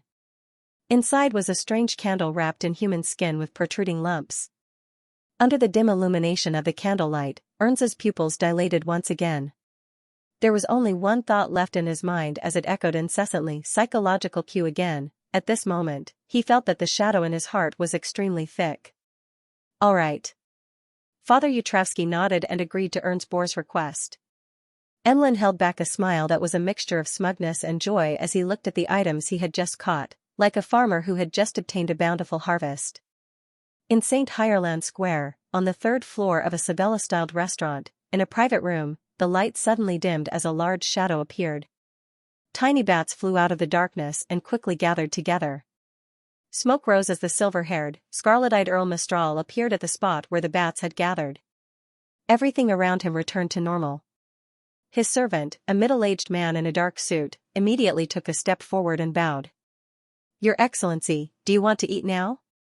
He could not tell from the Count's face whether things were smooth or difficult, whether the final result was a success or a failure, but he did not dare to ask. Mistral nodded slightly. "Sure." He calmly walked to the dining table, took off the sapphire ring, and sat down. He did not lose any of his elegance, as if he had just gone out to feed the pigeons. "This taste is rich and strange, but it's not bad." In the private room next to Count Mistral's, Klein, who had an ordinary face, was enjoying and commenting on a delicacy that was extremely Sabella-style, lamb stomach giblets. Although this punishment operation was an attempt by the Tarot members to cooperate, and there was no need for the world or Mr. Fool to interfere, Klein considered that Miss Justice and Emlyn either didn't have such experience or were lacking in experience, so he secretly came nearby as a final safeguard. He had previously gotten his marionette to pray to the Fool at the dining table while he entered the private room's private bathroom and went above the grey fog. With the corresponding points of light, he expanded his vision to the entire square and the surrounding area. At the same time, he kept holding the sea god's scepter, prepared to immediately send lightning down to stop them if he discovered anything amiss. However, he ultimately didn't do anything. The entire matter progressed more smoothly than he had expected. There was no need to mention the star Leonard, who had rich combat experience, but Miss Justice, who was participating in something like this for the first time, had performed beyond his expectations. She wasn't nervous at all, nor did she show any signs of panic. That's right. A Sequence 6 Beyonder of the Spectator pathway is definitely better than most low and mid-sequence Beyonders of different pathways when it comes to controlling their emotions. Even if they have any uneasiness, they can use their Beyonder powers to resolve it before taking action. Klein nodded indiscernibly and continued tasting the other delicacies. Outside the window, in St. Hierland Square, the sounds of flutes, violins, accordions, and seven-stringed instruments intersected or overlapped as they drifted out in a melodious manner. In St. Hierland Square, a rental carriage slowly circled around the edge. Leonard Mitchell, who was about to return to the north bank of Bakelin Bridge, looked at the pigeons in the middle of the square. He suddenly suppressed his voice and said, "Old man, do you think this operation will ultimately succeed?" After dragging Ernst Boyer into a dream, he flipped through Laymanow's travels and activated Angel's Embrace. He then boarded a carriage and left the scene. He wasn't sure if the subsequent developments went smoothly. In his mind, Pallas Zoroast replied snappily, "In the fourth epic, there's a saying, believe in the might of the deities." This means that since this matter has obtained Mr. Fool's tacit approval, it will definitely succeed? However, Old Man still doesn't understand tarot well enough.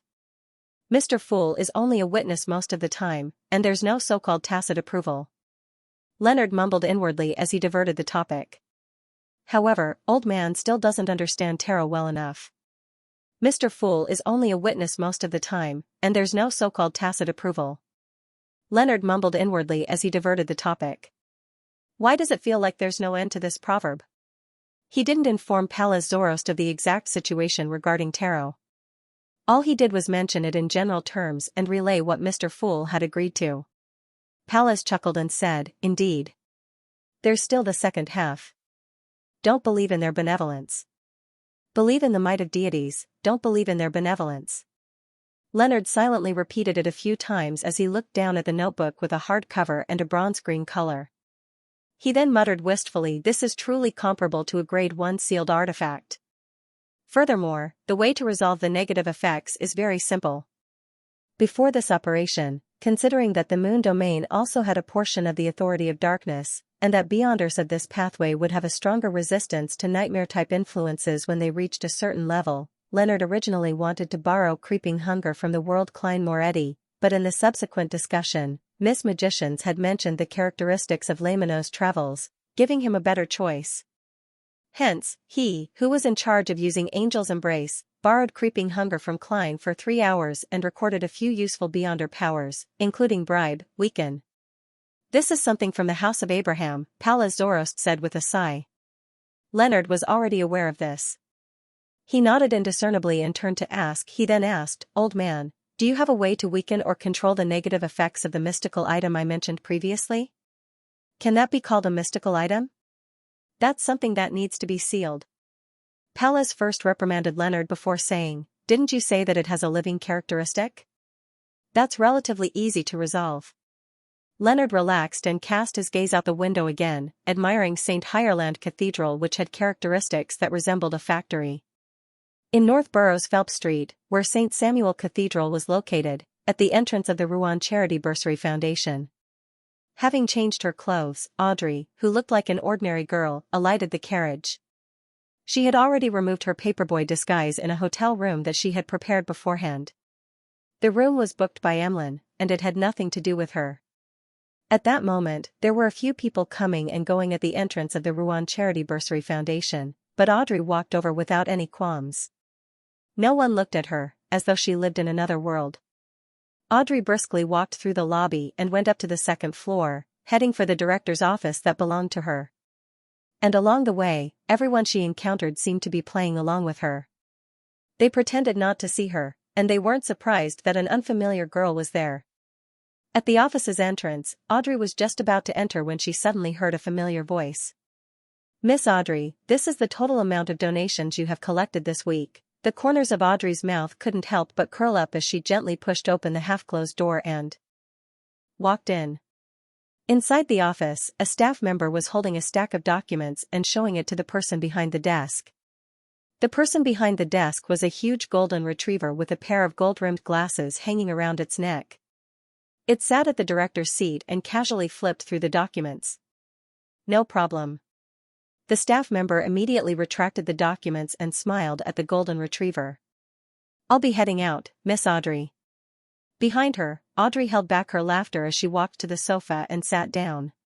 She quietly watched her leave and didn't disturb the golden retriever from reading the other documents. Susie read the various materials seriously, afraid that something would go wrong with her acting and affect Audrey's matters. After a while, she suddenly looked around in puzzlement. "Audrey, are you back? How did you find out?" Audrey stood up from the sofa and appeared in front of Susie. For this operation, she had specially communicated with Susie and asked her to replace her at the Rouen Charity Bursary Foundation. Then, she led the golden retriever and hypnotized the staff members who would come into contact with her during the day, making them treat Susie as Audrey. As for possible visitors, she told the staff that they would only receive visitors in the afternoon. And the signal for the hypnosis to be lifted was the church bell at 2 in the afternoon. After seeing Audrey, Susie jumped down from her seat and said helplessly, "It's almost 2. "That's right." Audrey made a face at herself inwardly as she hurriedly entered her tiny resting room and changed into her own clothes. She then used Li's ability to control flames to burn away her previous disguise. Back in the office, she sat down in her seat and completely relaxed. She clasped her hands together and pressed them against her lips. Frankly speaking, she had been very nervous, but before and after the operation, she had successfully pacified herself, without making any mistakes. Now that he thought about it, it was quite interesting. He even discussed how to compensate those who were affected. "Audrey, well done. A smile blossomed on the blonde girl's face, gradually becoming brighter and brighter. After this matter, she realized that her hypnotist potion had digested quite a bit. Furthermore, she had also confirmed one thing: the bribe, charm powers that the mystical item, Hand of Horror, came with was a perfect match for her hypnosis. I also learned that Mr. Moon's name is Emlyn White. He didn't plan on hiding it because he definitely had to tell me, otherwise, he wouldn't be able to achieve his goal. Yes, or giving me the name of the cathedral would do, but that would similarly expose his identity. I'm still a little tense. I was too stiff during the hypnosis.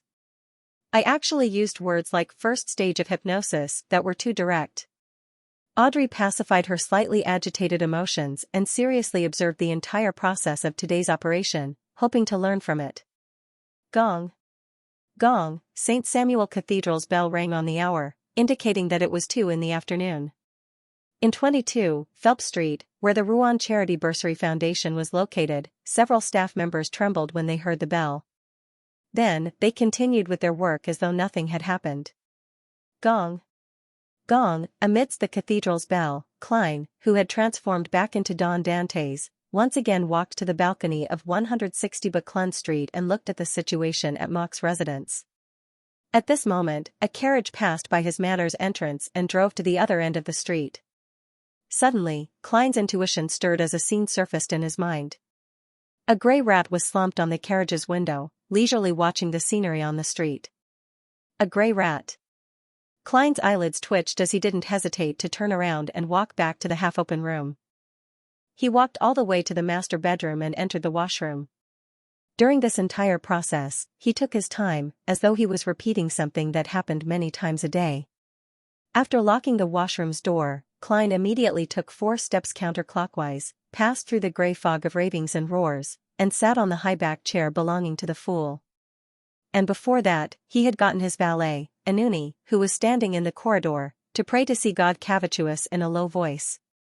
Using the corresponding point of light, Klein, who had beckoned for the sea god's scepter, extended his vision and locked onto the carriage that was driving towards Member of Parliament Mock's manor, which was 39 Buckland Street. And this time, the person leaning against the glass window and leisurely enjoying the scenery on the street wasn't a grey rat, but a young man wearing a silk top hat and a black trench coat. He had black hair and black eyes. His face was thin, and his forehead was broad. He wore a crystal monocle and had a faint smile on his face. He was none other than the blasphemer, the angel of time, and the son of the creator, Amon. Although Klein was mentally prepared, he still tensed up as he felt a chill run down his spine. Amon had clearly appeared in his original form, but after stealing the rat demigod's fate, he was a grey rat in everyone's eyes. No one doubted him. This was similar to the powers of his brother, Angel of Imagination Adam. It was terrifying the more one thought about it, but it was fundamentally different. If it wasn't for the grey fog, and if I hadn't gained a deeper understanding of this place, I wouldn't have discovered it either. Klein was half glad and half alarmed as he expanded his vision to search for Amon's avatars. Compared to the grafting of fate, the traces of parasitism were relatively more obvious. However, Klein didn't discover anything this time. Be it the other passengers in the carriage, the horses pulling the carriage, or the surrounding trees and air, none of them were parasitized. This was different from what Leonard's grandfather said. Shouldn't the appearance of one Amon be accompanied by many omens? He knows that he has already been discovered by the Church of Evernight's Bizarre Sorcerer and suspects that Buckland Street is under surveillance. Therefore, he only sent an avatar over to investigate the situation? Klein furrowed his brows as he guessed. He couldn't make up his mind on how to deal with this development. Of course, he remembered that Pallas Zoroast had said that as long as he could finish off one of Amon's avatars, he could wipe out all of Bakelin's Amon. And now, there was only one Amon in Buckland Street. It was a good opportunity to take action. I'll listen to this professional's opinion first. Klein immediately conjured World German Sparrow's figure at the bottom of the long bronze table, making him pray respectfully and piously. Honorable Mr. Fool, please inform Leonard Mitchell that Amon has appeared. He's at 39, Buckland Street, but there's only one. While German Sparrow prayed, Klein didn't stop monitoring the carriage. He saw Hazel, who was dressed in a light-colored dress, alight and enter her foyer. Amon, who was wearing a monocle and a black trench coat, followed behind her calmly without any concealment. However, the servants didn't notice him at all. It was as though there was only air behind Miss Hazel, or some inconspicuous creature. Occasionally, a maid would glance at the ground and jump in fright. Just as she was about to scream, she opened her mouth and forgot what she wanted to do. After passing through the foyer and heading for the stairs, Amon pinched the crystal monocle and stuffed his hands into his pockets. Transparent, ringed worms crawled out from his body and wandered in every direction before vanishing. This left Klein, who wielded the sea god's scepter, feel his scalp tingle. He recalled Pallas Zorost's description of Amon's parasitic powers. Pestilential infection. Hazel had been in a good mood recently because her teacher hadn't truly gone mad. Everything that had happened was just a test, and she had passed it. This allowed her to gain a lot of knowledge about the Beyonder world. She understood the essence of potions, grasped the method to digest them, and obtained the chance to advance to cryptologist. She was now a Sequence 7 Beyonder, so the world has such a miraculous side to him. I wonder when I can become a demigod and truly transcend the level of an ordinary person. Hazel looked at the wall clock on the wall and rubbed her sunken stomach. She decided to get her mother to bring forward the afternoon tea since there weren't any guests. She used the excuse of going out for lunch to pick up her teacher and find a chance to act. In fact, she didn't eat anything. Thinking of this, she looked at the teacher who was lying on the leather cushion on the sofa. She saw that the gray rat was raising its front paw and pressing on its right eye socket. "Do you need any food?" Hazel asked respectfully. The rat lowered its front paw and replied unhurriedly, "There's no need." "All right, teacher." Hazel turned around, took a few steps forward, and pulled open the bedroom door. In the corridor, her personal maidservant was standing there, leisurely looking at the balcony at the end of the corridor as though she was admiring the afternoon sky. Hazel indiscernibly frowned and said, "Guard here. Don't let anyone enter to clean." The maidservant glanced at her and smiled. Yes, Mississippi. Only then did Hazel leave the bedroom and head to the activity room on the second floor. She found her mother, Ma Mariana. This lady with the same dark green hair was receiving a pair of glasses embedded with gems from her maidservant. It was closer to an accessory than a vision aid. "Didn't you dislike it?" Hazel asked in puzzlement. The corners of Ma Mariana's mouth curled up bit by bit. "I like it now." As she spoke, she opened the glasses and placed it on the bridge of her nose. Just as Hazel was about to comment on it, she suddenly heard footsteps approaching. She turned her head and discovered that her father, Member of Parliament Mocked, had returned home early. "Dad, didn't you say you were going to the Military Veterans Clubhouse?" Hazel asked in passing. "There's no one here today." Mocked raised his right hand and pinched his eye sockets. Hazel nodded in a nonchalant manner. "Perfect timing. We haven't enjoyed afternoon tea together in a long time."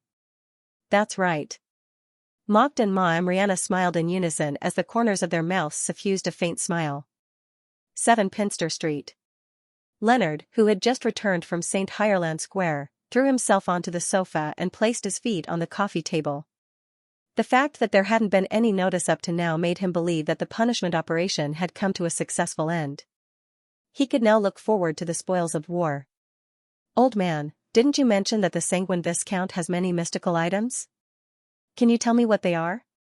Leonard asked with a suppressed voice out of curiosity. In his mind, Pallas Zorost snorted. "Items at that level aren't worth me wasting my strength to carefully observe." Leonard was just about to press further when his vision suddenly blurred. He saw an endless grayish-white fog and the blurry figure of German Sparrow. He heard the corresponding prayer. "Amon has appeared. He's at 39 Buckland Street, but there's only one. Amon has appeared? That fast?" Leonard, who had already relaxed, suddenly retracted his legs and sat up straight. His mind was many times more tense than during the punishment operation. He hurriedly relayed Klein's words to Pallas Zorost and asked, "What's the matter?" Following that, he asked, "Old man, what do we do now? Begin the operation?" "But there's only one Amon avatar." Pallas Zorost fell silent for 2 seconds before saying, "Only one avatar came." Only one avatar of Amon came, which means that he has other plans, but this is not important. There's a saying in the fourth epic, an arrow that is shot cannot be retracted. Since it has begun, we can't back down. If this drags on, Amon will attempt to influence the entire street. When that happens, he will definitely discover something abnormal about Don Dantes. Klein returned to the real world and walked out of the washroom. He had already made the corresponding preparations. He wore creeping hunger on his left hand and held a medal carved from a black gem in his right hand. Then, he controlled Anuni, his marionette, to snap his fingers and use flaming jump to enter 39 Buckland Street, Member of Parliament Mock's residence, with the appearance of German Sparrow. The spirit body threads instantly transmitted Klein's thoughts, but it was like a rock sinking into the sea. There was no reaction.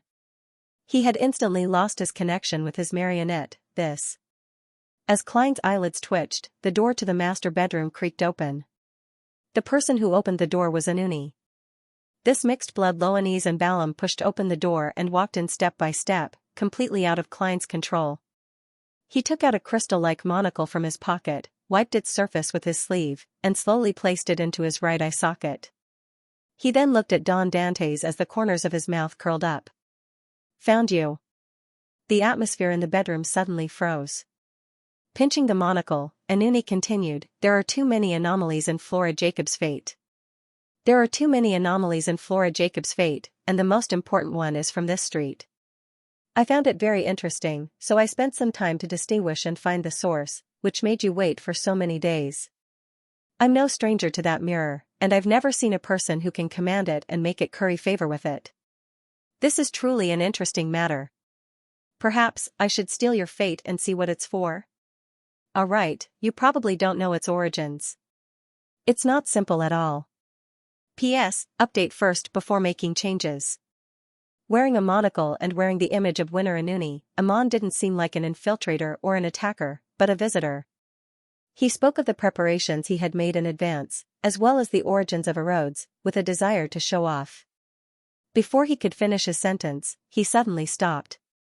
He saw Don Dantes turn into a gray rat with dirty fur. The rat raised its right front paw and pressed down on its eye socket. At the same time, in the garden of 160 Buckland Street, the thin and angular German sparrow with black hair and brown eyes appeared in the middle of a bunch of roses. Just now, while Amon was talking about a very attractive topic, he had secretly split out a worm of time in an attempt to invade Klein's body and parasitize him. However, Klein had been on high alert the entire time. Through the changes in his spirit body threads, he had sensed this matter.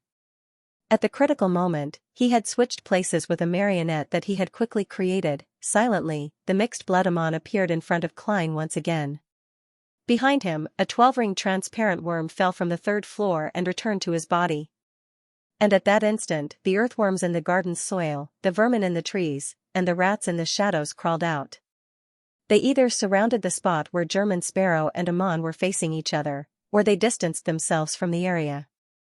The reason why Klein had patiently listened to Amon's words was mainly because he was making the best use of his time to create a marionette. To a bizarro sorcerer, only having a marionette was considered complete. Amon still wasn't in a rush to take action.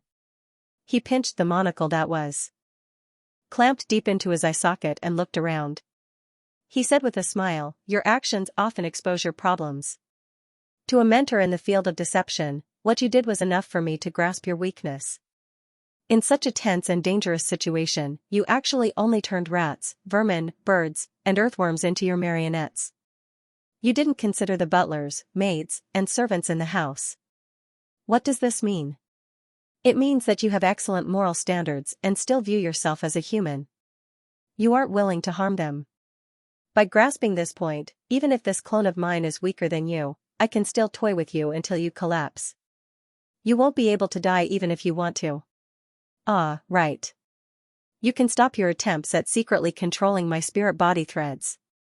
This is because you are controlling the spirit body threads I stole. They belong to your butler, your maid, and your carriage driver. If this continues, I'm afraid you will blame yourself.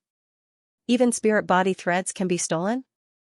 No, it's more like a transference."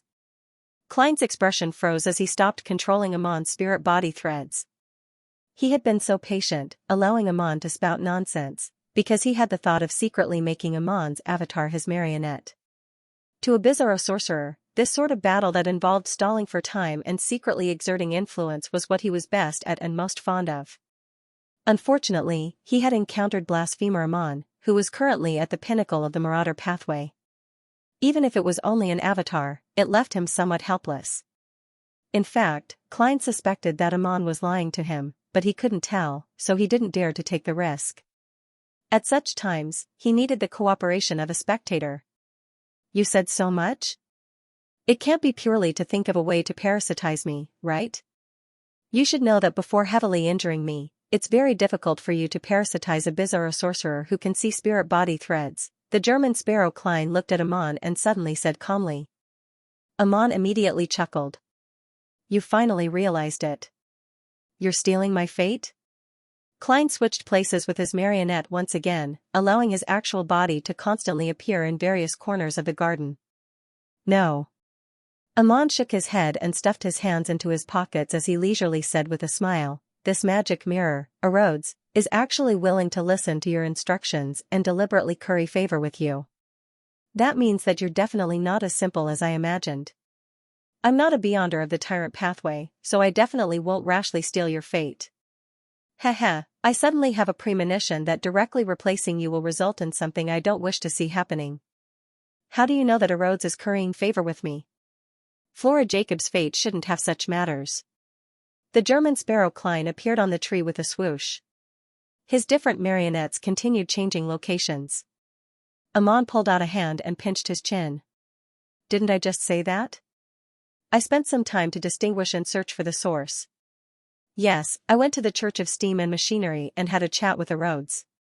It wasn't too honest and would rather suffer my torture than divulge your true origins. Unfortunately, it was inside the Church of Steam and Machinery. Otherwise, I could directly parasitize it and know everything. It can even parasitize a living sealed artifact? If Erodes strictly abides by the rules, then its past answers indicate that it isn't aware of my actual situation. It only has certain guesses." Klein's eyes widened slightly. Just as he was about to say something, he heard Amon laugh. "You really aren't anxious at all. What are you waiting for? Don't you know that my pathway's corresponding sequence too is called Trojan Horse of Destiny?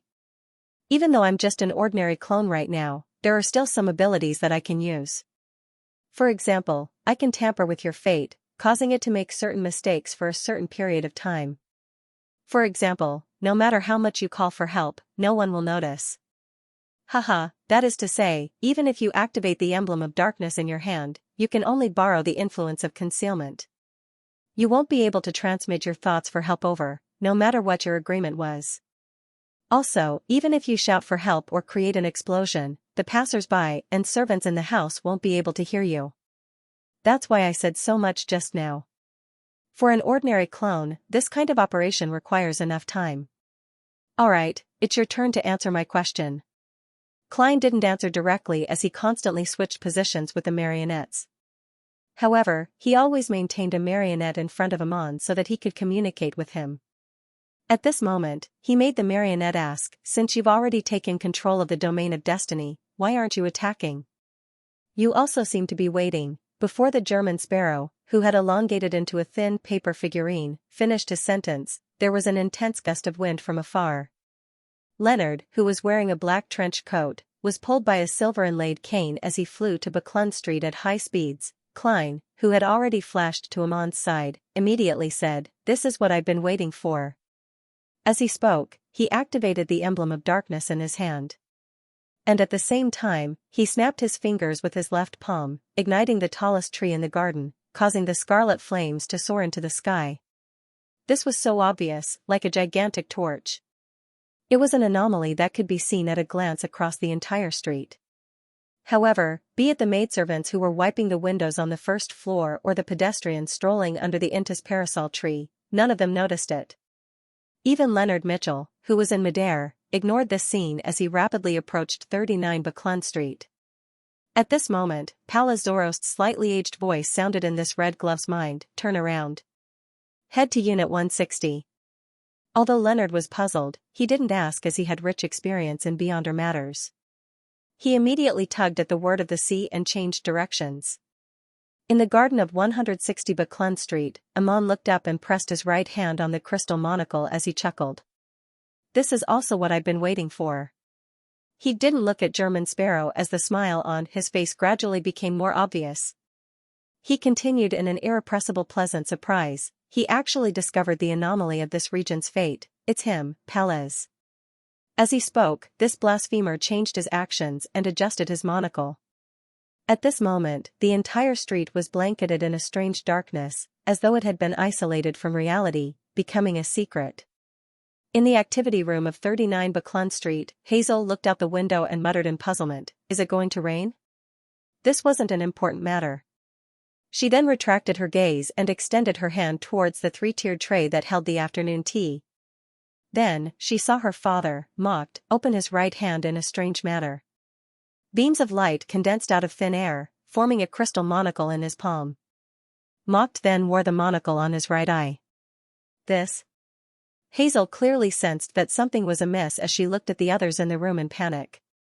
Her mother, Lady Rihanna, took off the ornament on the bridge of her nose and put on a monocle that came out of nowhere. The servants standing beside her also took out the same monocle and put it on their right eyes at the same time.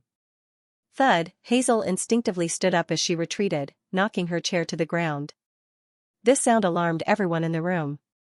Mocked, Ma'am Rihanna, and the servants turned their heads to look at Hazel. Bit by bit, the corners of their mouths suffused smiles. Ah! Hazel instantly broke down as she let out a shrill scream.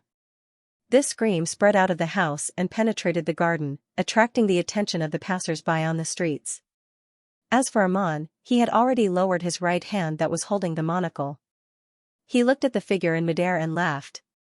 Palez, it's already 1,350 years of the fifth epoch. The technique of relying on avatars to raise one's level is long outdated. Behind him, Klein didn't waste his breath. As he reached into his pocket as though he was pulling out a gun, he made creeping hunger turn transparent, condensing a transparent book in front of him. And with a gentle raise of Amon's hand, the human-skinned glove vanished. However, along with the human-skinned glove, German Sparrow's figure had vanished.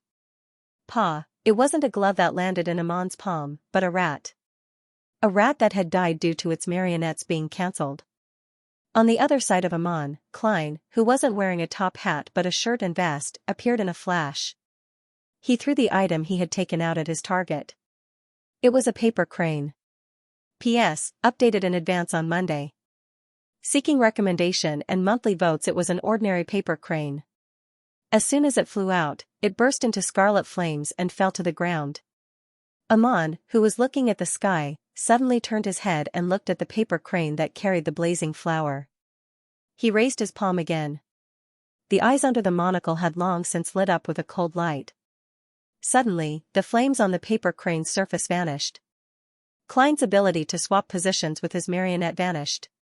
His flame-controlling, flaming jump, and air cannon vanished. In that instant, 6 Beyonder powers were stolen from him, including 4 of the most important ones. If Amon could steal a few more times, Klein might just become an ordinary person. This was theft at the angel level. In the dim light of the fire, the paper crane slowly drifted away. In a black pram at Dr. Allen's house in Bakeland. Wrapped in silver silk, Will Series wiped his mouth and eyes as he mumbled, "That's not the end. Life is so hard." Before he finished speaking, he took out an item that looked like a cane head out of nowhere and was embedded with a transparent gem. A pure and clear light lit up, illuminating the calendar in the room. Today, Tuesday. Note 1, 160 Buckland Street, Don Dantes' garden. The paper crane that was already burned until it was in tatters suddenly froze in midair. Water-silver complex symbols jumped out from its surface one after another, instantly forming an enormous illusory scaleless snake. On the surface of the silvery white giant snake, densely packed patterns and symbols formed one connected wheel after another. Each wheel had different symbols around it. With a sweep of its bright red and cold eyes, the gigantic snake soared into the sky above Buckland Street.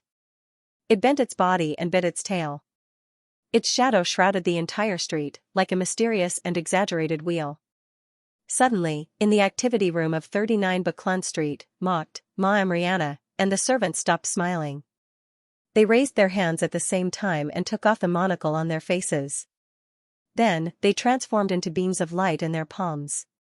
Right on the heels of that, they either wore their decorative glasses again, pinched their eye sockets, or leisurely looked out the window, returning to their previous states. Hazel fell to the ground and shook her head as she watched this scene. She used her hands to support her body as she retreated. The coldness in the eyes of Amon, who had Anuni's head, faded. His crystal-like monocle was slightly slanted, and he no longer had the feeling of looking down on Klein.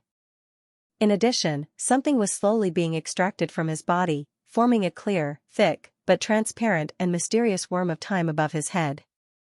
And this worm of time quickly transformed into a figure with black hair, black eyes, a wide forehead, and a thin face amidst concealment. This wasn't the time in Buckland Street rewinding, as Klein, Leonard, and company weren't affected. This was Amon's own state returning to a few minutes ago, Snake of Fate, reboot, although Alasepton's prophecy of the rise and fall of fate had some minor problems, making it slightly later than reality, his teleportation's influence was timely. And in exchange for the Snake of Fate's help, not only had Klein fed him 5 different flavors of ice cream, but he had also agreed to compensate him with additional remuneration. The outcome of their initial discussion was for Klein to think of a way to create at least 2 items that could temporarily restore Alasepton's strength while he was weak. When Amon suffered this unexpected blow, Klein didn't hesitate at all. He drew Death Knell, cocked the hammer, and gently turned the wheel to aim at the enemy. Bang, he calmly and decisively pulled Death Knell's trigger, shooting out the control spirit bullet he had long prepared. A silver-black stream of light flashed out, accurately hitting the Amon phantom in the pointed hat and classic black robe. It hit the worm of time. It was thicker and clearer than any worm of time that Klein had seen before. As the faint light dissipated, Amon's phantom trembled in midair as he froze, unable to produce any expression. And at this moment, Leonard, who had already arrived above, followed Old Man's instructions. He stepped on the word of the sea and floated in midair. He spread his arms slightly and relaxed his spirit body. His pair of green eyes immediately reflected a slightly dim worm of time with 12 translucent rings. These 2 worms of time had their heads and tails connected, forming a similar ring. The ring slowly spun, illuminating an ancient, mottled phantom behind Leonard. This phantom was like the surface of a wall clock carved from stone.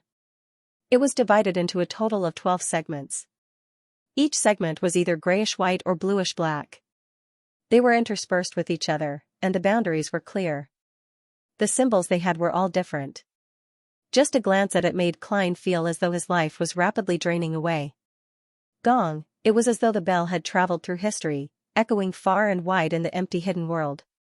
Everything in front of Klein slowed down, including the Amon phantom above Anuni's head. An indescribable invisible torrent surged as it swept the Amon phantom towards the huge, illusory stone wall clock. In fact, it was a worm of time. The monocle-wearing Amon's avatar suddenly reached down and aimed his palm at the German sparrow. Suddenly, Klein saw the skin on the back of his hand rapidly dry and wrinkle up bit by bit. Then, faint age spots began to grow on it. The speed at which the Amon phantom was sucked in slowed down, but it was still unable to interrupt the process. Finally, it shrank back into the form of a ringed worm and threw itself behind Leonard, into the ancient, illusory stone wall clock. Gong, another gong sounded as a mottled needle appeared on the grayish-white and bluish-black clock's surface. The needle jumped a few segments, causing the bell's echoes to become more hurried. Many resplendent beams of light flew out from 39 and 160 Buckland Street, fusing into the ancient, illusory stone wall clock as though they were being drawn and attracted. Law of beyond or characteristic convergence. It was the law of beyond or characteristic convergence that made use of the connection between avatars and the fact that one's level was higher and the gravitational force was stronger. Gong, many streams of light flew over from different parts of Bakeland. When everything subsided, Klein's mind naturally reflected his current appearance. His hair was more white than black, and there were obvious wrinkles on his forehead, the corners of his eyes, and the corners of his mouth. The skin on his cheeks was a little droopy, hiding some age spots. At first glance, one could tell that he was a gentleman who could die at any time. At this moment, the bell rang again.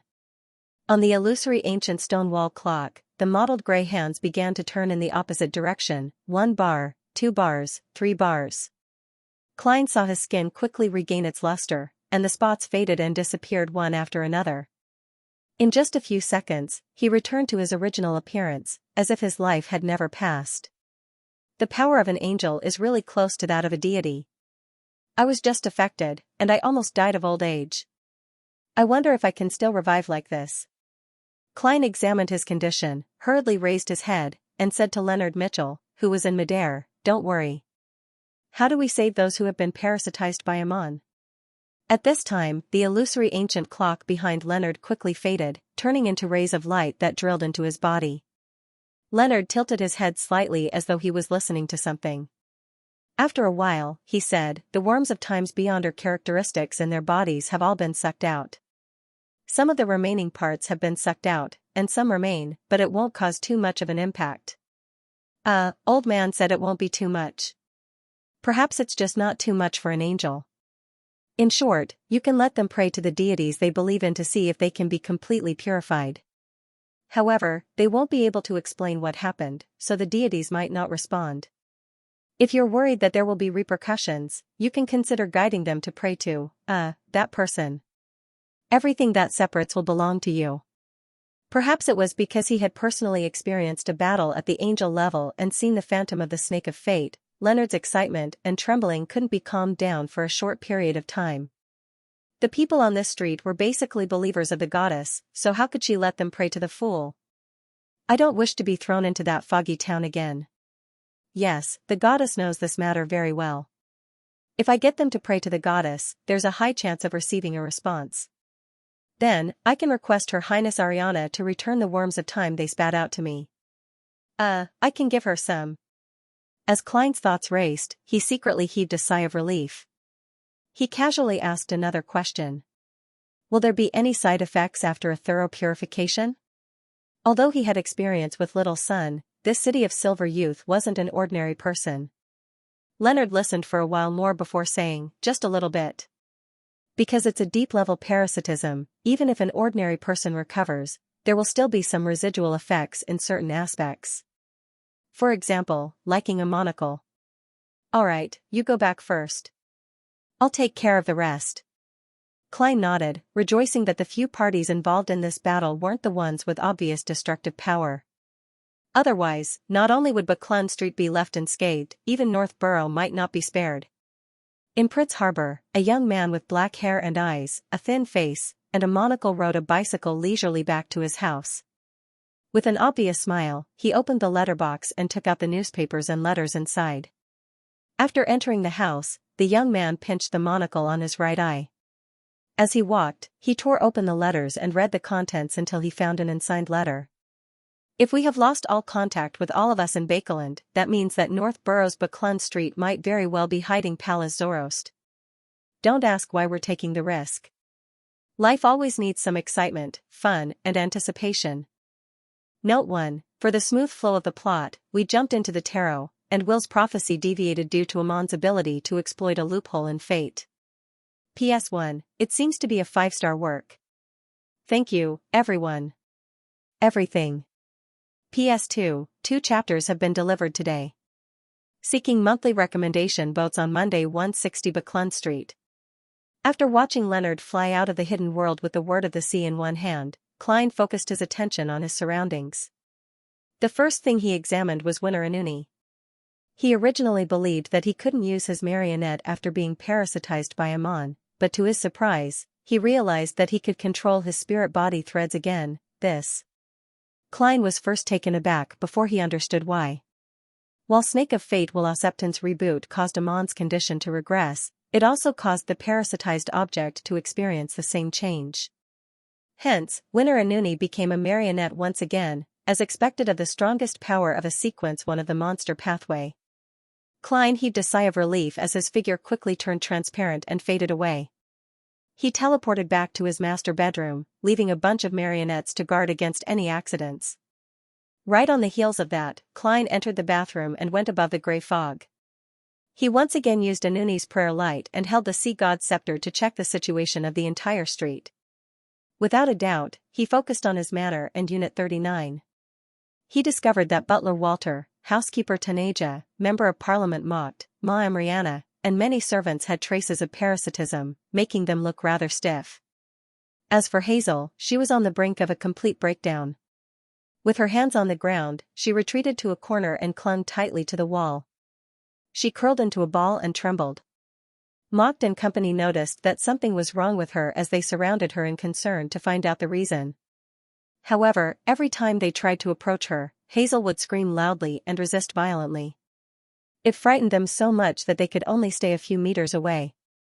They panicked and were at a loss as to what to do. During this process, they would occasionally nudge their glasses or pinch their eye sockets, making Hazel even more horrified. It seemed like it wouldn't be long before she lost control. Above the gray fog, when Klein saw this scene, he felt a baffling sense of horror as he imagined a scene. Father Amon, Mother Amon, Maid Amon and Servant Amon were circling around Hazel. They wanted to comfort her but couldn't find a way. They had the same face, the same monocle and different clothes. Even if Hazel holds on and doesn't lose control, she'll likely go insane after the incident. At the very least, she'll be in a half-crazy state. I have to make an emergency intervention. As Klein's thoughts raced, he put down the sea god scepter and returned to the real world. But Clun Street and the surrounding area remained shrouded in darkness. It had a sense of tranquility, and profundity. This was a world that had become a secret. Klein took off his hat and put it on. He teleported to 22 Phelps Street, inside a director's office of the Rouen Charity Bursary Foundation. Audrey had already changed back into her light green dress. She was holding her pen in a daze, recalling every detail of the punishment operation at noon. Susie, the golden retriever, had finished her task and went out for a walk. Suddenly, this noble lady had a premonition as she looked up. A man with black hair, brown eyes, a thin face, and deep facial features was quickly reflected in her clear green eyes. This figure was dressed in a white shirt, black vest, black pants, and black leather boots. He had a cold expression as he pressed down on his hat, his body slightly hunched. Audrey was first taken aback before she recalled who it was. German Sparrow, although she had never met him directly before, she had already read about the arrest warrant with an abnormally realistic portrait in a few newspapers. According to Miss Justice's reaction, Klein realized that he hadn't transformed back into Don Dantes. However, he didn't mind it too much. He released his hand from his hat and straightened his body. He nodded and said, "There's something I need your help with." His disguise had also been stolen by Amon, but it had been returned after the other party rebooted. However, he hadn't had the time to transform back into Don Dantes. "Mr. World, who's already a demigod, needs my help. There's something wrong with his mind again, and he needs treatment?" "No, it doesn't seem like it." Audrey pursed her lips as she put down her pen in curiosity and anticipation. She stood up and replied seriously, "No problem." Klein didn't waste his breath as he immediately walked over and grabbed Miss Justice's arm. Then, their figures faded inch by inch as they vanished from the spot. Moments later, they appeared outside the activity room of 39 Clun Street. "This is teleportation?" Audrey's green eyes darted around slightly. She originally wanted to ask, but she sensed the heavy atmosphere. When she heard the scream, her face immediately turned solemn. "Is the patient inside?" she asked confidently. "It's so easy to communicate with a spectator. There's no need for too much explanation." Klein tersely acknowledged and said, "Yes." She encountered a beyonder incident and suffered a great shock. She's on the brink of losing control. "Do you have a way to prevent yourself from being seen by the others inside?" His latter question wasn't actually necessary. A large-scale illusion could resolve it. Besides, once the blessings of concealment were removed, ordinary people might not retain much of their corresponding memories. However, Klein, who had seen Adam's invisibility powers, was somewhat curious if the Sequence 6 Miss Justice had grasped such techniques. "Mr. World is curious." "He's curious. How rare. He doesn't seem to be wearing such a thick mask. He's changed into a thin one. He's really a good patient who follows medical advice." Audrey's chin moved slightly as she nodded slightly. "Sure." As she spoke, she glanced at German Sparrow. After receiving a response, she reached out to turn the doorknob and pushed the door open. Mocked and Ma and Rihanna completely ignored the beautiful girl as they anxiously discussed the matter of getting a doctor. As for Hazel, she remained curled up in a corner as her body trembled violently like an abandoned cub. Miss Hazel. As a veteran spectator, Audrey wasn't in a situation where she couldn't remember a person. She observed Hazel's state and frowned slightly. She turned her head and looked at German Sparrow. "Oh, Mr. Sparrow, can you briefly explain what happened to her? Only by understanding it well can we quickly resolve the problem." Klein was already prepared as he simply and quickly said, "She's a Beyonder from the Marauder pathway. She's a Beyonder of the Marauder pathway. She's the student of a demigod with ill intentions. Her teacher provoked blasphemer Amon's avatar and was killed by him before having his fate and identity stolen. As such, Amon invaded her family and parasitized her father, mother, maid, and servants. And just now, when we eliminated Amon's avatars, she discovered that her father had become Amon. Her mother had become Amon, and her maid and servants had all become Amon. Yes, she doesn't know that it's Amon, but she knows that it's a strange existence. If you have anything you wish to understand in depth that doesn't involve any psychological problems, you can ask at the next gathering." Blasphemer Amon? Mr. World and Company have once again eliminated Amon's avatars. No, avatars? Audrey was slightly alarmed as she instinctively cast her gaze at Mocked and Company. She couldn't imagine that they had once been parasitized by Amon and turned into him. Father was parasitized, mother was parasitized, maid was parasitized, servant was parasitized. As Audrey ruminated over Mr. World's words, she became more afraid the more she thought about it. The more she thought about it, the colder her body became. She couldn't help but imagine the scene of her encountering something similar. This left her a little suffocated as she subconsciously used placate on herself. Is the Beyonder world always this cruel and terrifying, or is it occasional? After calming down, Audrey muttered softly.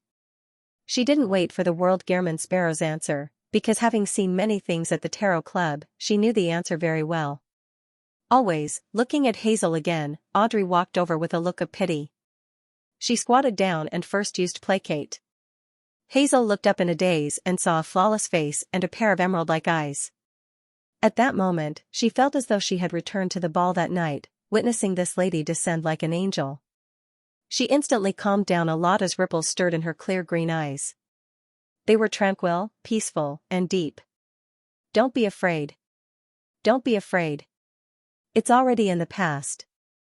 Audrey used hypnosis to directly communicate with Hazel's body of heart and mind. She heard the hysterical screams and felt a fear that was higher than mountains and deeper than the sea. Based on Hazel's state and encounter, she quickly came up with a treatment plan. She directly hypnotized Hazel, making her forget what had happened that day. She forgot that she had a teacher and only vaguely remembered her identity as a Beyonder and the general knowledge. Hazel became calmer as she slowly fell asleep. When you wake up, those terrifying experiences will no longer exist. And I was never here. Audrey used her gentle voice to complete the final step of hypnosis. Following that, she slowly got up and stared at Hazel for a few seconds. She pursed her lips and said in a low voice without turning her head, "I asked her to temporarily forget the corresponding memory, but the memory did not disappear. It was just hidden. In the corresponding gatherings in the future, I will continue to treat her and guide her to gradually remember and accept the memory. Only in such a way can the problem of her mind be resolved. Otherwise, perhaps a familiar action or a familiar word will wake her up and collapse again. At that time, it is possible that she will directly lose control." Miss Justice is becoming more and more professional. Klein sighed and cautiously said, "Then you have to hypnotize everyone who has been parasitized. Then you have to hypnotize all the people who have been parasitized so that they don't have hobbies that don't originally belong to them, like wearing a monocle. Also, get them to pray to the Evernight Goddess in 15 minutes and request for a complete purification." Audrey nodded in an abnormally serious manner. "No problem." Klein stood by the side and watched as the noble lady hinted at all the people who had been parasitized in the house with the greatest pity. P.S. Recommending a book, Seeking Survival at the End of the Ming Dynasty. The protagonist is Li Liheng, also known as Li Zhong'er. The point of view is mainly from the perspective of a peasant army. It tells the story of a transmigrator usurping the fruits of the revolution. The truth is clear, false. The bandits guard the country, and the pirates die. A few minutes later, the German Sparrow Klein and Miss Justice Audrey walked out of 39 Buckland Street and headed for the other parasites' residences. After walking in silence for a few steps, Klein suddenly looked ahead and said, "Such a situation isn't rare among wild beyonders. Without suitable guidance, it often means that one is constantly walking on the edge of a cliff and might fall at any moment." Audrey grunted in acknowledgement. After a few seconds, she said, "I know, I'm no longer as..." She deliberated for a moment and curled up the corners of her mouth slightly. As if she was laughing at herself, she found a suitable adjective. Naive. Phew. She exhaled without hiding it and looked ahead. Back in June last year, if I knew that the mysterious world was so cruel and terrifying, I might not have made the request to become a beyonder. Klein tilted his head slightly and looked at the noble lady's face. "Then I'll give you a chance to completely get rid of the mysterious world. Will you accept it?" Audrey was taken aback. She slowly pursed her lips and said, "I won't." After giving such an answer, she seemed to relax a little. She smiled and said to herself, "Don't worry. Knowing how cruel and terrifying the mysterious world is, I would have given up on becoming a beyonder before last June, but I won't do so this year. Perhaps this is the price of growth." "I understand what you mean." Klein continued walking at an unhurried pace. He changed the topic and said, "After those parasites are completely purified, a portion of them will spit out worms of time. These can be used to create fate siphon charms. They're at the demigod level and can change the fates of enemies and allies for a short period of time. When the time comes, I'll give you one as the consultation fee for today." Just as Audrey was about to refuse, she suddenly fell silent. Then she nodded slightly and said, "All right." Just as she finished speaking, she suddenly paused and glanced sideways at the German Sparrow. She smiled with a slightly complicated expression. "I understand why you asked that question just now." Klein chuckled and did not give a direct answer. Audrey retracted her gaze. Her mood seemed to have lightened up a lot. "I just participated in the punishment operation at noon, and now I'm here to deal with the aftermath of Amon's matter in the afternoon. Today is really tarot day." Her words had a double meaning, and she sighed with emotion. From her point of view, noon would be the tarot's moon, star, justice, judgment, and magicians working together in different ways. In the afternoon, the tarot's world and justice would participate in the elimination of Amon's avatars from different perspectives. This day was indeed memorable. It could be considered a tarot day in a sense. Klein nodded in agreement with Miss Justice's words, but he didn't tell her that Leonard had also participated in the afternoon's operation and was one of the main forces. Amon's avatar should be very difficult to deal with, right? Audrey finally found the opportunity to ask this question. She stared at German Sparrow, her green eyes filled with undisguised curiosity. Klein smiled. "If I were to rely on myself, the German Sparrow you saw might essentially be Amon." "Stealing fate and identity?" Audrey asked in enlightenment. Klein tersely acknowledged. "I'll tell you the details later. In short, in order to eliminate all of Amon's avatars in Bakeland, we mobilized an angel. In the future, if you encounter Amon's avatars, don't think that you have a way to deal with them. Immediately find an opportunity to pray. Yes, his characteristic is that he likes to wear a monocle and likes to pull scary pranks. An angel has been mobilized. I wonder if it's that death console, an angel from the fate domain, or..." Audrey looked up into the sky and saw that the clouds were frozen. They didn't move at all, as though they were props in the dark background. Like a student listening to a teacher's lecture, she nodded solemnly and seriously. "I'll keep that in mind." The two didn't stop walking. At times, they would be silent, and at other times, they would casually chat until they entered 160 Buckland Street. A few minutes later, in the activity room of Hazel's house, Mocked and company suddenly had a strong urge to raise their hands in their seats and place them in front of their mouths and noses. They piously began praying and chanting the honorific name of the Evernight goddess. After an unknown period of time, they coughed violently, to the point of tears and snot flowing out. Cough. Cough. Cough. Unknowingly, they had each coughed out a worm with 12 translucent rings. The moment the worm landed on the ground, it vanished without anyone noticing it.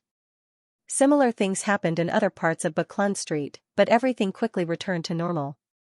And at some point in time, the darkness in the sky had faded as the clouds began to flow with the wind again.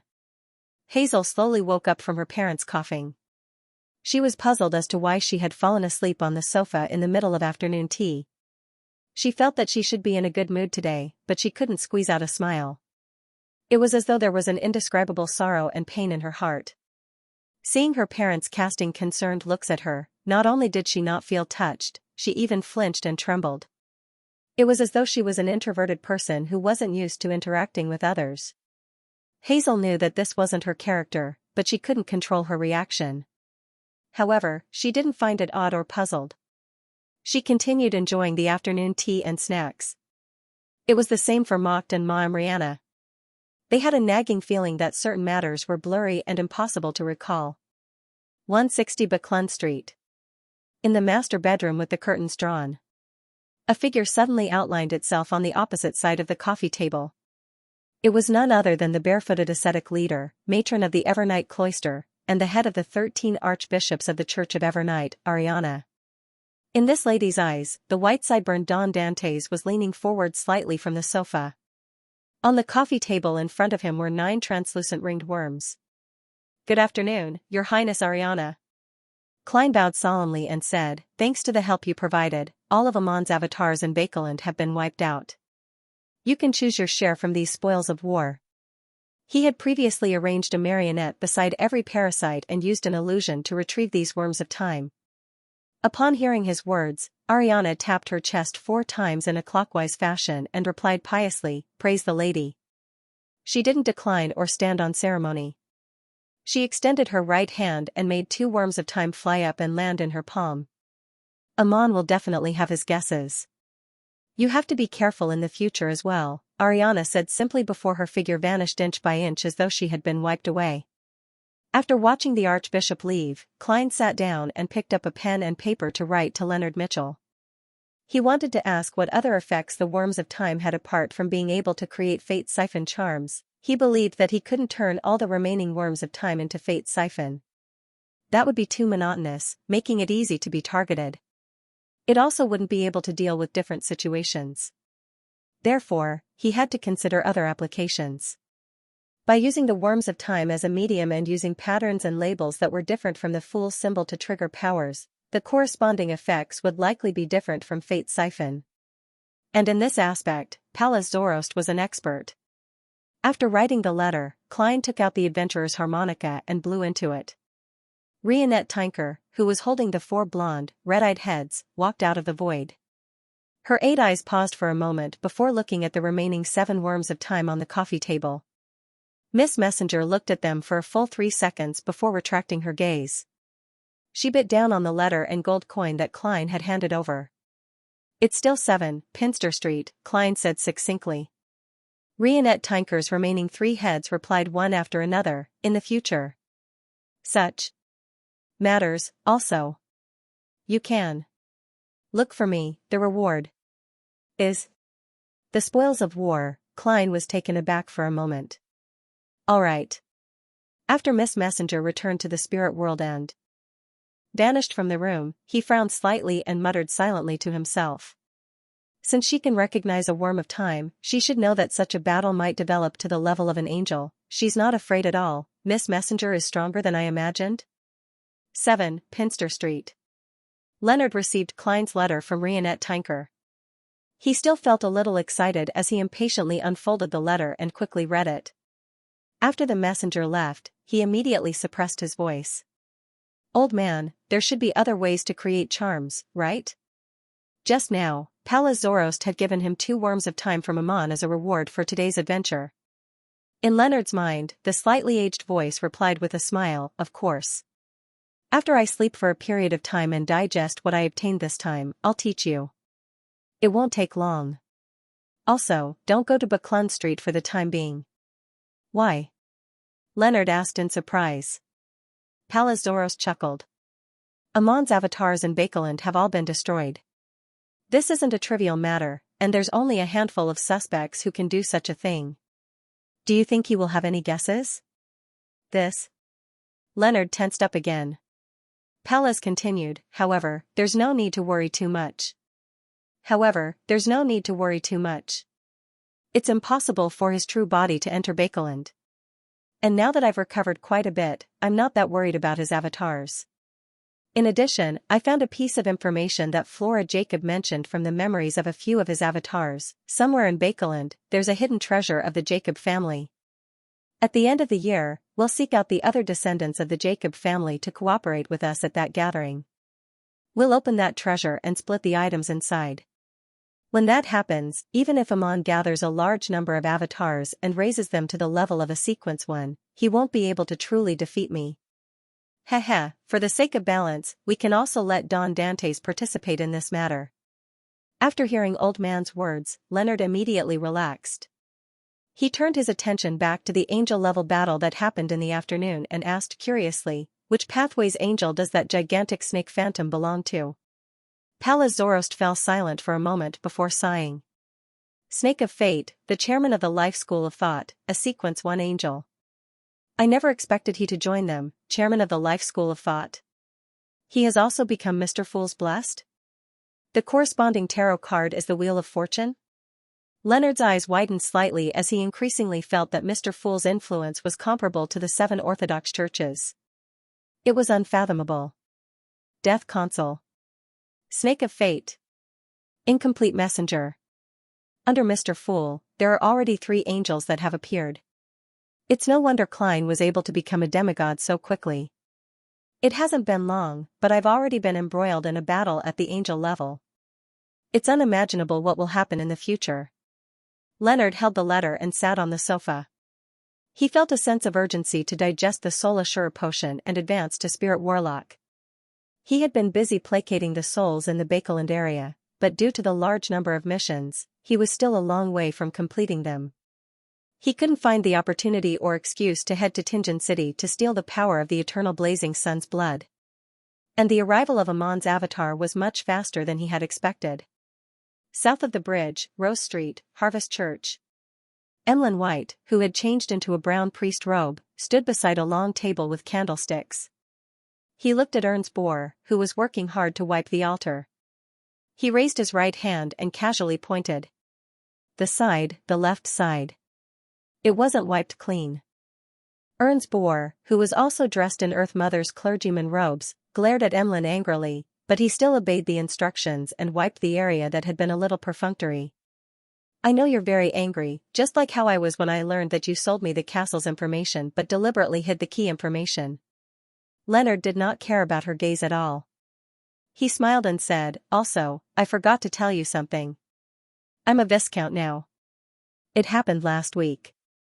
A Sanguine Viscount corresponded to a Sequence 5 Scarlet Scholar of the Moon Pathway. One of the conditions for the advancement ritual was to be under the illumination of the full moon. Apart from that, one also needed to gather metals, gems, and the blood of Beyonder creatures that represented the different states of the moon.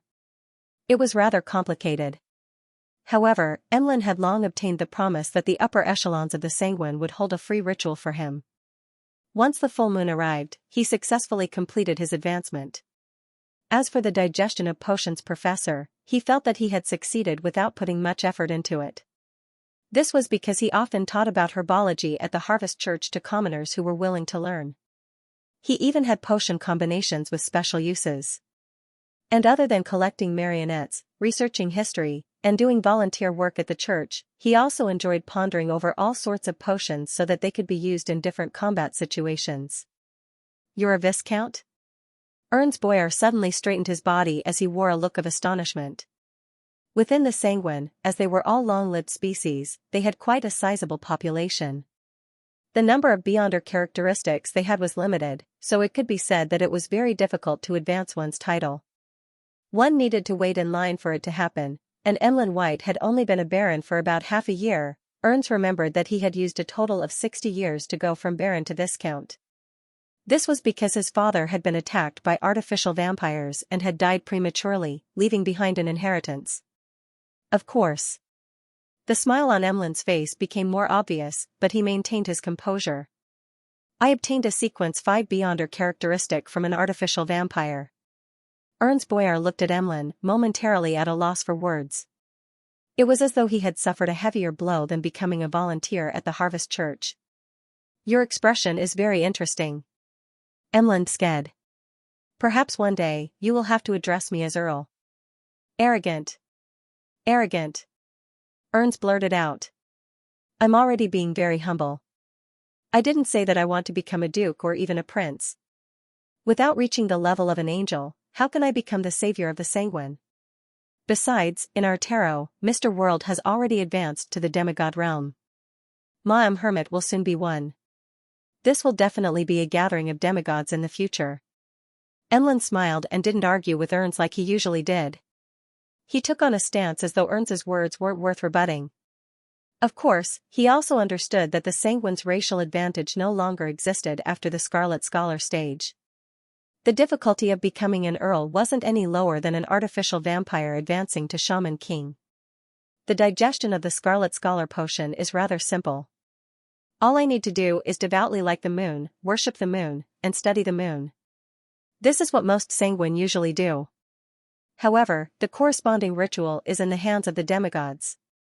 Without their permission, even if I obtain the shaman king beyonder characteristic from Sun, I won't be able to become an earl. Although Emlyn was arrogant, he knew very well what the path ahead was. The core powers of a Scarlet Scholar had 2 points. First, it was to create an environment that was beneficial to oneself. When the enemy wasn't good at spirituality or things related to the spirit world, one could create the effect of a full moon. On the other hand, one could hide the moon in that region. Second, one could obtain the ability to teleport and appear within a certain range of the moonlight. Even if one were to be shattered, one could reform in the moonlight. And the strength of these powers depended on the Scarlet Scholar's understanding and research of the moon domain. As for the strengthening of darkness-type spells, the enhancement of the potion's effects, and the increase of resistance to nightmare-type influences, they were all supplementary. Ernst was infuriated by Emlyn's attitude. Just as he was about to speak again, he saw the mountain-like half-giant Bishop Utravsky walk out from the back of the cathedral. He hurriedly bent down, lowered his head, and continued cleaning the altar. Emlyn White also picked up a rag and candlestick, wiping the surface in a well-practiced manner. In the quiet atmosphere, he thought of something. If he were to leave the Harvest Church now, would the upper echelons of the sanguine force him to hand over the mystical items or beyonder items he had obtained from Ernst? If they were to mention it, I really wouldn't be able to reject them. This is because some of the items don't belong to Ernst. Emlyn thought seriously for a moment and decided to return to his room and set up a ritual. He would sacrifice the spoils of war he obtained to Mr. Fool. When the time came, he would split it with the Star, Justice, and the other members. The Oath of Rose ring doesn't need to be sacrificed. This is only one of them. Whoever obtains it will be discovered and confirmed by the owner of the other ring. I'll just treat it as my spoils of war. I'll hand it over to Marquis Nibs tonight. I should be able to exchange it for a reward. I won't participate in the distribution of the rest. Emlyn quickly came up with a more concrete plan. As for whether the upper echelons of the sanguine would bear a grudge against him because of this, he wasn't too worried. This was because when he handed over the Oath of Rose ring, he would also mention that he had sought cooperation from an important member of the Rose School Temperance faction. This matter had happened last week. Back then, Emlyn had wanted to inform the upper echelons of the sanguine, but who knew that during the subsequent gathering, the hanging man would suggest that he wait until the punishment operation was over before doing so. It was to showcase his importance and resolve the hidden anger and resentment. Hit me with a stick and give me a carrot? At that moment, Emlyn suddenly had a deeper understanding of this suggestion. 160 Buckland Street. Inside Don Dantes' bedroom. Their spoils of war this time aren't bad. A diamond brooch that can raise one's stamina, maintain lucidity, and resist the influence of one's mind.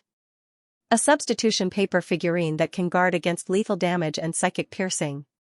A belt that can reduce the damage of sun and lightning. A wallet that contains more than 300 pounds in cash.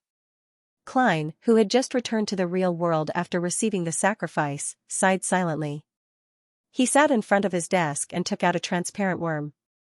The moment he saw the worm, he felt a headache as he recalled the pain of his soul body being torn apart. This was a worm of spirit that he had split from himself. It was used to create a reward for Snake of Fate, Will Acceptin. As for how to replicate the item that could temporarily restore Will's strength, he already had an idea. It was to use the Worm of Spirit as a medium and use the complete symbol he had previously copied to trigger a response from the mysterious space above the gray fog. With regards to this, the outcome of his divination was that things would go smoothly. That item's essence is actually one of the powers of a Sequence 3 Scholar of Year of the Seer pathway. From history, from my past self, I can temporarily borrow a portion of power. If I respond as the Fool, there definitely won't be any problems. The only problem is that the corresponding symbol is three-dimensional, mysterious, complicated, and dangerous. It can't be directly engraved on various metal sheets. According to Will Acceptin, I have to use cogitation to drive my spirituality and directly outline it on the Worm of Spirit. If it succeeds, I'll also make one for myself. I'll see what my past self was like and see if I can trace it back to when Klein Moretti was young or the cocoon hanging above the door of light. If it's the latter, it's best if I can determine how many years I've been hanging there. Klein entered a cogitation state in thought. Then, he constantly outlined the symbol in his mind to guide his spirituality to reproduce the process outside and seep into the Worm of Spirit. This was a complicated and difficult task. If he wasn't careful, he would fail. Invisible symbols landed on the Worm of Spirit. Suddenly, Klein's body trembled slightly as the Worm of Spirit ignited and turned to ashes. Looking at his empty palm, Klein felt a headache. After a long period of silence, he muttered to himself, "Life sure is difficult." Rubbing his forehead, Klein was just about to attempt to split another Worm of Spirit when he suddenly saw Rionette Tinker, who was wearing a dark and complicated dress, walk out of the void and stand beside the desk. In the mouth of one of Miss Messenger's heads was a neatly folded letter. "Who's it from?" Klein asked casually. Rionette Tinker's other three heads answered one after another. Mushroom King. Superior, Mushroom King? Klein was taken aback for 2 seconds before realizing that it might be Frank Lee. And Frank Lee Superior was Admiral of Stars Catlia. Mushroom King refers to Frank Lee? Klein reached out to receive the letter as he asked in confirmation. The 4 blonde, red-eyed, and beautiful heads moved up and down with the help of their hair, as though they were nodding. Miss Messenger even knows how to give people nicknames. That's not right. Frank isn't only good at mushrooms. His domain includes cows, wheat, fish, Rose Bishop. This is because Frank's mushroom experiments had a breakthrough. Did Miss Messenger see a ship full of mushrooms? Klein couldn't help but draw a gasp as he quickly unfolded the letter. He was worried that it was Ma'am Hermit's plea for help. Of course, he wasn't in a rush either. This was because at the final juncture, an experienced pirate like Admiral of Stars would definitely choose to pray to Mr. Fool. This letter was indeed from the future's captain, Catlia. On it was a succinct note. It simply wrote, "Queen has already confirmed the time and location. Wednesday night, 11 o'clock. Usual place. I'm not sure what you said to Frank Lee, but I can tell that he's been very excited recently. He's gotten that artisan to do a lot of experiments and said that in another 3 to 6 months, he'll be able to produce in-progress results. He also said that if he has the Druid Potion formula, he might be able to skip all the intermediate products and directly produce the final result. All I can say is that I wish you good luck. I hope that all of this can end before the artisan completely breaks down. He has already begun to repent of his faith in the primordial moon. Should I be happy that there will be progress in the City of Silver's food security, or should I be worried that something unexpected will happen?" Klein rubbed his temples again and decided not to think about the matter. After all, Ma'am Hermit, who was about to become a demigod, was watching over him. If anything unexpected happened, she would definitely seek help. Phew. Having finally agreed on a meeting with Queen Mystic, he heaved a sigh of relief. He flicked his wrist, causing the letter to burst into scarlet flames. After watching Miss Messenger leave, he was just about to continue separating the Worms of Spirit when he suddenly frowned. He felt that the ashes on the desk and in the trash can were abnormally glaring. Subconsciously, Klein took out a tissue, wiped the surface of the desk, and then closed the lid of the trash can. After doing all this, he looked at his slightly dirty hands, stood up, entered the bathroom, and turned on the faucet. While he was cleaning, he saw the toilet bowl next to him from the corner of his eye, and his brows furrowed a little. I didn't clean enough today. Klein whispered to himself and suddenly realized that something was wrong. As these thoughts flashed through his mind, his powerful spiritual intuition quickly figured out the reason. This was the after effect of using death now. As he had already become a demigod, his spirit body had undergone a qualitative change and possessed godhood. Therefore, the corresponding negative effects had been reduced by more than 90%. This time, what should have been a terrifying weakness of being afraid of dirt had turned into a trait of being a germaphobe. Similarly, the duration of the weakness had been reduced from 6 hours to less than an hour. And the problem of death now making him thirsty wasn't that obvious. Thankfully. Klein heaved a sigh of relief and skillfully pulled out the toilet bowl brush beside him. At 11 that night, above the gray fog, Justice, the Star, Judgment, Magicians, and the Hanging Man, who had participated in the punishment operation, appeared in the ancient and majestic palace due to Emlyn White's request. These are all the spoils of war. Emlyn threw the 3,000 pounds he had just sacrificed into the middle of the table and explained, one of the mystical items is called the Oath of Rose. It's a pair of rings that allows the wearer to share their senses and thoughts within an ordinary city, no matter how far away they are. It's very valuable, but I only obtained one of the rings this time. No matter who it was given to, it would be very dangerous. Therefore, I handed it over to the upper echelons of the Sanguine and received 3,000 pounds in cash as a reward. He originally wanted to use the 3,000 pounds as his spoils of war, but after some thought, he decided to sacrifice it above the grey fog as one of the options. After a pause, Emlyn introduced the other items, explaining their positive and negative effects. He even made introductions and extensions. This knowledge stemmed from his interest in the history of the Sanguine, as well as Ernst Boyar's instructions under Father Yutravsky's watchful gaze. It's a little like he's showing off. Otherwise, with Mr. Moon's personality, he wouldn't have said so much in one go. It's also because Mr. Fool isn't present and he's in a more relaxed state. Audrey was like a bystander, not taking the initiative to choose the spoils of war. The Hanging Man Alger glanced at the spoils of war and turned to Emlyn. You've met the upper echelons of the Sanguine? Has the matter of hunting an important member of Rose School been confirmed? I've also made contact with that Temperance faction member, but he wishes for this operation to be carried out after September. Emlyn didn't hide anything, fully believing that Mr. the Hanging Man would provide useful insights. Indeed, the Hanging Man Alger nodded. It has to be after September? This means that they're waiting for something that will greatly affect them. On the other side of the ancient palace, Klein, who was waiting for the gathering to end, had his heart stir when he heard that. He suspected that it had something to do with Miss Sharon's advancement. According to what Miss Sharon said, she can attempt the demigod ritual in July. Could it be that this ritual will last for at least a month before it ends? If that's true, this is different from other pathways. Klein had a guess, but he wasn't sure. It's possible. Emlyn thought for a moment before agreeing with Mr. the Hanging Man's words. Then, he surveyed the area and said with a smile, you can begin choosing. Audrey had the fate siphon charm that Mr. World had promised her. Leonard had also received the corresponding rewards from Old Man Palez. They appeared very calm and clear-headed when it came to the spoils of war that the Sanguine Viscount had given them. None of them spoke first as they politely waited for the others to choose first. In addition, one of them had personally experienced a battle at the angel level, while the other had witnessed the horror of Amon's avatars. Furthermore, they had confirmed that Tarot had immense power. It was inevitable that they were mentally exhausted. Zio looked to the right and then to the opposite side. Seeing that everyone was being humble, she broke the silence. The part I'm in charge of is very simple. There's no need for me to take too much risk. Besides, Mr. Moon has already paid me 60 pounds in advance. I'll take the cash in this wallet. As she spoke, she took out the handmade wallet and took out the notes inside. She quickly counted and said, 335 pounds. Emlyn surveyed the area and nodded when he saw that no one objected. All right. As for the handmade wallet, Zio threw it back to the middle of the table and returned it to Mr. Moon for him to deal with.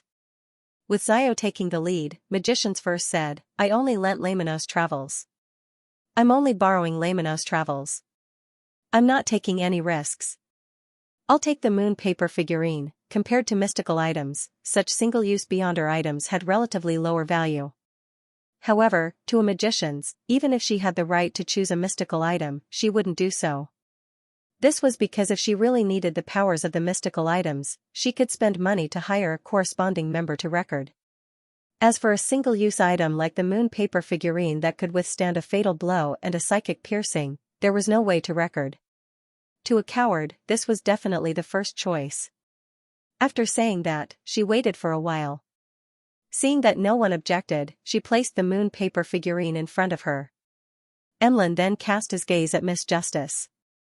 Leonard also extended his hand and smiled. Ladies first. Audrey didn't decline as she scanned the items on the table and pointed at the diamond brooch. She said with a faint smile, I'll choose that. She had heard Mr. Moon mention it before and knew that it was called the alcohol nemesis. It allowed the wearer to maintain their energy and clarity of mind, effectively resisting the influence of one's mind. Thankfully, to be safe, I had first used bribe, charm. Furthermore, Ernst had just woken up from his dream and was in a semi-conscious state. Otherwise, I might not have been able to hypnotize him. This item is also useful to me.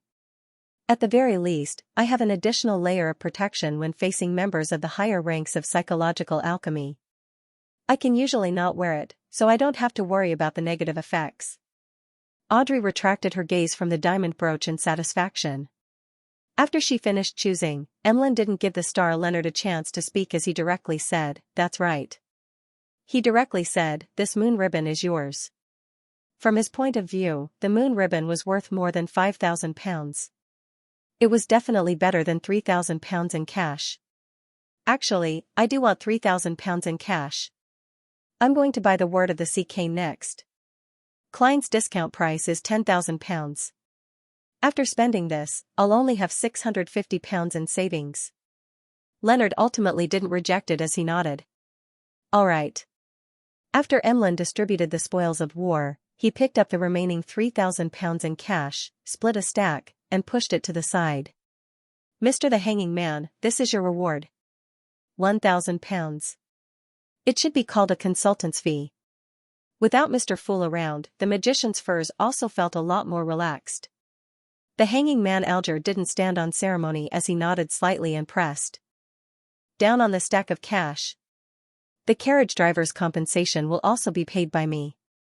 Emlyn surveyed the area in a good mood. Wednesday night, 11 o'clock, at the South Bank entrance of the Bakelin Bridge.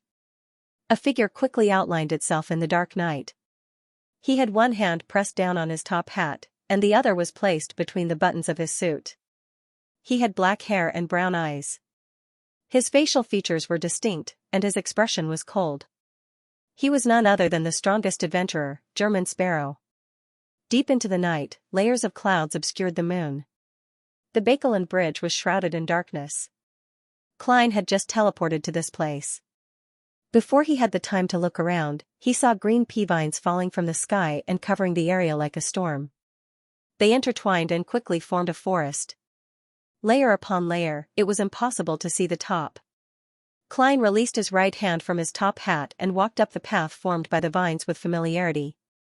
Before long, he saw a natural swing formed by green plants. He also saw Queen Mystic Bernadette standing beside the swing. The eldest daughter of Roselle the Great had long chestnut-colored hair.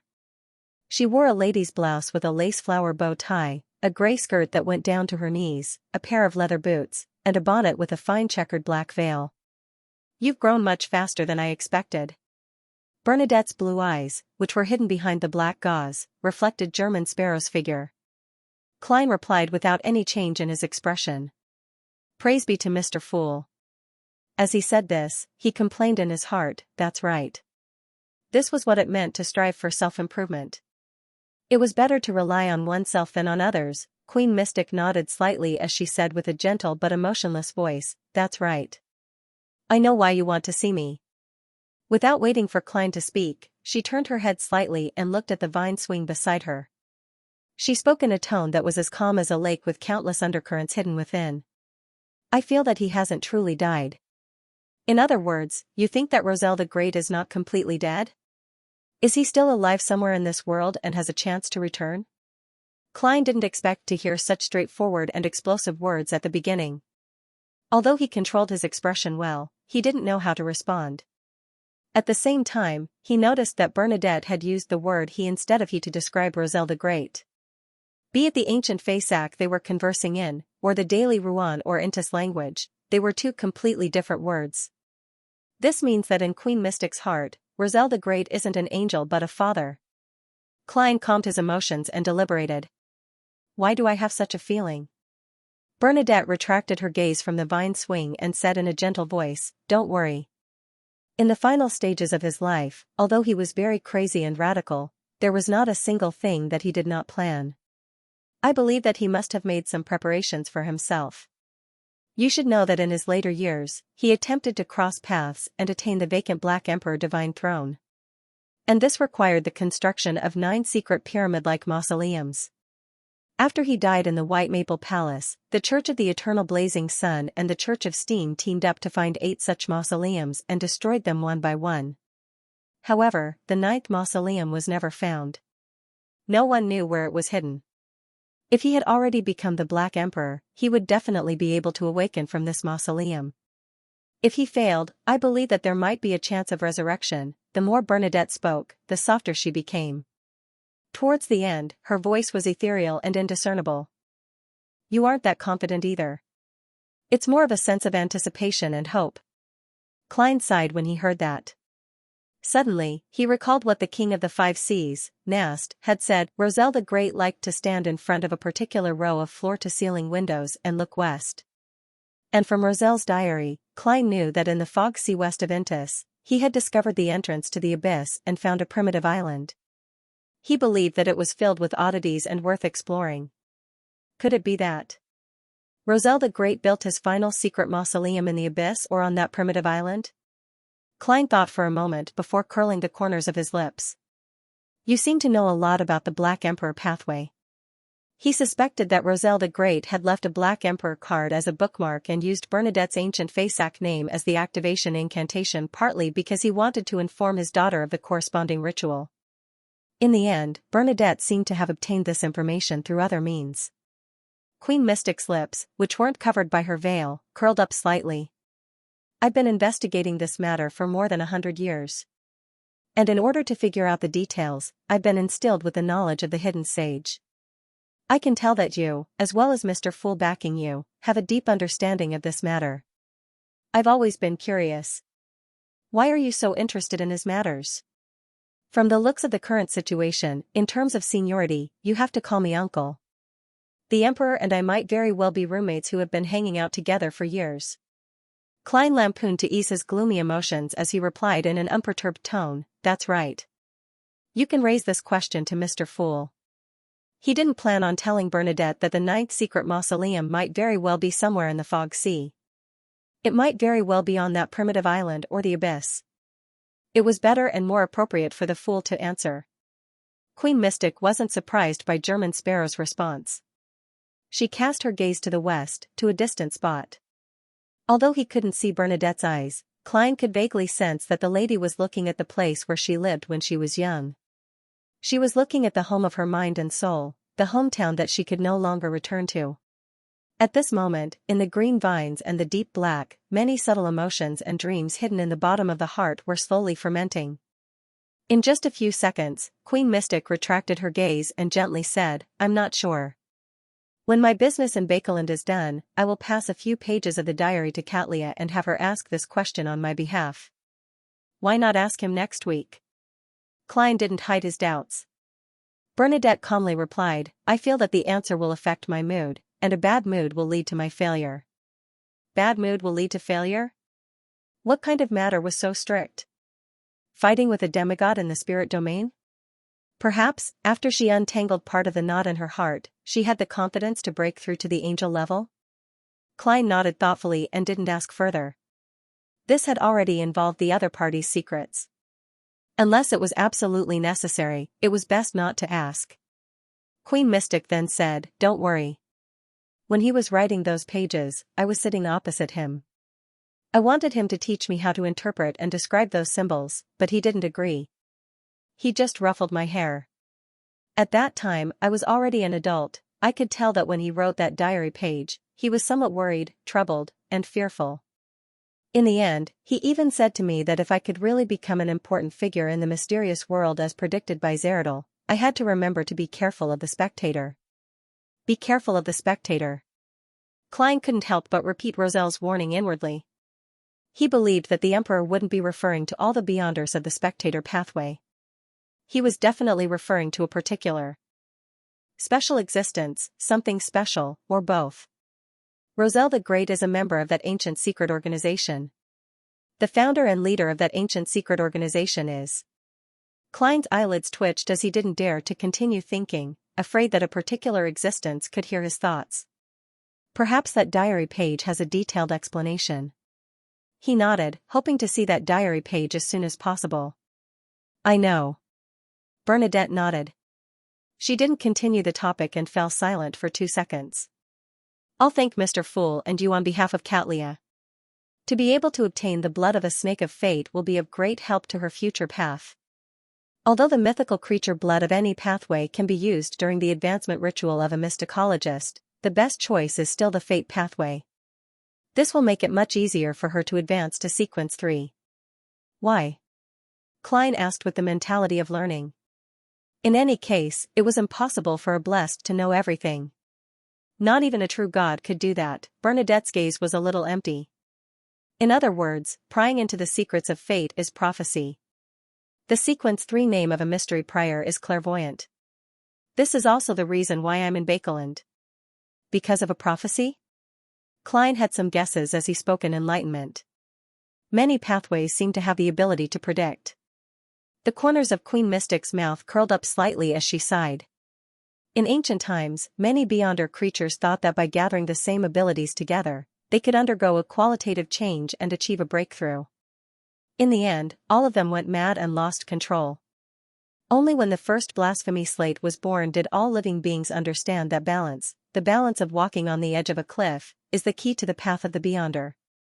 Therefore, the abilities of a domain will be scattered across many pathways, with the main pathway concentrating most of them while the other pathways split the remaining portions? A negative example is the King of the North, you listen, from Rozelle's travels. Klein fell into deep thought and didn't press further. After a while, Queen Mystic Bernadette broke the silence. If there's nothing else, let's call it a day. Klein thought for a moment and said, all right. If there's anything you need help with, you can look for me through Admiral of Stars. Bernadette nodded slightly as her figure suddenly turned transparent, turning into a pile of bubbles. The bubbles scattered and dissipated in an instant. The bluish-black pea vine shrank and disappeared into the night. Klein seemed to be supported by an invisible hand as he gently landed on Bakeland Bridge. He reached out to press down on the top hat on his head and surveyed his surroundings. There were many houses on both sides of the river, emitting faint yellow lights.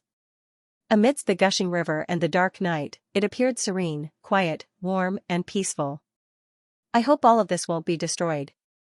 Klein sighed as his figure quickly turned transparent and faded away. Dear Mr. Aztec, ever since we entered September, Bakeland's temperature has been dropping by the day. Recently, you can even see elderly people wearing gloves when they go out. Just like last year, the fog has begun to envelop the city. There will be 1 or 2 days a week, or even more.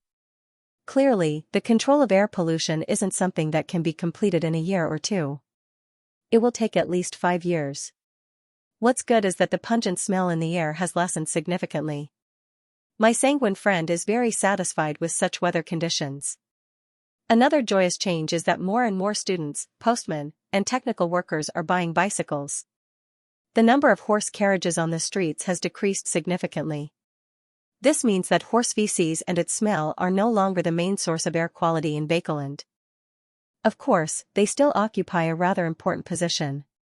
As you know, those gentlemen and ladies who think of themselves as important won't casually lower their standards. However, according to my observations, their children are gradually becoming interested in bicycles. During this period of time, I've been living a normal life. I go to St. Samuel Cathedral and the Rouen Charity Bursary Foundation a few times a week. I participate in their activities and continue donating cash. Occasionally, I'll watch horse racing, watch theater performances, enjoy symphonies, play cards, and play golf at the club. On the weekends, I'll hold banquets, balls, and salons. I forgot to tell you that I've already bought a manor. It originally belonged to the Duke of Negan's family, and it's called Mager. It has its own high-quality vineyard and brewery, as well as a large forest and farmland. It can be used for farming and hunting. Its main house is a square with a long edge missing. It has a total of 4 floors and a large number of rooms. I walked around it for a while without leaving the foyer, but I walked more than 10,000 steps. At the same time, it has a large number of sculptures, oil paintings, decorations, and exquisite cutlery. It's as grand as a palace. Perhaps my description is a little exaggerated. After all, I've never seen a real palace. This is also the first manor I own. I still remember that back in Tianjin, I lived in a 2-room rented apartment with my brother and sister. Every day, I had to smell the smell of coal to sleep. This was introduced by Brigadier General Conas Kilgore. It cost me a total of £20,000. You don't have to worry about my financial situation. I earned a huge sum of money in the southern continent and sold some mystical items. I currently have £17,000 in cash, £15,000 in gold bars, as well as many gold coins, soldi, and pence. I'm rather satisfied with Mager Manor. I've sent my former valet, Richardson, to be the manor steward. It's now autumn, and I'm about to invite guests to spend a pleasant weekend there. I hope that Richardson will be prepared. Bakeland's mysterious world has not changed for the time being. May it continue like this. The magic mirror that I mentioned previously has already recovered, but it seems to have left behind some post-traumatic stress disorder that targets Amon. As long as I mention the relevant things in the question, it will automatically change the color of the text and give me the wrong answer. It will also ask me for praise again and again. It also has a different view of leaving the Church of the God of Steam. It seems to have decided to stay for a period of time, believing that it's safer. It even wants to reveal its harmfulness and become a Grade 1 sealed artifact. I have to say that its train of thought always surprises me. Thanks to some of its answers, I found a way to create pure darkness. It's to use an Evernight domain charm that has a dream to create it. This is the response of the Evernight goddess, so it can be classified as pure. In addition, after repeated experiments, I've finally grasped the cogitation engraving of godhood symbols and created the item I want. Upon writing this, Klein, who was sitting on the sofa with his thigh as a desk, couldn't help but stop writing. He raised his hand to rub his temples. Failure after failure meant the loss of one worm of spirit after another. And every time he separated a worm of spirit, it was a lacerating injury to his spirit body. He needed a relatively long period of time to recover. Therefore, in order to prevent any accidents, he didn't push himself to his limits. After separating 3 to 4 worms of spirit, he would choose to rest for a few days before attempting to inscribe them. He would try and stop from time to time. Only now did he completely grasp the method and produce a finished product. Glancing at the rectangular diamond beside him, he saw layers of complicated symbols that extended into the void from the constantly refracted light. His head felt a little dizzy, as though he was witnessing a piece of history. I'll just call it the yesterday once more charm. Klein retracted his gaze and continued writing. There's another storm coming ashore along the coast. The upper and lower houses of the kingdom have entered the traditional period of discussing important bills. The footsteps of the new year are getting closer and louder. This makes me feel a little worried. May you recover as soon as possible and wake up soon. Your eternal student, Klein Moretti. Putting away his pen and folding the letter, Klein blew Aztec's copper whistle and summoned the nearly 4-meter-tall skeleton messenger. Unlike in the past, this messenger only revealed its head and arm. The rest of it was below the floorboard and on the second floor. This made it appear much shorter than Klein. After all, I can barely be considered a blessed of death now. Klein handed the letter to the messenger and watched it disintegrate into a waterfall of bones that drilled into the ground. After doing this, he picked up the yesterday once more charm from the armrest of the sofa. This was his first successful product, and he planned on using it for himself. After all, with experience, it would be easy to make more in the future. As for whether borrowing strength from his historical self was dangerous, Klein had already divined above the gray fog ahead of time. He believed that if it involved the real fool or the owner of the Door of Light, the gray fog and the mysterious space would be able to withstand it. And the result of the divination was that it was very safe. After staring at the diamond-like charm for a few seconds, Klein no longer hesitated. He opened his mouth and said a word in ancient Hermes, history. The reason why he attempted it in the real world and not above the gray fog was that he was worried that the mysterious space would cut off his ability to trace the past.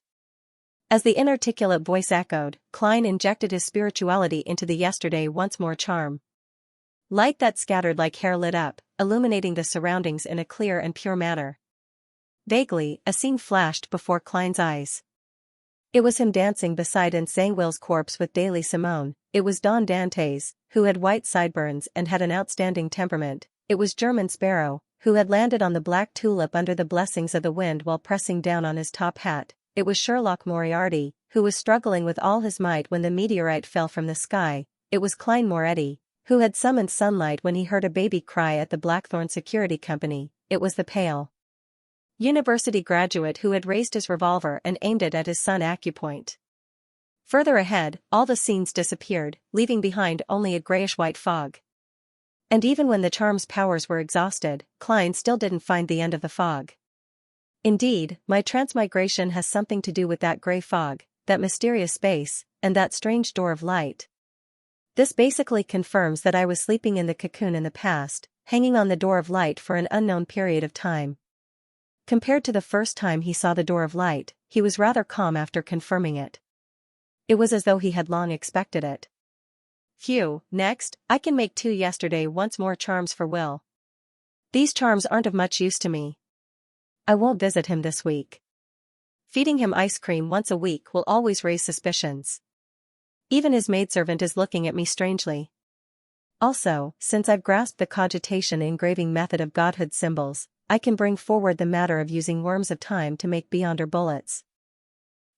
Leonard said that he would be heading to Tingen in the next few days to see if he can steal the power of the mutated sun's sacred emblem.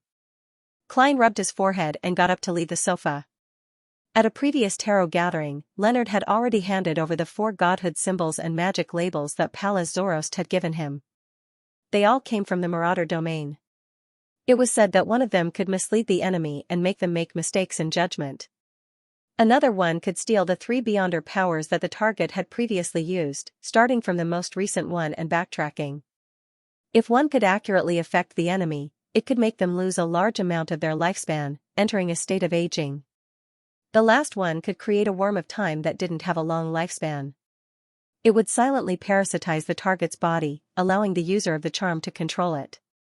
Klein had used the remaining 7 worms of time to create 3 fate siphon charms in advance. He had given 1 to Miss Justice and kept 2 for himself.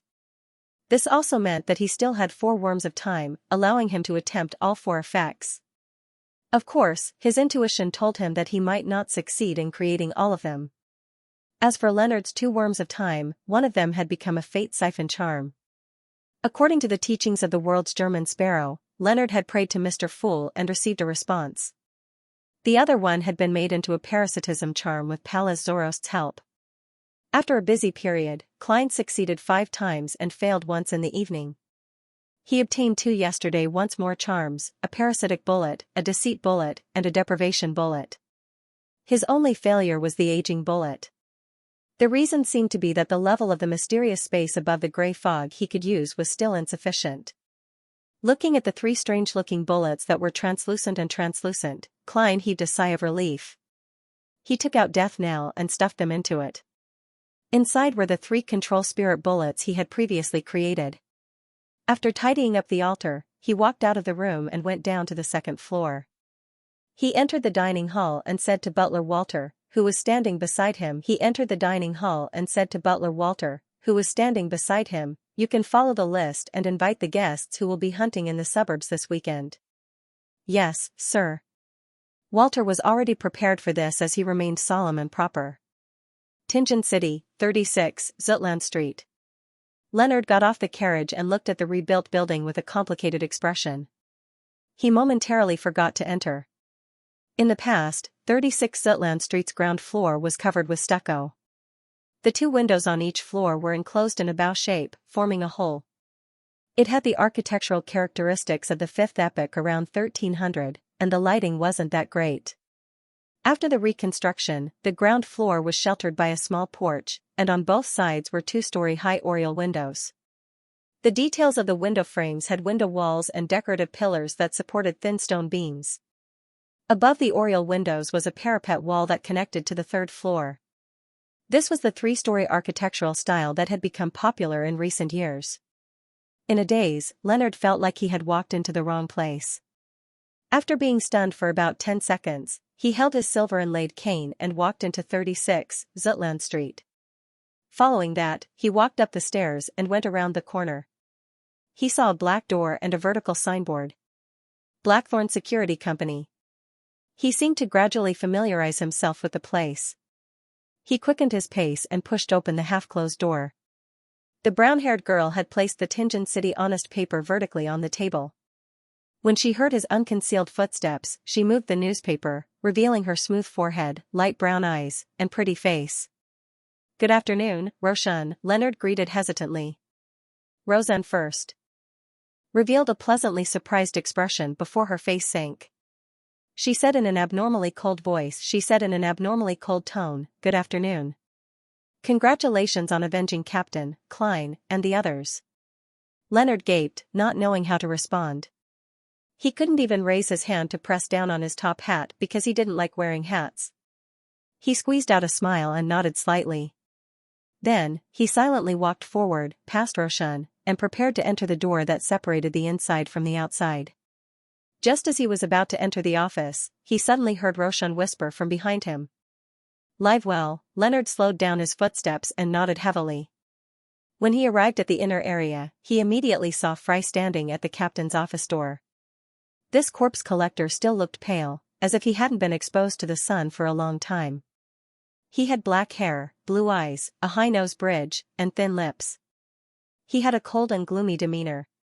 Leonard looked at him seriously for a few seconds, exhaled, and tried his best to smile. "Long time no see." "Good afternoon, long time no see."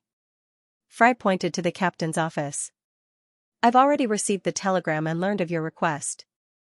I'll let 2 team members follow you. Also, you need to fill in a sealed artifact application form."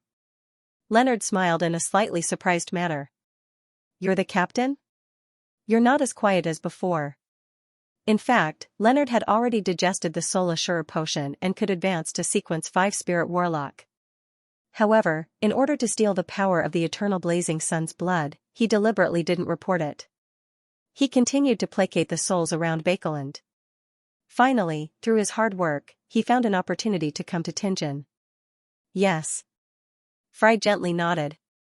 "Actually, I don't like to talk so much, but as the captain, I have to say it."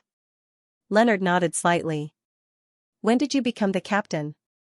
How come I've never heard of it?" "Recently."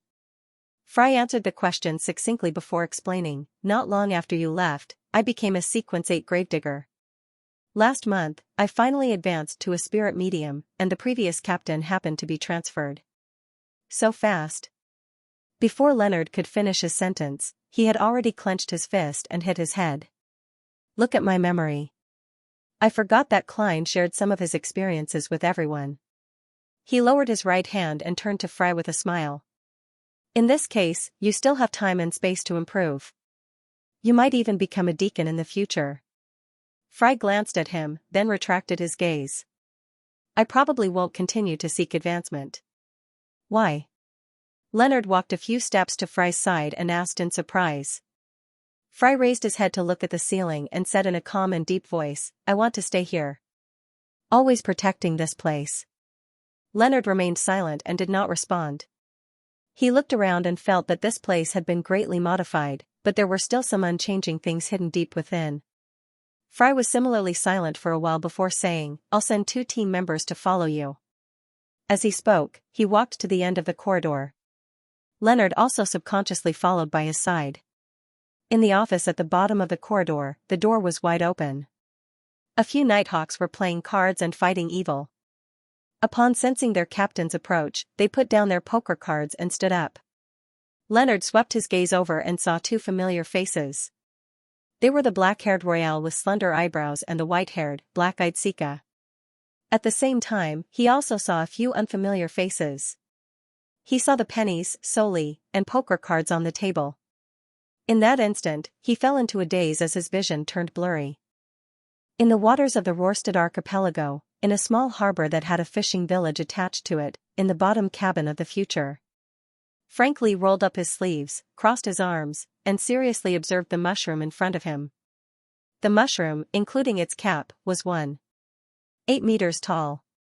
Its white surface had a few red spots that resembled eyes, nose, and mouth. Apart from that, its body also protruded with spores, growing out thick and powerful white mycelium that resembled tentacles. Frank sized up the gigantic mushroom a few times before surveying the area. He looked at the wooden walls, floors, and all sorts of mushrooms of various sizes. He said to Sealf beside him, "This is the artisan Sealf. There's been progress in this experiment. This mushroom has a strong tendency to reproduce itself, and this will make it hungry. It will desperately need the flesh and blood of monsters to replenish its energy. And be it roasting or boiling it, it can eliminate its activity, making it less dangerous." How does it taste? Didn't you taste it just now? Its progeny will randomly have the flavor of beef, fish, or wheat. Some will even be filled with milk. One stalk is enough to satisfy a breakfast. Look, the crew doesn't like to drink anymore. There are mushrooms that can be plucked everywhere. I'm thinking that at times, in order to fill our stomachs in the wilderness, we need to carry rations or hunt beasts. It's just too troublesome. If we could grow mushrooms on our bodies, wouldn't that save us a lot of trouble? Artisan Charv was much thinner than when he was in Byam. His eye sockets were sunken, and his gaze was glazed over. He lacked the liveliness. Upon hearing Frank's words, he seemed to recall something as his body trembled slightly. He silently squatted down, opened his mouth, and vomited. "Are you all right? I know it's been hard on you."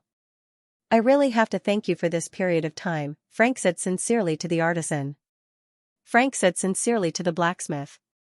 "If it weren't for you, this mushroom wouldn't have such a strong tendency to reproduce itself. Furthermore, under the moonlight, its vitality becomes abnormally tenacious and it can self-purify. This can effectively eliminate the toxins accumulated from devouring monsters. The only problem now is that there's no moonlight in pure darkness. This is a problem we need to resolve next." Charv didn't say a word. After he finished vomiting, he suddenly stood up and turned to rush outside. However, thick and powerful white mycelium spread over and pulled him back. Return me my mystical item. I want to die with these mushrooms," he shouted crazily as his voice became softer and softer. His mouth seemed to be gagged. At this moment, in a spot outside the fishing village, green vines rapidly retracted as though they were growing in reverse. Admiral of Stars Catlia walked out, her eyes a deep purple with a hint of silver. Her ears still resounded with the illusory ravings of the hidden sage, but she no longer found it terrifying. It wasn't as unbearable as it was in the past. Everywhere she looked, there were countless figures in indescribable forms. They were like thick curtains in the shadows, an invisible gaze cast from an unknown location. Compared to before, she could already vaguely see the unknown existence hidden behind the curtains. She could already see moons of different colors high in the sky. They were either blood red, silver, dark brown, or ghostly blue. They were like eyes watching the land. Catlia's mind buzzed as she hurriedly retracted her gaze, not daring to look again. She had already relied on analyzing the blood of the snake of fate to complete the ritual and obtain godhood. She had become a sequence 4 of the mystery prior pathway, mysticologist. However, she remembered that the Queen had once warned her, among all the sequence 4s of the 22 pathways, a mysticologist was the job that was most prone to encountering danger. This was because they often saw things they shouldn't see, heard voices they shouldn't hear, and touched upon secrets they shouldn't touch upon. Therefore, if a mysticologist wanted to live long, they had to know how to restrain their curiosity and control their corresponding actions.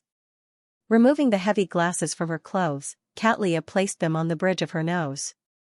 However, the things she saw that didn't belong to the real world didn't vanish. She curled the corners of her mouth in a self-deprecating and satisfied manner, knowing that this item was no longer able to seal her eye of mystery prying. She closed her eyes before opening them. Her eyes were already black, no longer having the mysterious deep purple and silver. Phew! Katlia heaved a sigh of relief as she slowly walked towards the future, as though she had only disembarked from the ship for a stroll. She didn't plan on spreading the news of her becoming a demigod, nor did she wish to quickly become the fifth king of the sea. To her, this was one of her trump cards in the dangerous world. She wouldn't easily use it. South of the bridge, Rose Street. Just as Emlyn's carriage drove into the street, he saw a blurry figure in a white shirt and black vest with slightly disheveled hair appear on the seat opposite him. It was a young man who resembled a wraith. "Long time no see, Mr. Merrick," Emlyn said with a smile without panicking. Merrick nodded slightly. "I'm here to tell you that we're already prepared. We can discuss the exact plan of action. P.S. I wish everyone a happy Mid-Autumn festival and a family reunion." "All right," Emlyn agreed very calmly. Merrick didn't say another word as his figure suddenly vanished. He knew that it was impossible to discuss the exact plan immediately. Emlyn White had to return to seek the opinion of the Sanguine's upper echelons, so he didn't stay. This might be my chance to obtain godhood and become an earl. Emlyn smiled as he watched the wraith, Merrick, leave silently. He hadn't digested the Scarlet Scholar Beyonder characteristic. The so-called chance of becoming an earl referred to the promise of a free ritual or the corresponding potion formula. The carriage continued forward and stopped at the entrance of the Harvest Church. Emlyn looked at the grayish-white fog in satisfaction, pressed down on his silk top hat, and unhurriedly walked out of the carriage and passed through the door. After changing into his brown priest robe, he took a rag and a bucket of water and carefully wiped the candlesticks on both sides. After Father Yutravsky, who seemed taller than before, finished his morning sermon, Emlyn stopped working and grumbled, "That's right. Why did you let Ernst go back? He only requested to do a month of volunteer work." Father Yutravsky wasn't annoyed by Emlyn's repeated questions from time to time recently. He appeared very patient. Thinking of his own encounter, Emlyn immediately felt a little unbalanced. He couldn't help but mutter, he was forced to do volunteer work. He didn't volunteer of his own accord. He can't set the time limit. He has to do it for at least half a year. Father Yutravsky replied with a smile, "He did pretty well. He did a good job. During that month, he worked hard to guide the believers and copy the Holy Scriptures." I could clearly feel that he had come to understand the preciousness of life and the joy of the harvest. Emlyn's facial muscles twitched slightly. He's about to become a believer of Earth Mother? "No, I didn't plan on forcing him to change his faith," Father Yutravsky said gently. "I only made him understand the teachings of Earth Mother and feel the bits and pieces of life. I hope that when he feels lost in the future, he can remember that there's a home for his soul, a mother's embrace." Emlyn's lips quivered a few times, but he ultimately didn't say a word.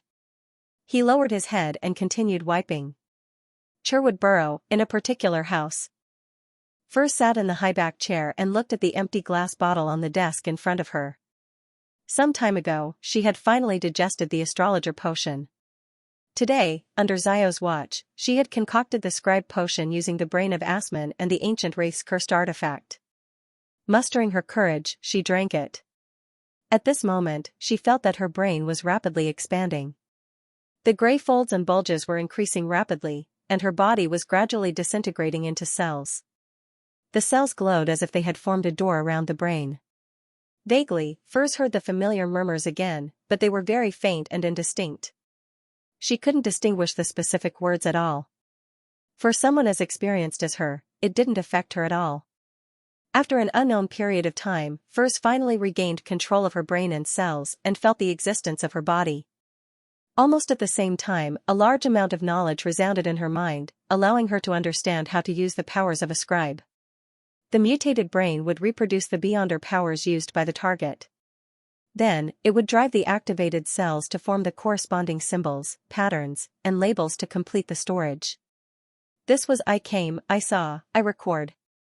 Using the psyche as a pen and the spirit body as paper, at present, I can only record one Beyonder power with Godhood's influence. The higher the sequence, the higher the chances of me failing. Even at sequence 4, I might not succeed once in a dozen tries. I can record 8 Beyonder powers from sequence 6 and 5, and the effects are half of the original. I can record 20 Beyonder powers from sequence 7 to sequence 9, and the effects are close to the original. When the potion is digested further, there will be further improvements in all aspects. Furs combined the knowledge and her own feelings as she silently muttered to herself. This seemed to overlap with Lamino's travels, but Furs felt that no one would complain about having too many Beyonder powers. Besides, the two also complemented each other. After all, she could rent Lamino's travels to the tarot members in exchange for Beyonder powers, but it was impossible for her to rent herself out. Only at sequence 6 can an apprentice have sufficient combat strength. Furs reined in her thoughts as she turned her head to the side and said wistfully to Xiao. She then took a pen and paper from the other side of the table and began writing. Dear teacher, I'm very happy to inform you that I've finally become a scribe. I'm just one step away from my dream of traveling. Just as Furs wrote a few words, she saw Xiao stand up from the corner of her eye and walk towards the door. She hurriedly called out to her. Hey, are we going to find a good restaurant to celebrate? Xiao replied solemnly, the condition of your spirituality overflowing is rather serious. You will need a few days to control it through meditation. You can't smoke, you can't drink, and you can't indulge your emotions too much. After exhorting her, she added, I still have a commission to do. I'm about to save up enough contribution points to exchange for the judge formula. All right. Furs threw up her hands. After leaving the house, Xiao unchained herself, got on a bicycle specially designed for youths, and rode towards Hillston Borough. According to the information she had previously received, Viscount Stratford had ordered lunch at a luxurious restaurant there. After arriving at the restaurant, Xiao locked her bicycle to a street lamp pole and found a hidden corner to observe the people passing by. After an unknown period of time, a carriage drove over amidst the thin fog. On it was a coat of arms formed by a flower and 2 rings. Xiao's attention was instantly focused as she watched the carriage stop at the restaurant's entrance. She saw Viscount Stratford, who was in his 40s and wearing a white wig, alight first. He extended his hand like a gentleman to the passenger behind him. It was a lady in a dark red cloak. Xiao couldn't see the lady's face clearly, but she noticed that her jawline was soft and her skin was fair. On the Blue Avenger in the northern Sonia Sea, Alger Wilson's feet were off the ground as he floated behind the window of the captain's cabin.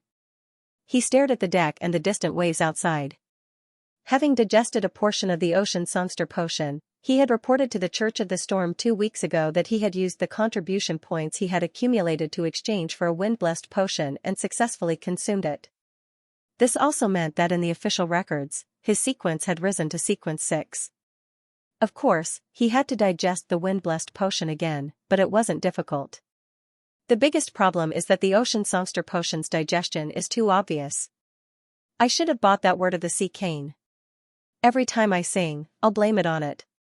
Alger sighed silently, but he didn't regret it too much. This was because even if he had decided to buy it back then, he didn't have that much money. Furthermore, he had also figured out a way to digest the ocean songster potion. I should be able to obtain the information in a while and confirm the identity of the Fasak naval officer that Mr. Fool is investigating. Alger retracted his gaze and flew back to the desk with the brass sextant in a half-floating, half-flying manner. At this moment, 2 sailors passed by the deck while hiccuping. There seem to be sirens in these waters. I can always hear their singing at night. One of the sailors said with uncertainty. His companion immediately sneered. How is that possible? How can a siren singing be that bad? It must be caused by some sea monster. City of Silver, on the training ground that wasn't as lively as daytime. A pile of ghostly blue ice was piled up like a small mountain. He stood in front of the ice mountain with his hands empty as he prayed piously. The fool that doesn't belong to this era. After chanting the honorific name and making his request, he looked at the chief of the 6-member council, Colin Iliad, who was waiting in the distance and walked towards the pile of ice. When Colin, who was carrying 2 swords on his back, saw this, he held a bottle of golden liquid that emitted light and heat. He came over and watched as Derek burrowed into the pile of ice, completely burying himself without leaving a single gap. A deep and hazy darkness suddenly descended. Even if lightning streaked across the sky, it wouldn't be able to illuminate the area.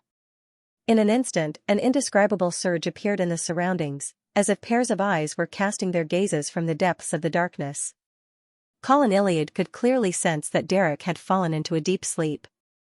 Even though his face was pale from the ice that couldn't melt under normal circumstances and his body was trembling slightly, he didn't wake up. Without any hesitation, he threw the potion bottle forward. A transparent figure that resembled a wraith appeared and enveloped it. This figure passed through the ghostly blue ice and came to the narrow space that Derek had created.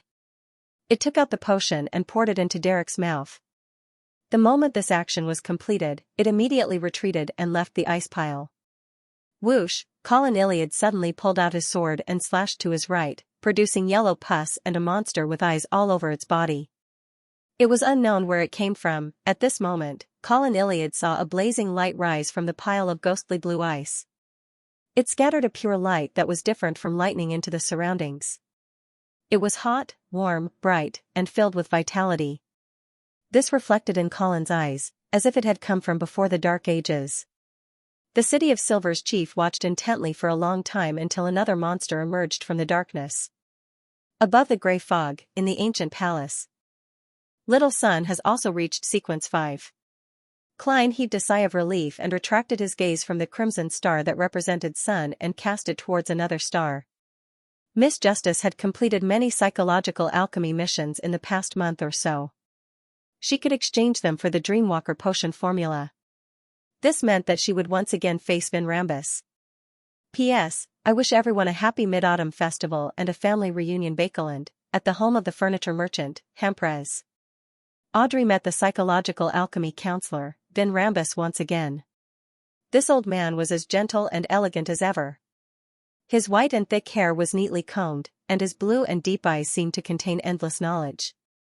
Upon seeing him, Audrey's eyes were first lost before coming to a realization. It was as though she had finally woken up from a long dream and found her lost memories. However, she wasn't surprised by this. She accepted this fact without any resistance, as though it was a very normal matter. "Good afternoon, Mr. Rambus," Audrey greeted him with perfect etiquette. Vin nodded slightly and replied with a smile. "Good afternoon, our girl." In the past month or so of their meetings, he had gradually guided Audrey's self-identity as the pride of psychological alchemy and the most important girl. Audrey looked down at the diamond brooch in front of her and found a seat with a smile, waiting for Vin Rambus to speak. She was prepared for the so-called hints and guidance, so she wasn't affected by it. At that moment, when she heard Vin Rambus address him as such, she really wanted to disregard her image and etiquette to roll her eyes. However, she ultimately held back and didn't show any signs of it. Vin Rambus looked at Audrey for a few seconds and said with a smile, "You've done well during this period of time. You've done well during this period of time. As a reward, we've decided to give you the Dreamwalker potion formula." As he spoke, he took out a neatly folded piece of paper from his coat pocket, placed it on the coffee table, and pushed it to the noble girl diagonally opposite him. Audrey pressed down on her skirt, stood up slightly, took the piece of paper, and unfolded it in front of Vin Rambus. Her gaze first landed on the main ingredients before quickly sliding to the ritual. Main ingredients: 1 Dreamcatcher's heart, 1 Mind Phantom crystal, or the complete brain of an adult mind dragon. Ritual: find a human-headed bird demon in the spirit world and sign a contract with it. Then, take one of its tail feathers and consume the potion while feeling either joy or anger. As if sensing Audrey's puzzlement, Vin Rambus explained with a smile, "Don't worry. The human-headed bird demon has the ability of nightmares and can wake people up from their dreams. Therefore, the essence of the entire ritual is to pull you out through an external force when you are immersed in your dreams and unwilling to wake up. Otherwise, you might fall asleep forever or lose control and become a monster on the spot." Audrey nodded thoughtfully. Taking the magic potion in the midst of intense emotions is also to prevent one from sleeping soundly and entering a deep dream? Yes, you have grasped the key. If you don't know much about the spirit world and can't find the human-headed bird demon, we can provide some help. If the essence of the ritual is to wake me up from my dream, there's no need for a human-headed bird demon. Mr. Fool's angel's blessings can keep me lucid in my dream, allowing me to wake up whenever I want. Audrey's green eyes darted around slightly as she revealed a look of anticipation. I can try it myself first. All right. Vin didn't mind the girl's desire to take the risk. He paused and said, there's something else I need you to do. There's something else for you to do this time. If you do well, we'll provide all the ingredients for the Dreamwalker potion. What is it? Audrey asked without any resistance, as usual. Vin Rambise's expression turned slightly solemn. Figure out the attitudes of your father, Earl Hall, the current Duke of Negan, Admiral Emirius, and the other nobles towards a relatively large war. War. Audrey repeated this word that she often heard but also sounded unfamiliar. She felt as though ripples had suddenly appeared on the calm surface of a lake. War. Above the grey fog, Klein fell into deep thought as he listened to Miss Justice's prayer. He was currently unable to determine if the psychological alchemy, or Hermes, who was hiding behind them, or even Adam, welcomed or opposed war. As for whether King Ruan, the Prime Minister, and a number of nobles and members of Parliament wanted war, the answer was relatively clear. Last year, the Hanging Man had once asked Miss Justice a similar question. Her answer was that the King and the Prime Minister had the inclination for war, but they had chosen to first carry out internal reforms and straighten out the various relationships. Now, almost a year had passed. The various policies that had been introduced back then were basically on the right track. This also meant that it was time to start a war and snatch back the benefits that Ruan had lost in East Balam. It's an era of change. The internal conflicts between the various countries are intense. Once war breaks out, the extent of it will likely be uncontrollable. Furthermore, Adam, Amon, and the other kings of angels have returned one after another. They have either obtained key items or are seeking breakthroughs. The mysterious world is also about to usher in a storm, with hidden dangers. Klein sighed as he returned to the real world. The next day, he followed his planned itinerary. He first went to St. Samuel Cathedral to pray and donated dozens of pounds in cash. Then, he went to 22 Phelps Street, planning on participating in the matters of the Ruan Charity Bursary Foundation. The moment he entered, Klein saw Miss Audrey Hall and a few members of the foundation's staff walk down the stairs to the door. This noble lady was dressed very simply today. Her hair was simply tied up, and she didn't wear any accessories. Her dress was light green, and there were only ruffles on her sleeves. There were no lace or tassels. Good morning, Miss Audrey. Klein took off his hat in a familiar manner and bowed. He then nodded at the staff and greeted them, good morning. After waiting for Audrey to respond, Klein casually asked, where are they going? He knew that Miss Justice's main job at the foundation was to solicit donations from the gentlemen and ladies of high society. Audrey replied with a faint smile, visit various universities and show concern for the students you helped before. When she said this, she blinked and her smile became a little more obvious. Mr. Dantes, do you want to go together? Go and see those children who have the opportunity to change their fate because of your thoughts and kindness. Oh, some of them are already young. Although Klein had no intention of receiving any returns from the Ruan Charity Bursary Foundation, he sincerely hoped that it could help the target group. Therefore, he was rather concerned about the actual progress and the actual situation. After some hesitation, he smiled and nodded. This is an invitation that cannot be refused. They went out, and under Miss Audrey's suggestion, they chose a trackless carriage. You seem to be very used to it. After getting on the carriage, Klein first got Miss Audrey to sit down before sitting opposite her and asking with a smile. Audrey looked at the nearby foundation staff and said with a smile, it's not the first time. It's impossible for me to take my own carriage every time I go out. They use public transportation. At this point, she paused a little embarrassedly and said, the first time I took such a public carriage, I took out a £1 note. The lady at the counter asked me to buy a few newspapers before coming back. Oh, it's cleaner here than I imagined. The smell in the air isn't too unbearable either. Klein nodded slightly. This is because the truly poor seldom take such public transportation. They would rather walk. And under normal circumstances, they don't need to go, nor can they go too far. Although Audrey could guess the reason, she still asked in front of others, Mr. Dantes, you seem very familiar with such things? Klein smiled. Although I haven't experienced it directly, I've seen too much. Audrey didn't continue the topic as she changed the topic to confirm the learning and living conditions of the recipients. As they chatted, they arrived at the first stop of their visit, Bakeland University of Technology. Due to Audrey's identity and Don Dante's social connections, they directly met the newly established university's chancellor, a resident of 100 Buckland Street, Mr. Portland Moment. This elder was tall, ruddy, and had a loud voice. He told his good neighbor, Don Dantes, and the esteemed Miss Audrey about the various things that had happened since the establishment of the university. From time to time, he would grumble about the Higher Education Commission. Audrey and Klein listened with appropriate smiles, occasionally echoing in agreement. Finally, they found an opportunity and suggested that they begin work. Portland was just about to call his secretary in when he heard someone knock on his office door. "Please come in," the chancellor replied loudly. The door opened without a sound as a black-haired, brown-eyed girl walked in. She wasn't dressed up, and her face was rather thin. Her facial features were rather regular, and she looked to be about 17 or 18 years old.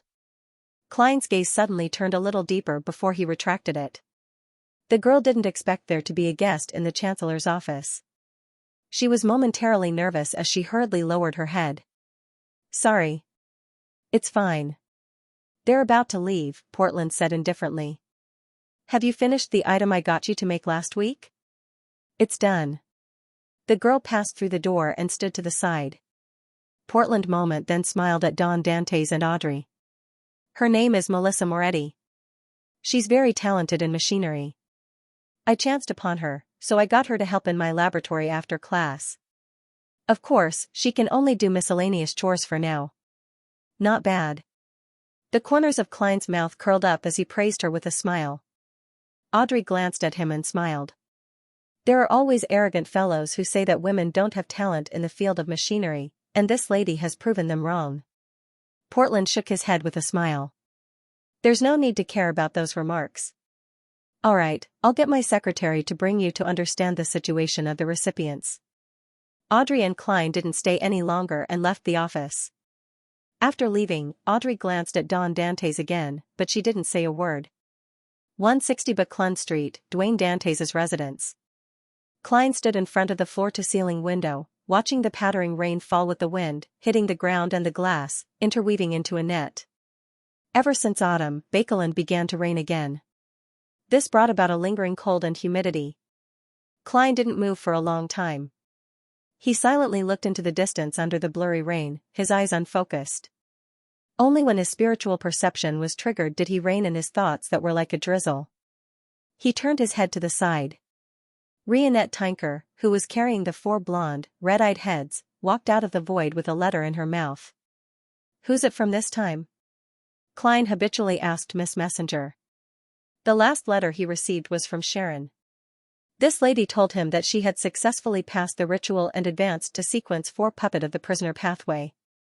Klein first sincerely congratulated her before apologetically telling her that he had already obtained what he wanted and that he wouldn't be heading to Calderon City in the spirit world anytime soon. Of course, he also indicated that there was quite a sizable secret hidden there that might be related to him. There was a high chance that he would still head there after a period of time. When the time came, if Miss Sharon was free and willing, he hoped to receive her help. To Klein, on the one hand, he might still need to go there to find the ingredients for his advancement in the future. On the other hand, he believed that the magical city involved the ancient death, Phoenix ancestor Greg race. Perhaps it hid a way to treat Mr. Aztec's spirit body deficiency. Even if this death consul didn't have a chance of advancing, he hoped that he wouldn't suffer the torture of amnesia again and again. Of course, Klein also had a backup plan for this. It was to wait until he advanced to sequence 3 Scholar of Year and prepare more yesterday once more charms for Mr. Aztec. Or, he could directly apply the corresponding Beyonder powers to help him recover from his amnesia quickly. At this moment, Klein had already received the letter.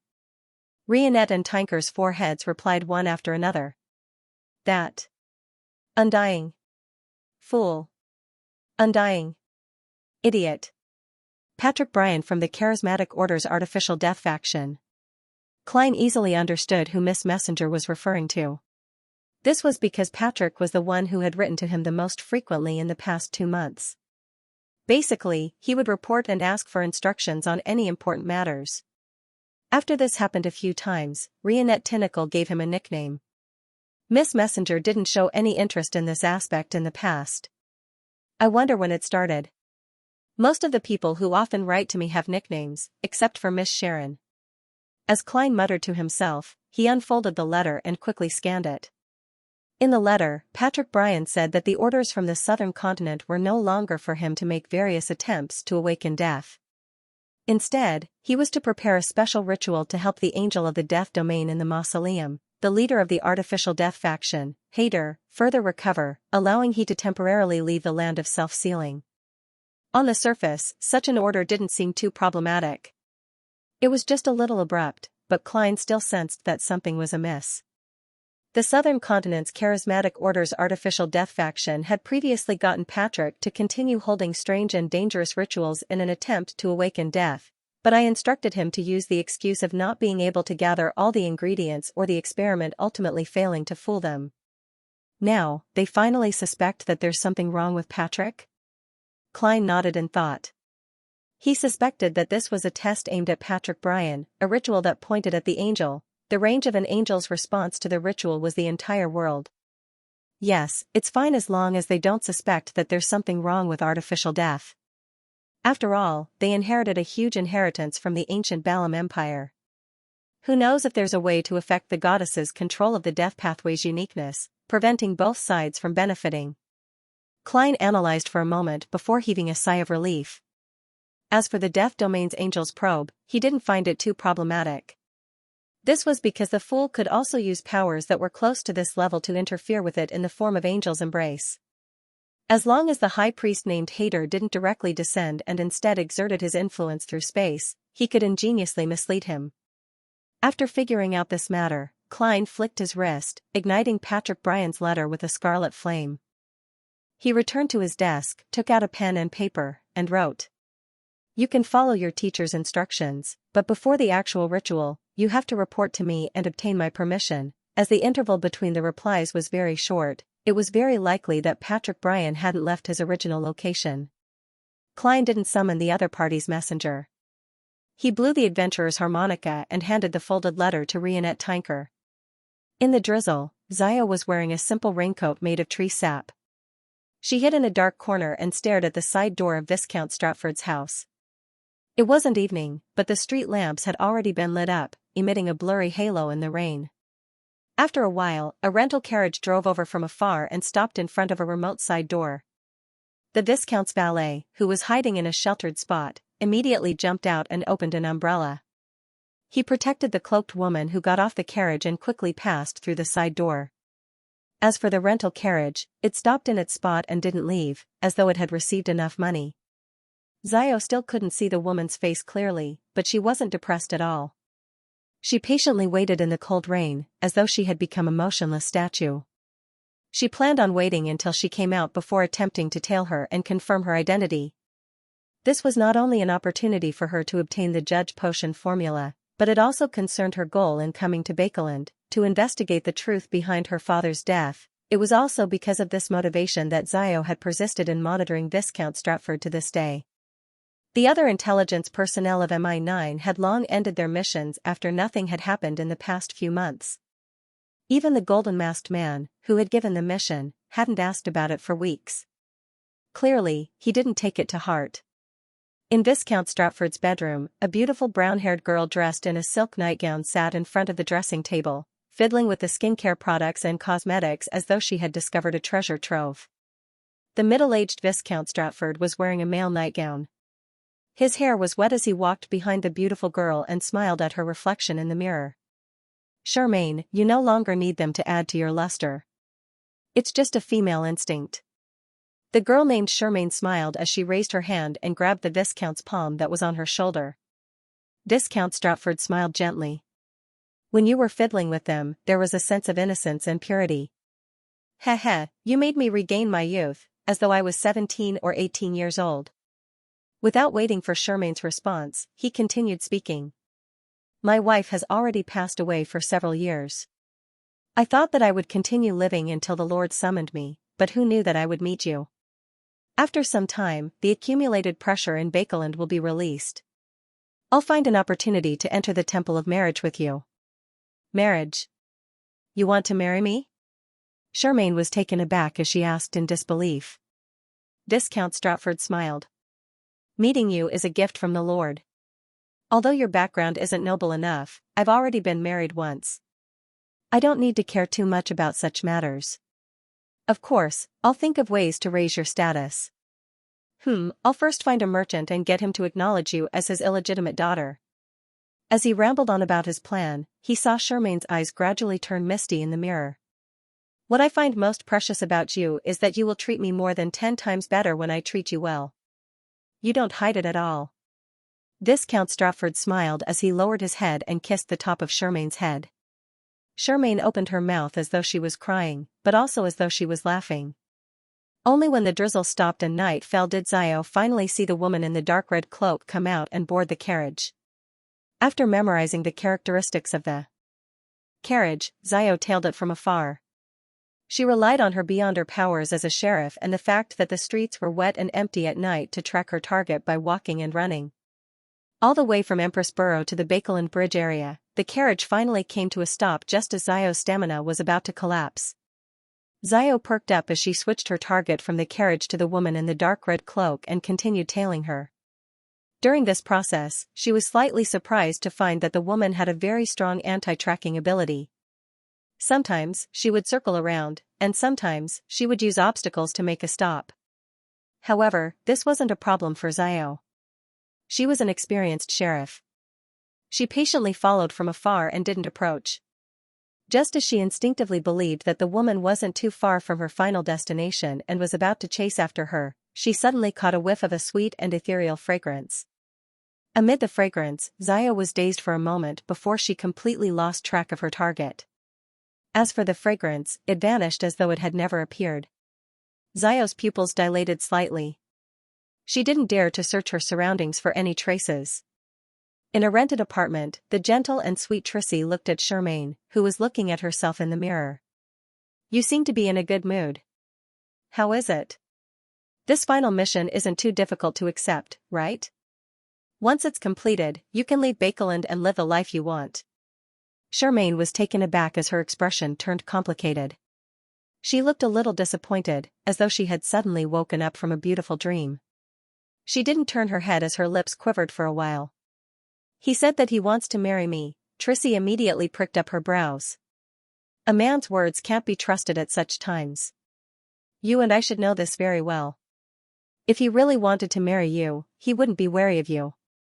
He would want to have a child with you. Heh, is that what he did? Upon hearing her question, Charmaine's expression dimmed bit by bit. Trissy stood up and smiled. I won't stop you from pursuing your love. If you wish to make this mission a lifetime, then you should think about what to do. After saying that lightly, she walked to the door and left the rented apartment. When she was going down the stairs, Trissy suddenly looked at her shoes and chuckled. She seemed to be mocking herself. Love, P.S., thank you, CZB, for your Silver Alliance Master Tip, Lord of the Mysteries, end of chapter 1042. Don't forget to subscribe, like, and share the video to support the channel.